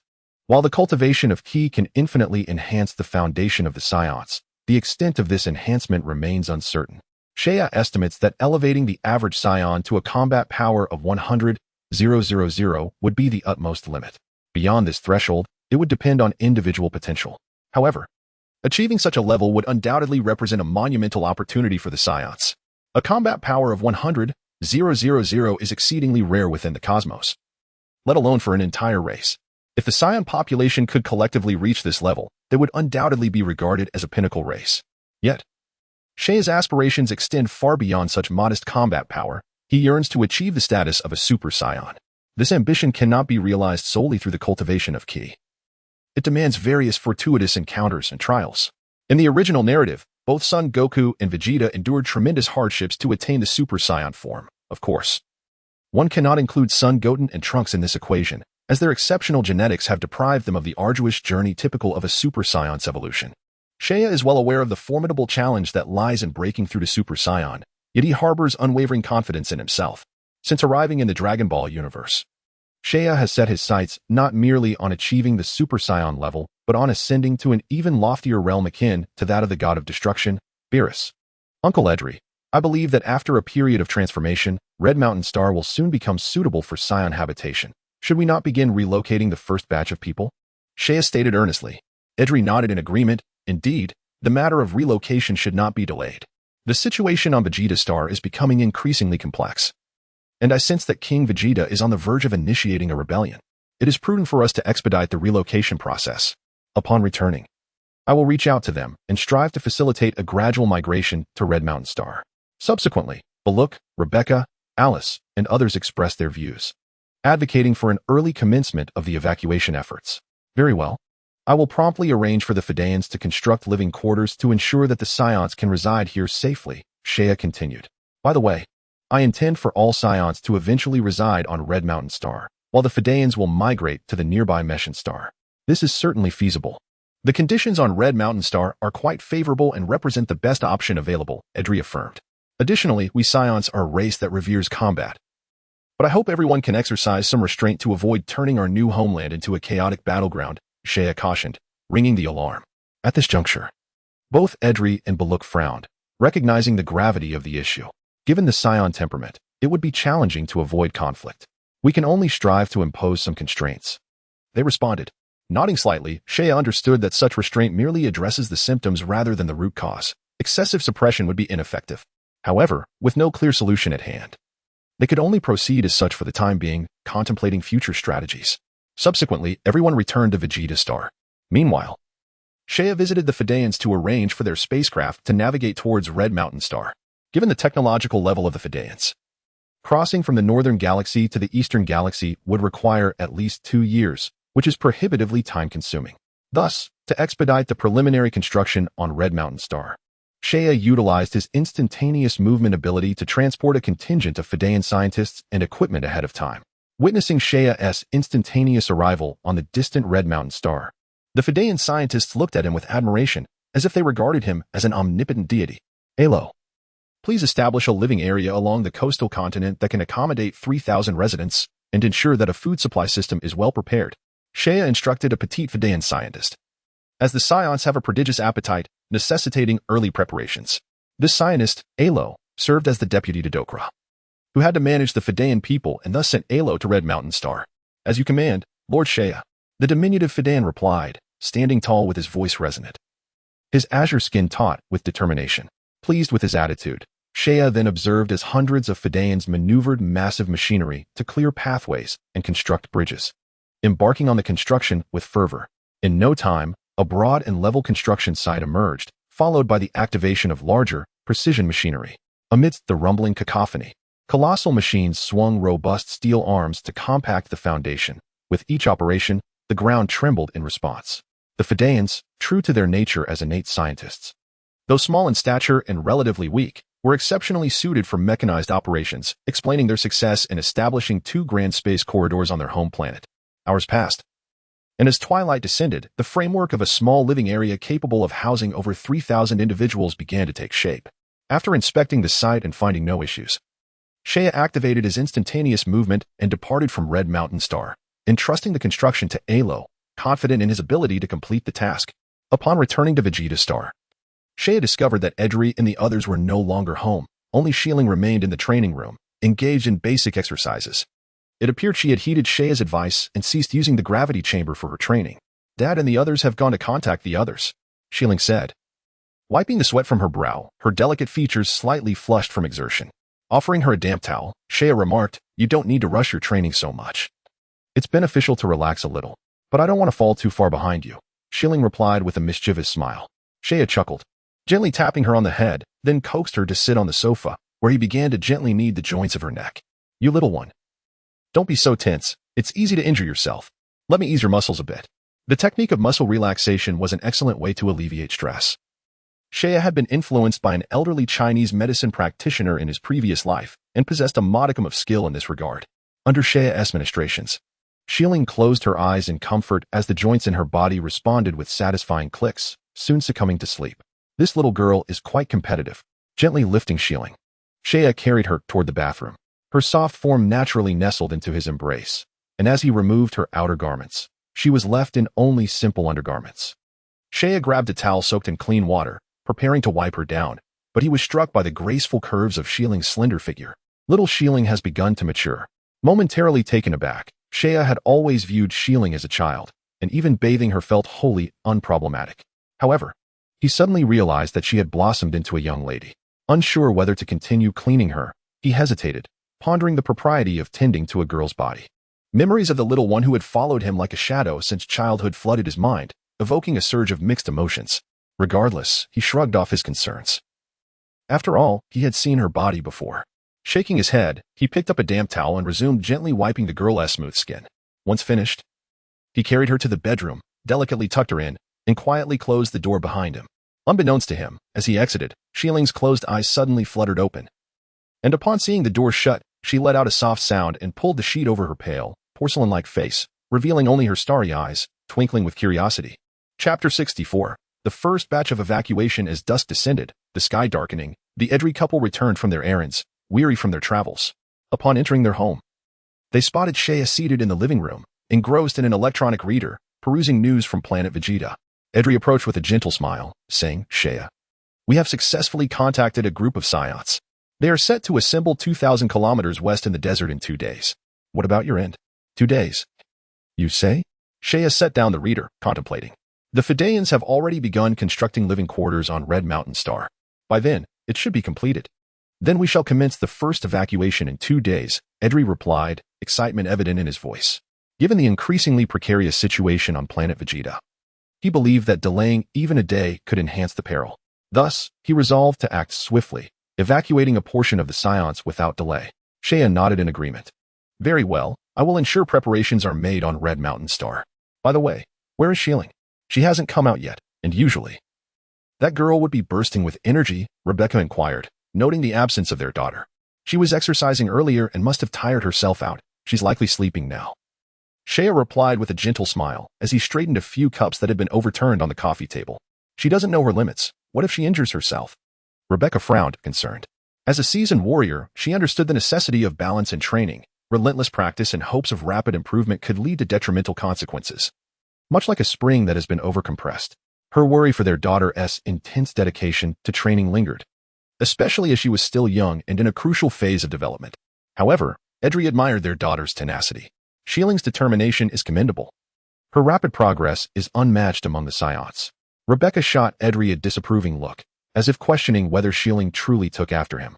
Before advising Shea to keep a closer watch on their daughter, Shea readily agreed, though the request felt somewhat peculiar. After all, they were Shieling's parents. Yet they seemed to entrust her care to him, as if she were being handed over. This was indeed a rather liberal approach to parenting. That night, the kitchen was ablaze with the flickering flames of the stove, and an enticing aroma wafted through the air. Rebecca had prepared a sumptuous feast, given the Saiyans' enormous appetites. Each meal required vast quantities of ingredients, making this Rebecca's busiest time. Whenever the Saiyans engaged in large-scale operations, it posed a significant challenge for logistical support. Alongside the universe's inhabitants, there existed a specialized group of Saiyans responsible for handling meat, reminiscent of Goku's mother, who managed this very task in the original tale. "Dinner is ready. Go fetch Shieling," Rebecca called out as she emerged from the kitchen, balancing a large bowl of food and placing it on the table. "Sure," Shea replied. Setting aside his work and heading towards Shieling room, he knocked gently on the door, entering to find Shieling nestled on her small bed, clutching the blanket and lying sideways. Her white undergarments and soft, rosy thighs were exposed, one foot playfully pressing down on the blanket. She resembled someone lazily embracing a large pillow, an unrefined sight indeed. Chuckling, he approached her bedside, gently patting her face to rouse her. "Aunt Rebecca asked me to wake you for dinner." "Oh, just wait outside. I'll change first." Shieling opened her eyes, gazing at Shea for a moment before wrapping herself in the blanket and instructing him to leave in a nonchalant tone. Shea, amused, teased, "What are you hiding? I should tell you that when I bathed you earlier, I saw everything, so covering up now is rather pointless." Shieling paused momentarily before rolling her eyes dramatically. But she no longer clutched her blanket. Instead, she hurled it towards Shea and exclaimed, "I'm changing now, so you need to leave." "Haha." Shea laughed heartily as he caught the blanket, neatly setting it aside. "All right, I see you're growing up and aren't as clingy as before. I'll step out. Hurry and change." With that he exited, closing the door behind him. During dinner, everyone devoured the feast with fervor, while Shieling occasionally glanced at Shea. Lost in thought before returning to her food, her demeanor providing a comical sight. 2 days swiftly passed. 2,000 kilometers west of Planet Vegeta lay a desolate expanse of land. Even in spring, the scorching sun beat down mercilessly, casting a sweltering heat upon all. At noon, amidst a parched oasis, over 100 Saiyans had gathered from various directions, with dark figures occasionally soaring in from the horizon, soon swelling the numbers to over 200. Among these Saiyans were individuals of all ages, primarily grouped by families, with a majority being lower-class warriors and only a handful of mid-tier fighters. This selection had been meticulously curated by Edry's team, their combat prowess averaging between 2,000 and 3,000. Placing them within the ordinary ranks of the 1 million Saiyans on Planet Vegeta, few in number, yet their absence would not cause significant upheaval. Edry counted the gathered individuals, confirming that all the designated members had arrived. He stepped forward and clapped his hands, prompting silence as everyone awaited his command. From the shade of the trees, Shea observed the scene, noting Edry's commendable standing among the crowd. It was a positive sign, ensuring there was someone capable of commanding respect among these unruly Saiyans, thus alleviating the need for additional enforcement. "The first batch is now complete," Edry began. "You are all aware of what lies ahead. Our departure is not an act of cowardice. Rather, it is to preserve the Saiyan bloodline. We shall return one day." After offering words of encouragement, he turned to Shea, asking, "How many can you transport at once? Should we split into multiple trips?" "No need. I can teleport over 100 at once." "Let us take everyone to the first jump point," Shea replied confidently as he approached, his expression earnest. With a gentle nod, Edry understood that Shea was always aware of the situation, so he refrained from further comments. He then addressed all the Saiyans present, saying, "In a moment, Shea will activate his instant transmission ability. I ask everyone to join hands and form a circle." "Must we really form a circle?" The Saiyans were somewhat skeptical, but since they had come this far, they chose to trust Edry. Under his direction, they began to move. Soon, over 200 individuals formed 2 large circles, which at a glance resembled a children's game, creating a rather comical scene. Shea nodded, approached one of the groups, and, amidst the astonished gazes of everyone, a deep azure light illuminated his pupils. In an instant, dust swirled, and the 100 or so individuals encircling him vanished without a trace. Goodness, they'd disappeared. The realization of the child's extraordinary ability to transport so many people left the crowd in a state of agitation, with over 100 remaining Saiyans exchanging bewildered glances and murmuring amongst themselves. Chapter 65. Arrival in the Saiyan branch. Edry smiled at the unfolding scene, his dark cheeks flushed with excitement. From this moment onward, this faction of Saiyans would embark on an uncertain journey, potentially becoming the last of their kind. Just a few minutes later, a streak of light appeared, and Shea re-emerged before them. The first jump star was merely 12 days' travel from Vegeta, making the round trip via instant transmission swift. "I have transported those individuals to the first jump star. Now, I shall take you there." Having witnessed the earlier spectacle, the remaining Saiyans were filled with anticipation. At Shea's command, they quickly reformed into a large circle. Some astute individuals among them had begun to sense Shea's uniqueness, Despite his youthful appearance, possessing such remarkable powers could not possibly belong to an ordinary child.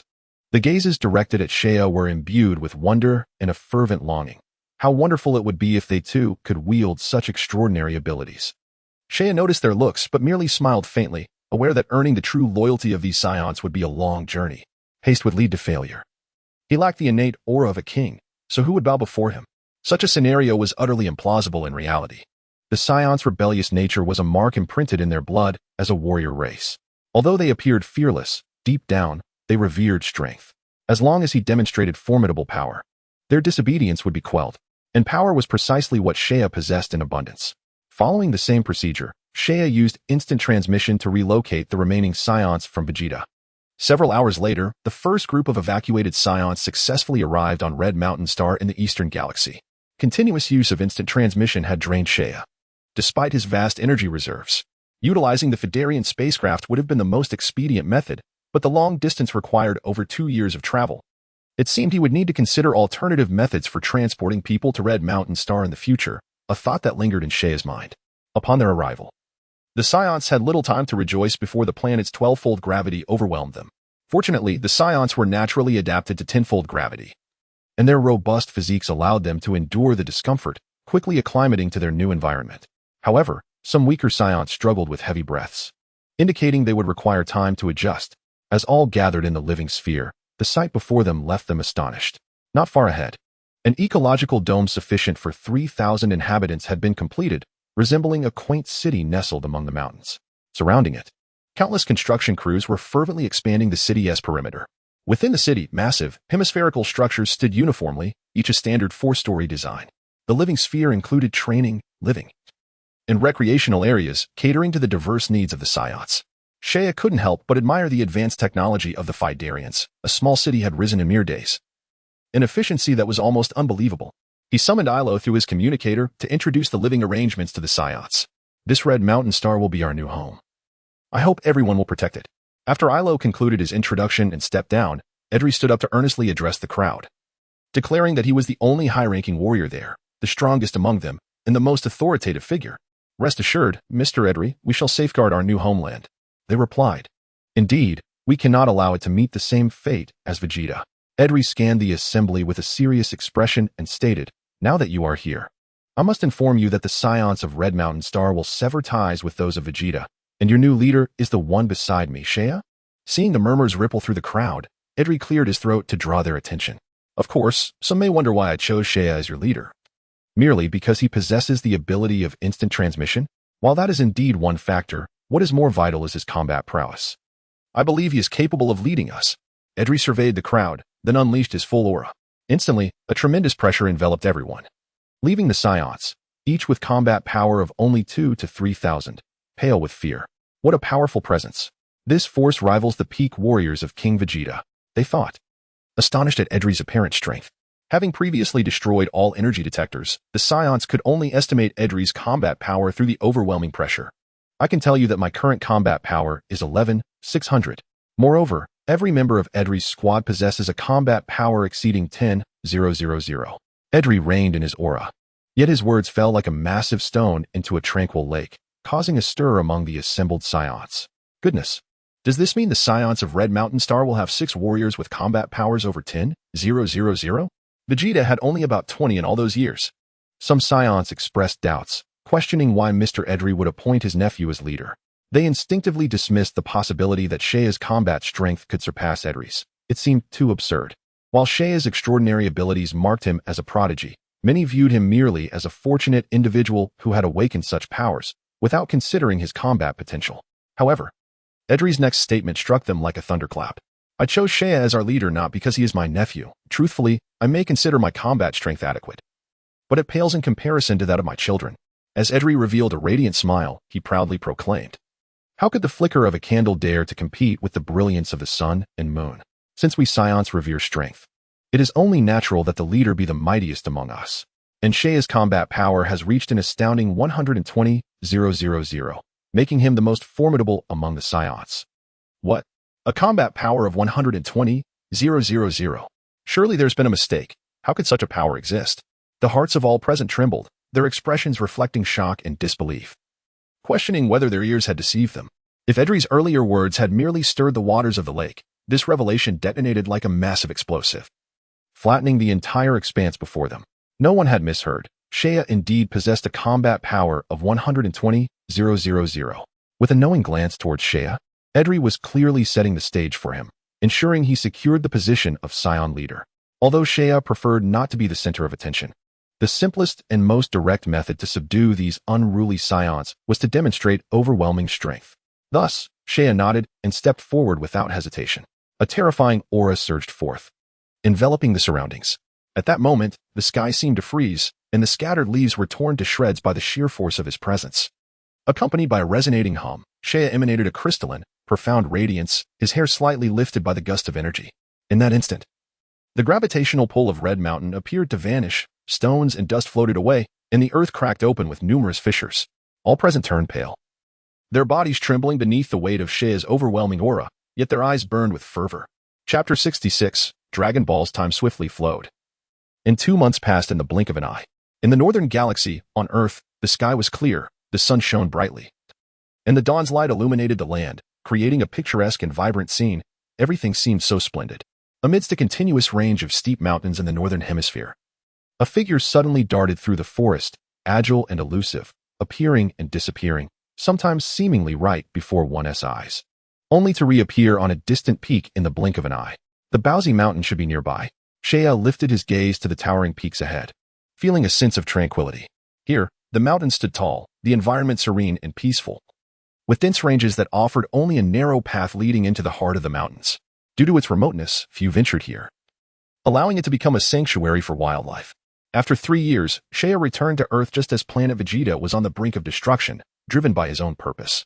For the past 2 months, Seiya had tirelessly shuttled between Planet Vegeta and Red Mountain, successfully relocating over 3,000 Saiyans to Red Mountain, thereby establishing a preliminary scale for the Saiyan population there. However, this group primarily consisted of low-level warriors, with only a few high-level fighters like Edri, making them seem rather insignificant compared to their counterparts on Planet Vegeta. Although this would not hinder the future development of the Saiyans on Red Mountain, the scarcity of high-level warriors indicated a lack of foundation, suggesting that enhancing their lineage would require more time. The simplest method to elevate the Saiyan bloodline would be to transfer high-level warriors from Planet Vegeta. Yet, there were few high-level warriors on Planet Vegeta, each being a vital resource for the Saiyans, and their sudden disappearance would easily attract the attention of King Vegeta. While Seiya could disregard King Vegeta's stance, he could not ignore the measures that Frieza might take upon discovering the situation. Caution was paramount. Seiya pondered, turning his attention to the Dragon Balls on Earth. Utilizing them to wish a portion of the Saiyans to Red Mountain was undoubtedly an excellent strategy. However, Seiya would not transfer too many Saiyans. Each decision would be made thoughtfully, as maintaining internal stability among the Saiyans was crucial. A stable environment would allow them to recuperate and regain their peak condition. Yet, another issue arose. The current era was somewhat early. The main story of the Dragon Balls had not yet commenced, Bulma had not matured, and thus the Dragon Radar did not exist. Therefore, before gathering the 7 Dragon Balls, Seiya needed to prepare the Dragon Radar. He required 1 Dragon Ball to allow the Phyta people to measure its wavelength. Given their technological prowess, they would likely be able to construct the Dragon Radar swiftly. In the original text, it was clearly stated that there were only 2 known Dragon Balls. One was the 4-star ball that Gohan had found in a valley, and the other was the 2-star ball located in Bulma's family warehouse. Within a primordial forest near Bowsy Mountain, Seiya's figure darted swiftly, traversing the underbrush, until he stood upon a bare rock, surveying his surroundings and attuning his senses to the ambient energy.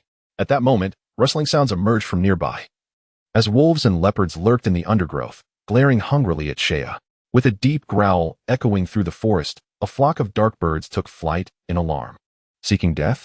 Seiya's gaze sharpened as an overwhelming aura erupted from him, expanding outward like a dragon unleashed from the sea.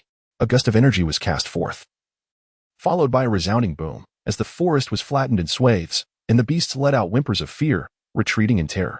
After dispersing the lesser creatures, Seiya chuckled lightly and continued towards the mountain. Soon, he emerged from the woods onto a slightly level hill, where a stone path wound its way upward along the slope. At the foot of Bowsy Mountain stood a small square house made of bricks and stones nestled within the shade of trees, exuding an air of Eastern charm. "Ah, I have finally found it," Seiya exclaimed, sensing an aura approaching nearby. "Why not wait here for a moment?"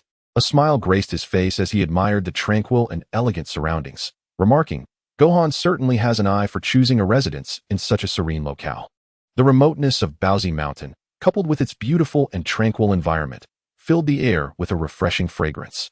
As a disciple of the martial arts master Roshi, Gohan, being an exceptional martial artist himself, would naturally choose a place conducive to cultivation. "Young man, what brings you to such a secluded area?" An elderly voice called from behind. An old man appeared, carrying a bundle of firewood down the mountain, dressed in traditional attire, with a rosy complexion and a hat atop his head. His white beard gave him the appearance of a transcendent sage. "I am here in search of something called the Dragon Ball, an orange crystal sphere embedded with red stars. I wonder if you might have seen it, sir?" Seiya inquired. "A crystal ball with stars?" Gohan mused, reaching into his pocket to retrieve a sphere. "Could this be what you seek?" Within the crystal ball were 4 golden red stars, indeed the 4-star Dragon Ball.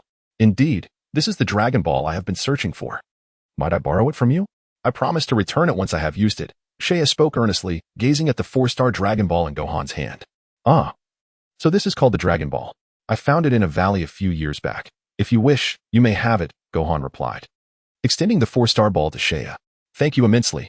Seiya's demeanor transformed into one of fervent eagerness as he effortlessly grasped the Dragon Ball. Although the Dragon Balls on Earth were crafted by the deity, the patent belonged to the dragon god Sarama, utilizing the principle of refraction. These orbs reveal the red stars within from any angle. "No matter, since you seek it, it must surely be a necessity," Son Gohan remarked with a carefree smile. Showing no particular concern for the Dragon Ball, Gohan's attitude filled Seiya with profound respect. This is indeed the spirit of a true martial artist.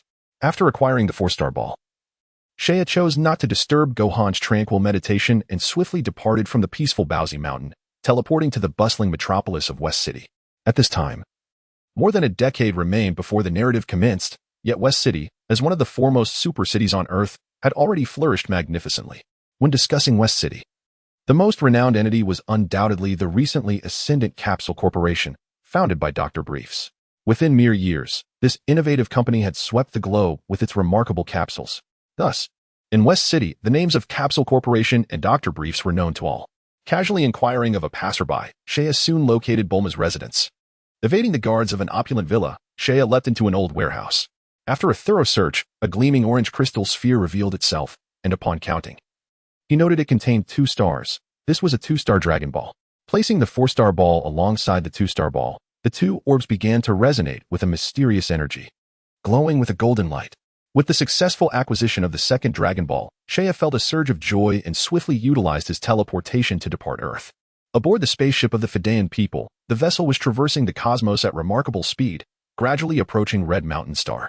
As vibrant streams of light danced, the void suddenly became indistinct, and Seiya stepped forth from the ether, materializing on the spaceship. Having previously established a spatial imprint within the ship, Seiya could accurately navigate the vastness of space despite the high velocity of travel. Lord Seiya, in the main control hall, Docklo was directing the technicians and managing various parameters when he suddenly spotted Seiya's figure and promptly approached to offer his greetings. "Rest assured, I will ensure a minimum of 1 chapter is updated daily. Should any delays occur, I kindly ask for the reader's understanding. I would like to recommend 2 additional works by the author. For those who feel this book is somewhat lean and wish to indulge, they might consider these. The first is a completed work titled The Cycle of Transformation. This thought-provoking science fiction narrative delves into themes of time machines and world lines, embodying the essence of hard science fiction. Synopsis: the protagonist, Su Yuan, finds herself transformed into a female overnight and integrates into her new life. However, just as her life settles, a greater upheaval arises when they discover a special signal emanating from the emerald gemstone worn by Su Yuan. Upon deciphering it, they unravel the theories of time and space. Just as they prepare to construct a time machine, an unexpected occurrence transpires. In a critical moment, Su Yuan discovers her ability to briefly reverse time. In her quest to save those dear to her, she repeatedly utilizes this power to traverse various world lines. Yet the stubbornness of history continually disappoints her, until she returns to her hometown, astonished to find a time machine in her basement. This narrative is intricately woven, emphasizing plot details, and while the initial chapters lay the groundwork, the central storyline unfolds midway, culminating in a cohesive conclusion. Note: the cycle of transformation has recently been revised to avoid re-entering the Black Room, reducing the length by approximately 30 to 40,000 words. Therefore, it is best to read it on the starting point. The second book, currently being updated, is a science fiction narrative titled Superstellar Civilization. This work emphasizes the objective development of physics and can be considered hard science fiction. Synopsis: Earth is not the only planet harboring life. The universe teems with numerous planets that have birthed intelligent beings. In the hierarchy of civilizations, Earth is merely a fledgling, newly entering Type 2 civilization.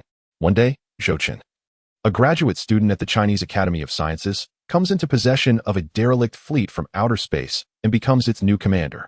However, he soon learns that the solar system has been exposed, with a savage Type 3 civilization advancing toward Earth. In a bid for the continuation of civilization, Zhou Chen must lead a group away from Earth into the vast unknown in search of hope for humanity's survival. Inside the colossal flagship, the leader, Ghana, gazes at the virtual screen projecting a yellow dwarf star and smiles with ease. The 55878 star system is finally within reach. Commander, the 55,878 star system was still in a primitive civilization stage 1,000 years ago. Even with a technological explosion, it remains a rather primitive civilization. The civilization of the 55878 star system is destined to become our vassal civilization. Chapter 67. The Search for the Dragon Balls. Saiyan nodded to Dakla and handed him the 2 Dragon Balls. Here are 2 Dragon Balls. Arrange for immediate research. I expect you to expedite the creation of a Dragon Ball radar. Although the original text does not specify how long Bulma took to create the Dragon Ball radar, Shea is confident that with the extraordinary intellect of the Fidaean people, it should pose no significant challenge. Understood. I will promptly allocate personnel for the research. Dakla, with a serious expression, accepted the Dragon Balls from Shea. The moment the 2 orbs touched, they began to hum and shimmer, having never encountered such a wondrous object. Curiosity flickered in Dakla's eyes as he summoned the finest scientists aboard to join in the research. While Dakla was uncertain of the exact nature of the Dragon Balls entrusted to him by Lord Shea, he recognized the gravity of the matter from Shea's earnest demeanor. Hence, he placed great importance on this research and decided to personally oversee the endeavor. After all, the Fidaean people were under the protection of Lord Shea, and they must demonstrate their value in critical moments. Consequently, upon acquiring the Dragon Balls, he immediately gathered the scientists for relentless research, hoping to provide a satisfactory answer for Lord Shea. The Fidaean people, renowned for their technological prowess, swiftly proposed a series of research directions concerning the Dragon Ball's various properties within a few short days. After deliberation, they resolved to commence their studies focusing on wavelength and optics, approaches closely aligned with Bulma's concept for the Dragon Ball radar. As the Fidaean scientists toiled day and night, 15 days gradually elapsed. During this period, Shea visited to inspect the progress of the Dragon Ball radar and, upon witnessing the scientists' fervent dedication, quietly departed. Finally, on the 22nd day, good news arrived. The Fidaeans' Dragon Ball radar had been successfully developed. Upon hearing the news, Shea immediately teleported to Dakla's laboratory. However, upon encountering the state of Dakla and his team, he was taken aback. A group of Fidaean scientists appeared disheveled, emaciated, with bloodshot eyes deeply set in their sockets, clearly exhausted from their relentless efforts. Lord Shea, here is the Dragon Ball radar you requested. Dakla's voice brimmed with excitement as he presented the newly developed device with both hands, the hue of his cheeks deepening with enthusiasm. Shea nodded, accepting the radar and inspecting it closely. It resembled a bowl-sized detector, its azure display screen delineated with grid lines forming a series of pale green squares, each representing a designated area. Notably, the detection map displayed was not flat. It manifested as a three-dimensional spherical projection. As he swiped his finger across the surface, the spherical model above began to rotate like a globe. At the apex of the central axis of the radar, 2 buttons allowed for the adjustment of the detection area's size. During our research on the Dragon Balls, we discovered that when they are placed in proximity, they emit a unique coded electromagnetic wave. By capturing this wave, we were able to create the Dragon Ball radar. However, considering the potential vast distribution of the Dragon Balls across the planet, we designed the radar to present a planetary projection. The results are displayed on a 3-dimensional spherical model. And with a swipe of the finger, the model can change direction, showcasing a remarkably user-friendly design. Upon pressing the switch, the spherical model illuminated with a crystalline glow. And as the map magnified, the spherical pattern increasingly resembled a flat plane, ultimately revealing 2 sparkling points at the center of the void. These were the 2 Dragon Balls in Shea's possession. Although the radar defaulted the environment to a planet, a minor flaw, it was of little consequence. With this detection radar, the speed of collecting Dragon Balls could increase exponentially. Shea pondered silently.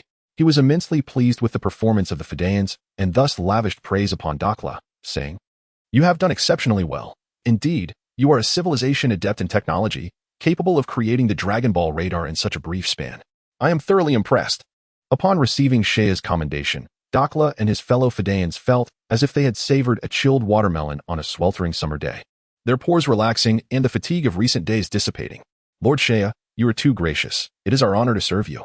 Rest assured, I will remember your contributions. With a smile, Saiya nodded at the Fedayan scientist before vanishing from the spaceship via instantaneous movement. Earth. Saiya's figure materialized on a vast plain dotted with peculiar stone formations. Rocky outcrops, akin to bamboo shoots, jutted from the ground, forming small hills, while the central rocks, weathered by the elements, gradually took on unique hollow shapes. Upon arriving on Earth, Saiya eagerly produced the Dragon Ball radar, pressed the button, and was soon greeted by a series of beeping sounds, revealing 7 gleaming points of light on the spherical simulator. At the origin point representing the radar itself, 2 bright spots clustered together. One Dragon Ball was located 500 kilometers to the east. Glancing at the radar's illuminated points, Saiya leaped into the air, swiftly vanishing beyond the horizon.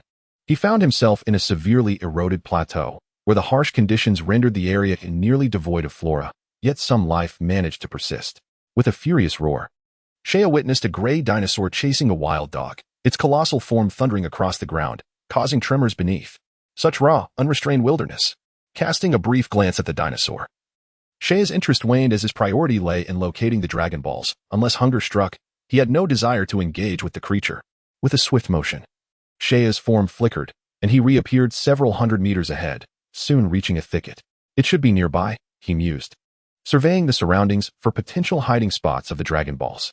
However, after an extensive search yielded no results, he unleashed a blade of wind, severing the dead brush and delving deeper into the undergrowth. After clearing away nearly half of the thicket, a glimmer caught his eye amidst the foliage. Found it. With a leap, he entered the thicket to discover an orange-red Dragon Ball nestled between the branches, reflecting the sun's rays. Parting the branches, he grasped the Dragon Ball in hand, discovering it to be the 1-star Dragon Ball. A successful start. This was the 3rd Dragon Ball. Saiya joyfully stowed the Dragon Ball within his dimensional space and prepared to search for the next one. The radar emitted 2 beeps, revealing signals for 4 additional Dragon Balls. The closest was over 1,000 kilometers away, but with his instantaneous movement ability, Saiya arrived in an instant, in a tranquil mountain village. A crow cawed and flitted through the branches overhead. The small village, encircled by mountains, lay in a low-lying area, where thin mist lingered in the shadowed spots due to insufficient sunlight. A gentle breeze caressed his cheeks, bringing a refreshing chill that soon dampened the tips of his hair. The search for the 4th Dragon Ball proceeded smoothly, as Saiya discovered a 6-star Dragon Ball nestled within a bird's nest. Placing the 4 Dragon Balls together, they sparkled with golden light, twinkling in a rhythmic pattern reminiscent of stars in a clear night sky, a breathtaking sight indeed. Oh, it seems there is a Dragon Ball with Master Roshi. Saiya smacked his forehead, suddenly recalling.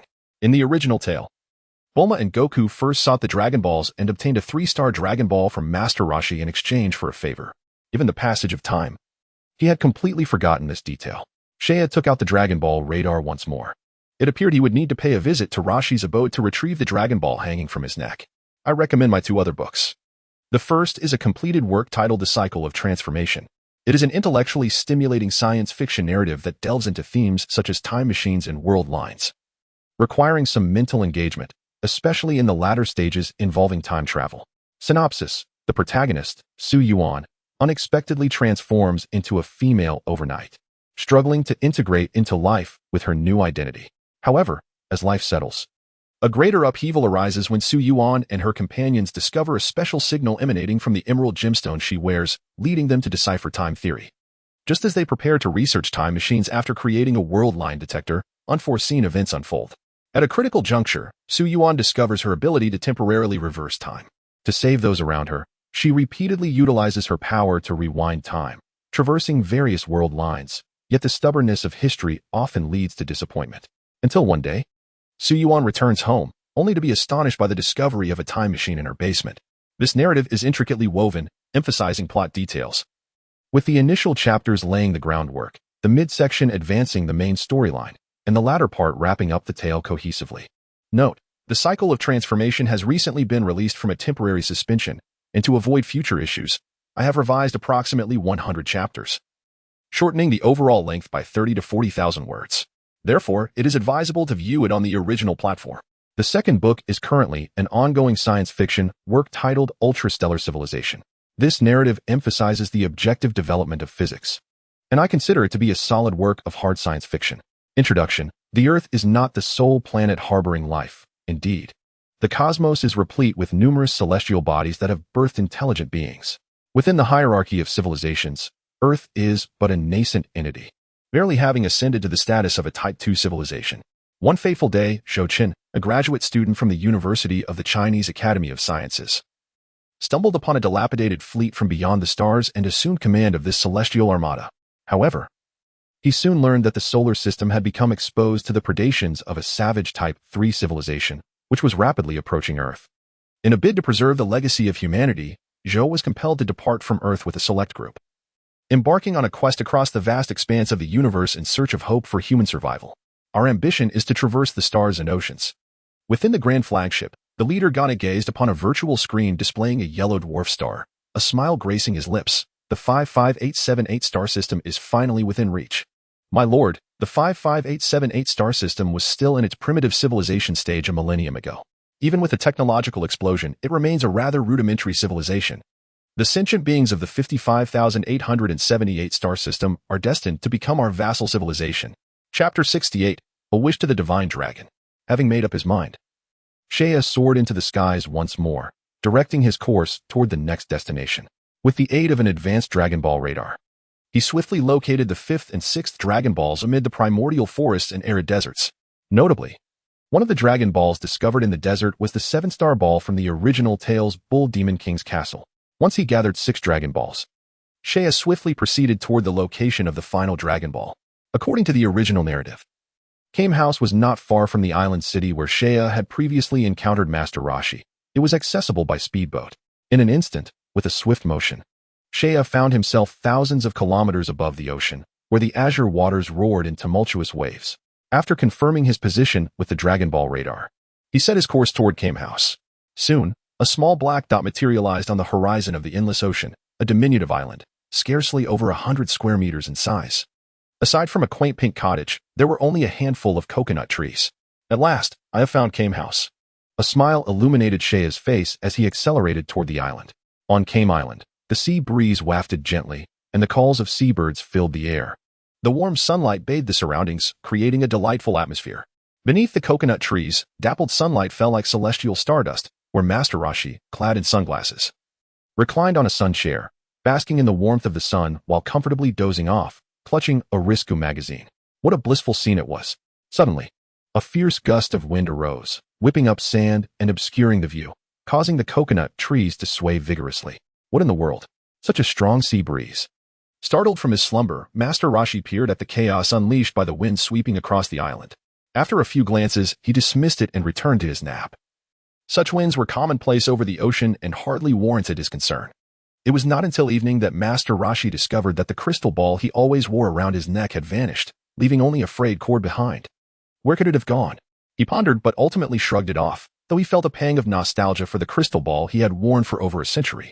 Several kilometers away, on a desolate island, Saiyan laid out the 7 Dragon Balls on the ground. The moment they touched, they ignited in a brilliant golden light, each flicker resonating with a sound reminiscent of a dragon's gentle murmur. Buzzing in rhythmic flashes, the Dragon Balls glimmered with an excitement that Saiyan could hardly contain. Although he had been in the Dragon Ball world for 11 years, this was his inaugural summoning of the dragon. Come forth, divine dragon. Taking a deep breath, Saiyan called out to the Dragon Balls, then awaited in silence. In the original tale, summoning the dragon seemed as simple as uttering such a proclamation, albeit somewhat juvenile. Yet it proved remarkably effective. As predicted, with Saiyan's call, the frequency of the Dragon Balls flickering increased, hastening with urgency. Soon, dark clouds billowed across the horizon, enveloping the sky in an ominous shroud, casting the surroundings into a terrifying darkness. Thunder rumbled ominously, and golden lightning danced like furious serpents amid the black clouds, crashing down with a deafening roar, as if heralding the apocalypse. The golden brilliance emanating from the Dragon Balls intensified, echoing the flashes of lightning above. The divine dragon was about to emerge. Suppressing his exhilaration, Saiyan fixed his gaze, having only witnessed the divine dragon's emergence in animated form before. Witnessing it in reality was truly awe-inspiring. A resounding roar echoed, and torrents of golden light surged forth from the 7 Dragon Balls. intertwining with the lightning and culminating in a magnificent dragon-esque roar that resonated throughout the heavens. Amidst the stormy skies, the emerald-hued divine dragon spiraled through the clouds, its eyes glowing red as it surveyed the earth below. Human, articulate your wish. I am capable of fulfilling any desire you hold. Shea, adjusting his emotions, responded, Divine Dragon. I possess a list of Saiyans. My wish is to transport all those named on this list to the Red Mountain Star in the Eastern Galaxy at the moment of Planet Vegeta's destruction. With that, Shea raised the tome containing the names high, his anticipation palpable. This list comprised over 10,000 Saiyan names, a culmination of considerable effort from himself and others. Each name representing a Saiyan deemed worthy of evacuation to the Red Mountain Star, yet unable to leave for various reasons. Given the vast number of Saiyans, attempting to evacuate them all at once would be an insurmountable task, hence the need for the Earth Dragon Ball's power. Naturally, the loyalists of King Vegeta and the admirers of Frieza were excluded from this list, significantly reducing the number of Saiyans on Planet Vegeta. Ultimately, only 12,000 remained after careful consideration. Aware of the significance of the Saiyan lineage on Red Mountain, Shea regarded this matter with utmost gravity, patiently awaiting the Divine Dragon's response. However, the Divine Dragon lingered in silence for an extended moment, and just as Shea began to lose hope, the dragon finally spoke. A booming voice resonated through the heavens. Human, as your wish pertains to future events, I cannot fulfill it immediately. However, I can bestow the power of the Dragon Balls upon those Saiyans.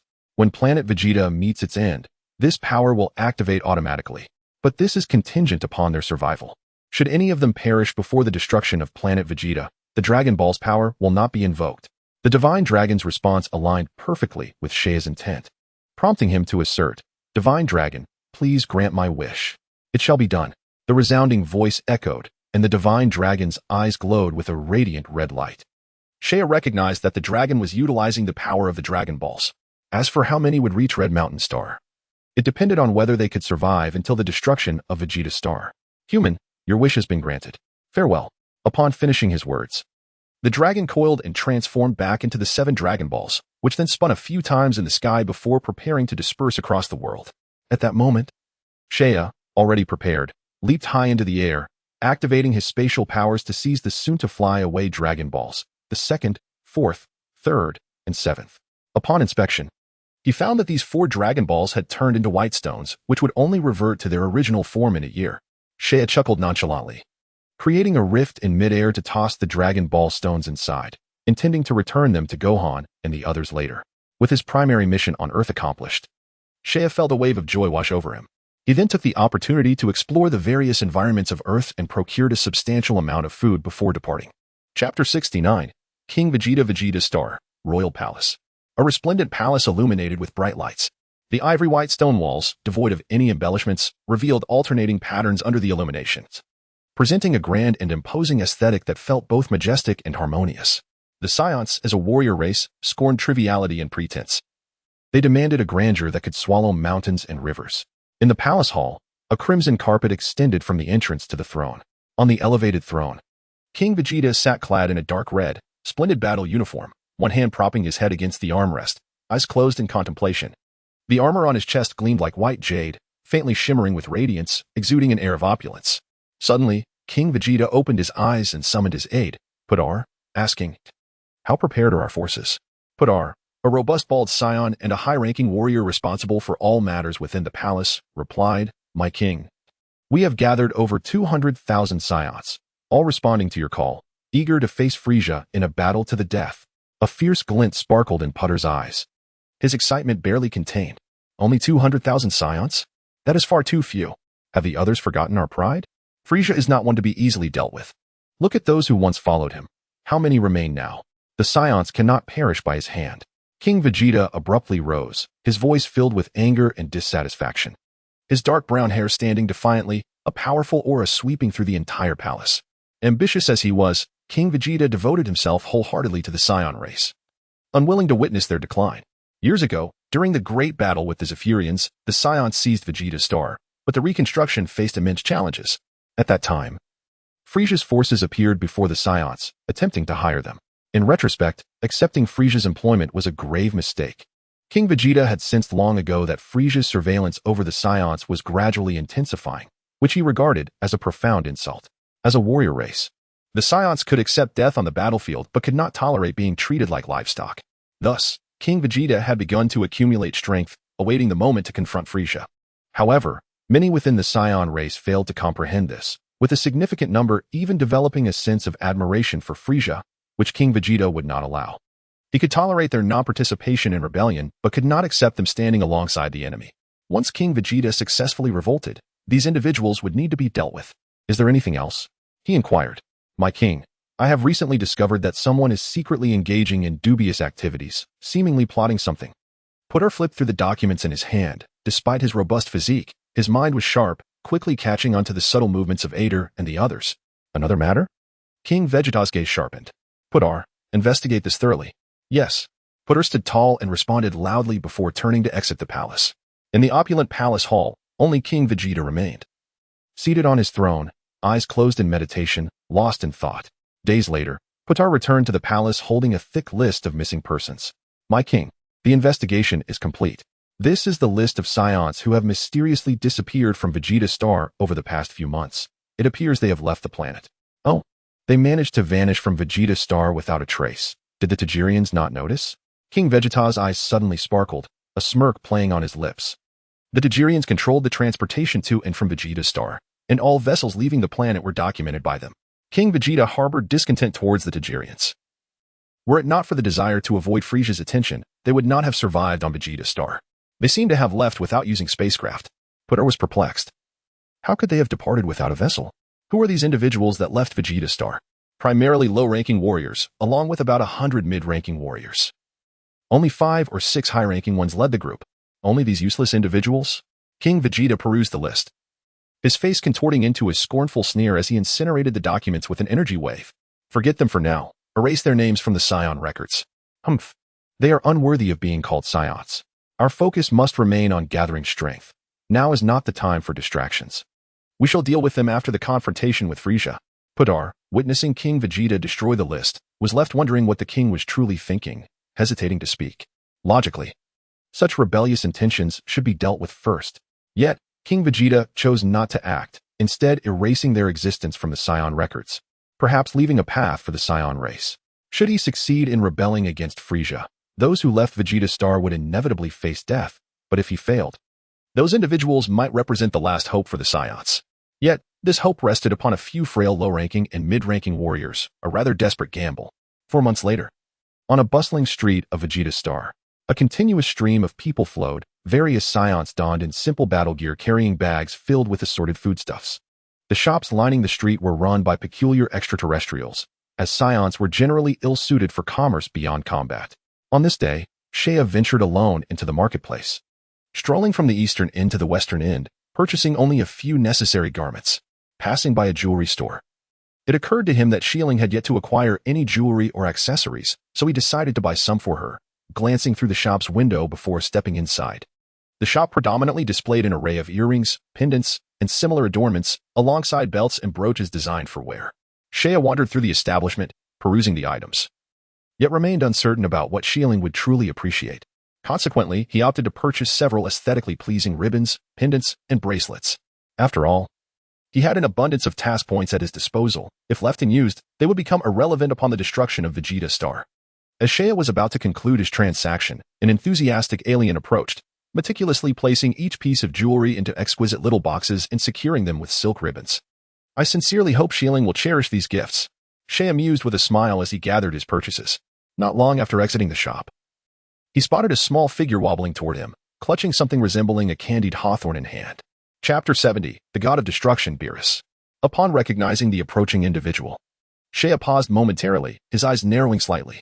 The figure staggering across from him was none other than Myers, the student of Edry. As he observed her, Shea noted that Myers' aura had remarkably reached a combat power of nearly 850. My, what an impressive feat for one so young. It's no wonder she carries herself with such arrogance. If memory served correctly, Edry's student was not yet 5 years old. Such combat prowess was exceedingly rare, even among advanced warriors. It was said that Vegeta had been capable of contending with the bio-androids by the time Vegeta's star met its demise. Myers' potential likely rivaled Vegeta's, with only Vegeta himself able to overshadow her among peers. Thankfully, Myers was a girl. Had she been a boy, her life would undoubtedly be less carefree. However, Individuals with such potential would surely be on King Vegeta's training list. Seiya chuckled lightly, dismissing the situation as none of his concern, and turned to leave. Yet, Myers had already spotted him amidst the crowd, waving enthusiastically. Seiya pretended not to see her and walked in the opposite direction. That guy's ignoring me. Myers' brows furrowed in frustration as she puffed out her cheeks and hurried after him, blocking his path. With her beautiful eyes glaring at him, she exclaimed, "You? How dare you pretend not to see me? Do you know who I am? Ah, is this not the esteemed Lady Myers? I am in a hurry to return. Could you kindly step aside? You." Seiya's nonchalant demeanor infuriated Myers. She tugged at his sleeve, her small face stern. "Let me tell you, if you weren't Edry's nephew, I wouldn't bother with you at all." With that, Myers lifted her chin proudly, as if to declare that he should feel grateful for her attention. "Indeed. I owe my gratitude to Lady Myers for her benevolence. I shall forever remember your kindness," Seiya replied, taken aback by her unearned superiority, finding it rather amusing. He instinctively reached out to pat her head, but withdrew his hand upon seeing her pouting expression, chuckling instead. After all, she was merely a girl under 5 years old. And Seiya saw no reason to engage further. He exchanged a few words to satisfy Myers' vanity before attempting to depart. Just then, a purple figure emerged from the crowd. It was a slender, purple-skinned being with long ears, appearing gaunt as if it had just clawed its way out of a grave, its sunken eyes slightly bulging. Dressed in peculiar attire reminiscent of an Egyptian pharaoh. Given the diverse array of aliens on Vegeta's star, the peculiar garb failed to attract much attention. However, upon Seiya's first glimpse of the being, a chill ran down his spine, and cold sweat beaded on his brow. The god of destruction. Beerus, how could he possibly be here on Vegeta's star? Seiya gasped, unable to fathom encountering such a deity in this realm. This was a temperamental god, indeed. The Dragon Ball universe harbors countless hidden deities, but none rivaled Beerus, who stood atop the cosmic hierarchy. To call him the mightiest being in the universe would not be an exaggeration. Angering him could result in Vegeta's star's complete obliteration with but a flick of his finger. At Beerus level, the concepts of destruction and creation were mere whims. The universe's balance is maintained without favoritism. Good and evil, in their eyes, become inconsequential. The god of destruction's purpose is to ensure equilibrium, and when destruction is warranted, it is executed without mercy. The realm of destruction transcends mortal comprehension. The moral standards of good and evil hold no significance to him. They operate under cosmic laws, where mortal judgments are trivial. Only the king of hell has the authority to pass judgment. However, Seiya felt a small measure of comfort in observing that, thus far, no Saiyan had provoked Beerus' ire. As if sensing Seiya's gaze, Beerus' golden eyes turned toward him. Upon noticing Seiya and Myers, a faint smile of interest crept across his lips. In the cosmos, beings with power levels such as Seiya's were relatively scarce, and despite his efforts to conceal his strength, it mattered little to a being like Beerus.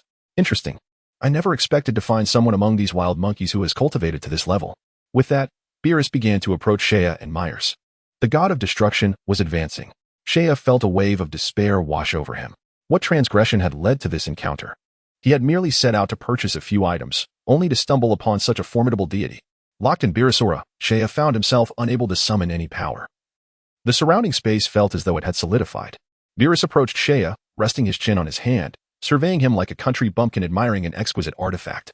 "Kid, your skills are commendable. You even know how to conceal your aura, unlike those barbaric monkeys who merely expend energy foolishly without any understanding of restraint."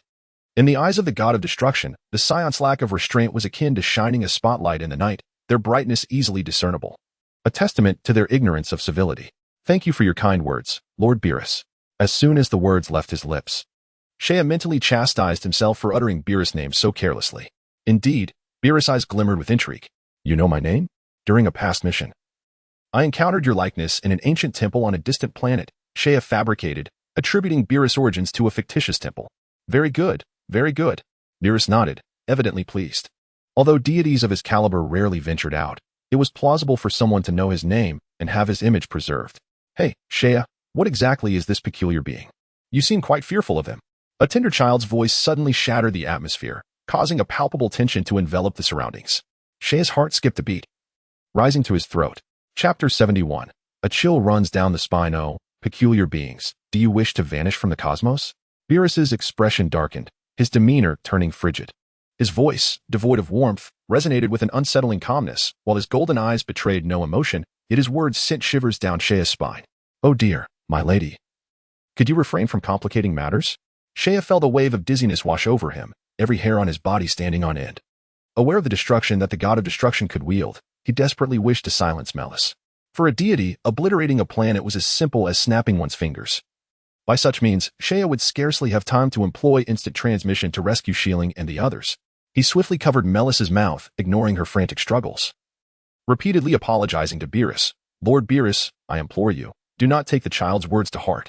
Beerus maintained a stern countenance, his piercing golden gaze radiating an overwhelming aura that caused the temperature around them to plummet dramatically. "Since you are aware of my name, you should also comprehend the nature of a god of destruction. Insulting a deity is not a transgression that can be overlooked. You and this planet shall vanish from the universe." As he spoke, a flicker of light danced at his fingertip, revealing a small purple energy sphere, surrounded by shimmering rings of light that spun around it. This was a super energy sphere capable of annihilating the entirety of Planet Vegeta. Upon witnessing the minuscule purple sphere in Beerus's grasp, Shea's pupils constricted in terror. The god of destruction was indeed intent on obliterating Planet Vegeta. Shea's mind raced, desperately concocting various strategies to dissuade Beerus from his course of destruction. Suddenly, a spark of inspiration flickered in his mind. He recalled that Beerus had a penchant for exquisite cuisine. If he could elevate the god of destruction's mood, perhaps he might spare Planet Vegeta. Indeed, Beerus's disposition was notoriously capricious and illogical. Without a moment's hesitation, Shea activated a dimensional portal, retrieving an array of steaming, delectable dishes he had recently brought from Earth. "Lord Beerus, behold these culinary delights I have gathered. I hope they please your palate." Extraordinary powers indeed. Beerus immediately discerned Shea's abilities. However, having lived for countless years, he had encountered many wielding similar powers, and Shea's skills failed to pique his interest. Yet, the enticing aroma wafting from the dishes stirred a warmth within him. They appeared utterly mouth-watering. Dismissing the energy sphere, Beerus curiously prodded one of the dishes with his finger. The alluring fragrance heightened his appetite. As he devoured the food, exquisite flavors tantalized his taste buds. Beerus's expression shifted to one of delight as he hastily consumed several dishes, exhaling steam in satisfaction. "Aha! This is delightful. We won't be enjoying such exquisite fare." After swiftly finishing the delectable spread, Beerus patted his belly contentedly and gazed appreciatively at Shea. "Boy, what is your name?" "Lord Beerus." "I am called Shea." Beerus nodded. "In light of your offerings and your presence, I shall spare this planet for now. Be grateful. For the mercy of a god of destruction is a rare gift." "Thank you, Lord Beerus," Shea exclaimed, overwhelmed with joy as he saw Beerus depart. Once Beerus disappeared from view, Shea let out a profound sigh, realizing his back was drenched in sweat. This was his first encounter with such a formidable deity, and the pressure had been immense, leaving him fearful of a careless mistake that could result in his demise at the hands of the god of destruction. As he surveyed his surroundings, Shea noticed that the passers-by appeared completely unfazed, as if the preceding events had never transpired. Had the god of destruction cloaked their senses? A chill coursed through Shea as he gained a deeper understanding of Beerus's formidable power. "Who was that being? You seemed quite frightened of him," Melis inquired, snapping him from his thoughts. Infuriated by the near catastrophe that Melis had caused for Planet Vegeta, Shea seized her by the collar and dragged her into a narrow alleyway. "What do you think you're doing? Are you seeking death?" Melis shouted indignantly, her candied skewer falling to the ground as she struggled against him. "Do you have any idea that your words nearly led to the annihilation of Planet Vegeta?" Shea retorted, his concern for Shieling and the others overshadowing any care for the planet itself. This insolent child needed discipline. Without further ado, he positioned Melis across his lap, gripping her tail with one hand while the other began to deliver firm slaps to her backside. The impact rendered Melis momentarily stunned. She had never experienced such treatment in her young life. She squirmed in Shea's grasp, but her meager fighting spirit was no match for his strength. After delivering several more swats, he finally released her. "You dare strike me?" she exclaimed, clutching her rear, tears welling in her eyes as she began to wail. A high-ranking warrior of her caliber, reduced to tears. The humiliation only deepened her sorrow as she reflected on her inability to resist a mere intermediate warrior who was only 7 years her senior. As Melis cried, Shea pondered whether he had gone too far, recognizing that she was still just a child of less than 5 years. Yet, recalling the peril she had nearly brought upon Shieling and the others, his resolve hardened. Melis's arrogance warranted a lesson. After what felt like an eternity, her sobs began to subside. "Enough, Melis. You must understand that you just provoked the god of destruction, Beerus, the most fearsome deity in the entire universe. With a mere flick of his finger, he could erase Planet Vegeta from existence. You may very well be the first to survive after offending a god of destruction." "Beerus?" Melis sniffled, tilting her head in confusion. Regardless, Beerus was an entity beyond the reach of any Saiyan. Sheia's expression turned grave as he recalled the unexpected arrival of the god of destruction on planet Vegeta shortly before its annihilation, a moment that had left an indelible mark on Bardock's childhood. Chapter 72. Immediate relocation. Of course, at this moment, Sheia was beginning to recollect certain details he had previously overlooked. In the original narrative, it was mentioned that just before the destruction of planet Vegeta, Beerus had indeed descended upon the planet and coerced King Vegeta into bowing his proud head, an event that Bardock had witnessed, leaving a profound shadow over his childhood. It was merely an unforeseen circumstance for Sheia when he realized that such a fortuitous event would transpire today. Just moments ago, Meru's reckless actions had provoked Beerus, almost leading to the premature destruction of planet Vegeta. After some contemplation, Sheia's unease grew. Narrowing his eyes slightly, he thought to himself, "This is unacceptable. As long as the god of destruction remains on planet Vegeta, this place is not safe. I should hasten to escort Shieling and the others away." Initially, to avoid drawing attention, Sheia and his companions intended to depart just before the planet's destruction. However, now, prioritizing their lives and safety, he could no longer afford to be circumspect. Merus. He called out the name, retrieving a string of candies from his pocket and thrusting it into Merus's hands. "Take this as my apology. You must hurry back." Without waiting for Merus to respond, he hurriedly exited the alley and blended into the crowd, swiftly disappearing from sight. Meru stood there, dumbfounded, until he realized Sheia was gone. "Ah," he exclaimed, rubbing his sore rear, the stinging sensation still fresh. Biting his thumb, he felt increasingly aggrieved, stamping his foot in frustration. Then he glanced at the string of candies in his hand, tentatively licking one, its sweetness prompting his eyes to sparkle. Delicious," he savored, and his mood lifted considerably. Nevertheless, he would not forget Sheia, that annoying fellow. With his vengeful nature, he vowed to repay this debt. At the residential quarters, Sheia rushed indoors to find Adelie and Rebecca at home. "Uncle Adelie, is Shieling here?" he inquired anxiously. "That girl is resting inside." "What has happened?" Adelie was taken aback by Sheia's urgency. "There's no time to explain. Please, notify Uncle Bardock immediately. We must leave planet Vegeta at once." "Understood, I'll contact them right away." Adelie recognized the gravity of the situation. Otherwise, Sheia would not exhibit such urgency even in the face of Frieza. His expression turned serious. Sheia nodded and headed straight for Shieling's room, entering without knocking. Inside, Shieling lay lazily in bed, covered only by a thin blanket. Without hesitation, Sheia scooped her up along with her bedding. "Hey, what are you doing?" she protested, startled awake. "Not now. We'll discuss it once we leave." Sheia's stern demeanor silenced her, and filled with confusion, she followed him to the living room. Adelie, having set down his communicator, looked at his daughter still wrapped in the blanket, stating, "I've already informed Bardock that they should wait at home." "All right, let's move." Sheia nodded, preparing to teleport. In the blink of an eye, the four of them found themselves on a distant desolate planet. On the desolate planet, the sky was a murky yellow, and the air was piercingly cold. 7 towering spires stood resolutely like warriors guarding the frontier, their surfaces weathered and marred by the elements. "Uncle Adelie, you and the others should stay in the gravity training room while I fetch the others," Sheia instructed before promptly teleporting away. Observing Sheia's frantic demeanor, Shieling asked, "What on earth happened? Why is Sheia in such a hurry? Did Frieza launch an attack on planet Vegeta?" Having spent years with him, she had never seen Sheia in such disarray. In her mind, he was always composed and confident, akin to a deity impervious to failure. What could possibly distress him so? The only plausible explanation was Frieza's impending assault on planet Vegeta. Adelie shook his head, clenching his fists, his expression grave as he gazed towards planet Vegeta. Could it truly be that Frieza was making a move? "Shieling, you should change your clothes in the gravity training room," Rebecca interjected, unable to bear the sight of her daughter still wrapped in a blanket. Although Saiyans were typically unconcerned about appearances, she felt it was inappropriate for a girl of her age to be so careless. Thankfully, the gravity training room was magnificently constructed, containing not only the training area but also dining, washing, and living zones stocked with daily necessities. Shieling glanced at her own appearance, exclaiming, "Oh," as she hurried into the gravity room to change. Shortly thereafter, Bardock, Pilati, Lisa, and Alice were teleported in, followed by Shakta, Atasia, Jelen, and other members of Sheia's team. When they initially planned to relocate to Red Mountain Star, Sheia had already revealed the truth to his team, igniting admiration and enthusiasm in their eyes. "Captain, what is happening?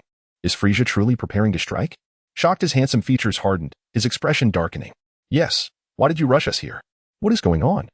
Bardock and the other Saiyans echoed their concerns. Sheia shook his head, organizing his thoughts before speaking. "It is not that Frieza intends to attack planet Vegeta. Rather, Remaining here has become increasingly perilous. What do you mean? Adoptive furrowed his brow. If Frieza was not attacking, they should be capable of handling any situation with their current strength. So why did Saiyan deem it more dangerous to stay on Planet Vegeta? Could there be another unforeseen event? Taking a deep breath, Saiyan exhaled a heavy sigh. If it were merely Frieza, I would still possess the ability to transport you away even in the face of planetary annihilation. However, do you know who I encountered on Planet Vegeta? The god of destruction, Beerus. That deity appeared on Planet Vegeta. Recalling the moment he had nearly brushed shoulders with death, Saiyan felt a mix of awe and luck wash over him. Had it not been for Beerus's obsessive affection for delectable food, he might not have survived. Before the god of destruction, his powers felt paralyzed, utterly unexecutable. The god of destruction, Beerus? Adoptive pondered, furrowing his brow. Even with his extensive experience, he had never heard of such a name. He shook his head and glanced at Bardock and the others, who similarly shook their heads in confusion. The younger members, like Shakta and Atasia, remained silent. Understanding that they were unaware of the god of destruction's title, Saiyan realized they could not grasp his concerns. Beerus had slept for so long that few in the universe knew of his name. With a heavy sigh, he explained, Beerus, the god of destruction, is an ancient deity, regarded as the most powerful entity in the universe. The strength of Frieza pales in comparison to that of Beerus. Akin to a firefly contending with the brilliance of the moon, there is simply no comparison. Even if Frieza were 1,000 times stronger, Beerus could eliminate him with but a flick of his finger. So powerful. Shilling gasped, her mouth agape. Indeed, a mere sneeze from him could obliterate Planet Vegeta. Saiyan lamented. Even if Frieza's power were to increase 1,000-fold or even 10,000-fold, he would merely reach the level of Majin Buu with just a single finger. The god of destruction, Beerus, could effortlessly annihilate him. A mere sneeze could obliterate Planet Vegeta. No matter how formidable Frieza becomes, it would only take a flick of Beerus's finger. Upon hearing Saiyan's words, Adri and the others could not help but gasp, their faces filled with astonishment. To them, Frieza's strength already seemed insurmountable, yet now there was the emergence of a god of destruction who could easily extinguish Frieza's life, regardless of his power. My goodness. Are we truly unable to keep pace, or has the world changed too rapidly? In the past, possessing a battle power of a few thousand allowed one to reign supreme. Yet now it seems so feeble, akin to that of an ant. Shouldn't gods of destruction be divine beings? Why are we still concerned that he might destroy Planet Vegeta? Atasia inquired, voicing the question on everyone's mind. Saiyan shook his head, explaining, although Beerus is indeed a divine entity, he is the god of destruction, whose very duty is to obliterate. If anything displeases him, he can mercilessly annihilate an entire planet. Such is the capricious nature of a god of destruction. After hearing Saiyan's explanation, everyone fell silent. According to his words, residing on Planet Vegeta was indeed fraught with peril. Should Beerus take offense, they would all perish. Simultaneously, they realized that their meager strength was utterly insignificant in the eyes of true masters. What was there to be proud of? Witnessing others effortlessly destroy planets and entire star systems, while they squabbled on a diminutive planet, only served to highlight their limited horizons. They were woefully inadequate. In truth, Adri and the others, with their battle powers exceeding 10,000, could thrive in the universe, as monsters like Frieza were exceedingly rare, and gods of destruction were entirely beyond comparison. Even younger warriors like Shakta could lead comfortable lives if they were cautious.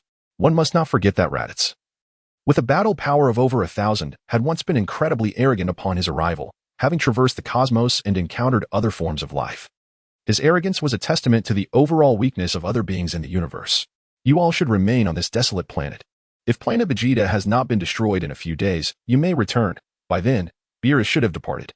With a resigned nod, Adri conceded that the circumstances were beyond their control, and they had no choice but to acquiesce. On Planet Vegeta, Beerus strolled leisurely down the street, indulging in his two greatest pleasures aside from destruction, slumber and culinary delights. Awakened from his slumber, Beerus had secretly descended to the lower realms, careening through the galaxy, obliterating planets that displeased him and leaving behind a trail of destruction. Finally, he arrived at Planet Vegeta, where he was fortunate enough to sample a dish worthy of his palate. Otherwise, he might have been compelled to destroy the planet out of frustration. Not long ago, he encountered an amusing Saiyan and received a delectable morsel from him, vowing that it had been eons since he tasted such exquisite flavors. Ah, what a delightful sensation! Licking his lips, still savoring the remnants of the meal, Beerus felt a sense of longing. In light of that young lad, perhaps today he would show mercy. With his hands clasped behind his back, Beerus ambled down the street when a sudden sneeze triggered a spark of inspiration. If that young Saiyan possessed such delicacies, surely the ruler of this planet would not be lacking. With this thought, Beerus's previously languid demeanor was invigorated. First, I shall locate the royal palace. There must be even more delightful cuisine there. With that, Beerus soared into the air, his golden eyes shimmering with determination as he made his way towards the palace. In another dimension, at the end of a long serpentine path, there lay an expansive, tranquil space, imbued with a sacred atmosphere, beneath a sky adorned with pale yellow clouds. Atop a diminutive planet resided the North Kai, who governed the entirety of the North Galaxy. On the Kai's planet, the North Kai lay anxiously prostrate on a patch of grass, resembling an ant on a hot skillet, his lips pale and trembling. Oh dear! Lord Beerus has appeared on Planet Vegeta. If those Saiyans provoke his ire, my North Galaxy will surely suffer. The North Kai exclaimed in a fit of agitation. He recalled the time when his vast Kai planet had been splendid, only to be shattered by the god of destruction due to the misdeeds of those in the lower realms. He fervently prayed, "Please, let no one further provoke Lord Beerus's wrath. I cannot afford to lose what little remains of my Kai planet. Otherwise, I would have nowhere to dwell." With his corpulent form still pressed to the ground, the North Kai cautiously observed the events unfolding on Planet Vegeta. Suddenly, a chilling glint from that direction met his gaze, penetrating his very soul in an instant. "Oh no!" he cried, leaping to his feet, his countenance one of sheer terror. "It's over. I hope Lord Beerus's wrath is not directed towards me." Pale and trembling, the North Kai frantically darted into the confines of his small dwelling on the Kai planet. "I vow to never again observe the mortal realm until Lord Beerus departs the North Galaxy." In a training chamber within the royal palace of Planet Vegeta, amidst the dim surroundings, 2 or 3 bioengineered beings encircled a small figure at the center, hesitating to strike. These bioengineered entities, crafted with the highest technology, each possessed a battle power of around 1,000. The figure in their midst appeared to be a young Saiyan, scarcely 5 years of age, yet instinctively, the bioengineered beings felt an overwhelming sense of dread. "Humph," the young Saiyan scoffed, adjusting his stance in preparation to launch an attack. In an instant, the small Saiyan accelerated, leaving behind mere afterimages, followed by a blinding flash as radiant energy filled the training chamber, culminating in a resounding explosion that shrouded the area in smoke. As the haze began to dissipate, the young Saiyan stood proudly amidst the wreckage. "Pathetic," he remarked disdainfully, casting a glance at the charred remains of the bioengineered beings lying in the crater. His voice was cold and devoid of emotion as he donned his cloak and exited the training chamber. After his departure, the Saiyan tasked with cleaning up the aftermath surveyed the battered ground, exclaiming, "Prince Vegeta is truly formidable. To defeat bioengineered beings at such a tender age, he is destined to become an exceptional ruler. Indeed, under the leadership of King Vegeta and Prince, our Saiyan lineage will only grow stronger." Another middle-aged Saiyan glanced enviously in the direction where Vegeta had vanished. On Planet Vegeta, the distinction between the strong and the weak was stark. Those of mediocre talent, like themselves, were relegated to menial tasks. The advancement of the Saiyan race truly depended on geniuses like Prince Vegeta. As he strode along the palace corridor with a composed expression, Vegeta felt a sense of dissatisfaction despite having surpassed a battle power of 1,000. At that moment, several guards hurried past him, carrying large platters of food. Vegeta, intrigued by their haste, detained one of the guards. "Why the rush? Who is this food for?" he inquired. Puzzled, the guard, drenched in sweat, replied, "A strange guest has just arrived at the palace, and the king has instructed us to deliver this food. Your Highness, please let me pass. The guest is quite impatient." Releasing the guard, Vegeta pondered, confused. Who could this guest be? And why had his father ordered such an abundance of food? With this thought, he made his way toward the inner palace hall. As he approached the hall, a voice laced with vitriol echoed within, belonging to someone entirely unfamiliar. "You dare serve me this trash, King Vegeta? You must understand. The price for insulting a god of destruction is one you cannot afford." The voice belonged to Beerus, exuding an air of authority and indifference. "Lord Beerus, I would never dare to deceive you. This is truly the finest cuisine available on Planet Vegeta." King Vegeta's voice trembled with trepidation. His hands pressed to the ground as he prostrated himself, his countenance twisted in distress.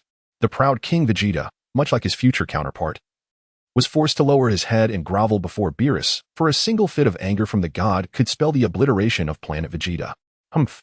Beerus placed a foot upon King Vegeta's head, casually digging at his ear before blowing on his finger, revealing his impatience. To be frank, the food prepared by King Vegeta did not satisfy him. It paled in comparison to the delicacies he had previously tasted. "Is this what you call gourmet cuisine?" Beerus glared with his golden eyes, hurling the food onto King Vegeta's head, who could only endure the humiliation in silence. What was happening? Who was this guest? And why did his father tolerate such indignity? Vegeta, concealed behind a stone pillar, could hardly believe his eyes. How could the proud Saiyan king behave in such a subservient manner? Clenching his fists in frustration, he felt a surge of resentment. Eh? Beerus noticed someone hiding behind the pillar and shot a glare, his immense power piercing through the stone and striking Vegeta. In an instant, Vegeta collapsed to the ground, paralyzed and unable to move. With a swift motion, Beerus seized Vegeta by the head and lifted him. "Lord Beerus, please spare my child," King Vegeta exclaimed in horror. Gritting his teeth in desperation, "I will have more delicacies prepared at once." "No need." Beerus's expression darkened as he flung Vegeta aside. The impact against the wall created a resounding crash, causing Vegeta to become embedded in the structure, his bones fracturing in the process. Beerus snapped his fingers, expressing his disinterest. "How dull. I had hoped for something delectable, but this Planet Vegeta is utterly lacking." With that, Beerus's figure abruptly vanished from the palace. Once the god of destruction had departed, King Vegeta wiped the cold sweat from his brow, shaken by the unexpected encounter. He had never imagined that the legendary Beerus would stand before him, had it not been for the lingering tales of the god among the Saiyan royal lineage. The consequences could have been dire. The true god of destruction was far more terrifying than the legend suggested. Reflecting on the unfathomable depths of Beerus's power, King Vegeta was suddenly engulfed by fear, realizing that his garments were drenched in cold sweat. Rushing to Vegeta's side, the king inspected his son and breathed a sigh of relief upon discovering that Vegeta had only suffered a few broken bones. He promptly summoned the guards to transport Vegeta to the healing chamber. Vegeta was his most cherished son, the finest warrior of the Saiyan race, and he could not afford any harm to come to him. Alone in the grand hall, King Vegeta's expression shifted as he contemplated the events that had transpired. In the vast cosmos, Beerus drifted aimlessly, boredom enveloping him. At that moment, a radiant burst of multicolored light streaked across the universe, swiftly appearing before him. "Lord Beerus, you have snuck out again."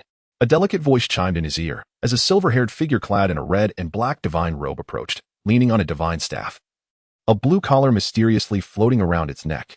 "Oh, Whis, you have arrived." Beerus reclined in the cosmos, his hands behind his head, allowing his body to float aimlessly. "Oh, Lord Beerus, you have destroyed 134 planets this time. The Supreme Kai will be quite troubled by this," Whis remarked, placing a hand upon his forehead, though his expression bore no hint of concern. "Che." Beerus clicked his tongue dismissively. "It's merely a few planets. Let the Supreme Kai create more." The creation of planets takes considerable time, especially for habitable ones, and if the Supreme Kai cannot keep pace with Beerus's destruction, it could lead to significant problems. Beerus, unimpressed, redirected the conversation. "By the way, Whis, while you were away, I happened upon a rare delicacy. The flavor is still lingering in my mind." "Really, Lord Beerus? I wonder if you saved me a portion?" Whis inquired, his interest piqued by the mention of cuisine. "With such a minuscule amount of food, how could I possibly save you any?" Beerus retorted. "Oh, how disappointing. Did you enjoy it on that planet?" Whis pointed his staff toward the distant, dark red planet Vegeta. "Indeed. But alas, the delicacies are now gone." The mere mention of Planet Vegeta reignited Beerus's ire. He yearned to obliterate it with a single energy sphere. However, Beerus had already promised Shea that he would spare Planet Vegeta, and to renege on that promise would tarnish the reputation of a god of destruction. "By the way, Whis, who governs this region?" Beerus inquired. Whis consulted his staff, and the image of Frieza appeared within the blue crystal orb.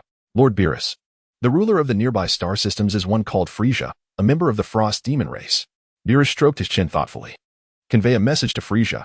I do not wish to see Planet Vegeta any longer. He is to destroy it." "Understood, Lord Beerus," Whis acknowledged.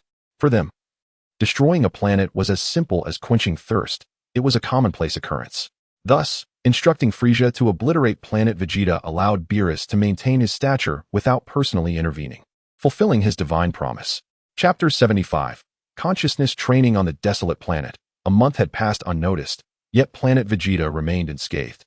The hearts of Adri and his companions could finally rest, though, as a precaution, Shea did not return them to Planet Vegeta or go to Red Mountain Star. Instead, they remained in the gravity training chamber, engaging in simple exercises. This incident made Adri and the others acutely aware that their strength paled in comparison to true warriors, prompting them to wholeheartedly dedicate themselves to their training. However, as seasoned Saiyan warriors, they understood that training is a gradual process, requiring a balance of intensity and relaxation. Pushing themselves too hard could be counterproductive. A measure of leisure was indeed necessary. Unlike the young Shakta, who were in the throes of adolescence, with their cells thriving and in a golden period of growth, they knew they must exercise caution and not overexert their bodies. In the number 3 gravity chamber, Several members of Adri's team sat on the floor, enjoying a meal while chatting, with a few dishes of appetizers beside them. I must say, Adri, ever since you acquired the gravity chamber, your progress has been astonishing, exclaimed the rugged middle-aged man, Pilati, as he sat cross-legged, devouring his food. The captain, being the strongest among them, had significantly increased his power after obtaining the gravity chamber, and Pilati couldn't help but feel envious of Adri's training progress. That's because I work harder than you all. If you put in the same effort as I do, your strength would surely grow rapidly too, Adri laughed heartily, stuffing a lentil into his mouth, feeling quite pleased. His combat power had reached 15,200, and there were few on Planet Vegeta who surpassed him. This was something he would have never dared to imagine before. Now it was a reality, and he was confident he would grow even stronger in the future. However, he noticed a significant slowdown in his recent growth, which brought him back to a state of awareness. Oh, come now, it's all thanks to Saiyan's guidance. If I could spar with him all day, I would have already surpassed you. Pilati scoffed, though inwardly he envied the captain for having Saiyan as mentor, noticing how his power had already surpassed theirs by several thousand. So far, aside from Adri and Rebecca, the combat power of the other members of Adri's team hovered around 12,000. The strongest among them, Bardock, was nearing 13,000, yet still fell short compared to the captain, with the gap gradually widening. Despite Adri's recent growth rate slowing, it was still enviable compared to theirs. Adri chuckled, recognizing that his rapid advancement was indeed due to the gravity chamber, but the sparring with Saiyan had also played a significant role in his improvement. After sharing a laugh, Adri's demeanor grew serious as he addressed the group. Currently, the number of Saiyans on Red Mountain Star has approached 3,000. Saiyan informed me that when Planet Vegeta is destroyed, there will be an additional 15,000 who will relocate there. After accounting for those who might perish during the destruction of Planet Vegeta, it is conservatively estimated that Red Mountain Star will eventually host over 12,000 Saiyans. 12,000 is no small number, someone remarked, and the group murmured in agreement, then fell silent. While having over 10,000 Saiyans survive was significant, it paled in comparison to the millions during their peak, making their current numbers feel rather meager. At that point, the Saiyans would genuinely become a rare race. They all shared a sentiment. The Saiyans must not decline further. By the way, I suspect King Vegeta might have already sensed our movements, Adri suddenly remarked, shifting the conversation. Surely not. If King Vegeta were aware of our covert relocation efforts, he would have reacted. Pilati replied, astonished. I believe King Vegeta is feigning ignorance. Bardock interjected with a cold smile. What advantage would that serve him? One possibility is that his preparations have reached a critical point, leaving no room for error. An internal conflict at this juncture would be detrimental. The Saiyan race would suffer greatly if we were to engage in civil strife over a mere 3,000 low-level warriors. Something King Vegeta would wish to avoid. Is he planning to settle accounts later? Alice furrowed her brow, being the youngest and most lively among them. Perhaps he has such intentions, but that would only come after defeating Frieza. If we fail, all else becomes moot. I believe King Vegeta might be trying to provide a safety net for the Saiyans, Adri suggested. His words silenced the group, all of whom were adults capable of considering matters more comprehensively. King Vegeta's apparent allowance for their recruitment of warriors likely stemmed from other considerations. One should not place all their eggs in one basket, a principle well understood, and King Vegeta was no fool. Perhaps he had already prepared for the worst. Could it be possible for King Vegeta to abandon the idea of severing ties with Frieza? They pondered this question but ultimately dismissed it. For the pride of the Saiyans dictated that they would rather perish than live in subjugation. They would never fear battle. It could be deemed foolhardy valor. But King Vegeta could not bear the thought of the Saiyans groveling like servants beneath Frieza's feet. However, a more significant reason was that King Vegeta had not fully comprehended Frieza's terrifying nature. Had he realized the extent of Frieza's menace, perhaps his mindset would have shifted considerably. Just as he could set aside his royal demeanor before the god of destruction, yielding to a superior force does not equate to losing one's dignity. It would at least provide some solace to the heart. Nevertheless, it was too late to speculate on such matters. Even if King Vegeta chose not to rebel, Frieza would not spare the Saiyans. The course of events is beyond our control, Lisa's raspy voice interjected. All we can do now is lead a portion of the Saiyans on Red Mountain Star. The group fell silent for a moment before returning to lighter conversation. Meanwhile, the younger generation, like Shakta, was in a phase of rapid power enhancement, fervently training in the gravity chamber. Adri and his experienced companions occasionally offered guidance. In the number 1 gravity chamber, the spacious training area appeared unusually calm, with gravity devices and other parameters inactive. In the center, Saiyan and Shieling sat cross-legged, gazing at each other, resembling monks in deep meditation. Upon closer inspection, however, One could see their furrowed brows and slight tremors, beads of sweat forming on their foreheads. Both were engaged in a form of mental training. Within the ethereal realm of consciousness, the dimensions could not be measured by the standards of reality. As the two engaged in fierce combat, their figures intertwined, battling from the ground to the sky and back again, the air reverberating with the sounds of their clashes, punctuated by thunderous booms and explosions. Suddenly, countless illusory figures emerged, all resembling Shieling, their movements agile as they quickly filled the consciousness space. Shieling's eyes sparkled with intensity as she raised her delicate hand, and the multitude of phantom figures launched a fierce assault on Shea. Crack! Shea accurately intercepted Shieling's punch, then. Like an arrow, he darted swiftly, each seemingly light attack concealing explosive power. One by one, the illusions were shattered. Boom! The realm of consciousness shattered abruptly. Shea and Shieling trembled, gasping for breath, but after a period of adjustment, their breathing gradually steadied. The cultivation of consciousness is an exceptionally profound practice, evolving from the training of energy. Unlike the physical refinement of energy, consciousness cultivation maximally exercises the spirit and mind, serving as a method to enhance combat instincts. In the original narrative, Sun Wukong and Krillin had engaged in such training on their journey to Namek. This practice is not merely about the cultivation of energy. It resembles the Taoist philosophy from Shea's previous life, embodying a form of spiritual enlightenment that offers advantages in developing ultimate techniques and transcending the constraints of the physical body. Shea and Shieling utilized consciousness cultivation to augment their combat experience, yielding remarkable results. After this period of training, they discovered that their control over energy had become markedly more adept. In Chapter 76, Bardock and Jine, Shea composed himself, sensing a vast torrent of energy flowing within him. Yet, with the slightest thought, all that energy would obediently subside. His control over energy had reached a level of effortless mastery, allowing him to summon and release it at will. Although he had not engaged in deliberate training, his power continued to ascend steadily, all thanks to the benefits of consciousness cultivation. Clenching his fist, a subtle smile graced Shea's face. Shea, my combat power is nearly reaching 120,000. After a brief respite, Shieling lifted her head, her snow-white face slightly flushed with excitement. During this time, she had been diligently striving, finally elevating her combat power to 118,000, almost catching up to Shea from a year ago, though the gap between them remained unchanged. My combat power has just reached 145,000. Shea chuckled lightly. Upon hearing this, Shieling felt a twinge of disappointment. Why can't I catch up to you, despite all my efforts? Placing his hand on her head and feeling the delicate texture of her hair, Shea advised, do not dwell on such matters. It can be exhausting and ultimately meaningless. Remember, haste makes waste. Sometimes, excessive concern leads to confusion. It would be better to think of something else. Like what?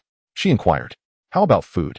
Shieling protested, swatting away his hand resting on her head, her smooth belly cradled by her hands. I'm not happy. I want to feast. Shea chuckled at her, amused that she always transformed her frustrations into an appetite at such moments.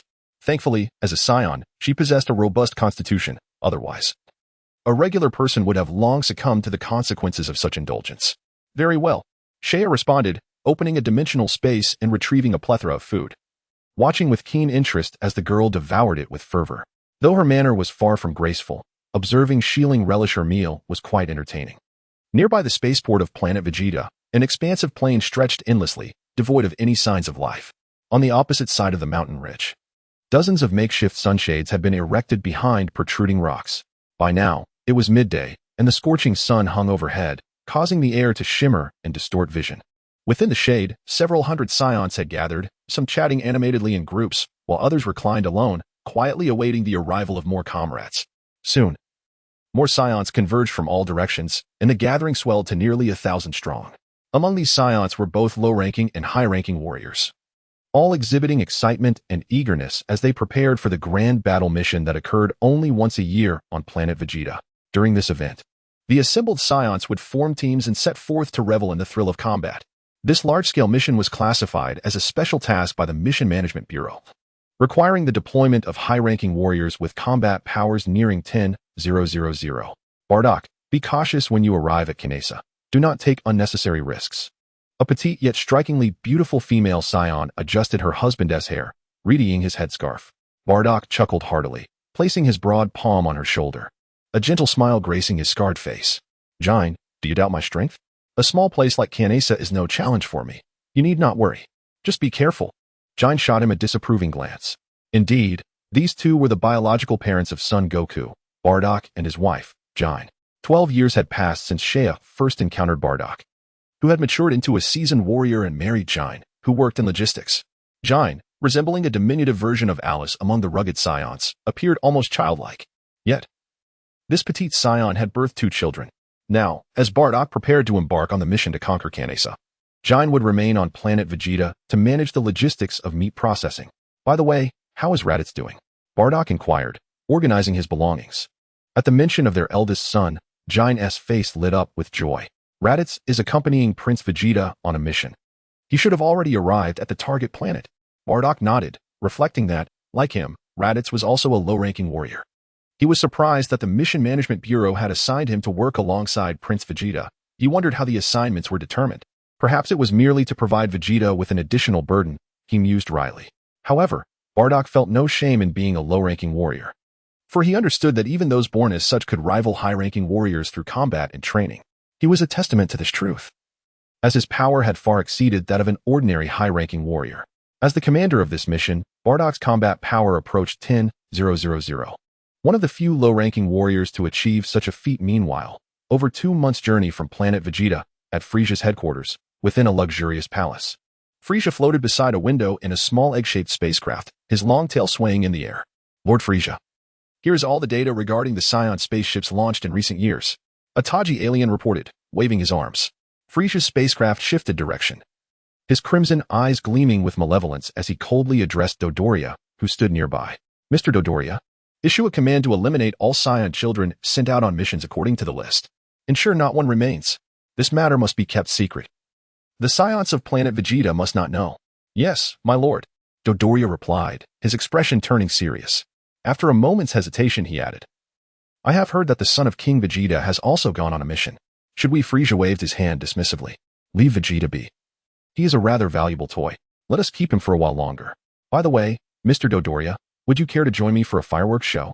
Dodoria's face brightened with excitement. Are you planning to destroy Planet Vegeta, my lord? At last, the magnificent and resplendent scene could be witnessed once more, and Dodoria's face was alight with excitement. Ever since witnessing the cataclysmic destruction of the planet during the last encounter, he had been yearning for another glimpse of such grandeur. Indeed, this was a task entrusted by Lord Beerus himself. Initially, he had contemplated allowing the Saiyans to linger for a while longer, but it seemed that was no longer feasible. Frieza spoke with a heavy heart. His father had once informed him that there were 2 figures in the universe that even the Frost demon race dared not provoke, the ancient Majin Buu and the legendary god of destruction, Beerus. Frieza had been skeptical of such tales, yet upon encountering Beerus in person, he realized the truth of those warnings. Although he had hoped to let the Saiyans exist a while longer, he could not defy the command of Lord Beerus. Lord Beerus? Dodoria paused, having never heard that name before. However, since even King Frieza referred to him with such reverence, it was clear that this being was of extraordinary significance. How amusing it was that these Saiyans had attracted the attention of yet another formidable entity seeking their annihilation. Alas, if only Mr. Shambo were still around to witness the beautiful fireworks. Frieza sighed with regret. The absence of a companion to appreciate the stunning spectacle was indeed a profound loss.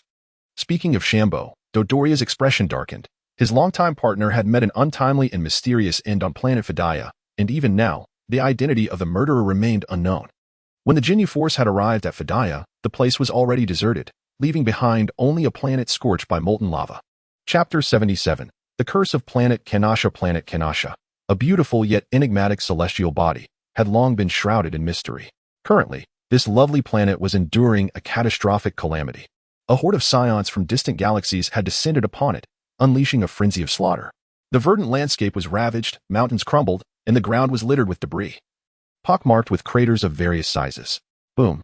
A powerful shockwave, brimming with energy, struck the mountains, causing the ground to tremble violently and the mountains to collapse.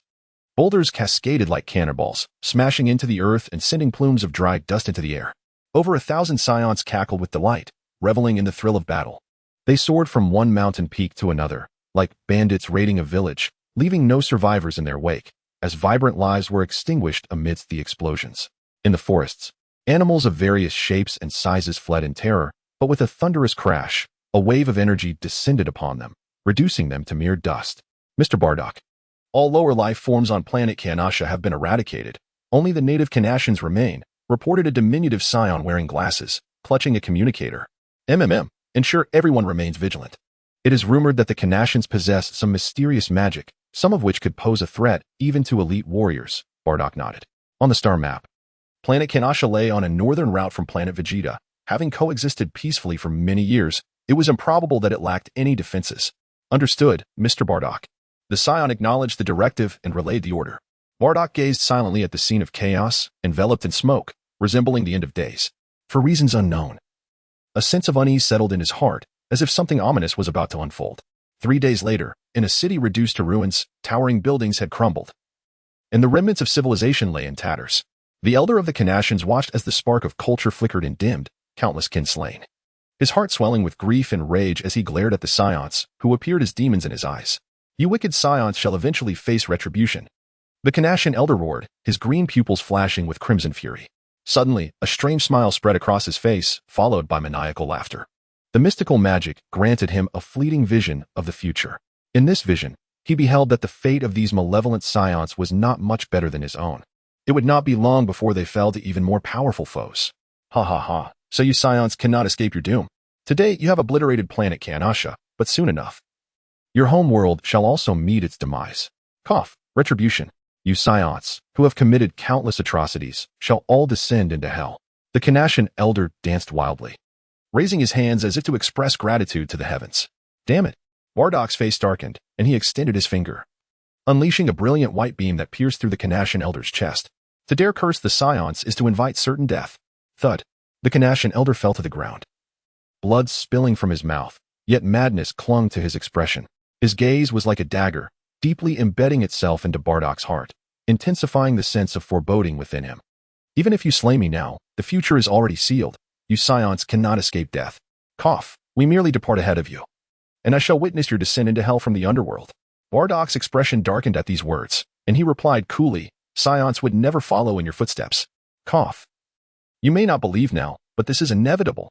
The Kanashan elder's life force waned, yet he continued to cackle, with my last ounce of strength. I curse you with visions of the future. You shall feel despair at every moment. It will linger in your mind, gradually eroding your will, leaving you forever trapped in suffering.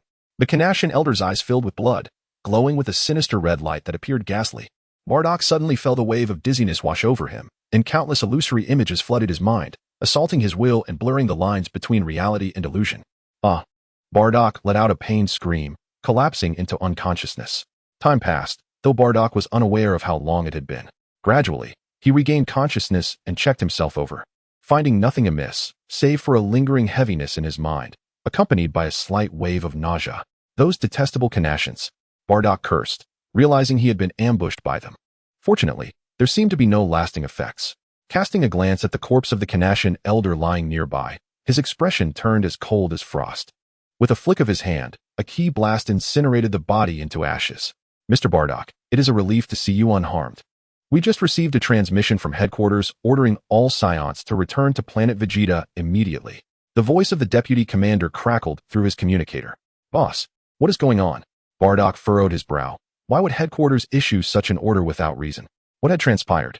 Suddenly, a wave of dizziness struck again, and Bardock clutched his face, kneeling on the ground as if countless insects were gnawing at his brain. His vision blurred amidst the vast, tranquil starry sky. The dark red planet Vegeta hanging high above. In the expanse of outer space, numerous disc-shaped spacecraft were arrayed, and countless armored beings emerged from the vessels, wielding energy cannons, swarming forth like locusts, obscuring the sky. The outer space surrounding planet Vegeta soon erupted in a dazzling display of light and energy. The scene shifted.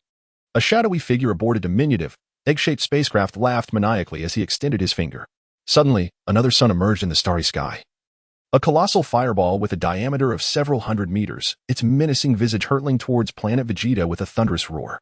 The fireball descended from the cosmos, its orange-red surface igniting the atmosphere into a frenzied, scorching tempest. A thunderous roar reverberated through the heavens, and the grand planet Vegeta was obliterated in a cataclysmic explosion, reduced to cosmic dust. Mr. Bardock, Mr. Bardock. The voice from the communicator incessantly echoed.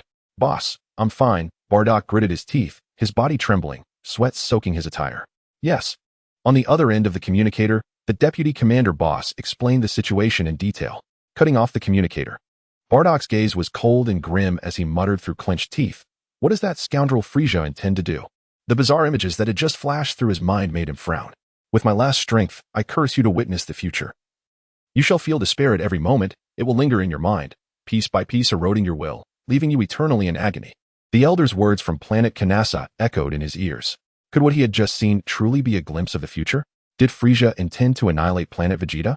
Bardock murmured, clenching his fists with determination. Planet Vegeta must not be destroyed. Chapter 78. The final month upon receiving orders from headquarters.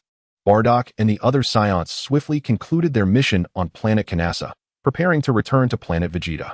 Meanwhile, Saiyans across the universe, upon hearing the news, began their journey back. In the command room of the massive spaceship, Bardock wore a sullen expression as he sat in the pilot's seat, while Deputy Commander Boss engaged him in conversation about the events on Planet Vegeta. It's rather unusual for us to be summoned back to Planet Vegeta so suddenly. What could be the reason? Boss pondered. It seems to be an order from Frieza. First, deactivate the scanner. We must not be overheard. Bardock cautioned. Oh, almost forgot. Boss quickly turned off the energy detector.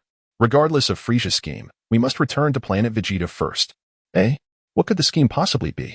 I think perhaps they discovered an extraordinary planet that requires a large contingent of personnel. Boss chuckled, albeit with a lack of fondness for Frieza. He had never imagined that Frieza harbored ambitions to annihilate the Saiyans. By the way, I've heard that the troop movements of Frieza's army have been quite frequent lately. Likely executing some mission. It must be due to a shortage of manpower. Yes, they surely want a Saiyans to bolster their ranks. I hope so. Bardock crossed his arms, though his heart was less optimistic.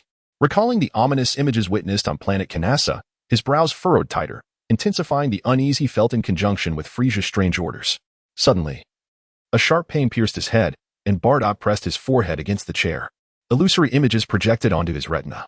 A verdant planet floated before him, its sky aglow with an ethereal green light, the ground blanketed in delicate grass. Upon the vast, tranquil plain stood a young man clad in an orange martial arts GI. Opposite him was a petite figure, alternating in hues of purple and white, with a long tail and striking crimson eyes that captivated attention. What is this place?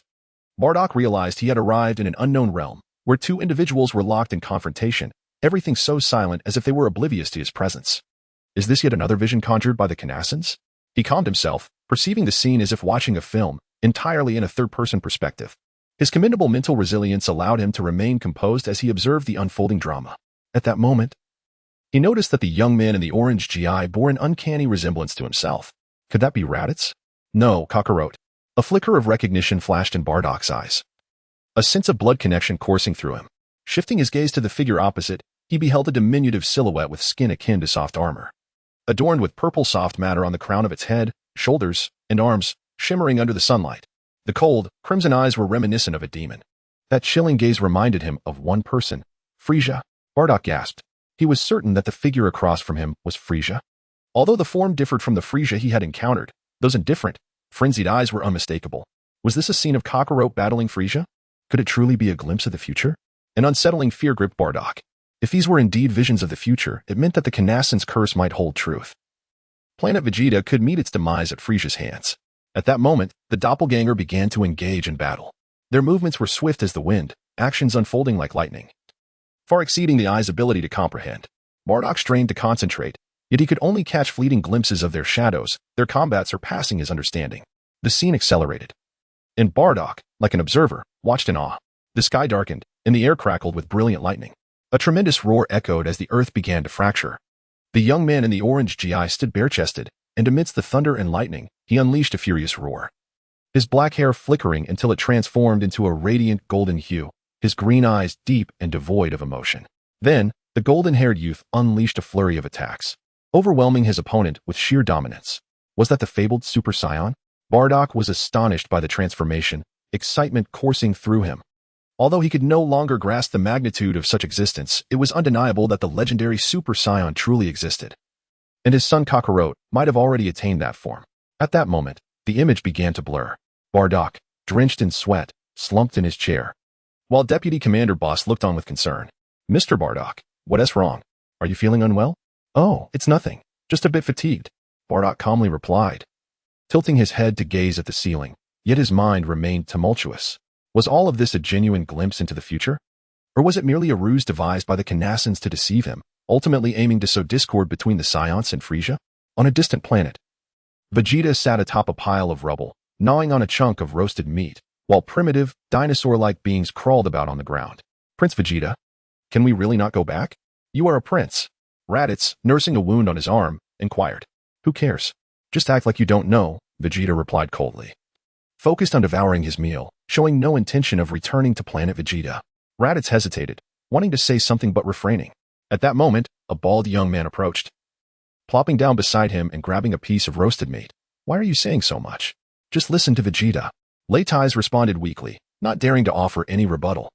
Among the three, he was the only lowly warrior, often looked down upon by the others.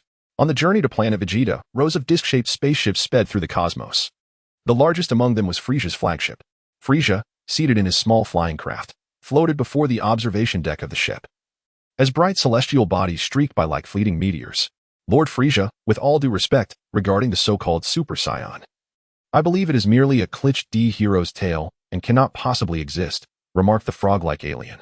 Frieza chuckled derisively, saying, Of course, I am aware of that. After observing these Saiyans for so many years, they have proven to be nothing more than useless wild monkeys.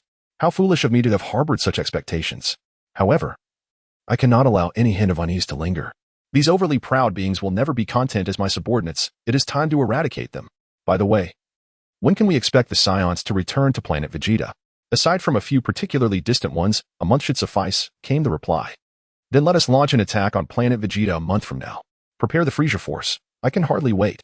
Frieza commanded coldly, a smirk curling at the corners of his mouth. Yes, Lord Frieza. The frog-faced alien replied loudly, before exiting the command room to relay Frieza's orders. Mr. Dodoria, do not forget to hunt down the remaining Saiyans after the destruction of Planet Vegeta. I do not wish to see even a single one escape. Heh. I guarantee the task will be completed, Dodoria said, swaying his pink belly with a wicked grin, the flesh on his head bobbing.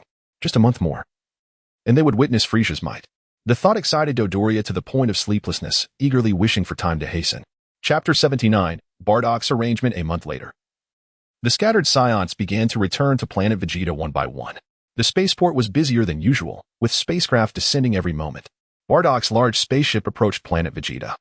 And under the night sky, he observed a fleet of ships arranged in formation on the opposite side of the planet's orbit, seemingly on a mission.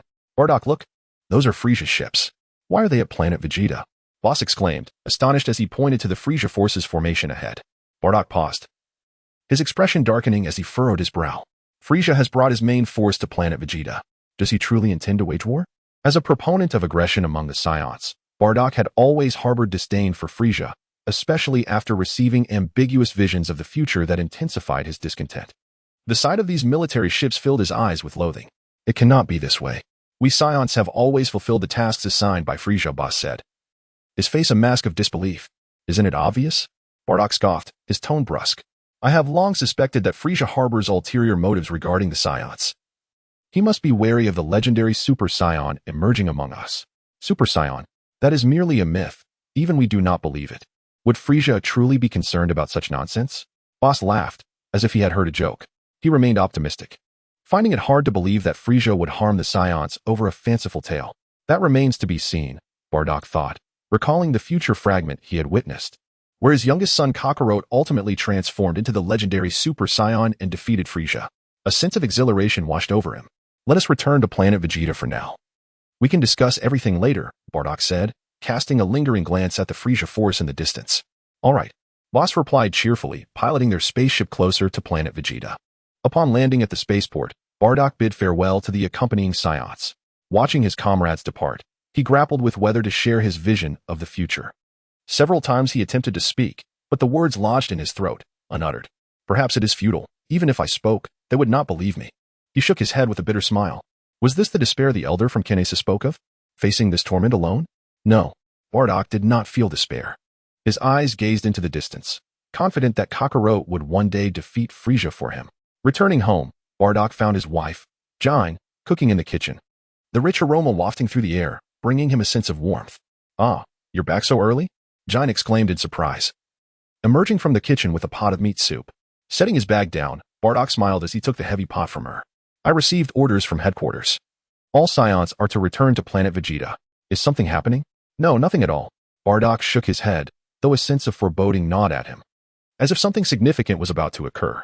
Do not worry, what could possibly challenge you? Giant nestled against Bardock, her petite figure enveloped in his embrace. She had complete faith in him. Although he was a lowly warrior, his strength surpassed that of most elite warriors. Indeed, holding his wife close, Bardock felt a wave of tranquility wash over him. By the way, is Cockroach still in the incubation pod? Yes, he has been for several months now. It is time for him to come out. Would you like to see him? In the basement, a pod filled with green liquid housed a child with a long tail. Bubbling away. This newly developed biological incubator was far more advanced than the large-scale infant pods, typically reserved for elite families. After his birth, Cockroach had spent some time in an infant pod before being placed in the biological incubator by Bardock. He's grown so much. Bardock marveled at the sight of the child nibbling on his fingers within the green liquid, a look of astonishment crossing his face, followed by a smile. Yes, he looks just like you, especially with that unique hairstyle, Giant joked, noting the striking resemblance between her son and Bardock. Bardock nodded, gazing at their son for a long moment. After closing his eyes to ponder, he said, when night falls, I will sneak out to acquire a spherical spaceship and send this child to another planet. Giant was taken aback, vehemently opposing. Why would you do that? And why should he risk his life to become an outcast? Given Bardock's family's current stature, they could easily shield their son from dangerous missions. Becoming an outcast would lead to scorn. This is for Cockroach's own good. What do you mean? Bardock's expression grew somber as he replied, I have a premonition of death. Frieza is undoubtedly plotting something. In the end, Giant was convinced by Bardock. For the sake of their son's safety, she was willing to take a risk. Late at night, Bardock pilfered a spherical spacecraft, 2 meters in diameter, from a dilapidated storage facility in the Imperial City. The couple then hoisted the vessel and traversed towards a distant desert. It's rather unusual for you to be worried about the child, joked Giant as they soared through the skies. Perhaps your naivety is infectious, she added, pouting in discontent, resembling a sulking young girl. Soon, they arrived at a rugged, desolate expanse far removed from the city where the Saiyans congregated, making it a suitable location for launching the craft without drawing attention. At that moment, the sound of an infant's wails emanated from within the spacecraft. Seemingly aware of the impending separation from its parents, Giant gazed tenderly at the child through the transparent viewport. Stop your fussing, Cockroach, she said, her face tinged with reluctance. Bardock, we should all escape together. It's futile. The detectors will locate us swiftly. The energy output is too significant, making us an easy target for the Taji surveillance equipment. Bardock replied, adjusting the position of the spacecraft. This is an antiquated machine from 20 years ago. It likely lacks a tracking device. I have programmed it to a remote planet known as Earth. While it possesses ample water and food, its inhabitants and resources are of no consequence, rendering it an inconspicuous. Low to your world. Giant nodded, speaking to the child. If your father is overly anxious, we will retrieve you soon. If misfortune does befall us, I shall inform Raditz. Farewell. And remember to survive. Be wary of the Galactic Patrol, Cockroach. You must become a Super Saiyan and vanquish Frieza, with the press of a button. The spacecraft trembled violently before surging into the heavens, swiftly vanishing into the vast cosmos.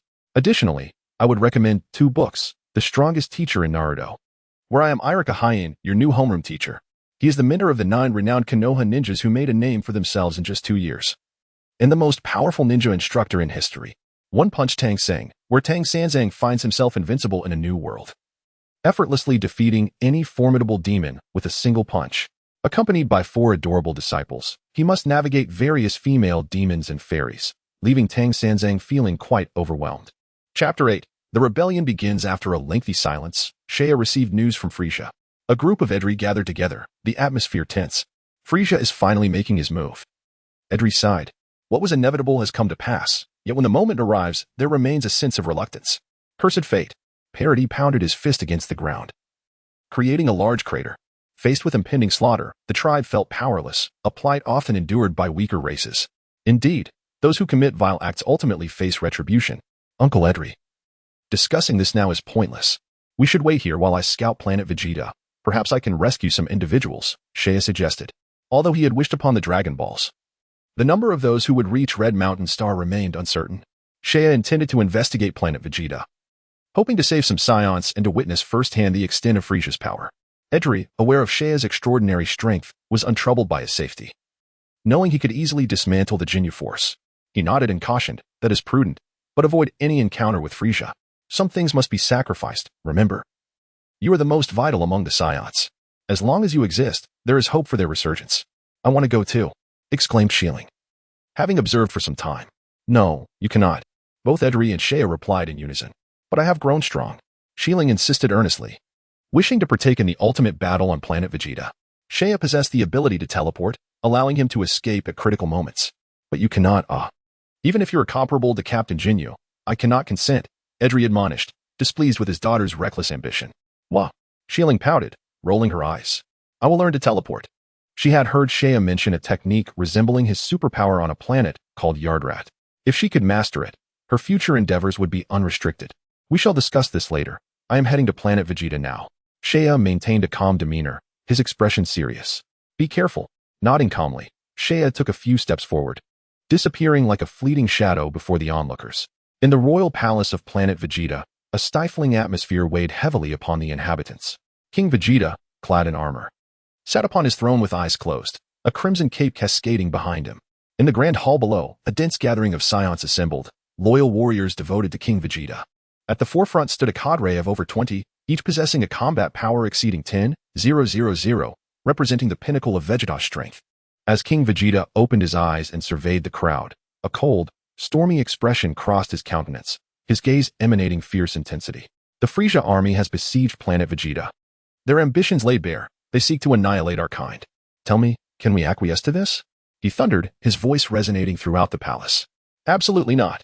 The Saiyans roared in unison, indignant and resolute, vowing to defend the honor of their race even unto death. Let us engage in battle. Let that scoundrel Frieza witness our might. The Saiyans erupted in fervent shouts, pledging to confront Frieza with unwavering determination. Pleased, King Vegeta nodded at the fervor below. Total. How many warriors do we currently have? He inquired.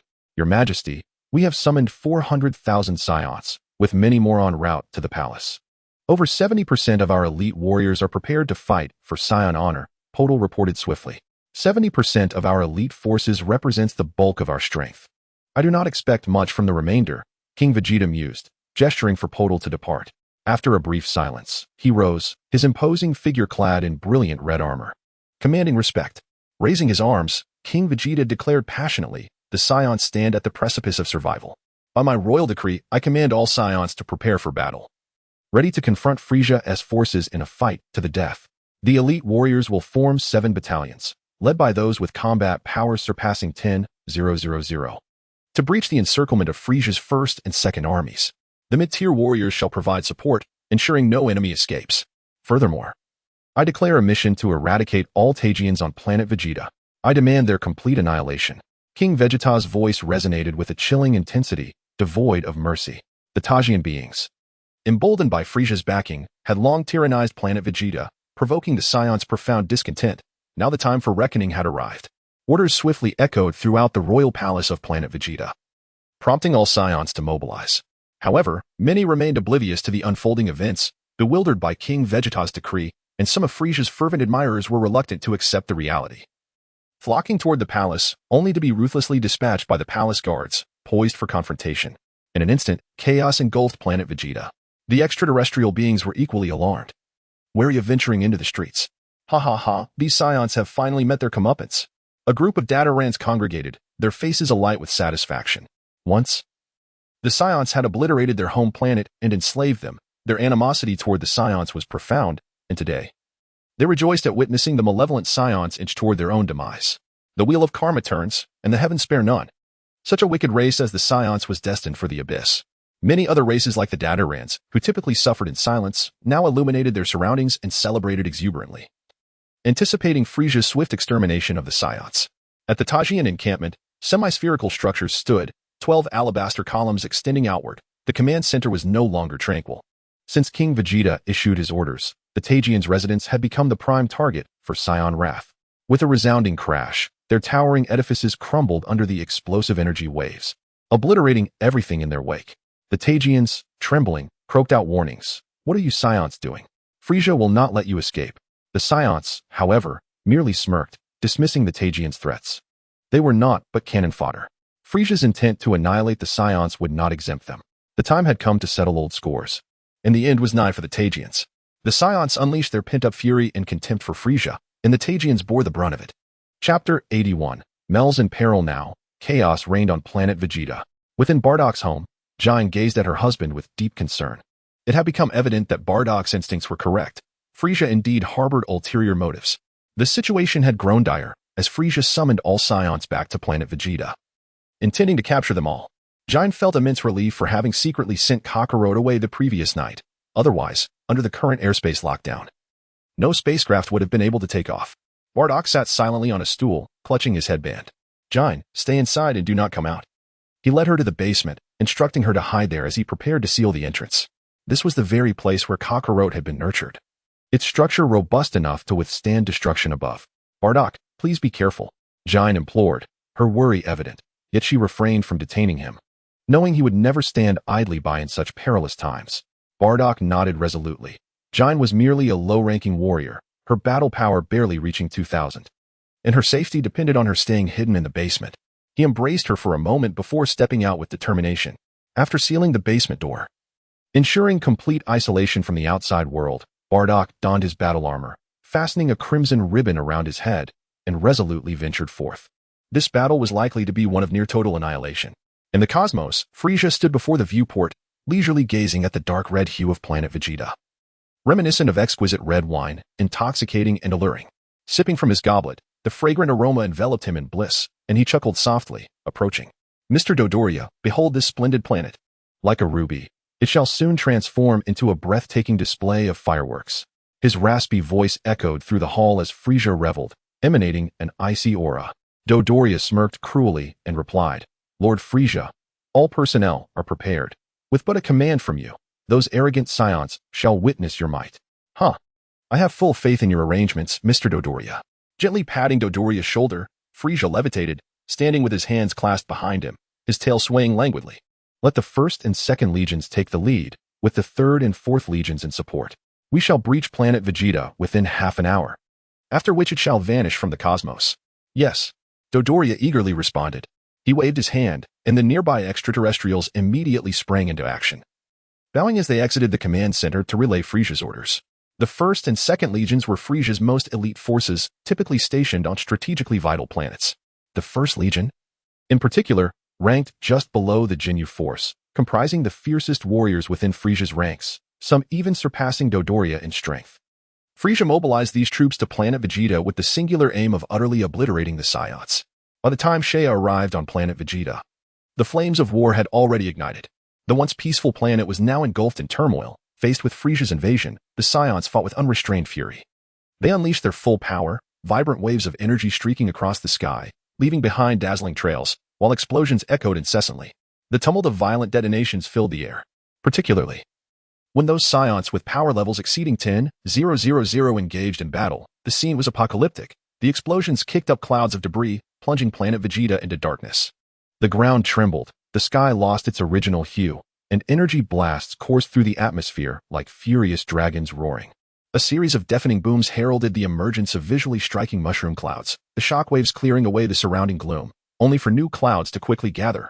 Under the relentless collisions of immense power, the planet's crust could no longer withstand the overwhelming force, fracturing from within as molten lava erupted, exuding a noxious heat, blooming into terrifying yet beautiful flowers. With a determined stride, Shea transformed into a fleeting shadow, arriving in the city amidst collapsing buildings and the silhouettes of Saiyans and extraterrestrials engaged in battle. Suddenly, a burst of energy fire shot from an elevated position toward him. Shea furrowed his brow, raising his hand just in time to catch the incoming energy blast in his palm.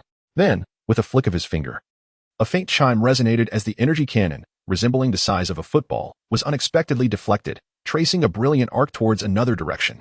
A fleeting expression of astonishment crossed the faces of the extraterrestrials, who, upon realizing their initial attack had failed, immediately launched a second assault, seeking their own demise.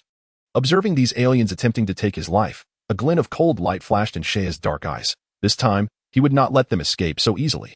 He turned and took a few steps forward, abruptly vanishing from sight, only to reappear suddenly before the aliens. Such astonishing speed. The extraterrestrials were struck with terror upon Shea's sudden appearance. They quickly regained their composure, raising their energy launchers to aim at him, charging up and firing with remarkable agility and fluidity. These aliens belonged to Frieza's 4th Army, boasting combat power exceeding 2,000 when equipped with their energy launchers. Their movements were indeed swift, yet like a flickering candle, they dared to challenge the brilliance of the sun and moon. Prepare to meet your end.